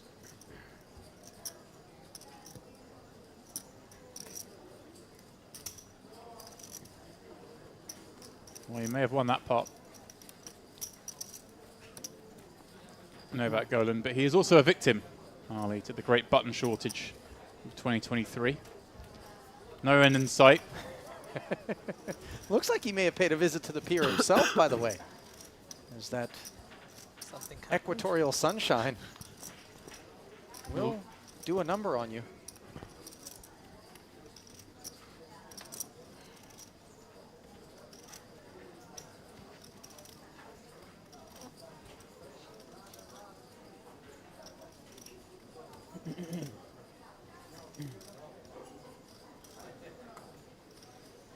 Hoffman feeling a lot better about life as we head towards the end of the day. Put through the ringer before.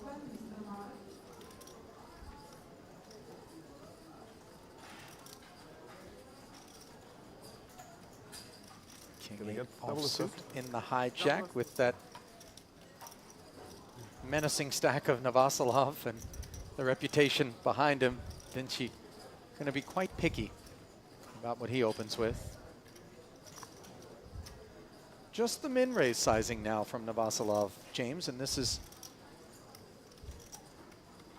in slight contrast to what we've seen from him thus far, maybe the product of having lost that big one against Hofmanner. He's had a mix, actually. He's definitely does have different sizes. Manikaros has seen enough to know that ace-9 for 14 is a jam.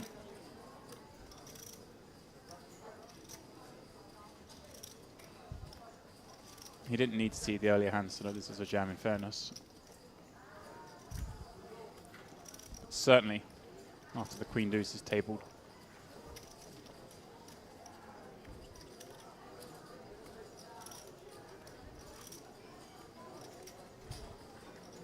Whoa.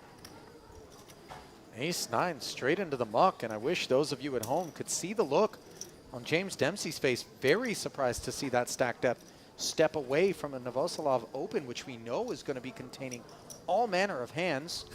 The only thing I can think is that he thinks Navasilov's just shut up shop now after showing the Queen Deuce and won't be getting out of line at all. But that's a... I'm going to need more data points. Right, exactly. Korkmaz does wake up with a couple of sixes. Let's see how he feels. Yeah, you're always happy, I think, just to take the flop there with the 2 6s. Don't really want to swell this one out of position against someone as dangerous as Navasilov. And from dangerous to best, as the Queen 10 deuce board, 2 overs. Swift check back. Yeah. Again, Despite having hit this texture. Right, he's worrying. When he hits, he slows down. When he's airballing is when you want to be a part of it. I'll tell you what, it would be important to keep an eye on how that pattern takes shape, James, because you certainly don't want to establish it. It won't be lost on this caliber opposition if we are only betting when we don't have it and checking back often when we do. And Korkmaz's going to go for a little value here. A little block, a little value. And we'll get the bad news. Yeah, 8K. But it's kind of good news too. Only lost 8K here.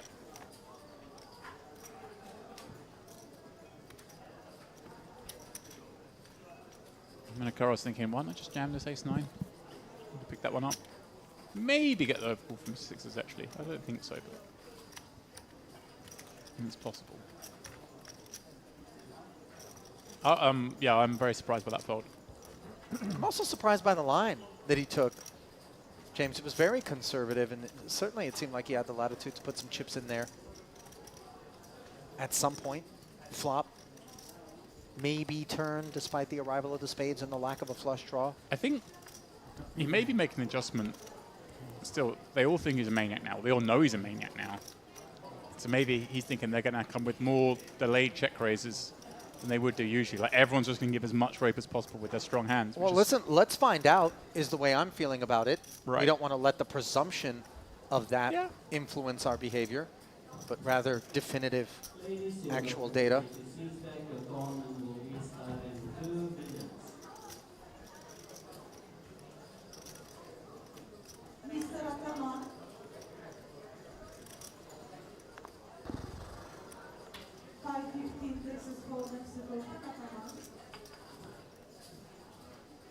Navasilov. Well, if it was gun shy, he's got his confidence back. Queen 8 offsuit. Raising into Hoffman. The only man who's managed to take a nick out of him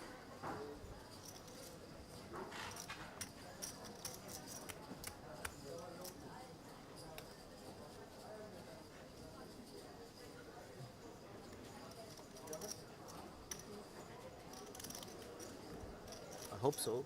Time for breakfast. Very good. You make intermittent fasting? I do. Very good. Very good. Jack 9-3 here. Time for breakfast. As Navasilov again, the involved party.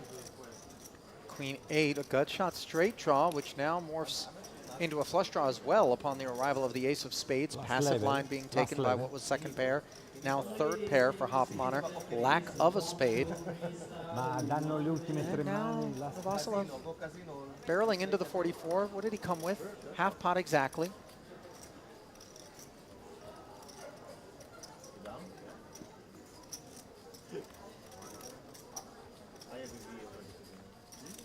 Let's get the fold.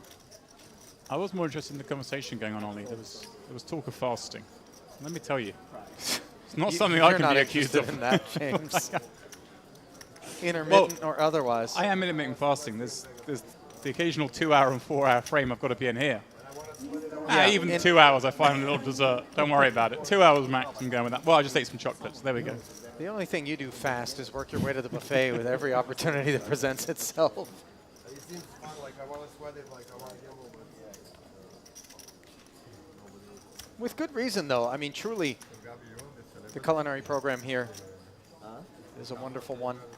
Yes, of course. I'm the VIP here, yes. Wide variety Not of Korai. cuisines Korai on is, offer, so many different outlets. As a fashion model. It is the crown jewel I of mean, he's better looking North than me. Cyprus. I will give it. Must be said. I'm model in general, yes, that's true. Ace Queen, I can't comment the about jewelry it. that Dukic I'm not allowed. will employ from up front. Makes it 18. I'm the Rigby of this table, that is true. That's for sure. I'm the only one who plays the dirty diaper. Yeah. Vinci just waiting to get to the next day. Well, I don't think that's the hand that proves it, but Oh, just the timing. Nothing wrong with it. Said it. I'm reiterating.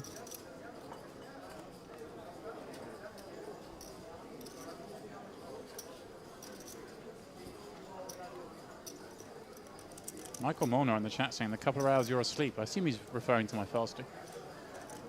I assure you I eat in my sleep.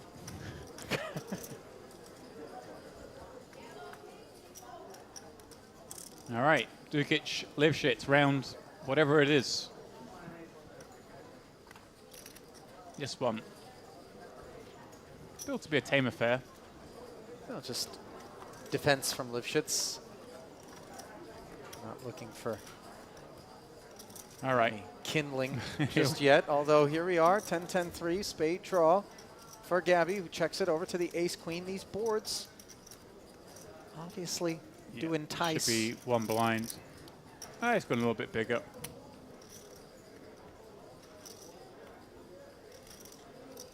Lifshitz with enough hand, you'd imagine he's just going to call. There are some check raises, but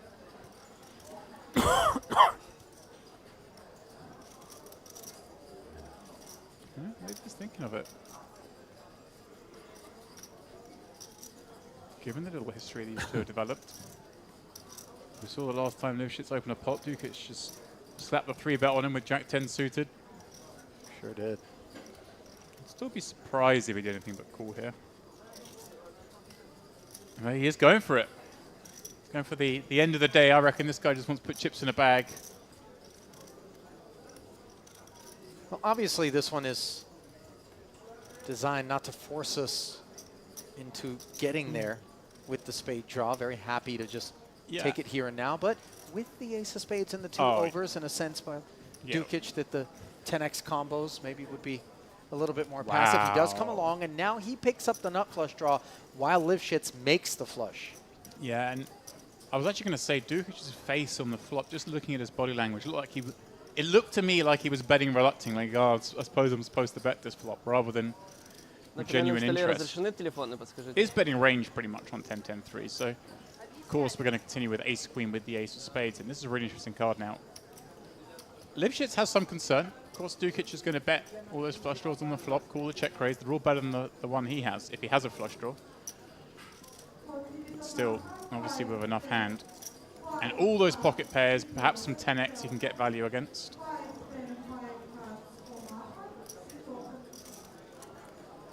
Now, of course, Dukic with just ace high doesn't be a whole lot, but he has equity against some stuff.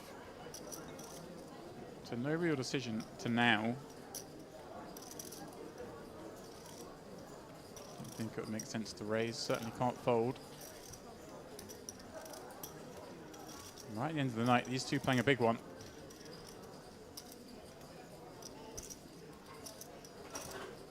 Lack of a spade on the end, as Dukic paid the price. Pot up to 194,000.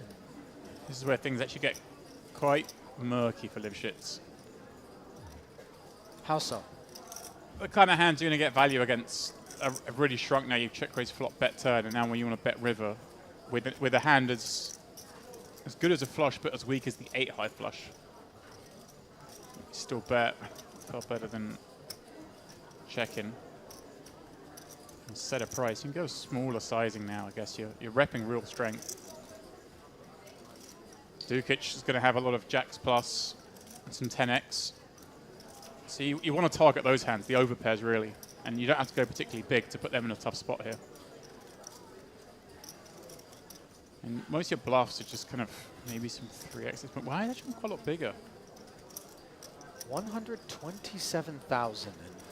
While there may have been some sizes that would retain the ace-queen or maybe even induce said ace-queen with the ace of spades to do something out of line, this doesn't appear to be the one.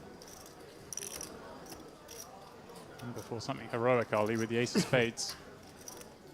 Not typically, I think, something you're likely to see on a paired board, but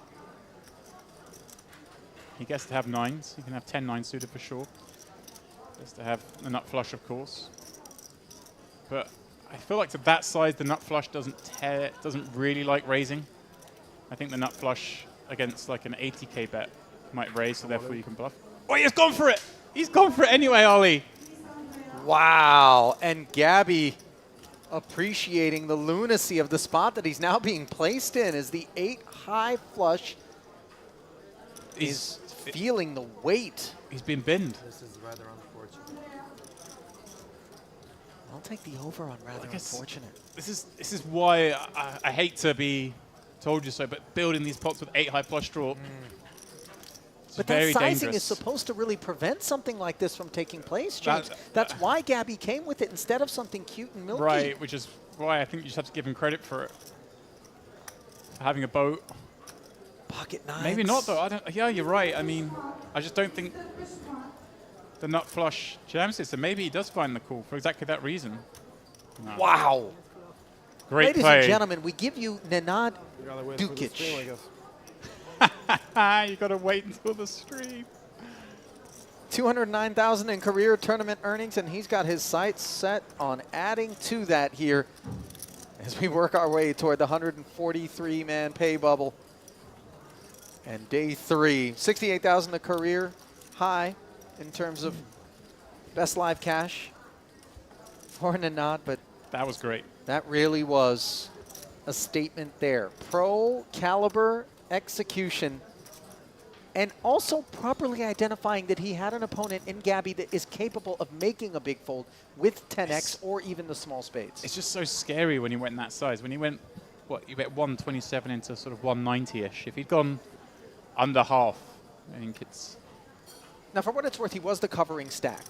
Yeah. And I think that's important to mention because if it goes wrong, we still have something with which to fight on, but very little. I'll have to think about that one a bit more, about the sizing on the river. Oh, if you think you're going to be thinking about it, imagine what Lifshitz will have on his mind once the whistle blows on this day of play.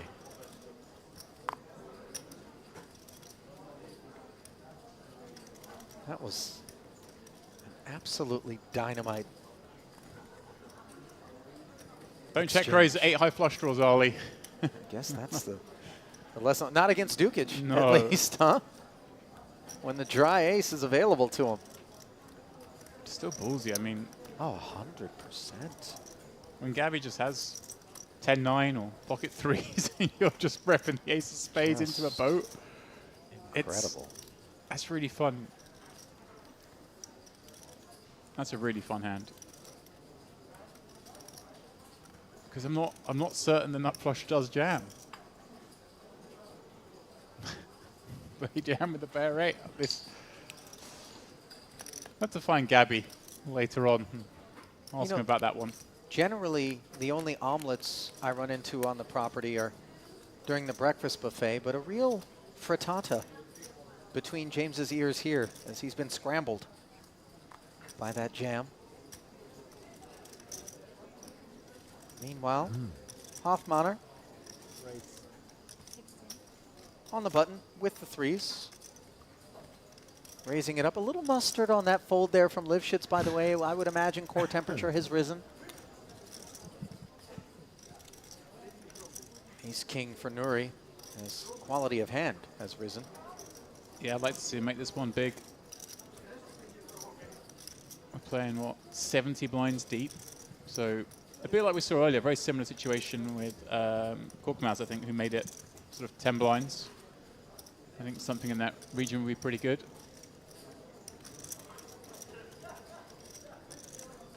A little below that. But healthy nonetheless.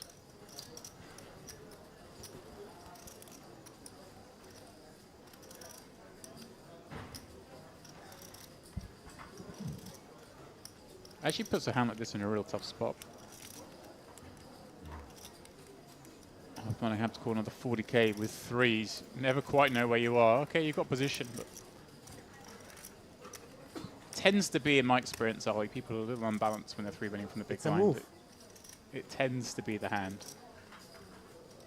Inquiring as to whether or not this 3-bet is a move. I like it. Like get him talking. You know, he seemed pretty calm, confident. Pick up on that.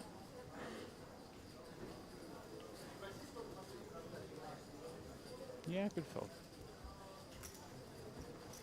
That's what I wanted to do.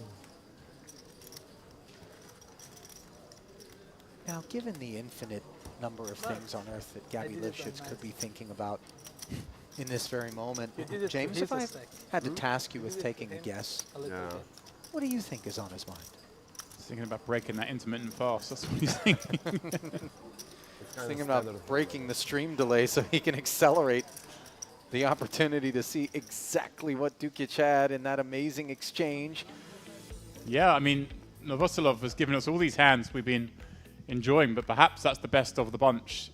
Nedad Dukic and Gabby Lifshitz have been trading some blows, been trading a lot of chat. And that was a monstrous pot between the two of them where Nedad just, hey, he gambled. Took a line, went aggressive. That he did. From now on, sorry. I'm still not sure if I... Is four-handed? Four-handed. Okay, it looks like we've drawn for the number of hands remaining on the evening. Players being advised that 4 hands to go. And let's see with that information how Vinci approaches it. Pocket 8's open fold, James. Confirmed. That man's looking for a ticket to day 3. Yeah. Now, Novoselov also looking for a ticket to day 3, but also just looking to ruin someone's evening here. Oh, he's only got 1 million chips. He needs to accumulate before going to bed. I love to see the relentlessness. James, King Deuce offsuit. Queen Deuce cost him a bit, but still just at it. As we see Lifshitz on the button with a couple of 7s, keenly aware of what could be afoot across the way. Yeah, I don't think we have any avenue other than flatting on the button. You can't trust Novoselov to do anything. So no, I mean, you remember it was Gabby who asked a question with, I believe, a King Jack suited, and then the pile came in, a 4-bet from Queen 10, and really imprisoned Lifshitz as he was forced to fold his hand this time, having learned the lesson. And what is this? Deuces full of kings? Are you kidding? And Lifshitz can't go anywhere either with the 2 7s. Yeah, especially against this man who we know on this texture is likely to be c-betting 100% of hands. even with Dukic having come along with the Queen Jack, I mean, this is Christmas coming early for Novoselov. Now, I just want to see a 7 on the turn. No, not a 7. I want to see like a napkin. A 5. A 5, and then a bomb from Novoselov. Okay, a 10's not too bad. In fact, 10 might be even better in that sense. But I want to see him go big now. Oh, he's just checked. See, he does just slow down when he's got it and speed up when he hasn't. I wonder if Lipschitz tries to bet here in lieu of having to call a bet on the river. Yeah, see, this is the problem. I would much rather have seen Novoselov just bomb the turn.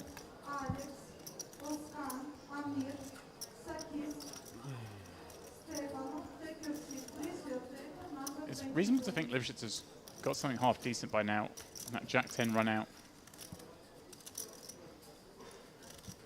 Kind of okay, these hands 7s aren't great, but if he's floated with Ace Jack, Ace 10, some Queen Jack, Queen 10 with backdoor flush draws, they're all something, and he's gone small. I feel like Lipschitz has got to fold, but everything we've seen of Novoselov means he may just call. I mean, this is the 3rd overcard to the 7s. Ace, Queen is there, Queen 9. I mean, but the problem is Novoselov is there. I'm more worried about the deuces against this man than the Jack and the 10. But you're thinking, he's been hammer aggressive. It's like, what jacks does he have that he doesn't just barrel turn with the way he's played? He's got Ace Jack, Queen Jack. Would he not have just bet? Is it something? I don't know. You're guessing against Novoselov. That's what makes it fun. Lipschitz just got bluffed out of a big pot. He doesn't know that yet. Credit to Gabby for not just reflexively flicking in the 25,000, but really contemplating. I see Hoffman has just chuckled straight away. Look who's not chuckling, though. Look at what a stone-cold killer this man is. Not even so much as a smirk. He's like, well, of course I've got a boat. They're all chuckling. You know what is the worst thing? Oh, there we go. Now the pearlies are flashed. Yeah, he's got nice teeth. And they've been taking bites out of the field. On table, kind of. I know what you mean, though. Yeah, I can't really fault him for calling there. He'd seen enough to just, whatever, you got it, you got it. Of course. But it is scary when the blaster goes small.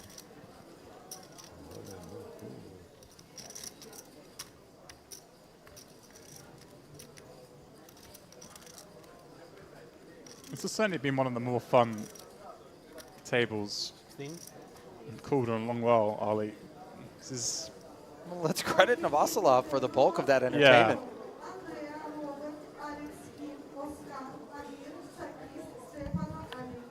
Manicaros, ace-9 suited. He's not shutting it down. Hoffmanner, playable one in the hijack.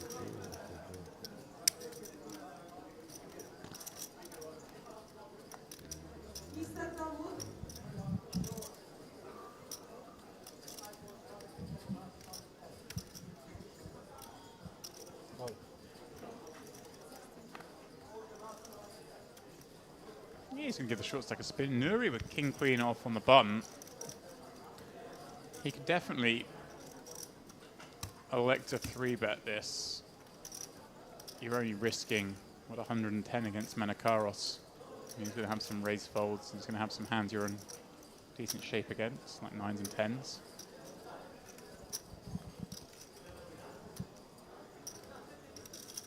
Planning's also fine. I'm going to lean towards a 3-bet, though. Hoffmann just doesn't have too much strength, I don't think, when he flats. And actually, even more so if it's Vinci's blind. I think the opening ranges are going to be a little bit wider on this man's blind, given the frequency at which he's folded, and he's clearly been sort of stalling a little bit to get through the day. But They choose flat, and we will go 3-way to the flop late on.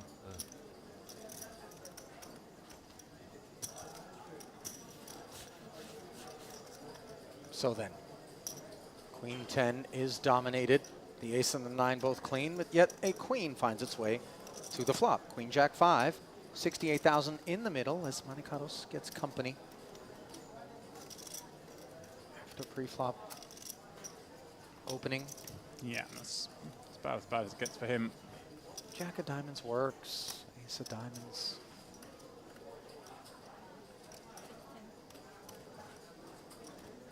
Does check it, however, and Hofmanner, understandably, firing here with top pair, but of course, Nuri has the medicine. Yeah, seems fine to bet. Don't think you really expect to see ace queen ever behind you. King queen supposed to 3-bet a decent amount. Kind of feels like queen 10's the best hand a lot there. King on the turn gives Hoffman the open ender, but Nuri top 2. But it is a bad card. Nuri can have, I guess, some king 10 type hands. Maybe king jack.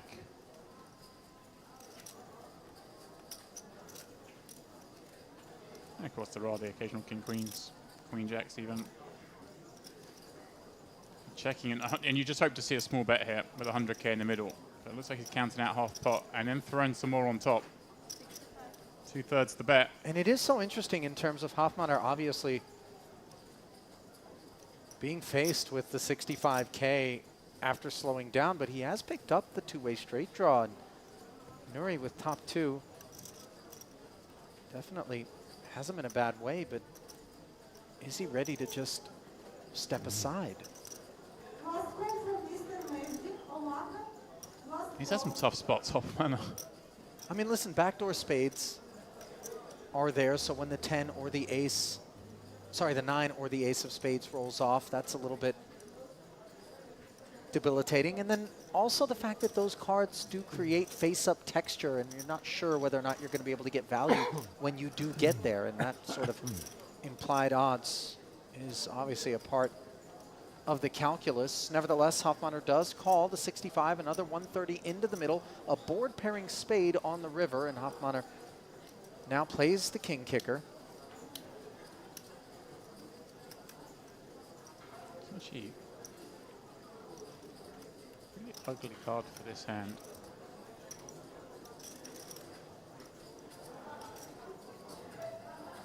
It's going to go small, I think. I like small. I wouldn't like a big bet here. I don't think you face too many raises on this board, especially when you're holding king queen. I'm going to try and get value against a hand like maybe king 10.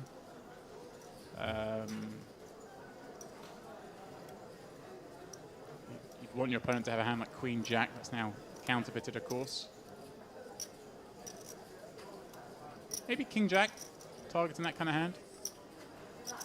I'm not sure how often that checks the turn though. I don't know if you're too worried about spades because it's hard for Hoffmann to have spades, I think. I don't think he bets like jack X of spades on the flop 3-way. Maybe he has 10-9, his 10 of spades is already a straight on the turn. I think you would have found out about it. Problem is, from Nuri's point of view, Nuri does get to have some spades. Those are some of his bluffs. He somehow got to the turn with spades. I think we should have to fold this one.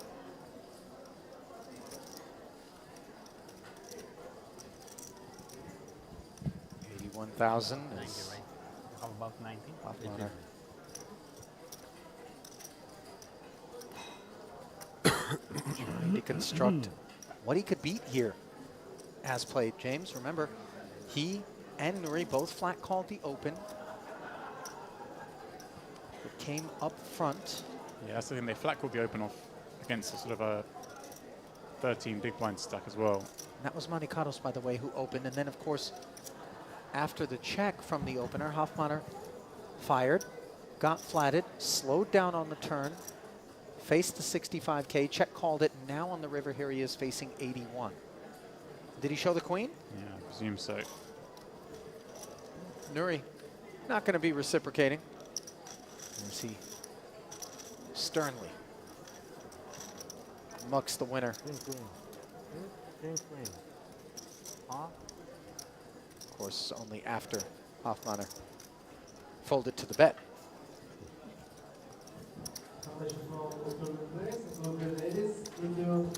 So just about that time, James, to draw the curtain on a dynamite day's worth of play. 2 more hands remaining. Just what this man wants to hear when he's in with the big blind in the last hand. With the shallow stack. Fantastic, he says. All the time. Yeah, you'd rather get the big blind and the big blind ante out of the way at this blind level. Don't do it. Right? For the stream. Please. I won't get mad, it's good. I won't. What do I you won't like? get mad. It's just I know. I have to do all the time. I know. 2 hands earlier, and maybe we just get to have a redraw? Yeah. I see. It's topped off his run bad, posting the blind last hand of the night.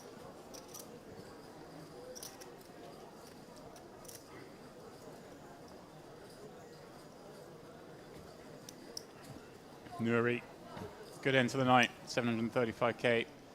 Let's see if he can pad it a little bit more. But we know what's lurking behind in the big blind here. And it's not an easy mark. Whatever are you talking about, James? I don't know. There's a man in there who sometimes gets dealt a deuce. You're not oh, wait a minute. Ooh. Now, as much as we've observed Vinci very definitively looking to work his way into day 3 uneventfully, the deck is not going to allow that to happen. As a Nuri open from the cutoff and 2 kings for him in the small. I love the little glance left. He had that little glance left to his man and was like, oh, I wonder if I just flat here. Maybe I love something will a happen. flat. Yes! Love this, Vinci. I love this because also a 3-bet pin would look so strong here. Thank you. Flat. Try and induce a squeeze. He's unlucky that Novoselev's just got like a really nice hand to take a flop with in the Queen 9. And this flop, everyone gets a piece. Yeah. Vinci with the overpair. Novoselov with the gut shot. Nuri with bottom pair. Swiftly checks through. Now it's top pair for Novoselov to go with the aforementioned gut shot after the round of checks. Vinci checking once more. And this man doesn't go small, does he? No, into 68k. We're going to barrel, and we're going to do it quickly. Does it big as well. On this double flush draw board, makes sense to bet bigger. I think Vinci's just going to... in before a second guess, but I think just a spot where we just get to check jam. And if you got it, you got it. That's the way he's played this hand, was to get that additional. And look, Nuri's just suspicious even with a 4. He's like, I've seen this guy blast off time and time again. But you do have to be concerned. Wow, look at this. At what Vinci's peeled with from the small. He does rate to have a lot of Broadway. 45, sorry. And this has worked perfectly for this man. Vegas He's played this one here, to perfection. No, I didn't see. With the bet and call in front of him, though, we don't want to do anything That's right, that's right. silly, do we? This has just got to be all in. We're raising less than pot. Myriad of draws out there. If someone's got us beat, so be it. Man, I hate TV tables so much. Play this hand to trap. I hate TV tables. Yeah. This is like so freaking slow. Spring said trap then? Yeah, it's very slow, yeah.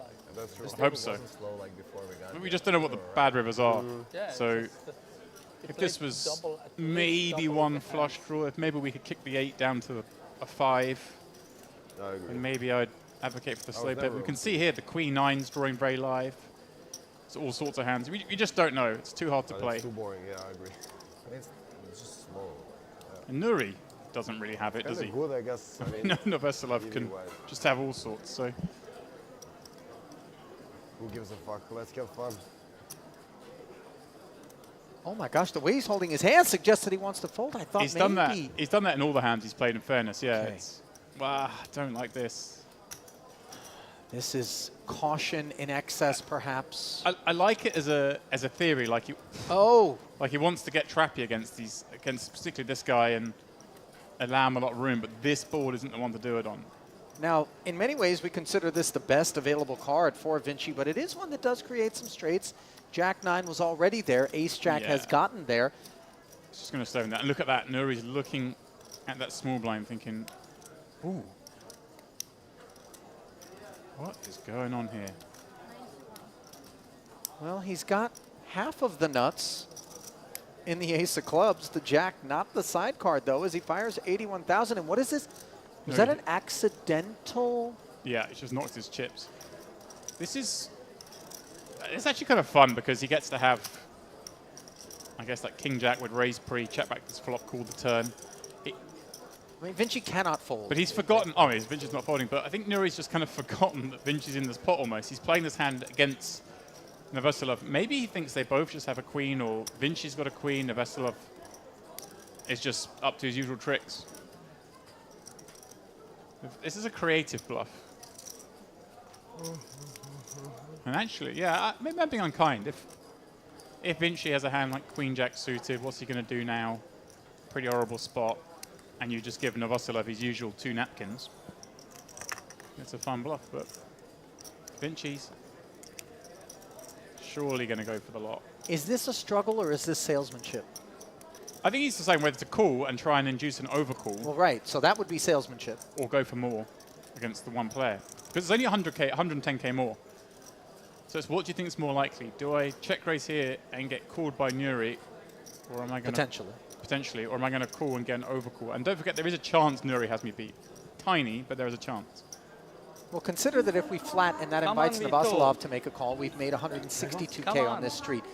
If he were to jam and get called, he makes himself more. Just more, yeah. 30K more. But also, like I say, if you are completely cold decked, you do save some chips. And we all know in tournaments, saving chips is... It's actually an interesting spot. I hope, but he probably finished by now, you know? I think we just go for it.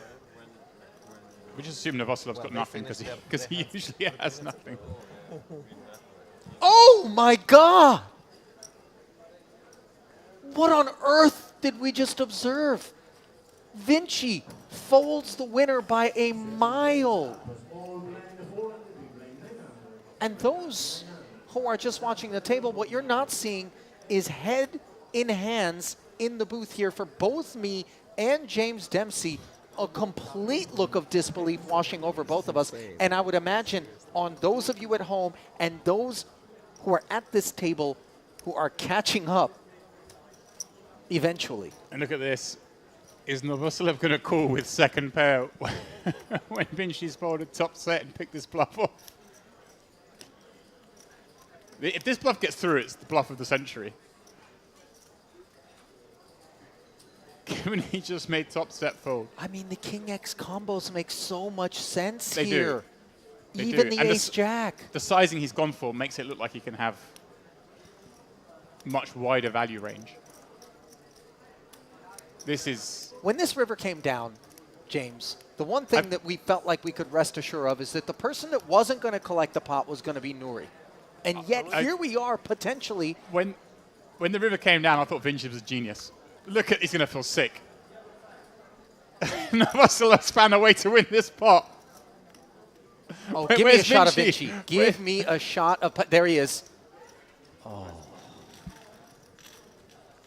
Really, that is the face. Last hand? That tells the story. Body bags, please. In that one. Hey, bags. Just bags. Sorry. What on earth? Both flush draws are missed. There were plenty of natural bluffs. Last hand? Maybe creative at that sizing, but... I mean, day 3 starting in 2 hours. I didn't like that sizing. And that is going to be an awful end to the night for Pasquale Vinci. James has considered how big that pot would have been just by clicking call. I know. But he's, you know, I have seen so many hands from him. Wow. Yeah. Sometimes we get into our own head. Please don't if you fold. No, that's the most absurd fold I think I've ever seen. Fold. No slow. I'm not. Thank you, sir. I appreciate you so much. People like to come out with the craziest thing they've ever seen at poker, the biggest fold. That might be it. I don't. Yeah. He was close to fold. I mean, you have to exactly pay credit to Ace Jack or an already there Jack 9. I mean, and there was, like you said, so much that missed. Right. I mean, it was great. The sizing was great because it makes it really hard for a queen, I think, the sizing, because it allows it to be a king. It allows it to be a hand like ace king, a king jack. What was that? Lifshit's trying to get one through on the last hand, and Dukic just got a surprise for him. They battle again once more. he's going to put his hand under a bit of pressure for the last hand of the night. It's going to be a fitting close to the evening, isn't it? As the suited connector very understandably opens to the 18K, and of course, even more understandable is the 3-bet from Dukic. 55K, now a suited ace for Vinci. Don't think. Well, if we're not going to call a set of kings on the river there, I don't think we want to call the 3-bet. Ace 7 and now ace jack, as all aces are accounted for. He might have to go with this. Manicaros. Yeah. 81K back. You're not loving it, but you do dominate some of Dukic's 3-bets. These two have been trading blows. Plus, Ali, who wants to bag 8 big blinds? I think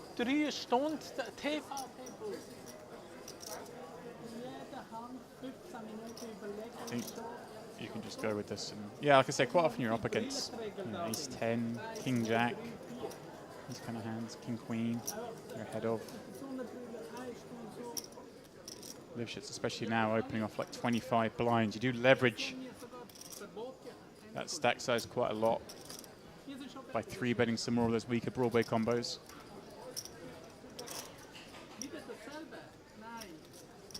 Although, it's the man we saw fold ace 9 earlier when I thought for sure he was 3-bet jamming against the cutoff open of Vasilov, so yeah. Wow. What a frame, Ollie. I can't believe that's only 2 hours. All the stuff we've seen in there. I mean, I feel like our lives in the booth have been shortened by some of the stresses that we incurred. And obviously, if you think it was stressful to observe, imagine how stressful it must have been to experience for those that found themselves in this frame at this table here at the feature. Among them, of course, Navasilov, Roman Navasilov, 132 big blinds, and he earned all of them, didn't he? 1.3 in front of him, and that's expressed at the new blind level, which they will be coming back to tomorrow. 5K, 10K, and I'm just going to hide behind here, James. Ollie, just think about this for a second. What percentage was Navasilov to win that pot when the river came a king? He needed to go check, check, be bluffing from the button, and somehow the top set fold from the small blind, and then he still has to make the call. I mean, the amazement does not stop at the fold by the set of kings. It actually goes well beyond that into the ambition from the ace-4, and then, of course, the grit of the queens. I mean, really, we have been spoiled here tonight.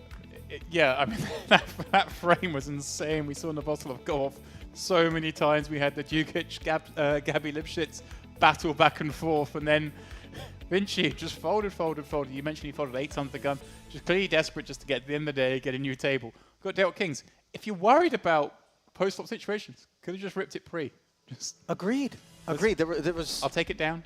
There was no murk associated with jamming it. If you run into aces, so be it. Yeah. If we do get the chips in there, and I'll tell you what, this stream here tonight is worth one revisiting later on once this series is over and done with, as there was so much entertainment to be had. Now then, more of that entertainment, of course, will be coming your way tomorrow as day 3 of this $3,300 main event, $3 million guaranteed, well exceeded.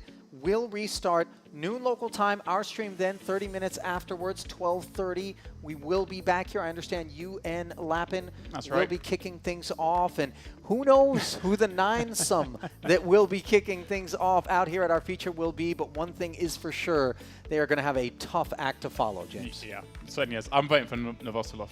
Yeah. Just putting it out there. Yeah. Let's make him the feature. I suspect that the decision makers may be looking to see where his seat redraw is, and maybe we put him back on there, as we can rest assured things will be exciting if we do. So then, on behalf of our entire team here in Kaidania, North Cyprus at the Merit Poker Room, my partner James Dempsey, Lappin out of the booth, and yours truly, Ali Najad, we say goodnight, but we will see you tomorrow, 12:30 p.m. local time here in North Cyprus for more of this Retro Series main event. Until then, good night.